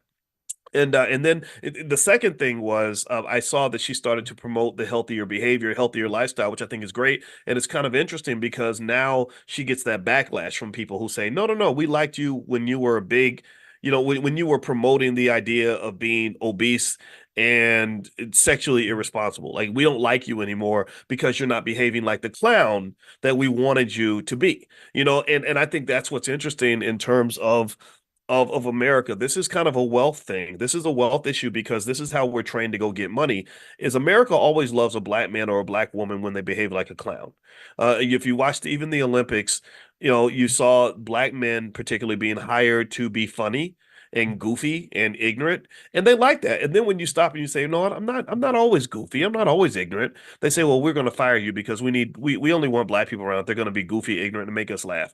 You're here for our entertainment. You're not here to do anything serious. You're not here to build rocket ships. You're not here because we admire your intellect. You're here because we want you to entertain us. We want you to be clowns. So typically, and this is a false model of economic success. This is why investing is so important, so that you don't fall for the banana in the tailpipe, so to speak. Is that typically black men in particular tend to get the most money if they are doing one of three things: if they are dribbling basket, if they're playing a sport, rapping, or if they're telling jokes. If you're funny, if you can rap and entertain them, calling yourself the N word and rapping about killing other black people, or if you Yeah, if you make them if you make them laugh, play a sport, or can bust a rap, then you're gonna make lots of money. And then what happens is that because people form false associations with money, because you live in a capitalist society that falsely trained you that all money is good money, that making money is all that matters, that the more money you make, the better you are, the more successful you are. They measure success solely on your economic outcome, which is a very dangerous idea. We start to celebrate people who made their money in ways that are just embarrassingly uncivilized. And this is in contrast to who I believe that we are, because remember, we taught the Europeans how to be civilized. We taught them how to, we taught them how to how to be human, how to be distinguished, how to be decent. Now someone's asking me to talk about the Democratic National Convention and Kamala Harris and everything. I don't want to talk about that today. I don't feel like that's and really I just tell you who to vote for, whoever you want to vote for. I'm not one to tell you what to vote for or who or anything in the next election. I really encourage you to simply do what's going to work for you and your family. And I think that message is actually radical enough. I get enough pushback from people. I told you about the time I got the weird phone call from DL Hughley, who basically just said some pretty horrible things in terms of just me thinking like, wow, you must really be concerned. You must really be feeling guilty about what you're doing because you're really mad at me right now. And I'm not even going to repeat what was said because you wouldn't believe it if I told you. And I just remember thinking to myself, gosh, this politics thing it really messes us up as Black people. I really think that we get so distracted by the politics. And what's fascinating to me is that there's not much evidence to say that if you care about things like Black wealth, if you care about things like Black wealth, there's not much evidence anywhere that you can find to say that our wealth levels tend to improve based on who we vote for. There's just not any evidence of that. So one of the things that I believe as a mathematician is that when you're looking for a solution to a problem, you you go where the solution is. You don't look for you don't if you're looking for a salad, like a healthy salad, you don't search for a healthy salad in a sewage dump. You just don't. You don't do that. Or you don't go look for if you're looking for a good wife, you don't look for a good wife at the bottom of the ocean. You don't. It doesn't make any sense. So my point in politics is that we're kind of barking up the wrong tree. We're looking for it's like you're looking for Cleveland in the middle of Santa Barbara. You're literally going places. You're looking for love in all the wrong places. You're looking for solutions in all the wrong spaces. And then people sit around and they're all confused about why there are no solutions, why nothing's been solved. Well, it's because you're wasting your time. Again, I'm not here to tell you. I told you guys I never tell anybody who to vote for. That's not my job.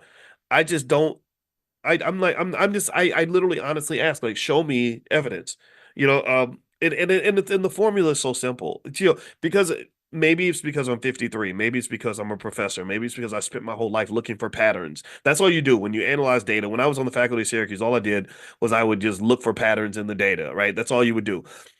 So when the pattern is, oh, this is the same approach to getting elected that they used in the last election. Oh, it's fear. Fear is the operative word. Fear is very powerful. Fear is more powerful than love. Fear can be more powerful than desire. Fear can be more powerful than almost any positive emotion I can give you, because fear puts you on that low vibrational frequency where all you're trying to do is avoid the potential pain that will come if you don't do as you're told. So the goal of every election, in my opinion, is to get you on the fear frequency. They don't want you showing up saying, okay, give me a reason to vote for you and I'll vote for you if you do this and if you do that. I have all these demands. They don't want that. They want you literally on this, like, oh my God, I better do what you say or bad things are going to happen. It's like I pull out a gun and say, shut up and do what I tell you, or we're all going to die. Right. And then you just follow instructions. And some people operate on the fear frequency. I think Black people operate on that the most because we've gone through so much trauma. We've gone through so much stuff. And actually, there's evidence of things like epigenetics that actually Cody Ransom is actually going to do. If you don't know Cody Ransom, he came into class the other day. He's going to do a true Black Wall Street a training in the Black Business School. If you want to take a look, go to b1wallstreet.com. That's b the number one wallstreet.com. He's extraordinarily good at this stuff. And he talks about epigenetics and the transfer of trauma through your DNA. And there's actually a lot of science behind that. Leading scientific journals are now questioning. They used to say, okay, your DNA defines everything else about you, but actually they're finding that the DNA can be affected by your environment. That literally you can change, you have the ability to change your own DNA based on your experiences. And who's had stranger experiences than us? We've had really difficult experiences in this country. So that survival mode that they put you into, it works because your DNA has so much trauma in it already that you're just pretty much going to do what you're told. You're going to, so what I want you to pay attention to is I want you to listen when people are telling you who to vote for, because they're always a lot of people are in the business of herding black people like we're like sheep or animals or something. I don't respond much to that. I'm not just sheep. I'm a lion. I'm a leader. I'm not trying to lead anybody, but I can definitely lead myself. I don't thank you very much for telling me what to do, but what you're doing doesn't work. Your strategy is a failure. I look at you and you're not succeeding. So why am I going to follow a loser? I'm not doing that. But the other thing is that there's big business in leading black people in the same direction. So if you listen to the language is typically very unintellectual. It's not very thoughtful because they don't think that you're thinking people. They don't think that you're intellectual people. They think, okay, I'm going to keep it real basic, keep it real stupid, and basically say this is what you need to do because if you don't do it, these bad things are going to happen. And I want you to just kind of listen to the rhetoric and listen to the language, and I want you to just kind of pay attention to that because if I respect you and I want to be fair to you, then what I'm going to do is I'm going to say, look, here are all the options, here are all the things you could do, here are all the different candidates, here's what they believe.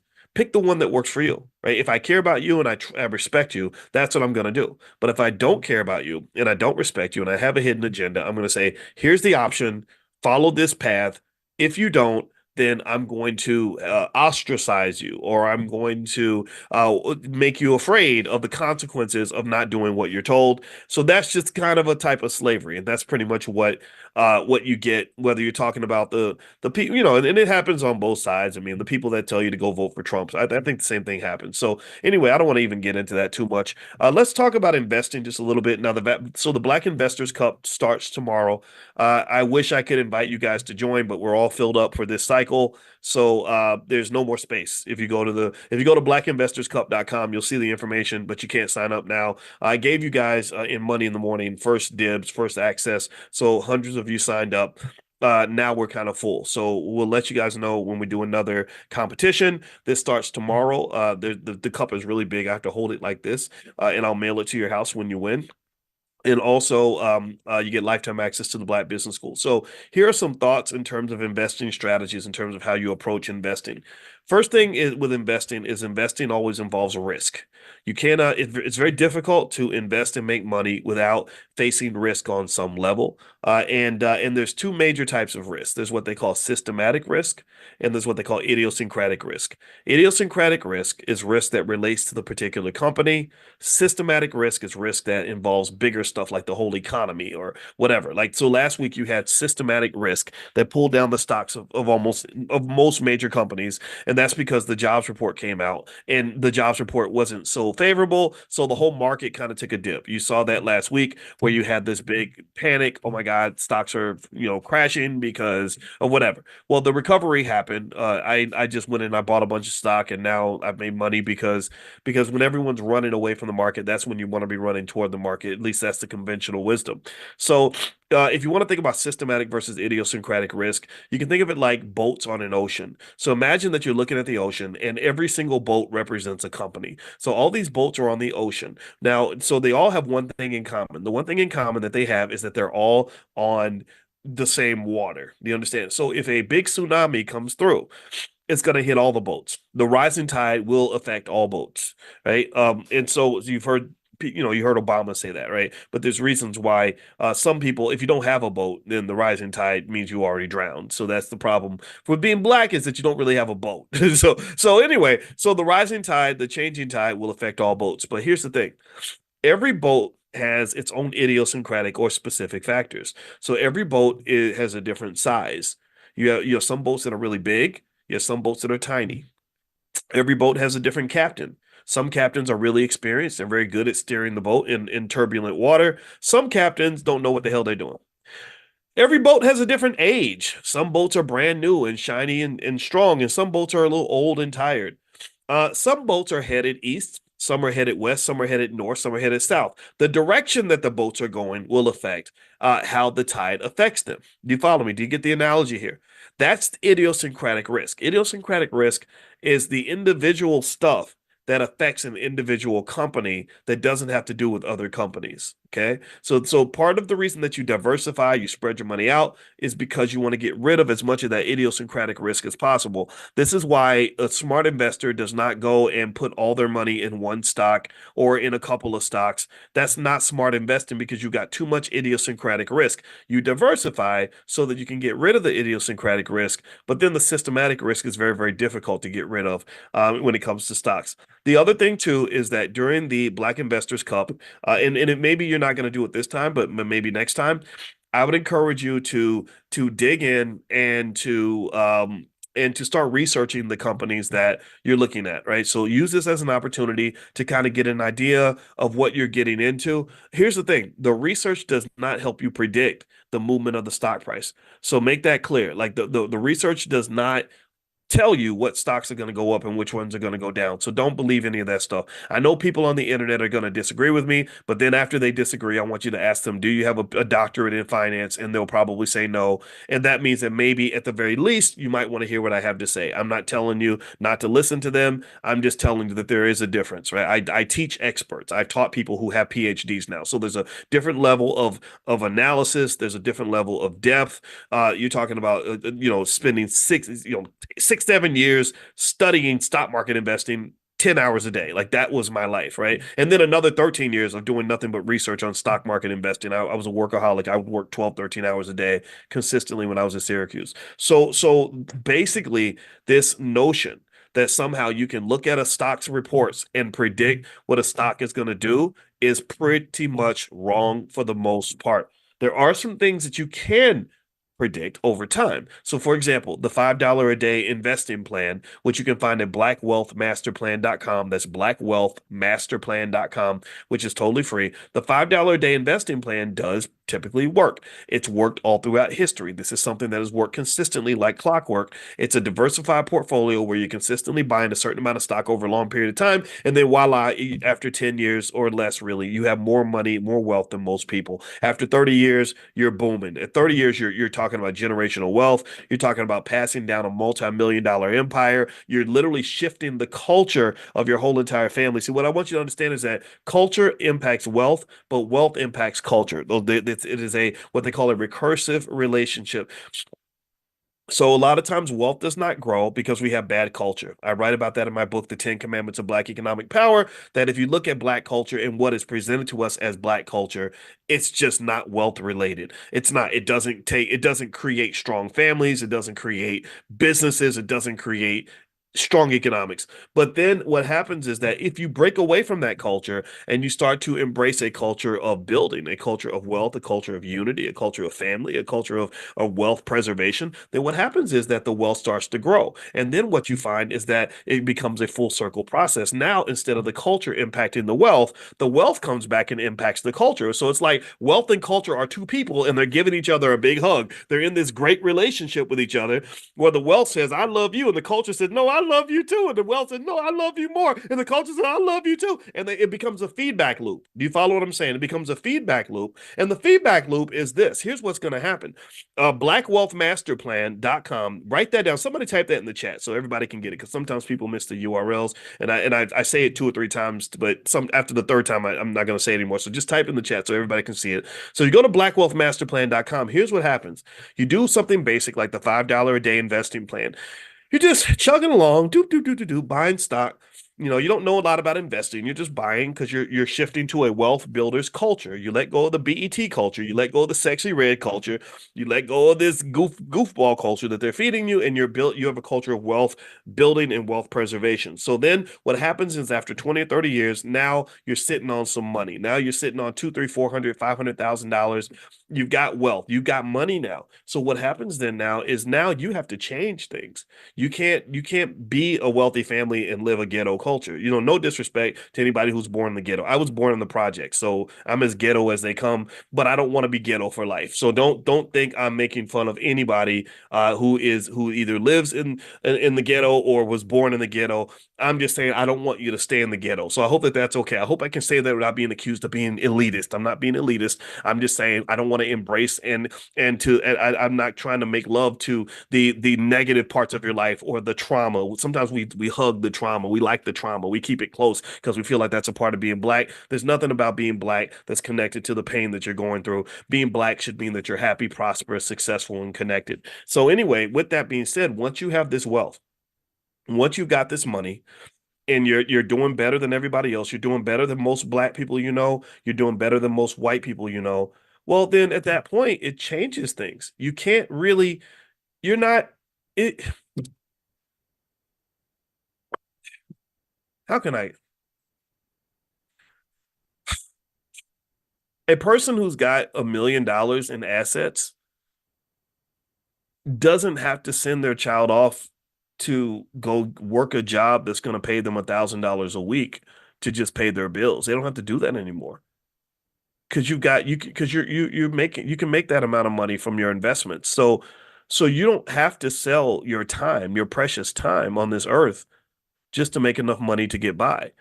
A family that has assets, like you got some real estate, you got some stocks, you have some cash, you're doing fine. Money's not a thing. That family makes decisions with a different set of criteria than a family that has to think about money before they think about anything else. What's happened is that the building of wealth naturally elevates you to a different frequency. Not that you're better than anybody else. That's not true. We know a lot of terrible people who are very wealthy, but it changes your criteria for decision making. Do you understand? If you look at the extreme, I remember hearing 50 Cent and Will Smith talk about how money affects their thinking. And Will was like, yeah, he said, when you get to the point where you can buy whatever you want, then you start changing what you think is important. Because when you're struggling, when you're on that struggle frequency, that's where they want to keep you. They want to keep you on the struggle frequency because what you don't understand is that keeping you on the struggle frequency is a type of slavery. They keep you caged like an animal because they want you to stay on the frequency of an animal. And the frequent that struggle frequency is that every decision I make, it's not a multivariable, it's not a multivariate decision. It's not something where there are other factors that are driving the decision making. The number one variable is money.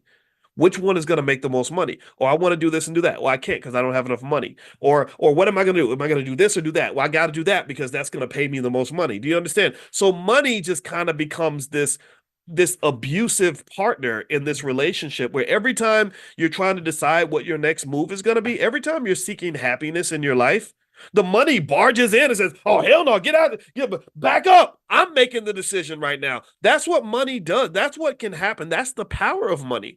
See, there's not just power in having money. There's power that comes with the lack of money, and that power can be very oppressive. Do you think, I mean, think about this. Do you think that your colonizers could have so much power around the world over millions of people if they didn't have so much money to exert that power? The power is driven by the money.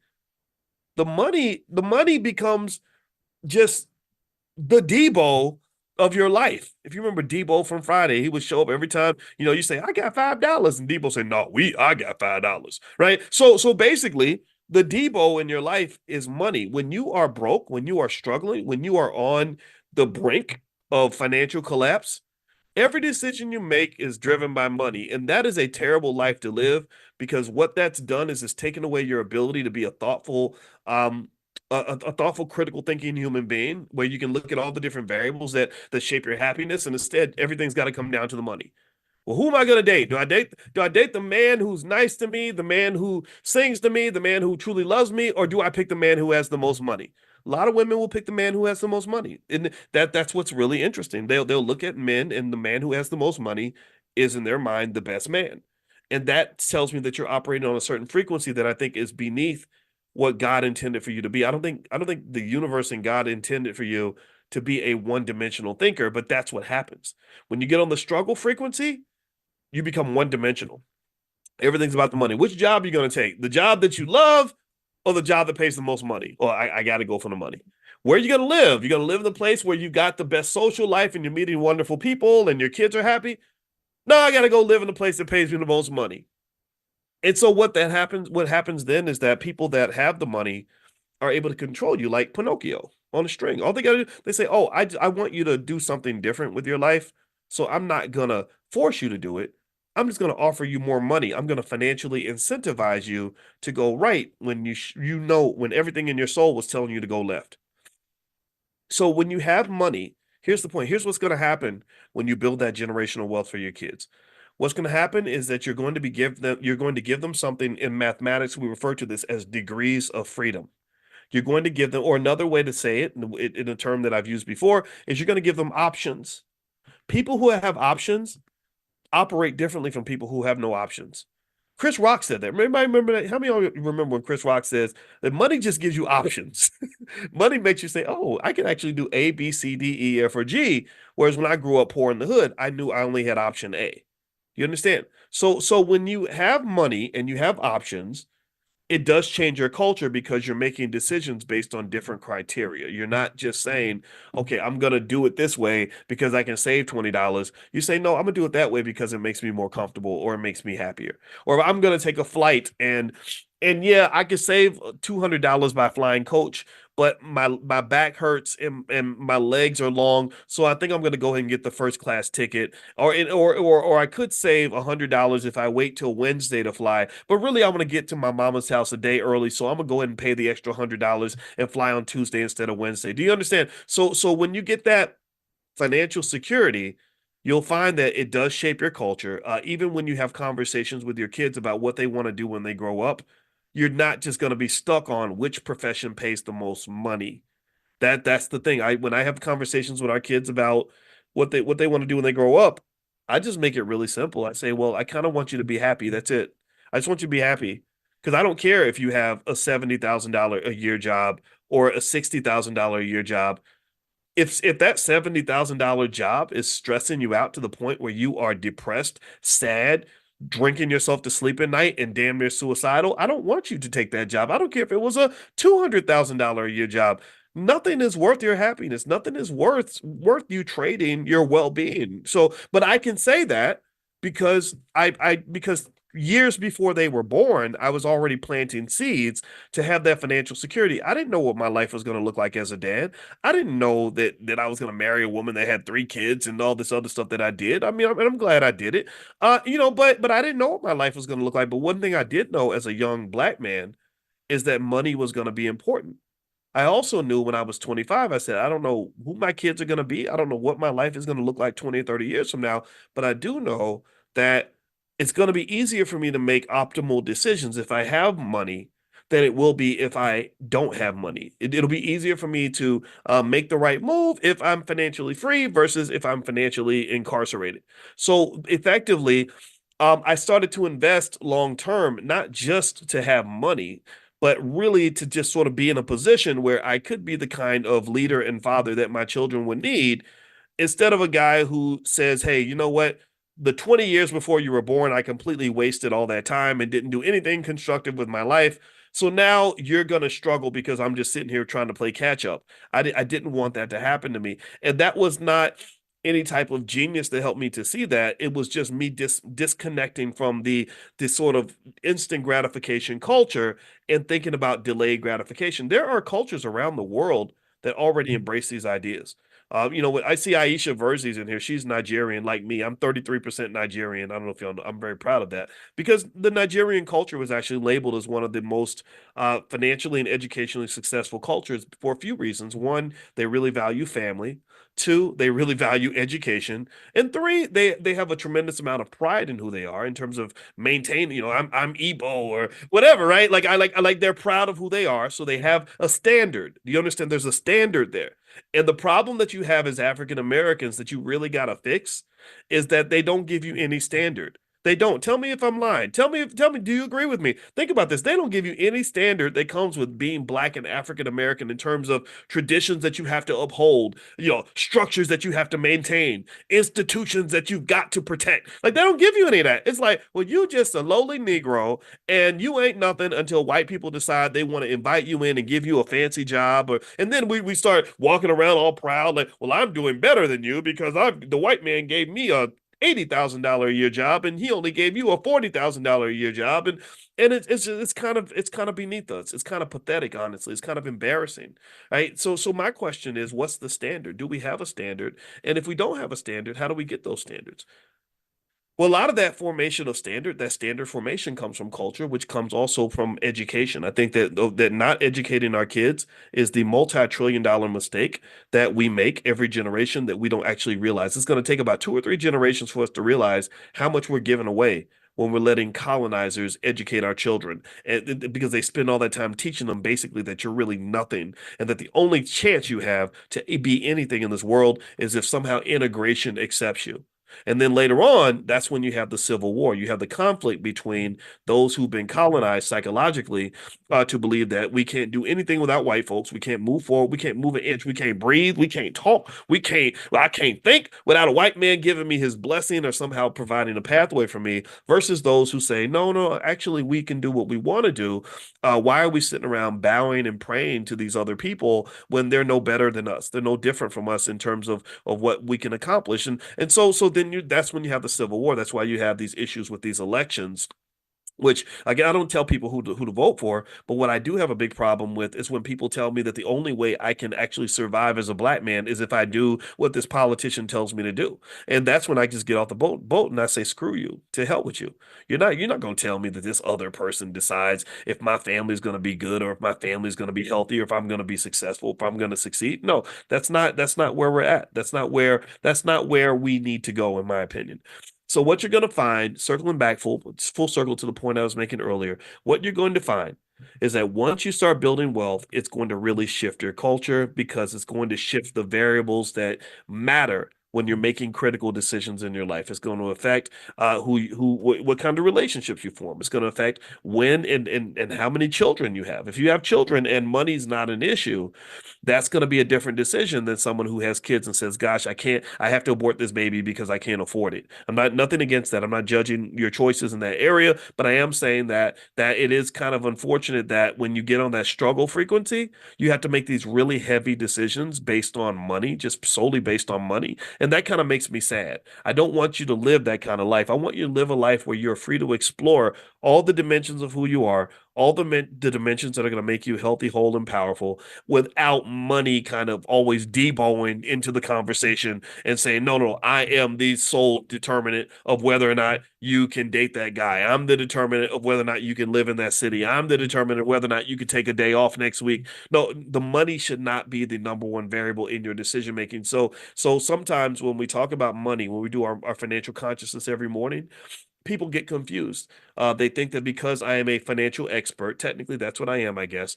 They think that I believe that money is everything, that money is the most important thing in the world. And one of the biggest things I learned about money is not just the power of money, but that the real power of money. Pay attention now. The real power of having money is to get to the point where money has no power.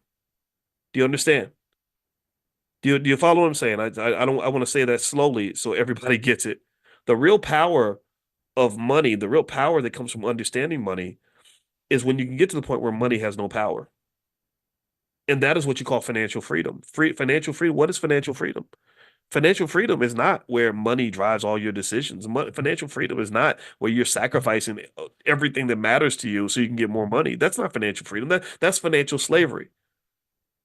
That's financial slavery. So there are lots of financial slaves that make $100 million a year. No, financial freedom is where you can make decisions that are free from the influence of money. Why? Well, because you have enough money that money isn't important anymore. I go to the movies, like when I got financial, you know what made me excited about becoming financially free is it was the little stuff. I thought it would be the big stuff. I thought it'd be like I could buy a certain car, I can get me a big house, whatever. No, it was the little stuff. You know what it was? This is so stupid. This is gonna sound crazy. When I used to go to the movies, as a little kid. Anybody, when you grow, think about it. Remember back in the 80s and the 90s, you go to the movies and the popcorn would be like $5 or $6. And then they'd be like, well, you can get a drink, and the drink is another $5 or $6. And you could go to the movies, and you after you bought your ticket, you couldn't really get what you wanted at the concession stand because you'd end up spending like $60 or $70. And don't take a girl with you to the movies, then it's gonna be $100. Or if you got kids, then it's impossible. You can't you got to be real thoughtful. You got to be like, well, which popcorn can I take 2 ounces out of the popcorn, or I got to pick between the popcorn and the Twizzlers. It was a terrible experience, honestly. It was very limiting. I didn't like it. You know what really made me happy was when I could go to the movies, and this is true to this day. I love the fact that I can take my girl to the movies and I can bring the kids, and I can say, okay, let's just get whatever we want. You can get the nachos, you can get a cheeseburger, you can get the popcorn, and I don't care that the popcorn is $5 because I can afford the $5 popcorn. I'm telling you, I think happiness in life is about the little things. It ain't the big stuff. Get away from the big stuff. The big stuff is nice. Go get the big stuff, but after you get past the big stuff, I want you to have financial consciousness to really meditate on the little stuff. The little stuff was I can go to the movies now and I can take my wife and take the kids. I don't have to leave anybody at home because I'm thinking, well, if I take the kids, it's going to cost me twice as much than if I just take my wife, or I got to go by myself. Right? These are the decisions I had to make when I was 25, when I was 25 and I was broke. A lot of girls didn't like me because I was broke when I was 25. And then maybe I didn't even have any game or something. I didn't sit around and learn how to like go chase women. I was like chasing my academics and stuff. So maybe I was a little behind the curve. I didn't sit around with dudes trying to constantly scheme on how I can get more women. I just wanted one good woman that could, be by my side. So anyway, I remember going on dates, and I went on a date one time and I felt like this woman just wiped me dry. It was the worst feeling in the world. I remember that we went out to a restaurant and she got all this extra stuff that you normally wouldn't order if you were by yourself. Like, cause she knew that I was gonna pay for stuff. And I remember her getting like two, she didn't get one drink, she got two, because the drinks are real expensive. She got the shrimp and the lobster. And I remember getting done and I paid $100 and something on this date. And I remember thinking, I can't never date this girl again. There was no even consideration about whether or not I enjoyed the date, whether I enjoyed her as a person, or I thought what kind of woman she might be. I couldn't think about that because I was like, I can't afford to go out with this girl no more. And she told her friends, she was like, yeah, I went out with Boyce and it was so great, and I want to go out with him again. And I was sitting there thinking, I'm never gonna take you out again because I cannot afford to go out with you anymore. I can't afford that. Now here's the thing. 20 years down the line, when I had enough money, it wouldn't have mattered. It'd be like, yeah, wow, we did spend some money, but oh well, I don't care. I would start thinking about what kind of person she was and if we'd be compatible and all this other stuff. But at 25, I was on the struggle frequency. The struggle frequency was like, I can't go out with you again because I can't afford to spend $120 every time we go out on a date.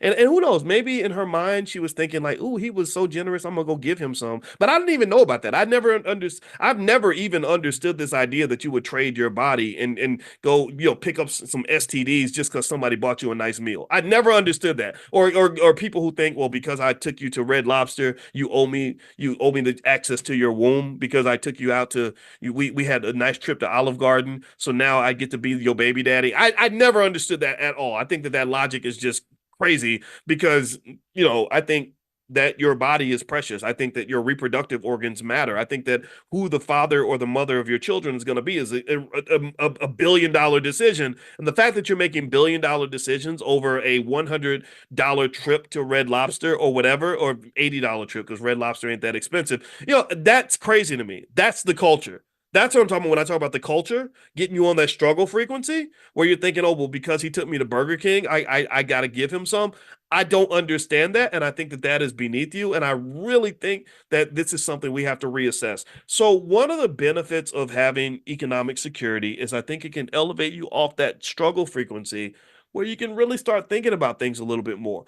And I can just tell you, when I think about that crazy date with that lady when I was 25 years old, maybe she would have been a great partner for me. I mean, I love my wife and stuff, but I met a lot of really awesome, intelligent, beautiful Black women, in my life. I'm not a kid, right? I've gone on dates and stuff, and who knows? Maybe it would have been a great relationship if I'd had enough financial security to not have the money come in and devo my decision making. So even if I had sat there and said, well, you know, she seemed like a nice lady, maybe we could be compatible, the money would come in and say, no, you can't date her because you can't afford it. Look at your bank account. You can't afford that woman, right? And I don't think human beings should be thought about in that context anyway. So I would just say to you that once you get the wealth, it's going to automatically shift the culture. And if you shift the culture, you will shift the wealth. So always remember that wealth and culture go hand in hand, and you want to be very conscious. Cultural consciousness, which is the term I want to coin right now, is really important. I think you want to sit around and think, like, okay, what is the culture around here? Is this a culture that is conducive to the building of the things that matter, building of wealth, building of family, building of education, building of long-term benefits, institutional building, right? Things like that. And in fact, when you look at wealthy families, like you look at Warren Buffett's family and stuff like that, they don't really sit around trying to figure out how to fill out a job application. Their kids probably couldn't fill out a job application if their life depended on it. They're thinking about the preservation and the transfer of generational wealth. They're thinking about tax strategies. They're thinking about investment opportunities. They're thinking about all kinds of other things, but they ain't sitting around thinking about how, you know, whether or not they can make more money working at Wendy's or at the post office. That's just not a conversation they have to have. No disrespect to anybody who's had to have those conversations. I have, we all have. But I think that our goal, our standard should be, let's elevate out of that. When you elevate out of that, you have so much freedom, so many more degrees of freedom in your life, just like going from a car to an airplane. When I took off and I got my pilot's license and I started flying in the airplane, I had so much more freedom than I had when I was stuck on the ground, driving in traffic, sitting behind the car that was in front of me. And so to some extent, you have this high traffic culture that we're stuck in, and it's miserable and it's polluted and it's screwed up. It doesn't bring out the best in us. So you just got to elevate, and that's what consciousness is. Consciousness is economic elevation. It is psychological elevation. It is spiritual elevation. And once you elevate, I guarantee you, so many things will be better, and you'll feel so much freer in the process. Okay, so anyway, I'm gonna let you guys go. So tomorrow starts the Black Investors Cup once a week or so. I'll go through the leaderboard and I'll announce who the leaders are, and we'll kind of talk about that, and we'll kind of drop some conversations about investing and strategies and all that. Those of you who didn't get to sign up this time, you will get an opportunity the next time we do another Black Investors Cup.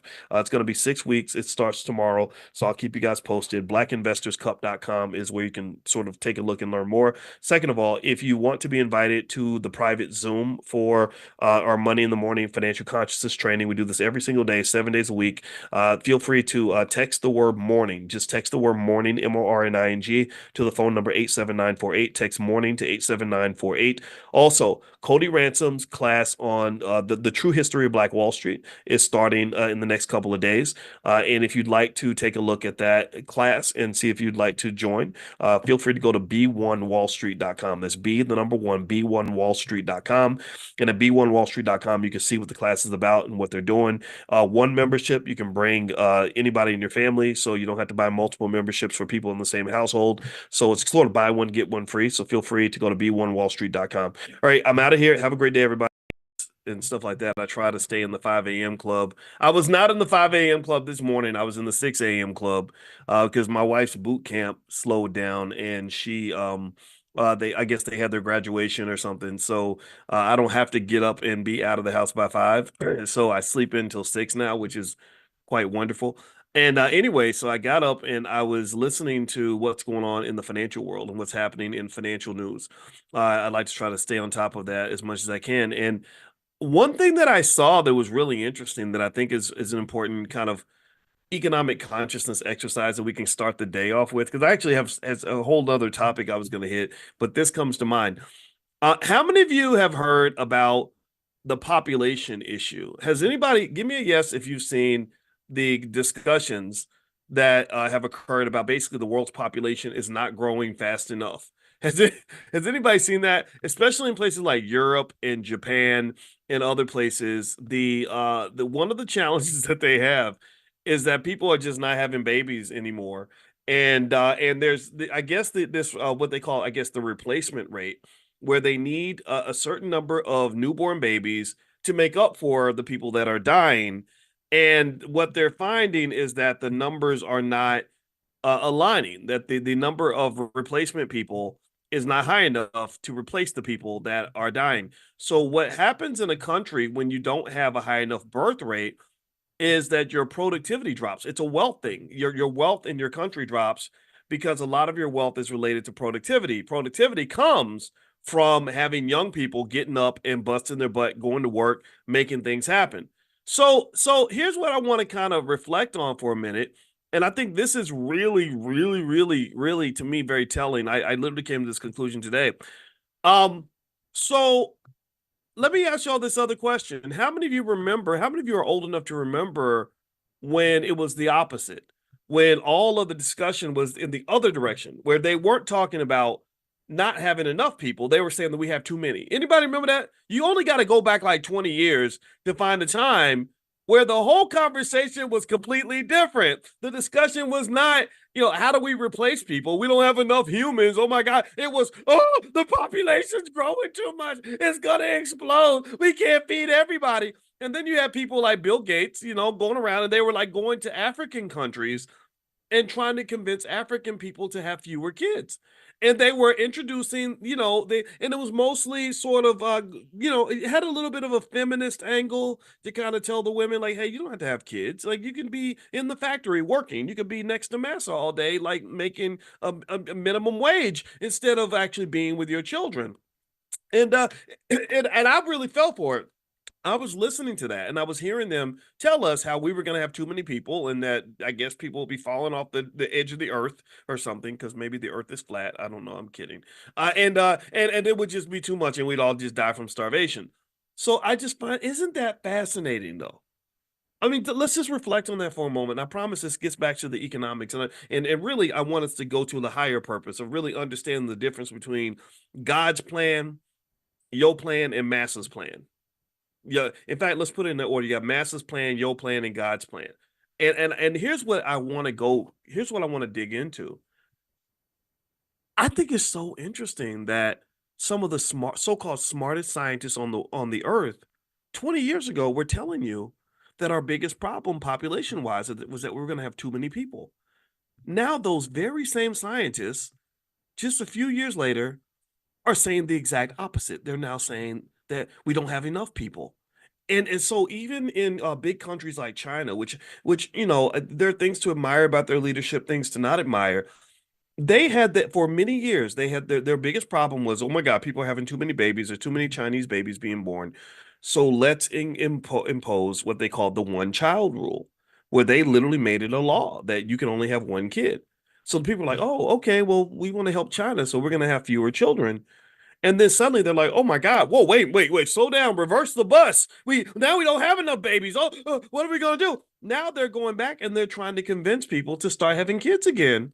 I don't know if this is not confusing to you, then it should be because it's weird. So here's my point. Okay, so Africa has a massive advantage in this arena in terms of national productivity and economics, largely because there were a lot of Africans who did not listen when Massa showed up, with a Bible and a couple of dollars in a bowl of soup and said, you need to have fewer kids.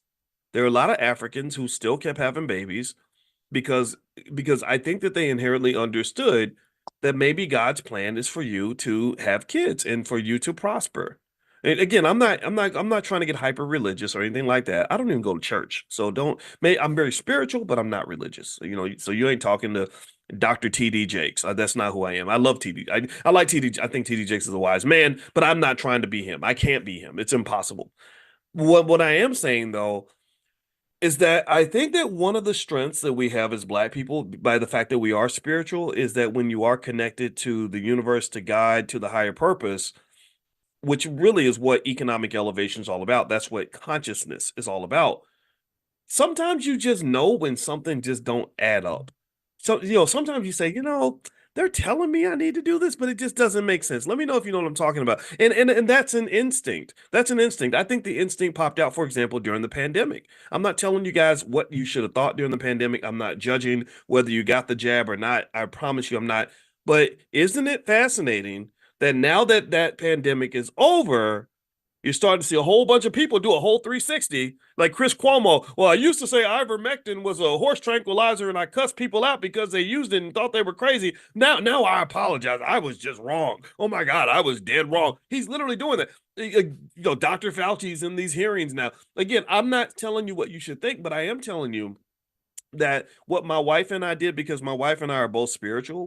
My wife lives deep in the spiritual realm. She's into metaphysics, and I go with her to that place because I respect that.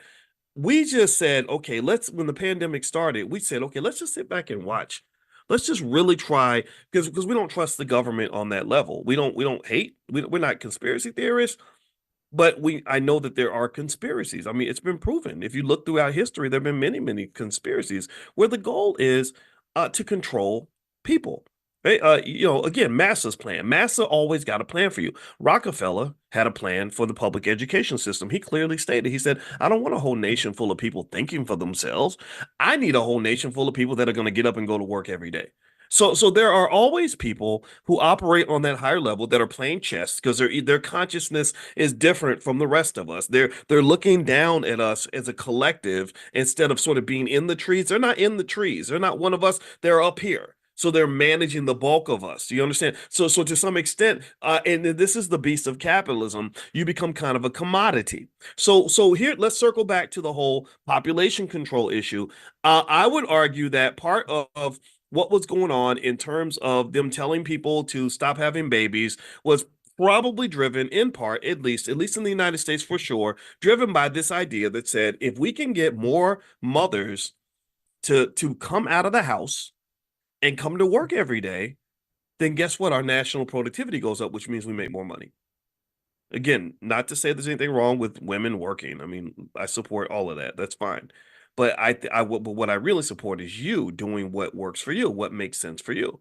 Because I don't think that we should just forget about our kids. Because I think that our children are a form of wealth that we often neglect because we're so busy going off and making that little tiny ass paycheck that you're getting paid at that factory.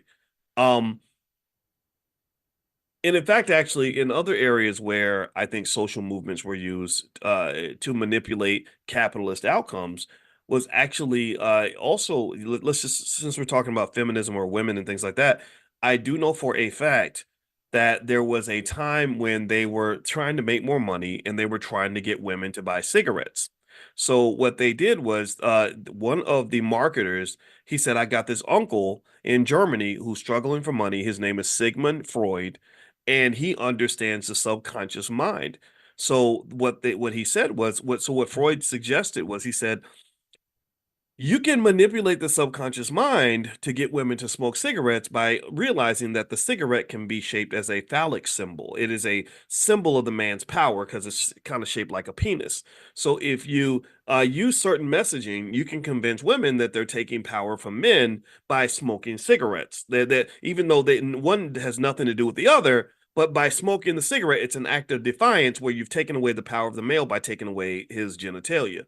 And it worked. It worked. And what happened was they would have these big feminist marches and rallies where they would all be on the little parade thing smoking cigarettes. So the corporations, they didn't care about women's suffrage and all the other core issues behind feminism. They just wanted to sell more cigarettes. And so to some extent, my point is to say that you really want to think about these things. And this is why I encourage you to always know the difference between your plan, God's plan, and Massa's plan. I believe that my plan definitely supersedes Massa's plan. I don't care about Massa's plan. I want to spot it and eliminate it so at least we can get to my plan. But then really my plan is limited because my plan can't match God's plan. Sometimes God has a plan for you that is bigger than the plan you have for yourself because you can't see on God level consciousness. God, they say God lives in the sixth dimension. I can only go up to the fifth dimension. I can't go up to the sixth dimension. So God lives and that's just me speaking mathematically. One day I'll bore you and explain what I'm saying with that. But literally, I know that God lives here and I'm sort of here and I'm trying to elevate as much as I can and connect to that. But I really do believe that God's plan is something that's greater than the plan that you can have for yourself because God lives outside of you. And so when I think about my own life And I think about the dreams I used to have and the plans that I had to achieve those dreams. When I was 23, 24 years old, I had all these big goals and all these things I wanted to accomplish. And what was interesting to me as I look back on that is that the more I untethered myself from Massa's plan, because remember, Massa got a plan for a black man. Tell me if you know what I'm talking about. But Massa he has a lot of plans for black boys. When before you're born, they already have a plan for you. The first plan is to try to abort you, right? Make sure you're not even born, and then the other plan is to miseducate you or leave you uneducated. Maybe you fill up the prison so that they can make money from you in prison, or at the very least, at the very least, they can make money off you if you fall for these NBA, NFL dreams and end up working for Massa, whatever. So you live this life of struggle where other people are benefiting economically from your existence. That's Massa's plan. I believe Massa has a plan for every black boy in America. So fortunately, I was able to break away from Massa's plan and go to my plan. But what I realized is even going to my plan was limited. I untethered from Massa's plan by sort of saying, okay, no, this is who I really want to be. I don't want to be who you want me to be. I'm going to be who I want to be. And that required an act of rebellion. But then when I became more spiritual, I realized, wait a minute, God's plan was bigger than Boyce's plan, because Boyce's plan was limited by what Boyce believed he can do. It was limited by my habits and preconceived beliefs of what success even meant. I didn't even know what success was when I was planning my plan for success, right? So as I learned what success was and what was really out here, and I began to get more exposed to the possibilities that existed in this world, and then sometimes by being rejected from the things I actually thought that I wanted, I started to see, whoa, wait a minute, there's so much more out here that I didn't even know about. I couldn't plan for this because I didn't know this was even there. So if I were to go back in time and talk to myself 30 years ago, I would say, you know what, just keep working hard and doing your best. Be free, be thoughtful, and be a good person. And then you're gonna get to where you're supposed to be. You're gonna get someplace special, but it's so special, so unique, and so different from what you can even visualize that you won't know it until you see it. And so now, as I've manifested, or I've and I'm wherever I am right now. I really do feel that way. I didn't achieve my wildest dreams. I went beyond that to places I didn't even know existed. So what I would say to you is figure out the difference, right? Just know that Massa has a plan for you, and it involves, like, go to school, get a good job, and let us barely give you enough money for you to survive until you get too old to work anymore, and then you move on. But I don't think that's really what you're meant to do. And then also the other piece beyond that is going back to the whole conversation about population. I think that the Africa is going to benefit. I know that Africa is going to benefit economically because they have population growth during the time where all these so-called smart white people were going around the world telling them to have fewer babies. And those are the people, again, that say, you know what, we're spiritual, we're connected to something bigger. We have these things called intuition. Maybe our melanin just makes us naturally intelligent about certain things. And there's something that just says to me in the gut of my soul, right here in my heart, I don't know why, I can't defy it with the science, but something tells me that actually my children are an asset, and that it's okay for me to want to have kids, that family is valuable. And in fact, there are very few places on earth where family is more valuable than Africa. Africa, if you study Nigerian culture and things like that, and just really any culture in most parts of Africa, you'll find that family is really, really important. Much more so than America. Americans, we kind of lose some of that. We forget how valuable our families are and how important they are.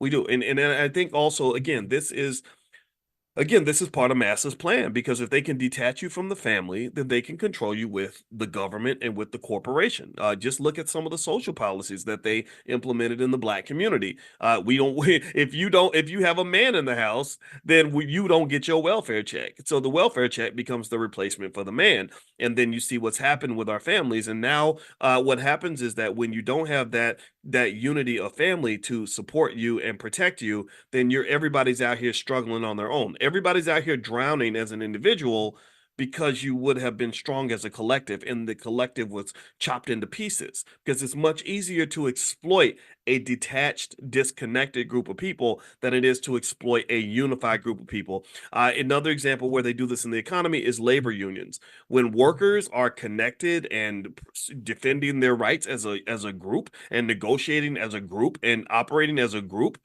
the capitalists have a much harder time extracting resources from that group or manipulating that group. So that's why union busting is kind of a big and a popular thing. It's happening everywhere. So in terms of, if you want to know how this population thing is going, let me give you a quick assessment on this as we kind of break this down. And then I'm going to actually go into the other part of my discussion here.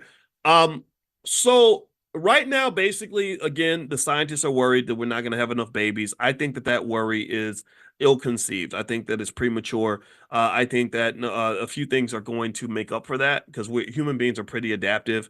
Assuming that we don't blow each other up with nuclear war or something, that's something that could happen. And I hate to think about that, but it's true. But one is I think that there's going to be a lot of technology that will help people live longer, and so that's going to be longer and healthier. I think that's going to happen. Number two, they said right now a lot of countries are overcoming their population issues with immigration. This helped me really understand a little more thoroughly why the United States has such a sloppy, chaotic, ridiculous immigration policy of just opening the border and letting everybody flood in. It's gonna be a problem. It's gonna cause a lot of issues. But what does occur is that your economy is stronger when you have more people. So what they're looking at really is that the good outweighs the bad, so to speak. It does not, in my opinion, benefit the average American worker if you got millions of people coming from south of the border taking your jobs. But what happens is that the capitalists, the people that own shares of stock and run corporations, are saying, great, we have a greater labor supply, which means that we can have more productivity with a lower cost of hiring these people. Right. So they're getting more for less. That's why they keep saying, oh, the immigrants are great for the economy. This is so great for the economy. It's great for the overall economy. It may not be great for you. And that's what's creating the disconnect that exists right now, where they're kind of baffled. They're like, wait, the economic numbers are really strong. Yet if you ask an average person, they keep saying that the economic numbers are bad. They keep saying that the economy's bad and that we're in a recession, but that's just not consistent with reality. And they debate this, right? And I find it hilarious they have this debate. I'm like, well, the reason that you're having this debate is not because people are just wrong or they don't know what's going on, because that's what they'll say that maybe it's the headlines. Maybe the headlines are so negative that people think the economy's bad when it's actually good. No, it's because everybody's economy ain't the same. Everybody's economy is not the same. A rich man's economy ain't the same as a poor man's economy. The economy for people who own stock, which I'm begging you all to do, is not the same as the economy for people who work for a living. That's not y'all. We're not living the same reality. It's like we're in the same house, and the heat is on the east side of the house, and it's freezing on the west side of the house. We're in the same house, but it ain't the same temperature. So the workers in America are pretty much being sucked dry financially by the people at the top of the pile. That's what they're doing. They've got them addicted to buying things, no matter what. So people will go in debt in order to maintain their the lifestyle to which they've been trained to become accustomed. And then so as they're going into debt, again, auto loan debt is at an all-time high, credit card debt's at an all-time high, student loan debt's at an all-time high. Workers' wages are not going up with the rate of inflation, so people are falling further and further behind. On top of that, when you've disconnected the family unit and you've got people thinking as individuals, then you minimize their ability to survive in an ever-changing economy where the resources become a little more spread out and thin. That's what's happening. That's why Gen Zers are getting killed. It's because nobody taught a Gen Zer how to survive in this economy. You survive in this economy by working together with other people. You survive in this economy by investing. These require levels of economic awareness that are not very popular right now. Most people are not interested in becoming economically aware. They're only aware of the pain that they experience from the lack of economic awareness that has plagued them since the day they were born. That is what's happening. People are aware of how sad they are. They're aware of how broke they are. They're aware of how mad they are, but they're not aware of how to fix the problem because nobody really talks about solutions. That's not what people do.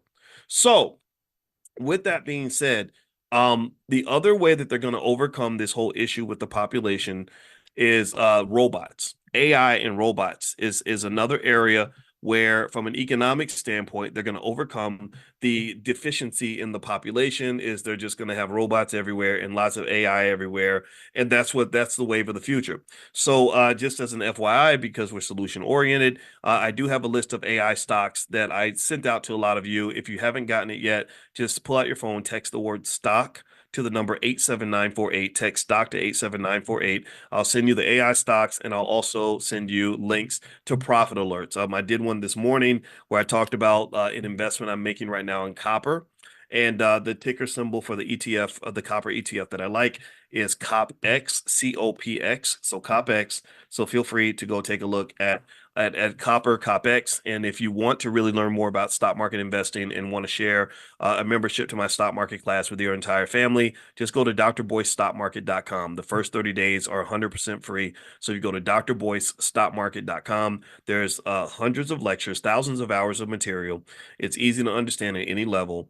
On top of that, every week I have a section called What Dr. Boyce is Buying, where I mention stocks that I particularly like based on my research. And also you can come to class in the portfolio power plays every Tuesday and ask me any question. So feel free to go to drboycestockmarket.com if you are interested. And yes, I do teach about ETFs. Absolutely. You'll know all about ETFs when you get in there. All right. So let me hop into another quick thing I was thinking about today from an economic awareness standpoint. This is a true story, and this is something that affects me dearly. So I'm gonna try to express it without being emotional. When I grew up as a as a kid, I had an uncle named Donald who was like an older brother for me. He was 8 years older than me, and he was my earliest memories were with him because when I was born, my mother was 17 and she lived with my grandmother and my uncle Charles and my uncle Donald and my aunt Valeria. Uncle Charles and Uncle Donald are both dead. Aunt Valeria is still alive. And that was my earliest life. So anyway, with that said, it was downtown Louisville, Kentucky, on this a street called Bowling Avenue, which now is kind of like a torn down neighborhood. I think that it's kind of fallen into significant disrepair. Not like it was a poor, it wasn't a rich neighborhood even back then, but now it's really bad. Anyway, so my uncle, I watched him struggle a lot. You know, he wasn't really able to really do well in life. I think I know that he didn't have a father figure to raise him and or train him on life and stuff like that. So he was honestly kind of a weak man. And then on top of that, he also got introduced to alcohol at an early age. You know, he was a little baby, and I guess they thought it was cute and funny. My grandmother didn't do this; it was his father that did this. So he would take him to the bar, and he thought it was adorable to watch the little baby walk around drunk. So they would give him alcohol, and he would get drunk. And unfortunately, this planted the seed for a lifelong alcohol addiction that he had later on. So if you ever want to know why I hate alcohol, that might be why, because I've seen it destroy people that I love. I've seen great men become horrible men and weak men, violent men, terrible men, embarrassing men, disgusting men because they overindulged in alcohol or drugs. Give me a yes if you've ever seen these things up close, and give me a yes if you can at least empathize and understand with why I just really think drugs and alcohol are just one of the worst things that ever happened to Black people. Not judging you if you drink. I know a lot of you do drink, and it's okay. Moderation, I get that, but really, I just don't see any. It doesn't bring good things to anybody's life, and it doesn't just destroy you economically. There's so many other ways that it harms you. Now, with that said, so my uncle went to prison. So he was my role, like he was my favorite human being on the entire planet. So imagine somebody that like when I would see him, I would get excited. I followed him around, all this stuff. And so I remember when I was 11, and I remember he went back to jail. And when I was 11, I think he was about 19, and I remember just sitting in the back seat of the car, and I remember crying like when they said yeah, Donald went to jail again, and I remember just kind of crying.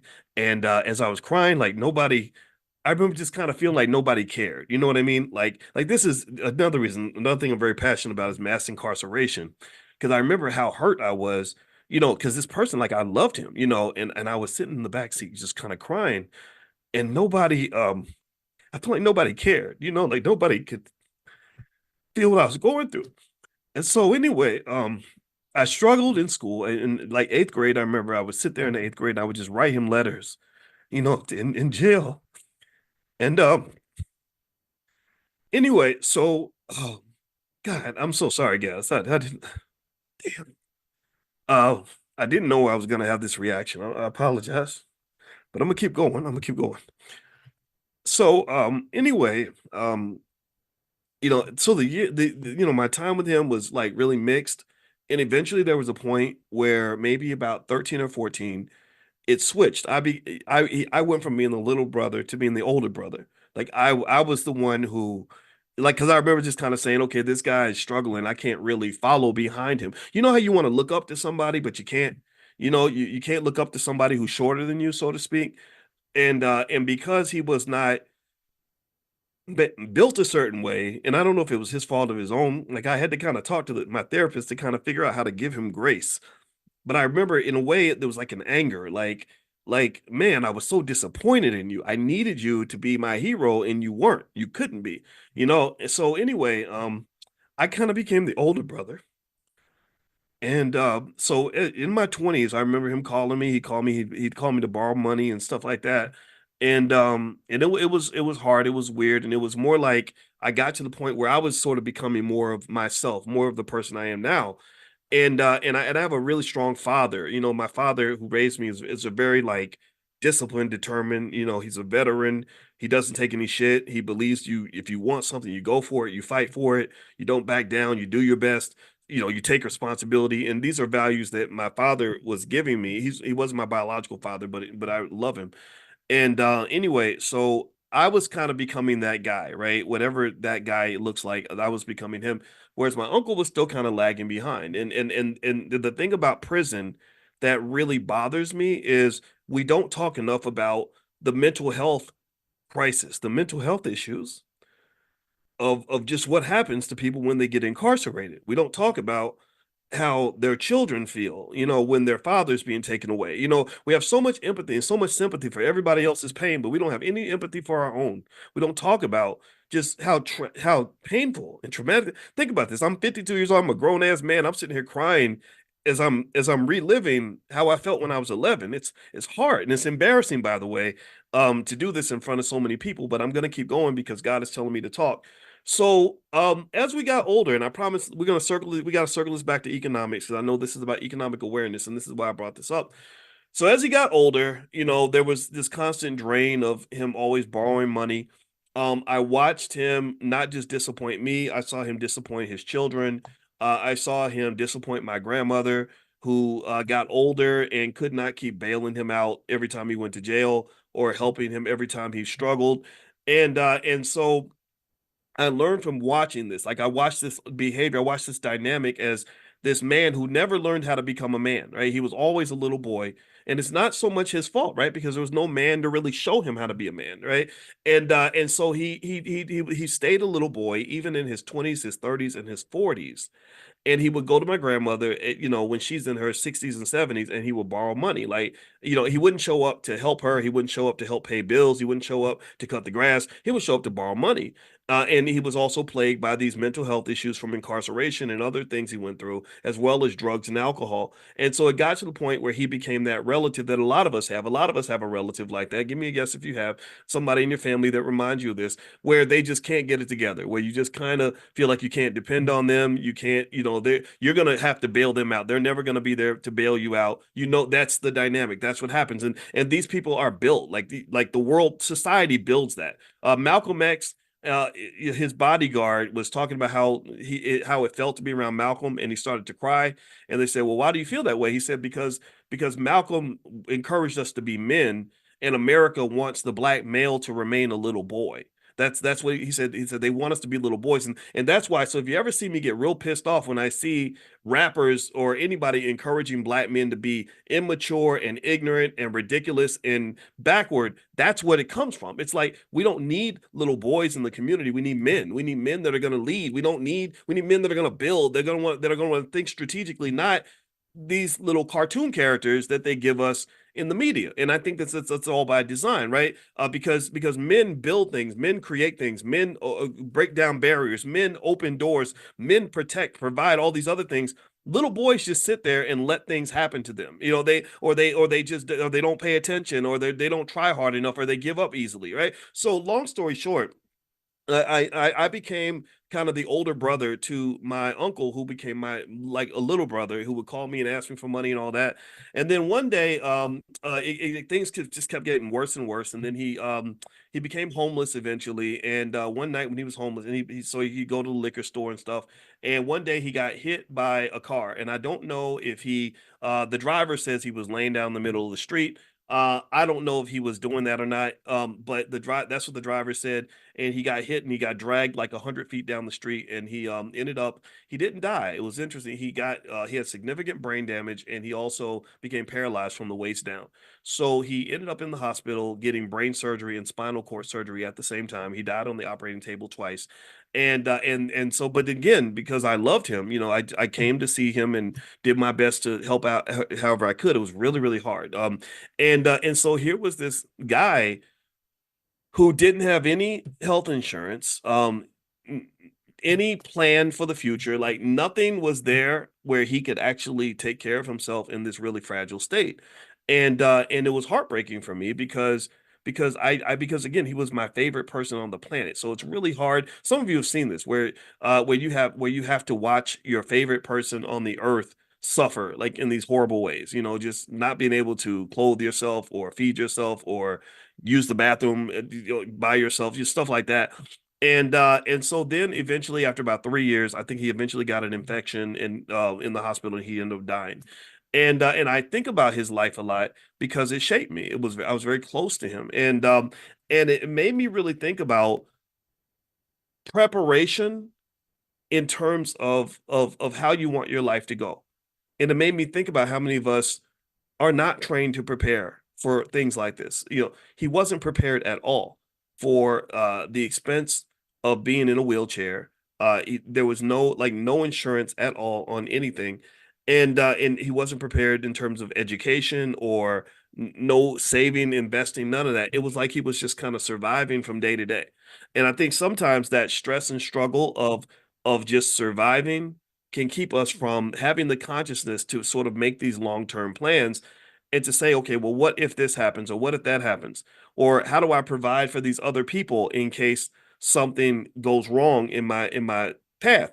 And I also know that when you take all that lack of sort of awareness and you compound that with problems like drugs and alcohol, as well as mental health issues, which I think can be connected to drugs and alcohol, right? Like people will say, well, it's not the drugs that caused him to do this; it was mental health. He was bipolar, but those two things are connected, right? If you are a person who has mental health issues and you self-medicate through drugs and alcohol, then drugs and alcohol are not going to help your mental health. Like, if you're already a little bit bipolar or already a little bit mentally ill, the drugs and alcohol are only going to accelerate and accentuate and worsen the pre-existing condition that is inside of you. So I think they feed into each other.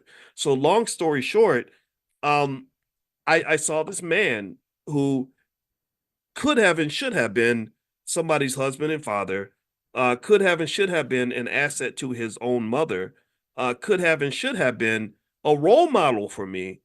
I saw him just literally deplete himself and shrivel into this broken little person that I couldn't even identify. And so what this made me think about from an economic awareness standpoint, and I think about him all the time. He died in 2012. I think about him at least two, three, four, five times a week. Um, what I learned from that experience is that a few things, and I'm going to lay these things out as quick as I can to help you kind of summarize this instead of me just sitting here and embarrassing myself by getting emotional like that. One is really how we raise our children is so important in terms of whether or not they're going to be assets to the family. You have to really sort of decide and be very conscious and aware of, going back to the beginning, the difference between your plan and Massa's plan. At the very least, your plan, God's plan, and Massa's plan. So God has an amazing plan in store for your children. You have an amazing plan, or you should have an amazing plan in store for your children. Massa does not have an amazing plan in store for your kids. My uncle that I just described to you, the sad part about his life is that I bet you that at least 60% of you can identify with another black male just like him. I guarantee you that there are thousands of you that are listening right now who have somebody in your family who fits that damn description. That is what we call in finance, we call that systematic. See, there's things that are what they call systematic, and then there's idiosyncratic. Idiosyncratic is like a one-off. Like it's like, okay, I had a cousin who had one leg, one ear, and had an IQ of 170. That's idiosyncratic. That's a one-off. You're not going to have another person out here like that. You're not going to meet anybody like that. But systematic is where you see this same outcome replicated thousands and thousands of times all throughout society. I mean, you don't have to, you could throw a rock and find a broken black man in America just like that. You know, I'm talking about baby daddy, you know, got a bunch of kids, can't afford to take care of the kids, no education, no preparation, no economic security, and kind of and unfortunately been put in a position where they become a liability to the family when that liability should have been an asset. It should have been an asset. So what I ask, and this is my friend's speech from the group Arrested Development. He's a great guy. I love this guy. I don't even talk to him that much, but I have so much respect for him. He did a documentary called The N-Word Factory, the IGA Factory. I'm not gonna say the N-word because it's too early in the morning to be using words like that. But he had a documentary with that title, and I said that's a great title because what happens is that MASA's plan is to mass produce millions of young black boys that become liabilities to the community when they should have been assets. God's plan is for your son to be the hero of the family. God's plan is for your son to be strong. God's plan is for your son to be intelligent. God's plan is for your son to be a leader. God's plan is for your son to break us out of this stuff. God's plan is for your son to be a soldier. God's plan is for your son to be a winner. God's plan is for your son to be a builder. But MASA's plan is for that little black boy to be a liability and a drain on everybody else in the family. That's what MASA's plan is. MASA's plan, and this does go to economics, but this is consciousness. This is what I'm talking about, economic consciousness. This is costing you trillions. Do you understand? We've talked extensively in my book, The 10 Commandments of Black Economic Power. I talk extensively about trillions of dollars in black wealth that is lost when that son who should have been an asset to you is trained to be led to believe that he's going to be nothing but a liability, ain't taking care of his kids, doesn't want to read a damn book, wants to be a thug and a IGA and a gangster or an NFL player, and doesn't spend any energy wanting to be anything that's beneficial to anybody but himself. So this guy in his 20s, 30s, and 40s, who's quicker to pick up the liquor bottle than he is to pick up a book, who doesn't want to take responsibility for anything that he creates in his life, that is a massive drain of wealth in the black community. And that is social engineering. That is by design. That is not accidental. That is not what God intended for your son. That was not God's plan. That so as hell shouldn't have been your plan. That was MASA's plan. And the reason MASA's plan won, I need y'all to listen to me. I need y'all to pay attention. The reason that MASA's plan overrides your plan and God's plan is because MASA's plan is intentional. MASA's plan is deliberate. MASA's plan was done with the highest level of economic consciousness. He planned, he thought about it. He sat down and wrote it out. They said, okay, this is how we're going to take over hip hop music so that we can control the minds of millions of black males and get them to fill up the penitentiaries and to go out here and do all these other things that will fulfill every stereotype we have of them, keep them ignorant, blind, deaf, dumb, and stupid, and destroy and manage the black community. His plan was intentional and deliberate and specific. Was your plan equally intentional? Were you equally intentional about saying to myself, I know MASA got a plan for my son. I'm going to make sure my plan is different. Let me tell you about my mama real quick.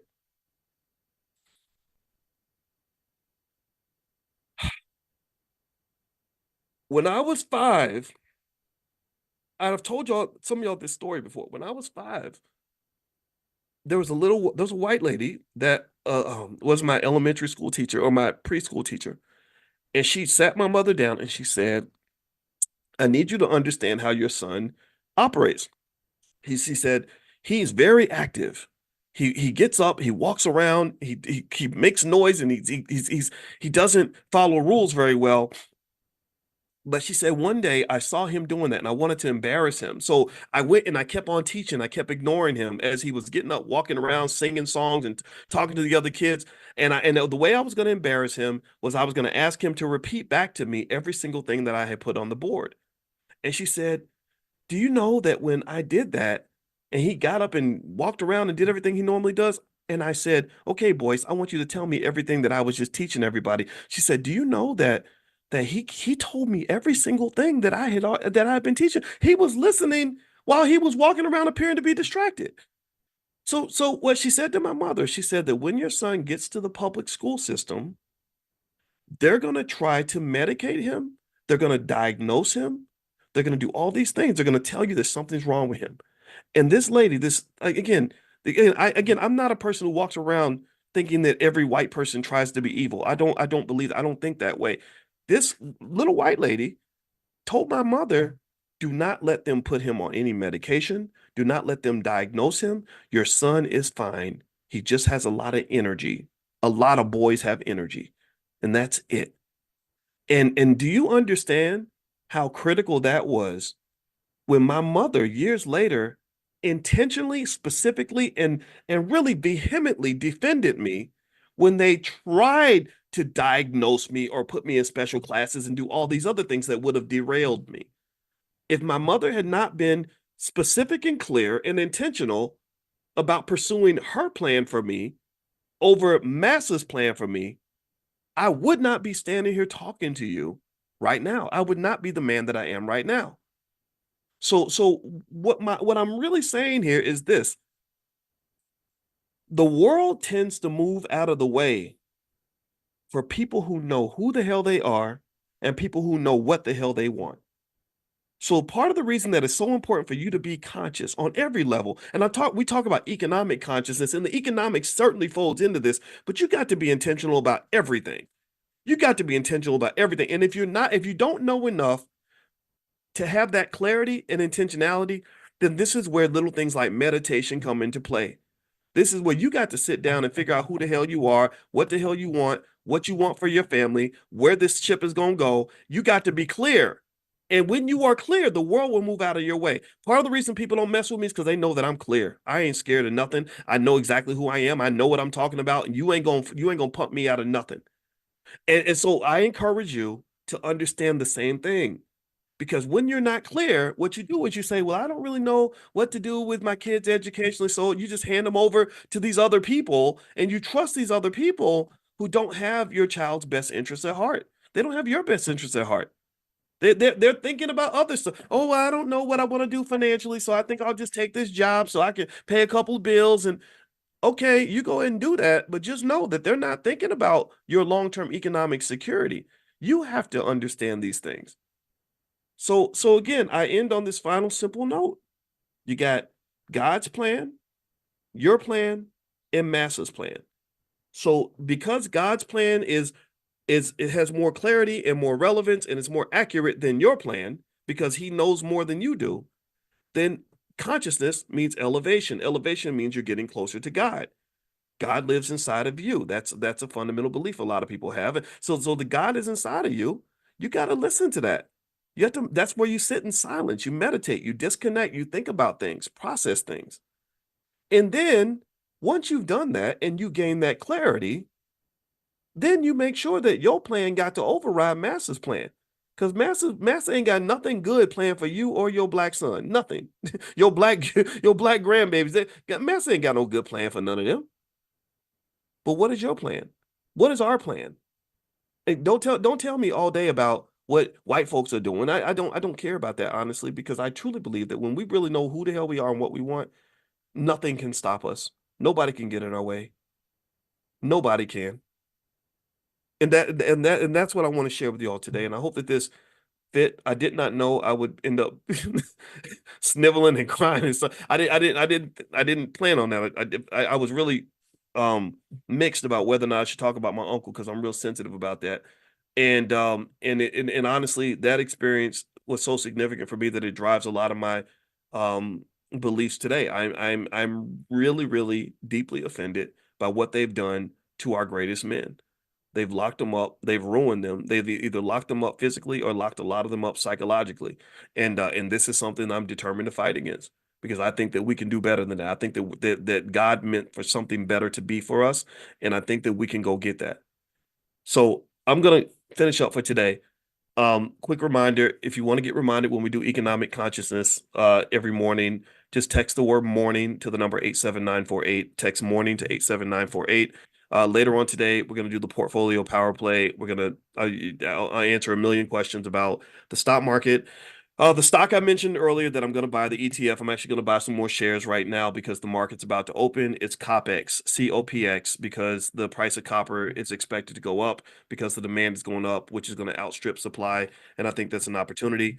If you want to see other parts of the stock market or learn more and send me questions or see all the other stocks that I pick for the students, just go to drboycestockmarket.com. That's drboycestockmarket.com. The first month is free. And then I saw some of you were asking about my book, The 10 Commandments of Black Economic Power. You can get a copy at drboycebooks.com. All right. So have a good day, everybody. God bless you. And I enjoyed speaking with you this morning. And I look forward to seeing